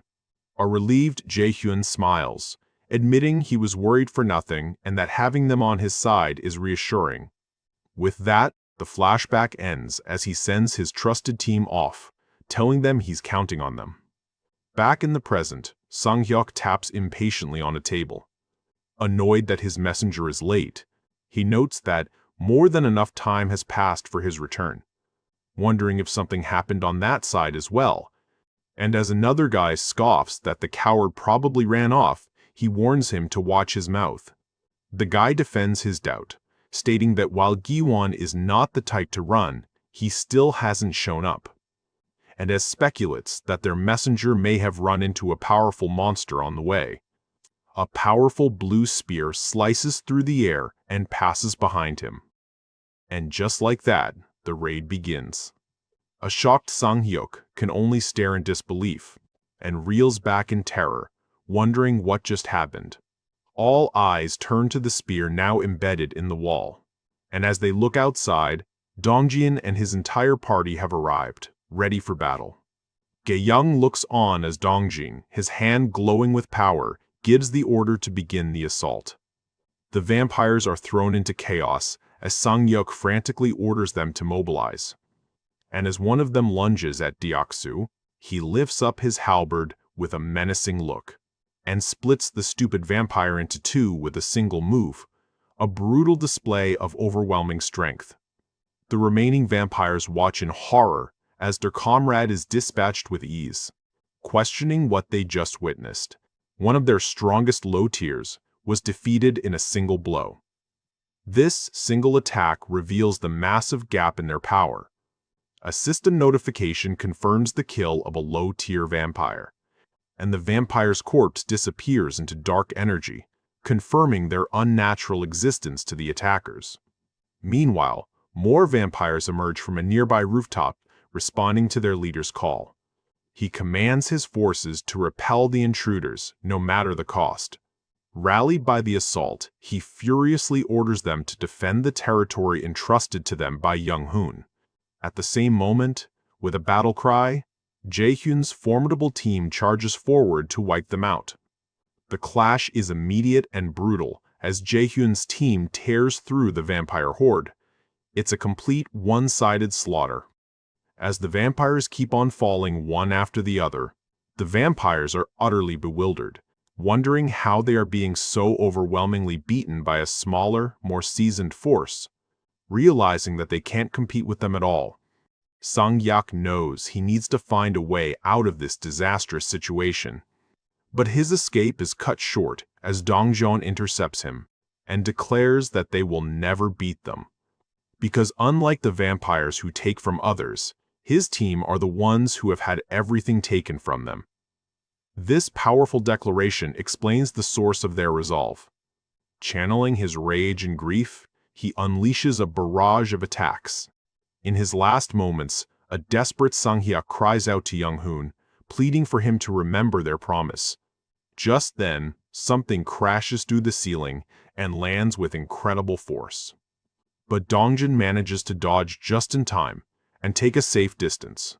Young-hoon, with emerging red, wing-like appendages, stands over the defeated Sang-hyuk and remarks that he's late because he grabbed a quick snack, a chillingly casual remark. The dying Sang-hyuk looks up, realizing he has finally arrived. But it's too late for the guy. Questioning whether his subordinate is already dead, Young-hoon complains that the freshness of his food has been ruined. So he menacingly turns to face Jae-hyun's team, accusing them of tearing up his food storage. To him, they are nothing more than cattle. In the next scene, Deoksu's axe cleaves through the last of the lesser vampires, ending the immediate threat. Breathing a sigh of relief, Jian informs him that the area seems to be cleared for now. As he shifts his attention to Dongzhan's side, his eyes widen in absolute shock at the scene unfolding before him. Clearly, something is very wrong. Looking up in disbelief at a strange object that just plummeted from the sky, he exclaims, "What is that?" Inside the building, an angered Dongjun retorts, completely baffled by the bizarre accusation from Young-hoon. Seething with frustration, he laments that he can't even eat now because the body begins to disappear in front of him. Just then, Jae-hyun urgently screams for him to fall back, identifying the enemy as a powerful high-tier vampire. But his enemy doesn't give him any time to react, and unleashes his power as a torrent of crimson energy and shadowy tendrils erupts from his body. And Dongjun is caught completely off guard as the immense force throws him outside the building. He's sent skidding violently across the pavement, unable to withstand the sheer power of the blow. A brutal display of the vampire's strength. And when his party cries out in alarm, he confirms that he managed to block the initial assault. By the way he was thrown, I was thinking he must have sustained some kind of injury. Struggling to his feet, he warns his team about the high-tier vampire's strength, while Young-hoon questions how they made the other vampires vanish without a trace. The vampire seems intrigued and sniffs the air as if sensing something unusual about the group. He muses aloud that humans are normally bland in taste and nutrition, finding it strange that this particular group is different. And a sinister, hungry grin spreads across his face as he asks why they smell so appetizing, even though they are just humans. A truly unsettling question. Blaming the party for wiping out his food, he declares that since his meal is gone, they will become his new food. With that, he lunges forward, his crimson tendrils lashing out to ensnare the knight. And even though the attack manages to destroy his headgear, he manages to stand his ground. But, as the enemy prepares to strike at a closer range, Byung-ho instantly vanishes from his spot and manages to teleport him away from the danger. Young-hoon watches this unfold with a flicker of interest, surprised by the unexpected turn of events. He then expresses his surprise, realizing a member of the party can teleport. A completely unexpected development. With grim determination, both men glare at the vampire, preparing for the next phase of the fight. Tapping into his evolved power, Deoksu bellows, "Arise!" summoning his spectral Steel Knight order to the battlefield, which makes the vampire grin with twisted amusement, finding the summoning of armored knights to be a fun new development. After which, Deoksu orders his summoned army to charge. Hence they begin marching towards the enemy. Unimpressed, Young-hoon casually deflects their initial assault, contemptuously dismissing the armored soldiers as mere toys. And his blood-red tendrils effortlessly tear through the ranks of the golem army as he declares they don't stand a chance. It seems the summoned knights are no match for him. But his arrogant smirk vanishes as he senses an unexpected threat. Ga-young stands right in front of him, bow drawn, aiming an arrow directly at him. And when she unleashes her arrow of light, it breaks into multiple projectiles while moving towards him, and sear his flesh, forcing a cry of pain from him. A direct hit, and it clearly hurts. Seeing an opening, Da-jun casts her Enhance ability, enveloping Yeonju in a fiery aura. Roaring with newfound power, she charges forward, ready to tear the distracted vampire apart. But the vampire quickly recovers.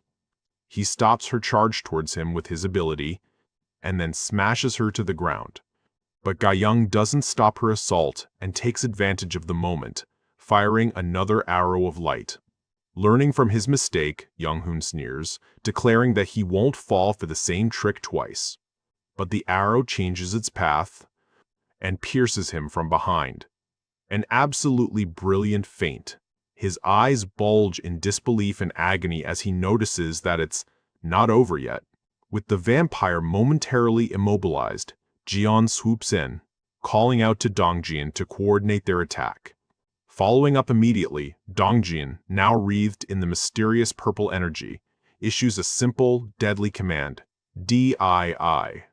He unleashes a cataclysmic blast of purple energy from above, completely engulfing the high-tier vampire, and then jumps back to a safer distance. But the fight isn't over yet, and from the smoke and dust, the silhouette of Young-hoon emerges, who dazedly asks if they are even human, admitting that this is the first time he's ever struggled this much, which is forcing him to finally go all out. In other words, he hasn't been taking this fight seriously until now.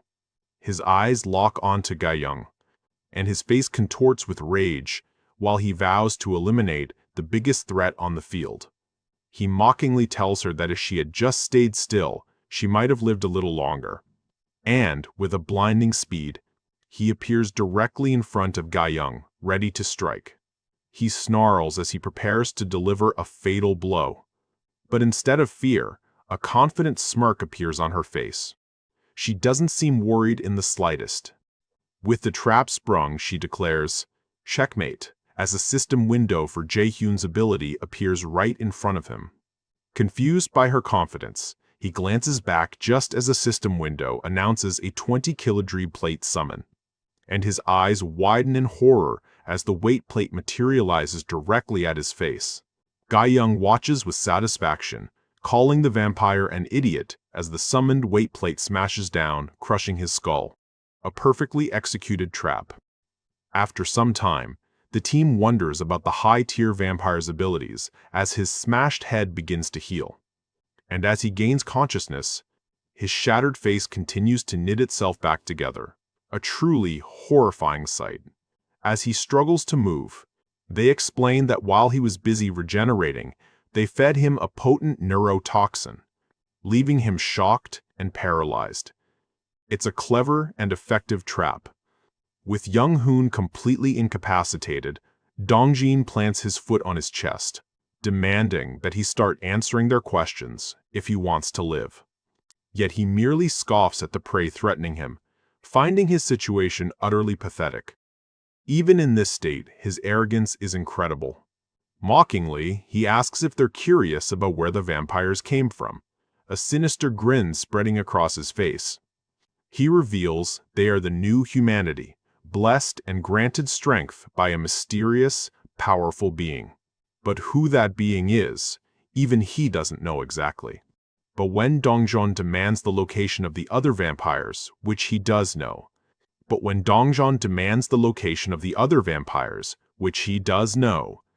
vampire tells him not to get cocky and impales himself with his own hand, stating that wiping out the entire vampire threat won't be a simple task. A desperate and shocking decision.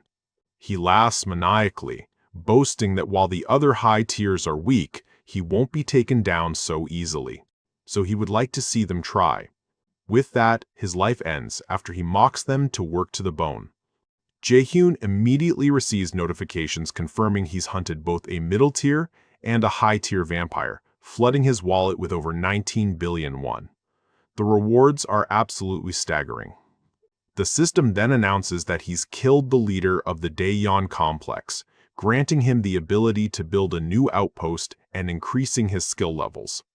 This massive influx of EXP pushes his House Declaration skill to level 25, triggering another massive and painful territory expansion. And when he collapses to the floor, reeling from the intense pain of the forced skill up, Seo Ye-jin rushes to his side and worriedly asks if his territory expanded again, knowing how much it affects him. She voices her concern, noting that he ends up like this every time his territory grows and asking if he's truly okay. To which Jae-hyun manages a weak smile, realizing she has been by his side for many of these expansions, and reassures her that the pain is only temporary. Pushing through the pain, he asks for a status report on the vampire hideout, and she confirms the area is now clean. Just then, over the communication ring, Dongjin reports that they've searched the complex as ordered, and there are no survivors left in the complex, just as they suspected. He then dismisses his team, telling them to return and get some rest. He then turns to Yejin, thanking her for her hard work and telling her to head back as well. And just as she's about to leave, she hesitantly calls out to him, a look of concern on her face. She gently reminds him that rest is important for him too, so he shouldn't push himself too hard. A small but meaningful gesture.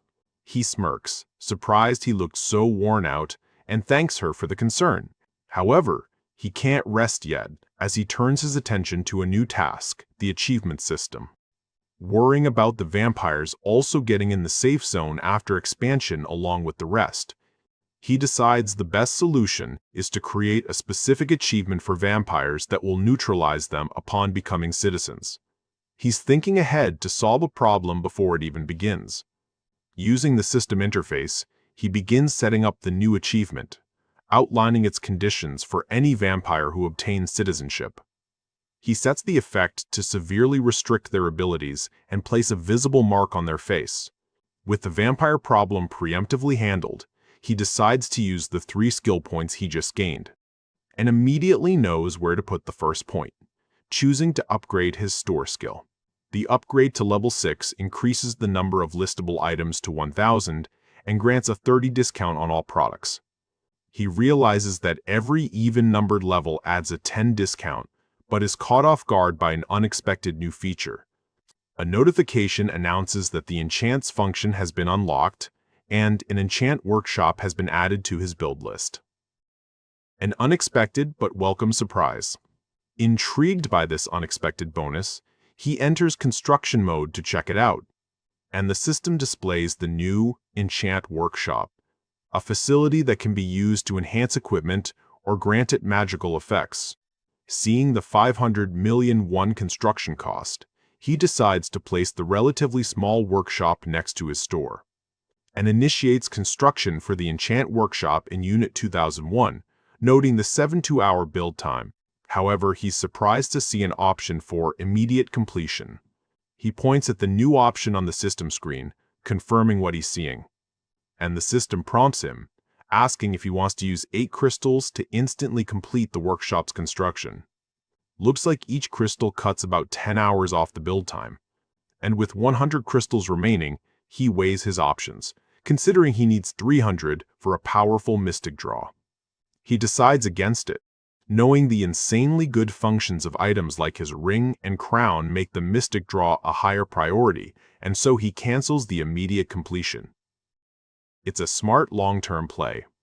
The system confirms the cancellation, and he reaffirms his strategy to save crystals for the mystic draw whenever possible. Turning his attention to his remaining 2 skill points, he decides to be more prudent, and decides to save his last 2 skill points for later, resolving to be more careful with their allocation. With that settled, he steps out onto his balcony, looking over the city he now protects. Across the city, restoration and repair work are in full swing, led by the relief and construction teams, and his citizens work diligently to rebuild their city and their lives. From his vantage point, he can see the active effort to bring the city back from the brink of destruction. Damaged roads are being fixed and abandoned vehicles cleared, allowing a small number of cars to run again. He even sees a mother taking her child to one of the newly opened schools, a sign that education and normalcy are returning. At long last, people's daily lives are slowly being restored. This is what he has been fighting for. He can't let vampires trample over the daily life and happiness his people have barely reclaimed. But as Yejin said, rest is important too. So he removes his crown and settles onto the couch, letting out a sigh of relief. He closes his eyes, promising himself he'll just rest for a little while. Meanwhile, the scene shifts to a different, desolate city, where an unknown figure surveys a scene of carnage. The figure, a muscular man, recognizes the death of his young Hoon, and contemptuously notes that the spineless bastard finally died. It seems there's no love lost between these vampires. Standing over the bloody remains of his victims, the vampire progenitor sets his sights on a new target, Busan. While sleeping, he finds himself in a dark, watery void, utterly confused and alone. Recognizing the unsettling atmosphere of a dreamscape, He cautiously surveys his surroundings. Suddenly, he's jolted by an accusatory voice from his past asking, "Jae-hyun, why did you do that?" His guilt manifests as the spectral forms of his vassals' dead families, all questioning why he didn't save them. A literal nightmare born from his own conscience, wailing that their families are dead and the pain is unbearable. Cornered by their belief that he can do anything, a panicked Jae-hyun screams in denial. The weight of everyone's expectations is clearly crushing him. Then the vision changes to Kim Jae-hyun, who tearfully cradles her deceased father, crying out that he isn't breathing, pleading that he has the power to save their loved one. A memory of Yeonju surfaces, reminding him of his promise that her goodbye to Siwoo wouldn't be the last. Showing her an immense grief for her son weighs heavily on him. He even fears that she thinks he didn't revive Siwoo because of the monetary cost, adding to his torment. His mind is his own worst enemy right now. Ghostly hands, born from his immense guilt, begin to grasp at him from all directions, pulling him deeper into psychological torment. With a final scream, he's violently jolted awake from the terrifying dream. Wiping away a cold sweat, he tries to rationalize the vivid horror as just another nightmare, and tells himself it's likely due to seeing so many corpses, yet admits this one felt different. This wasn't just a random bad dream, it hit way too close to home. His thoughts then drift to Yeonju. And why hasn't she contacted him yet? Because a vampire of this level should have been enough to justify giving her a quest. So he decides to speak with her directly and summons her to his apartment. And when she arrives, with a welcoming smile, he invites her to come inside first. And she agrees as he states there's something he'd like to discuss with her. Over a warm drink, he listens as she confirms that she understands why he called, and then begins to explain her decision not to ask for her son to be brought back another time. And when he apologizes for being blunt, but she kindly reassures him that his feelings came through clearly, and starts to recount the change in her perspective, which began on the day she was reunited with her son. It was a miracle of meeting Siwoo again, an experience she says was all thanks to him. However, after that wonderful moment, her perspective started to shift. The profound grief of witnessing Ga-young's father's death and seeing her other companions lose their families, and seeing how much everyone else was hurting and struggling made her realize many important things. She reveals her fear that if she kept insisting on seeing Siwoo, it would inevitably become a problem for their community, and that others would start clinging to their lost loved ones, threatening to plunge their fragile society back into chaos. She's thinking about the good of the entire community, not just herself. So she doesn't want Siwoo to become a seat of conflict, because everyone is carrying a similar pain, yet they all find the strength to go on living. She came to a conclusion that there was no need for her alone to be any different, a truly mature decision. With sincere gratitude, she thanks him for granting her the miracle of a final goodbye with Siwoo, and that having the time to say a proper goodbye still feels like a dream. As she says the experience brought her great comfort, Jae-hyun is struck by how much her expression has changed. He sees a montage of her journey, from a crying, unstable woman to the composed person sitting before him now, which gives him a sense of relief, noticing the calm and stability in her gentle expression, a world away from how she was before. The change is truly remarkable. He thanks her for coming, but she quickly returns the sentiment, insisting she should be the one thanking him.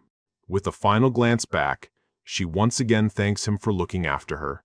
As she departs for the night, she wishes him well, leaving Jae-hyun alone with his thoughts.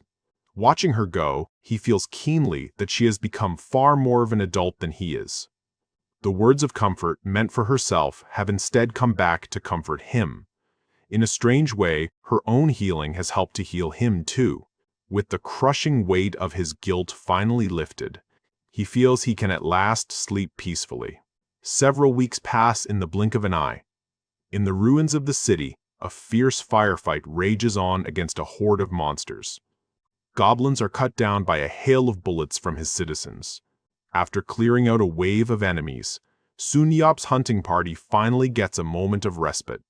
A system alert confirms their quest is complete, rewarding them with a small amount of experience. Glad to have finally hit his daily target, Sun-yeop asks the siblings how many targets they have left, and one replies that he has about 5 more. He then cavalierly decides to leave, telling them to finish the rest of the hunt by themselves. But he brushes off their complaints, stating that he's clocking out and they need to learn some independence. And with a dismissive sneer, he tells the brats they can't keep relying on other people forever. Not exactly the supportive type.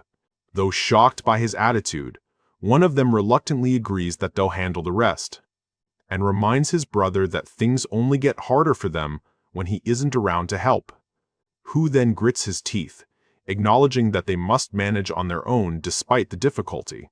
A flashback reveals that their current hardship is the price for cowardly running away during the Cyclops attack.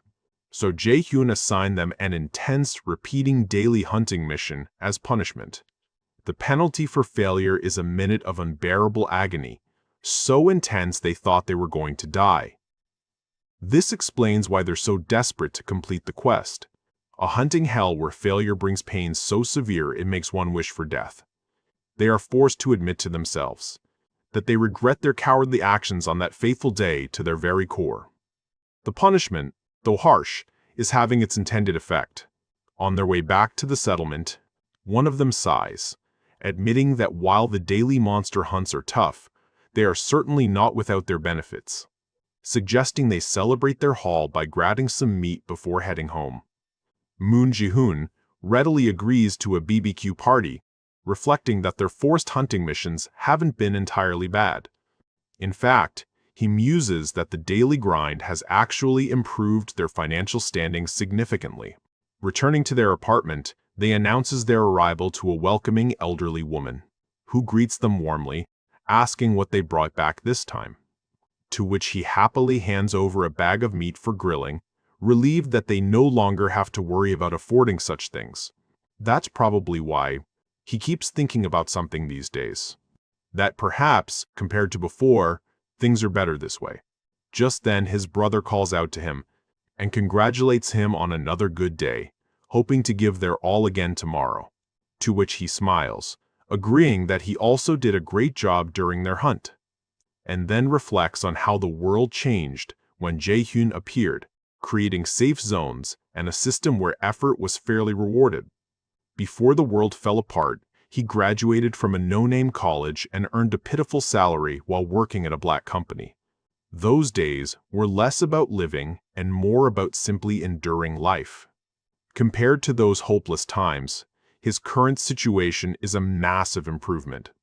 Even if this new life is tiring, it's overflowing with a vitality he never experienced before. Looking out at the beautiful, peaceful moon, he feels a sense of calm, and credits it entirely to Jae-hyun, knowing he could never have dreamed of such a life without him. Yet, he's still plagued by regret for abandoning Jae-hyun's request and running away with Sun-yeop like a coward. Clenching his fists, he makes a solemn vow to himself that he will not disappoint Jae-hyun again, and hopes that this peace continues forever. But suddenly, his eyes snap open in shock as something unexpected happens, and a brilliant golden aura erupts around his body, stunning him into silence. A system notification announces that Moon Ji-hyun's loyalty has reached 100, registering him as a vassal and granting him the A-rank ability, Cold Aura.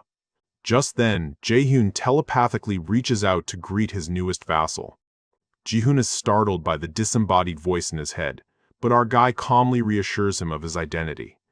After that, Ji-hyun stammers a hello, wondering why the man is suddenly contacting him. To which our guy studies his new stats and tells him they have something important to discuss.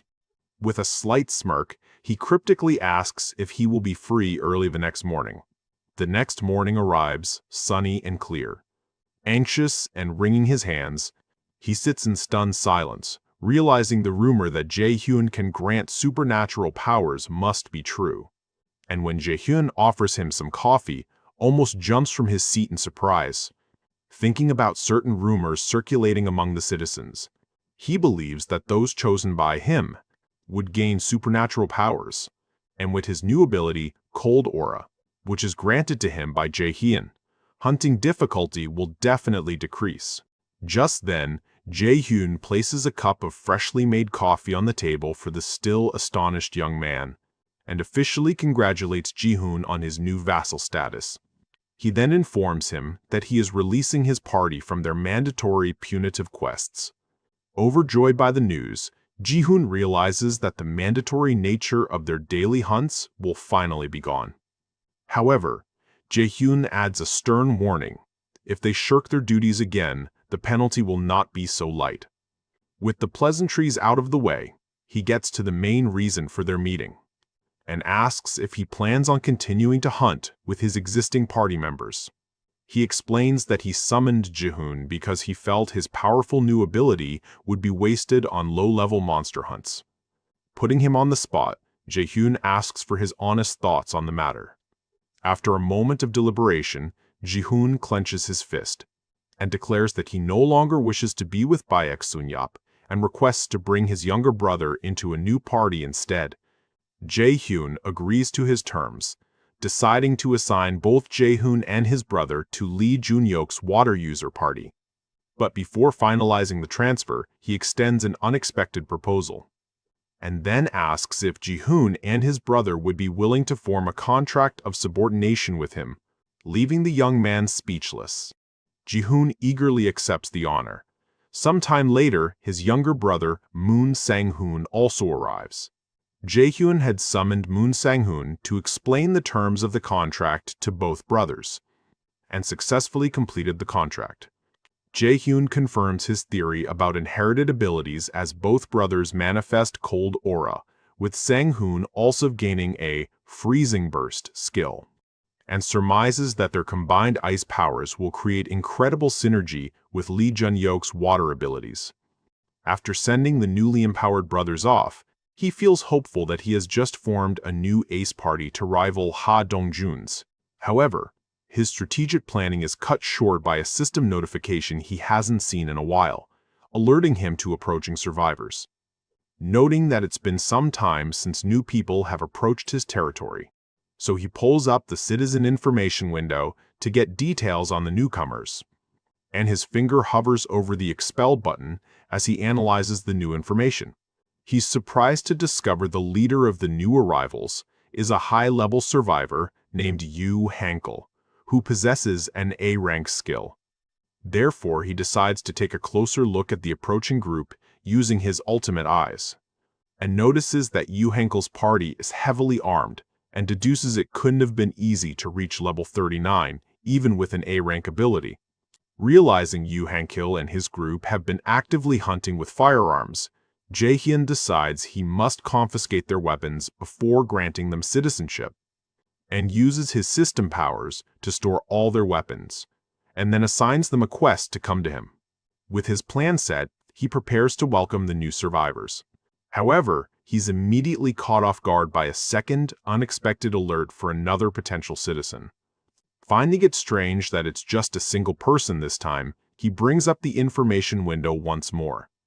And the moment he activates his ultimate eyes, he is left completely stunned to find a powerful being standing outside his barrier, looking over his territory. The system presents him with the option to grant citizenship to this mysterious new arrival, who is revealed to be a level 50 high-tier vampire, the very same one who had previously set his sights on Busan. Our guy identifies the new arrival and immediately offers him citizenship. Confident that the vampire will accept the offer to enter his territory, he prepares his trap, and reasons that while controlling all 50,000 citizens is difficult, controlling a single problematic individual is simple. His plan is to use quest assignments and the penalty of death to completely neutralize the vampire the moment he becomes a citizen. However, to his shock, a system notification declares that the vampire progenitor has refused citizenship. Just then, the vampire winds up his arm and gets ready to unleash his immense strength against the barrier. Although the barrier holds against his barrage of punches, system alerts warn Jae-hyun of the unauthorized entry attempt. Stunned by the vampire's raw power, Jae-hyun wonders what the creature is trying to accomplish. Who then begins to strain, channeling all of his power into a single, overwhelming fist. And the force of his attack creates a massive shockwave that cracks the ground all around him. Yet, despite the massive assault, the barrier remains intact, sending out ripples of energy from the point of impact. Having failed to break through, he pauses to assess the situation and inspects his fist, which is now half gone from punching the formidable barrier. But then it begins to smoke and regenerate, demonstrating his powerful vampiric abilities. Jae-hyun watches cautiously, recognizing that this new enemy is incredibly dangerous, and admits that while he couldn't break the barrier, his sheer power is not to be underestimated.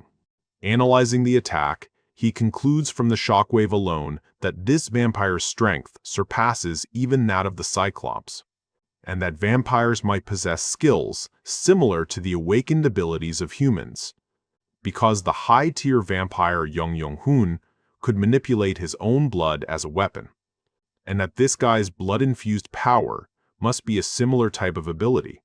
On the other side, after testing the barrier with his blood-infused fist, the progenitor contemplates the result. He muses that the shockwave he created, spreading across the entire massive barrier, was insane. And a grin spreads across his face as he comprehends the scale of power he is facing. He realizes that an existence capable of maintaining such a powerful barrier must be incredibly strong. And with a look of realization dawning in his eyes, he deduces that Jung Young-hoon's death was caused by this incomprehensibly powerful being. He even questions whether that person, who's at the peak, could exert power on this scale. Wait a second, now there's another guy who is stronger than him. How high is this hierarchy going to go? What do you guys think? Moving on, he decides this isn't a problem he can resolve alone. So he decides to retreat for now.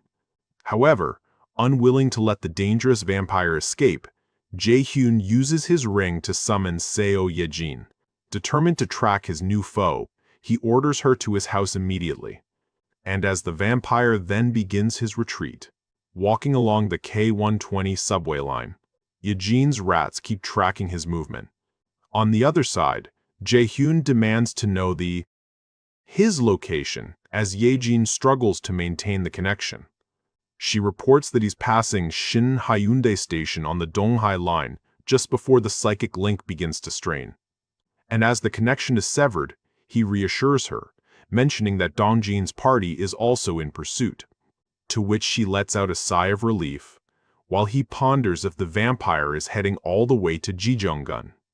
He was trying to learn the vampire's headquarters by watching him, but wonders why he specifically chose the Donghai line, and that the Donghae line connects Busan to Taiwagong Station in Ulsan, leading him to an unsettling thought. What if the vampire headquarters is in Ulsan? Which makes him consider the grim implications of an entire city of 1 million people becoming nourishment for a vampire army. And that if the progenitor returns leading a horde of high-tier vampires, the consequences will be dire, which is a worst-case scenario that he absolutely cannot ignore. Having made his decision, he turns to his team, who are seen pursuing the target.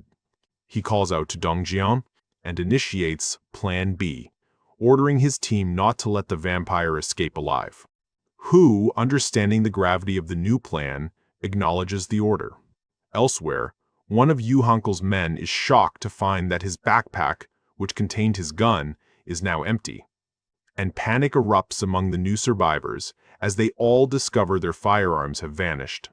One guy yells at Hankel, blaming him for bringing them here and demanding he take responsibility for their missing weapons. After taking a step back, Hankel tries to explain that they will change their minds once they see the situation for themselves, and pleads with another companion to listen. However, the man argues that without guns, moving around is too dangerous and he can't do anything. Hankel tries to reassure him, reminding him that he was told there were no monsters in this place. But the man scoffs, questioning who would believe such a claim in these desperate times. Hankel stammers, trying to reason with his skeptical companion, but the man reminds him that while he knows about his ability, the current situation still makes no sense. Another survivor chimes in, saying they're being asked to risk their lives on his word without their weapons.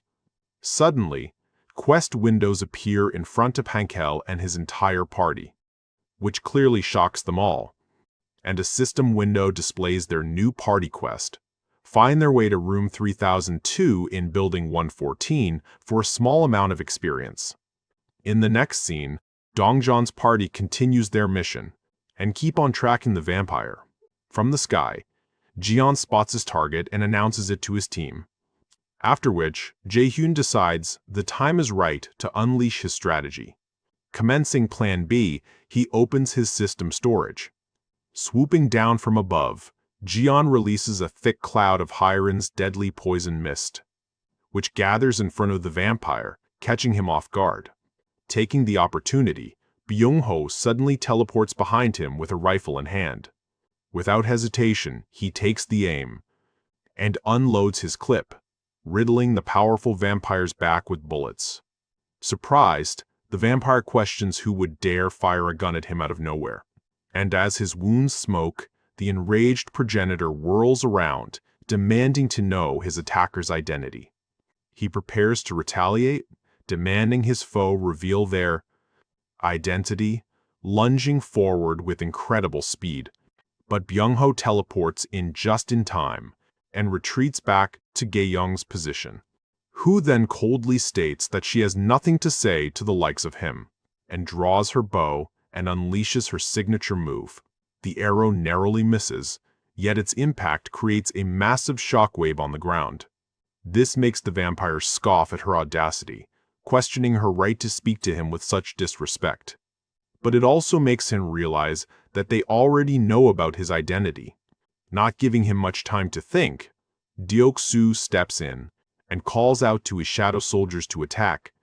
The progenitor, however, effortlessly dodges the attack and jumps into the poison mist, which our guy considers to be a foolish choice, certain that the vampire cannot avoid inhaling the poison entirely.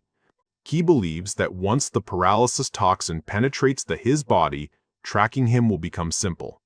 However, that this is only the first part of his multi-layered ambush, because the rest of the team, including, is already waiting on the other side of the mist.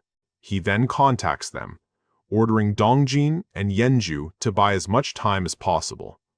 But just as he's about to continue, his senses scream that something has gone terribly wrong. Inside the mist, the vampire eyes glow with immense power as he begins to make his move. With a single, mighty smash, he unleashes a shockwave that completely disperses the poison mist. After the raw display of power, he now understands that they are no ordinary humans. With a fiery aura, he confirms their suspicions, that they are the ones who killed Young-hoon. Now Jae-hyun understands that the vampire wasn't trying to escape into the mist at all. Instead, he had used the mist as cover to buy time and unleash his true abilities. And when Deok-soo's knights charge at him, with utter contempt, he calls them mere playthings, and bellows for them to get out of his way as he shatters them with a single punch. After which Deok-soo moves to intercept and bring his halberd down on the enemy for a vertical slash, but before he can land the hit, the vampire punches him straight into the chest and sends him flying back until Byung-ho teleports to his side, attempting to pull him from the fight. But the vampire is too fast, catching Byung-ho by the neck in mid-teleport. Catching him by his leg in mid-teleport. With a sinister glare, he declares that everyone on this battlefield will die, and then slams him into the ground with incredible force. Witnessing the brutal encounter, Gae-young tries to provide support, but as she draws her bow, the vampire appears behind her, telling her she should be more worried about herself, and strikes her down before she can even react. Watching another comrade fall, Dongjan screams in fury, and, unleashes his spear at the enemy. Yet, the vampire effortlessly evades it with a slight tilt of his head. And when they advance for a dual attack, he lifts both of his arms up with a murderous aura and pounds them both into the ground with all his might. While complimenting on their strength for mere humans, he tells them to lie there and watch, and then turns his attention to the rest of the team preparing to crush them next. Meanwhile, vowing to drain every last drop of their blood and have them for dinner.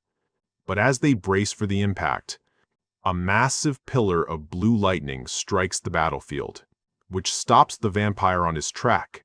A figure appears amidst the lightning, who apologizes for his late arrival. He turns to the fallen heroes, asking if they are his son's friends. And then, with a reassuring smile, he formally introduces himself as Kim Jae-hyun's father. Just moments before his father's arrival, Jae-hyun knew that Dongjun's party will catch up to their target soon. And given that they have dealt with high-tier vampires before, he doesn't think there's much to worry about. But the real problem is that guy's level, which is 50. And if he considers how significant even a single level difference becomes at higher levels, it's definitely not something he can ignore. So he decides not to risk such a massive loss, and concludes that he needs to arrange for some powerful insurance. Meanwhile, debating whether to call upon his strongest secret weapon to intervene in the lopsided battle. Back in the present, his father tells the team to rest for a bit, because from now on he will handle this, asking if he thinks of himself as some kind of savior. The vampire gets ready to make his move. He scoffs that his arrival changes nothing. Once he defeats and absorbs him, he'll only become stronger. But Dongyuk simply assumes his fighting stance, and blasts the vampire's jaw with a kick from below, before he can even finish his sentence. Which makes him reel in disbelief, shocked that a mere human's kick could pierce his body enhancement, a defense that can stop even bullets. But before the vampire can regain his footing, Dongyuk shifts his stance once more, this time gathering energy into his fist. From the sidelines, the wounded members of the elite party watch in awe as their savior single-handedly turns the tide, after which he unleashes his fist upon the enemy, creating a massive beam of energy that blasts through the enemy's chest and tearing through the desolate city street. With the immediate threat neutralized, he then takes a moment to catch his breath and casually remarks that the situation has been roughly cleaned up. With a reassuring smile, he congratulates the team on their hard work and proposes to head back now. The defeated vampire progenitor, his body smoking, weakly admits his loss. He laments his defeat, unable to understand how he could lose to a middle-aged human after being strengthened by his master's blood. As he disintegrates into dark energy, he apologizes to a mysterious figure named Vlad for failing to fulfill his will. Back in his apartment, Jae-hyun is bombarded with system notifications announcing the vampire's death and a massive influx of EXP, causing a skill to level up. Meanwhile, in another location, a voice, likely Vlad's, declares that In-seok is dead, prompting him to address someone named Seo Nuri, with a command to go to Busan, which she accepts without hesitation. Back with Jae-hyun, the sudden surge of EXP from the vampire's defeat triggers another agonizing, involuntary territory expansion. And once he calms down, Yejin rushes to his side, offering him a cup of water to help him recover. Concerned, she asks if he's all right after the painful expansion, but he reassures her that he's fine. Taking a sip of water, he feels a wave of relief, glad that he sent his father in time. He knew his father was strong because of the bloodline buff, but he did expect him to be this overwhelmingly strong. Even his elite party, with all their buffs, was no match for the enhanced protective energy surrounding his father. He is glad he called his father in as a contingency, just as a new system notification appears, which alerts him that Citizen Moon Byung-ho has completed all his daily quests, and they are now being evaluated.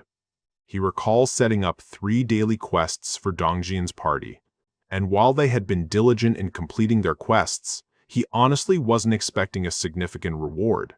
As the evaluation completes, he idly wonders what new stat might increase, hoping for something useful like pain resistance. But to his utter shock, the result is something far greater than he could have imagined. A system message joyfully announces that he's hit the jackpot and obtained a rare and valuable skill point, which makes him overjoyed, meanwhile thanking Byung-ho for his incredible contribution.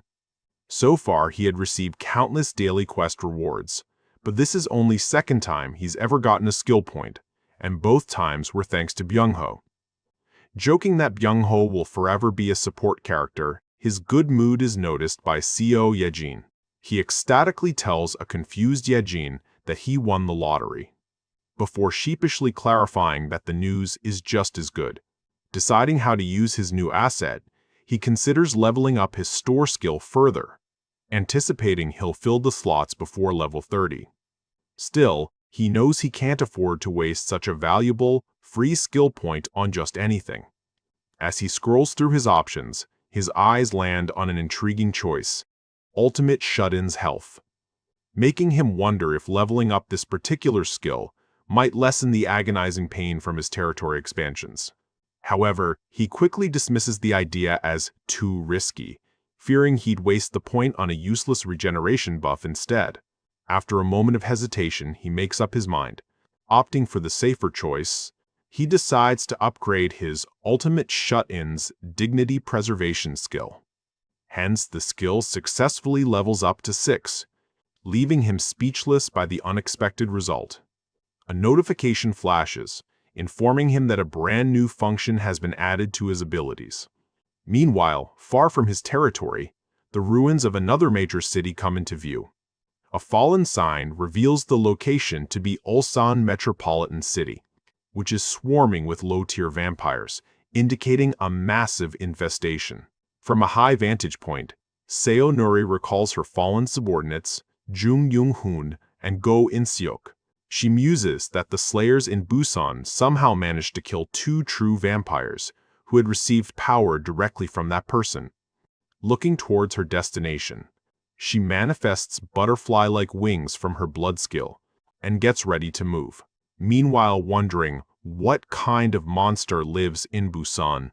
Inside his apartment, Jae-hyun begins to strategize, considering the movements of the powerful vampire they recently encountered.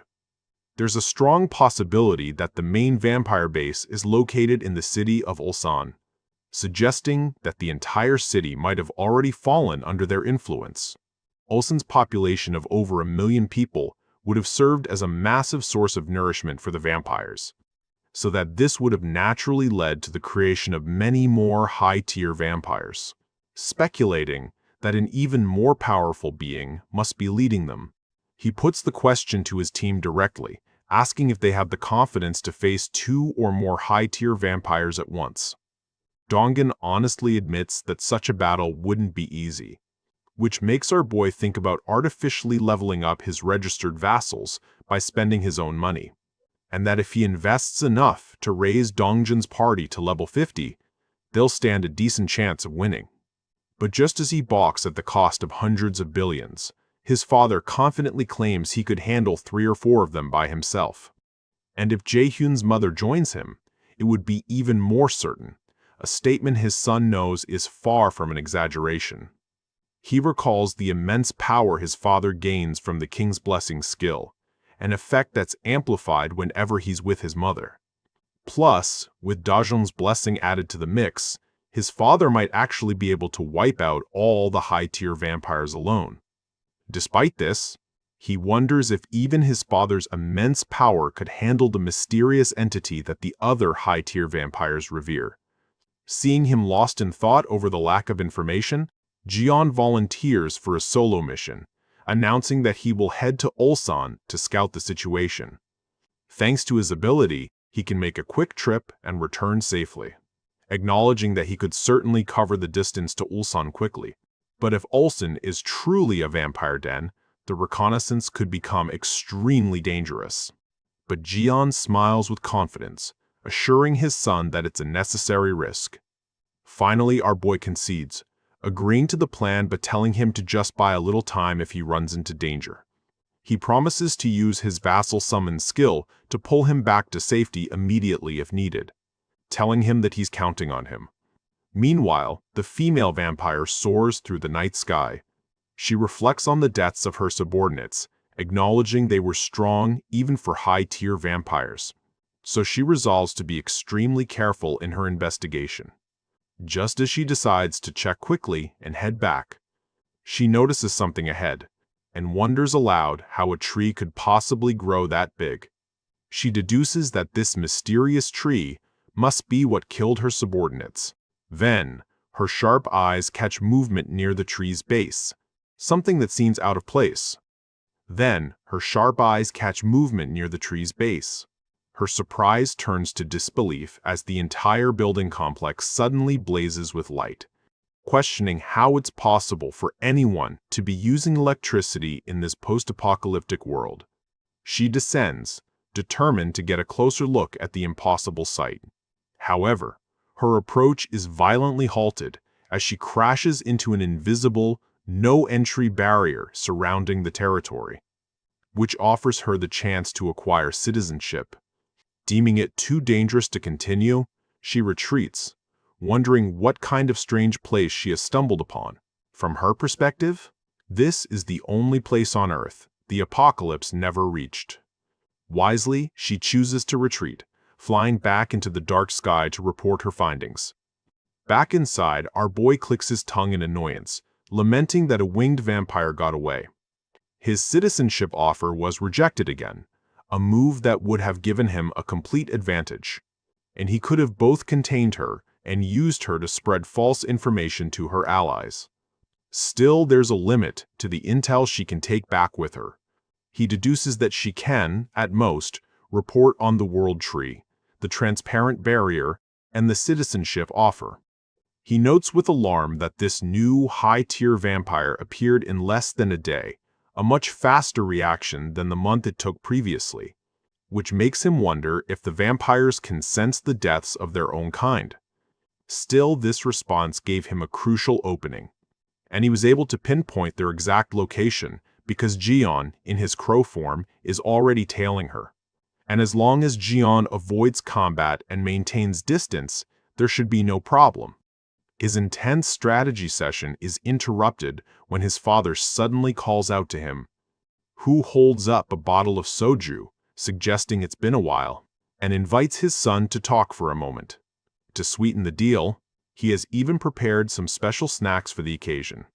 As they sit across from each other, our boy asks what he wants to talk about. He politely refuses a drink, stating that he's in the middle of something. So his father gently urges him to come home once in a while, reminding him that his grandmother misses him. Our boy knows that as the fairy's power has grown stronger, his grandmother's conscious time has increased to about 10 minutes a day, but he hadn't been worried since his mother was there to care for her. Still, he promises to go see her soon. Satisfied with his son's promise, he then sets his glass down firmly and asks him about those vampires and what does he plan to do. Jae-hyun explains that his first priority is to determine the scale of the vampire forces before he can formulate a plan to take them out. His father then presses his son for his reasoning, asking if there's a specific reason he feels compelled to subjugate them, and points out the immense danger of launching a direct assault on the vampire-controlled city of Ulsan. He expresses his worry, warning that such a risky offensive could endanger Jae-hyun's own people.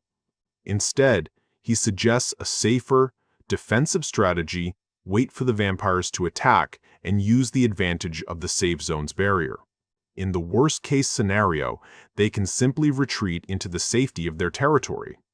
Finally, he asks why he is so insistent on pushing himself to take the fight to the vampires. Our boy silently acknowledges the truth in his father's words. A defensive stance does make the most sense. After all, he knows the vampires would be unable to breach the transparent barrier protecting his home. However, the memory of his murdered citizens flashes in his mind as he vows to never experience such a tragedy again. Jae-hyun admits that he's still anxious, recalling the time he unknowingly allowed a vampire to become a citizen. Because of that, he is determined to proactively eliminate any threat before it can blossom into another devastating tragedy. So he decided to cut every last one of them down. After Jae-hyun finishes explaining the full story of the previous vampire attack, a grim expression settles on his face as he fully understands the tragedy that occurred. And since vampires prey on humans, he cannot simply leave them be. So he reveals his definitive plan: to exterminate the vampires in Ulsan and rescue any surviving humans. Also, he pledges to help in any way he can, even if he isn't on the front lines. Embarrassed by his misjudgment, his father blushes and stammers out an apology. He sheepishly admits he had wrongly assumed his son was only motivated by the potential for massive experience points. Completely bewildered by this assumption, Jae-hyun stares blankly as his father awkwardly tries to backtrack. Exasperated, Jae-hyun can only sigh as his father tries to change the subject by offering more food. Giving in, his father concedes that if this is his son's true intention, he won't argue any further. Instead, he offers some final fatherly advice, reminding him to always be cautious and to call for help when needed. The scene shifts to the ruined, desolate landscape of a city under siege. High above, the female vampire soars through the sky on blood-red wings. Her flight path takes her over Samsan-dong in central Ulsan, the heart of her territory. As she prepares to land, our Jeon boy finally pinpoints their base. Deciding he needs a closer look, he begins to descend, but something else grabs his attention. Down below, a lowest-tier vampire spots a fleeing survivor and roars for the others to catch the human. The terrified young woman with blue hair sprints through the debris-filled streets. She grimaces in exhaustion and fear as the vampire horde closes the distance. But a trio of frenzied vampires roars for her to stop right there. Trapped in a dead-end alley, she realizes with dawning horror that there's nowhere left to run. As a vampire gloats over her, she reflects that trusting her abilities and coming here was the biggest mistake of her life. Overwhelmed by regret, she wishes she had never come to such a place. But just as she gives up all hope, Kim Jae-hyun makes his move and dives from the sky, descending upon the scene like a hawk. He activates his leg transformation ability, his feet morphing into powerful bird-like talons, and snatches her from the ground, saving her in the nick of time. As they ascend, he calmly tells the terrified woman not to worry, and explains that he was just trying to save her, and she gasps in disbelief, realizing her savior is human. He then tells her he's taking her to a safe rooftop so they can talk. Still panicked, the woman starts shouting insults at the vampires below, much to Jeon's chagrin. He quickly shushes her, warning that her yelling is going to attract even more of them. And once they land safely on a rooftop, she breathes a sigh of relief and thanks him for saving her life.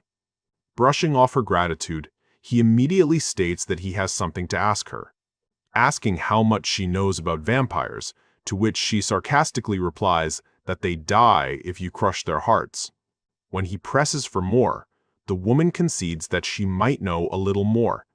And when Jeon insists she tell him everything she knows about the vampire's presence and how far they've spread throughout the city, a cunning smirk appears on her face as she claims to be an expert, thinking this is the perfect chance to bargain for an escape, and to use the information as leverage. She shamelessly tries to haggle, but he dryly points out that he did just save her life. Changing tactics, she slyly asks for just one small favor in return for the intel, and to her surprise, he agrees. However, to her absolute shock, he makes a counterproposal, and multiple food items materialize before her eyes. With calm, unassailable confidence, he looks down at the stunned woman and asks if his offer will be enough. In the next scene, she takes a refreshing gulp of soda. Her stats: a level 21 metahuman named Park Se-rom with the ability Shadow Move. As she revels in the simple pleasure, Jeon announces that it's time for her to start answering his questions. To his utter shock, she eagerly addresses him as master, completely misinterpreting their dynamic. She then offers more information in exchange for another chocolate bar, which our boy doesn't find difficult. So, she begins her intel dump, explaining that not the entire city of Ulsan is overrun with vampires, and estimates that about half of the city has fallen to them. She points out that the Taewa River serves as a clear boundary, with everything south of it being dangerous vampire territory. However, she warns that in the northern territory, humans are in even greater danger. Our boy then instructs Jiyeon to ask her why she was in the vampire territory to begin with. Her answer is simple. She risked her life for food. Her answer is shockingly simple. She risked her life for food, because she has a group of survivors back home that she needs to feed. After which she invites him to come with her, because it's obvious that he has a lot more questions, so they can go to a safe place and have a proper conversation. Our boy decides that he's heard all the crucial information he needs for now, dismissing the minor details about her group structure. He astutely deduces that the survivor factions in Ulsan are not unified. Still, curious about the dangerous humans and her group, he instructs Jiyeon to take her to her camp. So she points across the river toward their destination, as Jiyeon prepares to take flight immediately. She panics, realizing she hasn't even finished her precious chocolate bar. However, he unceremoniously grabs her and leaps into the sky. After a short flight, they land at her survivor group's hideout. She announces that this building is where her group has settled. She confidently kicks the entrance door, announcing her return to her people. As they open the door, a large, imposing man named Young Vung steps forward, expressing his surprise that she is still alive. When he asks about Jiyeon, she claims dibs on him, telling the others to back off. So Wung's curiosity is piqued by her possessiveness, but she brushes him off, insisting they talk inside. On the other side, Jae-hyun analyzes both her and the new man. The scan identifies the man as Jung Wung, a level 21 metahuman with the awakened ability Stone Fist, which means that they are also natural metahumans. Those with abilities before becoming vassals are incredibly rare, with odds of 1 in 8,000. Suspicious that a small group of only 1,000 survivors contains 2 such rare individuals. He concludes that this settlement isn't just a group of survivors, it's a potential goldmine for powerful allies. Inside the dark warehouse, a bright flashlight suddenly illuminates the area. Blinded by the light, Jiyeon and Saram are confronted by more of her group. A young man holding the flashlight questions why she returned so quickly, which prompts her to introduce Jiyeon to them. A survivor in a tank top scoffs, callously assuming she failed her food-gathering mission yet again. Saram retorts that she had to ditch her gear to survive, but he reminds her they couldn't afford to fail this time, revealing they don't have enough food to last even another week.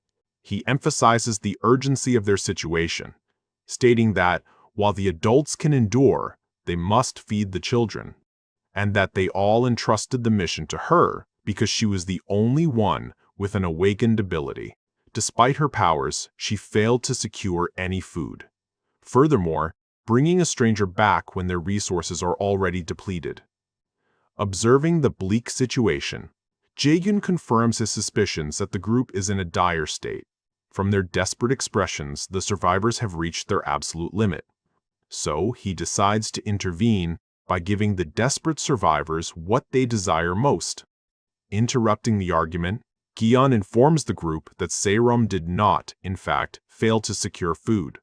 As he explains that she made a deal for information, Jae-hyun activates his open storage skill, flooding the area with food. The survivors stare in utter disbelief, completely stunned by the sudden manifestation of power. Surrounded by a bounty of provisions, he calmly asks if they are now ready to have a civil conversation. To which the once hostile tank-top survivor trembles. His aggression instantly melts into desperation as he scrambles towards Jiyeon, calling him master, and eagerly offers to lead his new benefactor to the best seat in the house. Meanwhile, back in Ulsan, Nuri concludes her report on the events that transpired in Busan. The leader then asks if that is truly all the information she managed to gather, to which, feeling the weight of her leader's disappointment, ashamed Nuri can only admit that it is. While musing over the fragmented intel, a tree the size of an apartment, and a mysterious system of citizenship, he is informed that the cause of death for their fallen comrades is still a mystery. With his decision made, the leader then commands her to lead the way to this mysterious tree, and declares his intention to go and see this new power in Busan for himself. Terrified but obedient, Nuri quickly agrees to lead the way for her powerful master. Back to our Jian boy. Saerom begins her briefing, revealing that her group is not the only organized faction of survivors in the city, and the survivors are divided into three main groups: the sports complex, Yeonggangdong, and the industrial zone. Noting they are in a mart, Jian questions why their group is named after a sports complex, so she clarifies that they are merely Supply Unit Team 3, just a subdivision of the larger sports complex group. Meanwhile, monitoring the conversation, Jae-hyun is surprised to learn that their settlement is just a small part of a much larger organization, and the people they rescued are only a fraction of the total survivors. Deducing from their unit number, he calculates that the supply teams alone could consist of 3,000 people, which makes him Jian to probe for more details on their organizational structure and total population. She further reveals that the sports complex group has 3 supply teams and 3 combat teams, and goes on to estimate their total population to be around 10,000 members, and while her group is the largest, she believes the other 2 major factions are not significantly smaller. Also, there are also numerous smaller, independent groups scattered throughout the city's apartment complexes. Our boy is shocked by the final estimate, realizing there could be around 30,000 survivors in this area alone. He can't help but question how so many people could have possibly survived in just one city. After all, he compares, his own territory protects 50,000 citizens across 2 major districts. It seems deeply unnatural that tens of thousands could have survived here without any of the special protection his system provides. And the presence of powerful vampires on top of this massive survivor population only strengthens his suspicions. Especially the high ratio of metahumans is deeply unnatural. Back in the shelter, Saerom explains that the Jungang-dong group, located by the river, serves as a crucial defensive line against the vampires. In contrast, she warns, the industrial zone group is a lawless faction of criminals, a place where humans are more dangerous than monsters. It feels like something's out of place. And why has there been absolutely no mention of any other types of monsters?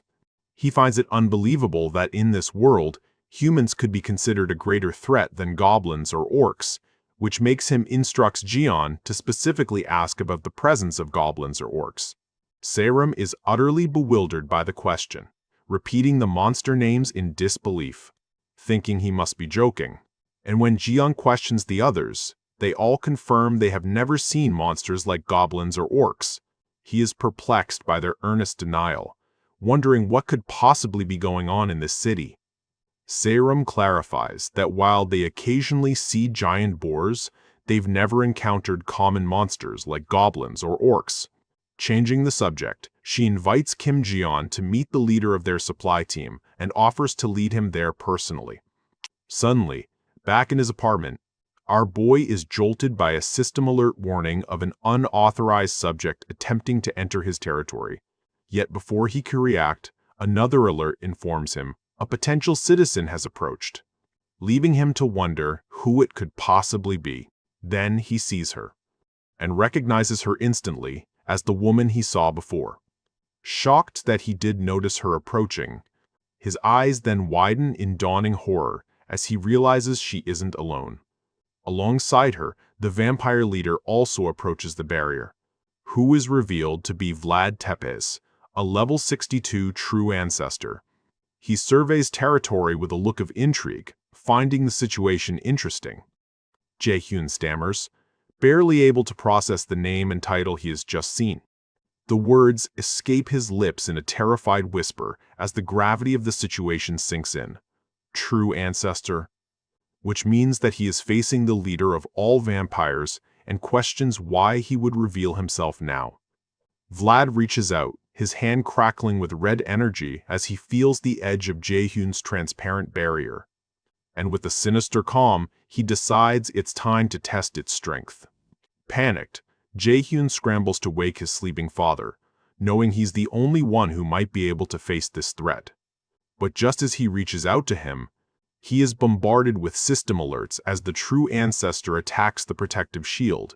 As the pain intensifies, he grits his teeth in disbelief, thinking this level of power should be impossible, which can even breach the barrier. But even though there is some damage, the barrier begins to heal itself. For the first time, Vlad seems genuinely surprised, remarking the event as unbelievable. He informs Nuri that they are heading back for now. Before leaving, he gives the territory one last glance, and the two vampires turn and fly away, leaving a terrified Jae-hyun to watch them go. As the barrier slowly recovers, the immense pain finally subsides, leaving him gasping for breath.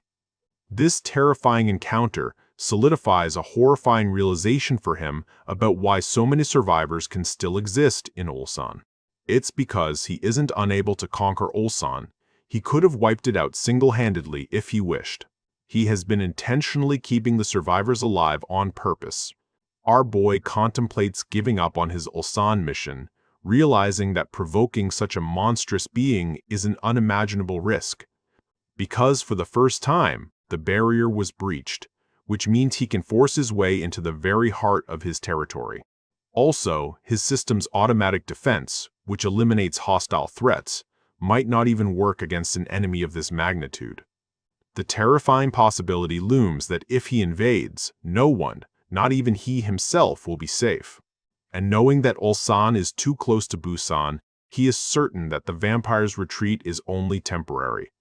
Because, from the look in his eyes, it was not one of someone giving up, but of a predator sizing up its prey, which makes it clear that he cannot simply ignore this existential threat. So he must take the initiative and strike first, no matter how small the chance of success. And in order to do that, he must do everything in his power, right now. Meanwhile, back in Ulsan, Seiram leads Jiyeon through the corridors of their group shelter. Curious about who he is about to meet, Jiyeon asks about the character of her team's leader, so she casually reassures him that the leader isn't a difficult person, so he has nothing to worry about. She then pushes open a door and formally announces their arrival. The leader chides her for entering without knocking, but she excitedly cuts him off. Announcing Jiyeon's arrival, she tells her leader that someone incredible has come to see him, who welcomes the new guest, and with a chilling smile, the vampire introduces himself as Shin Jungmin.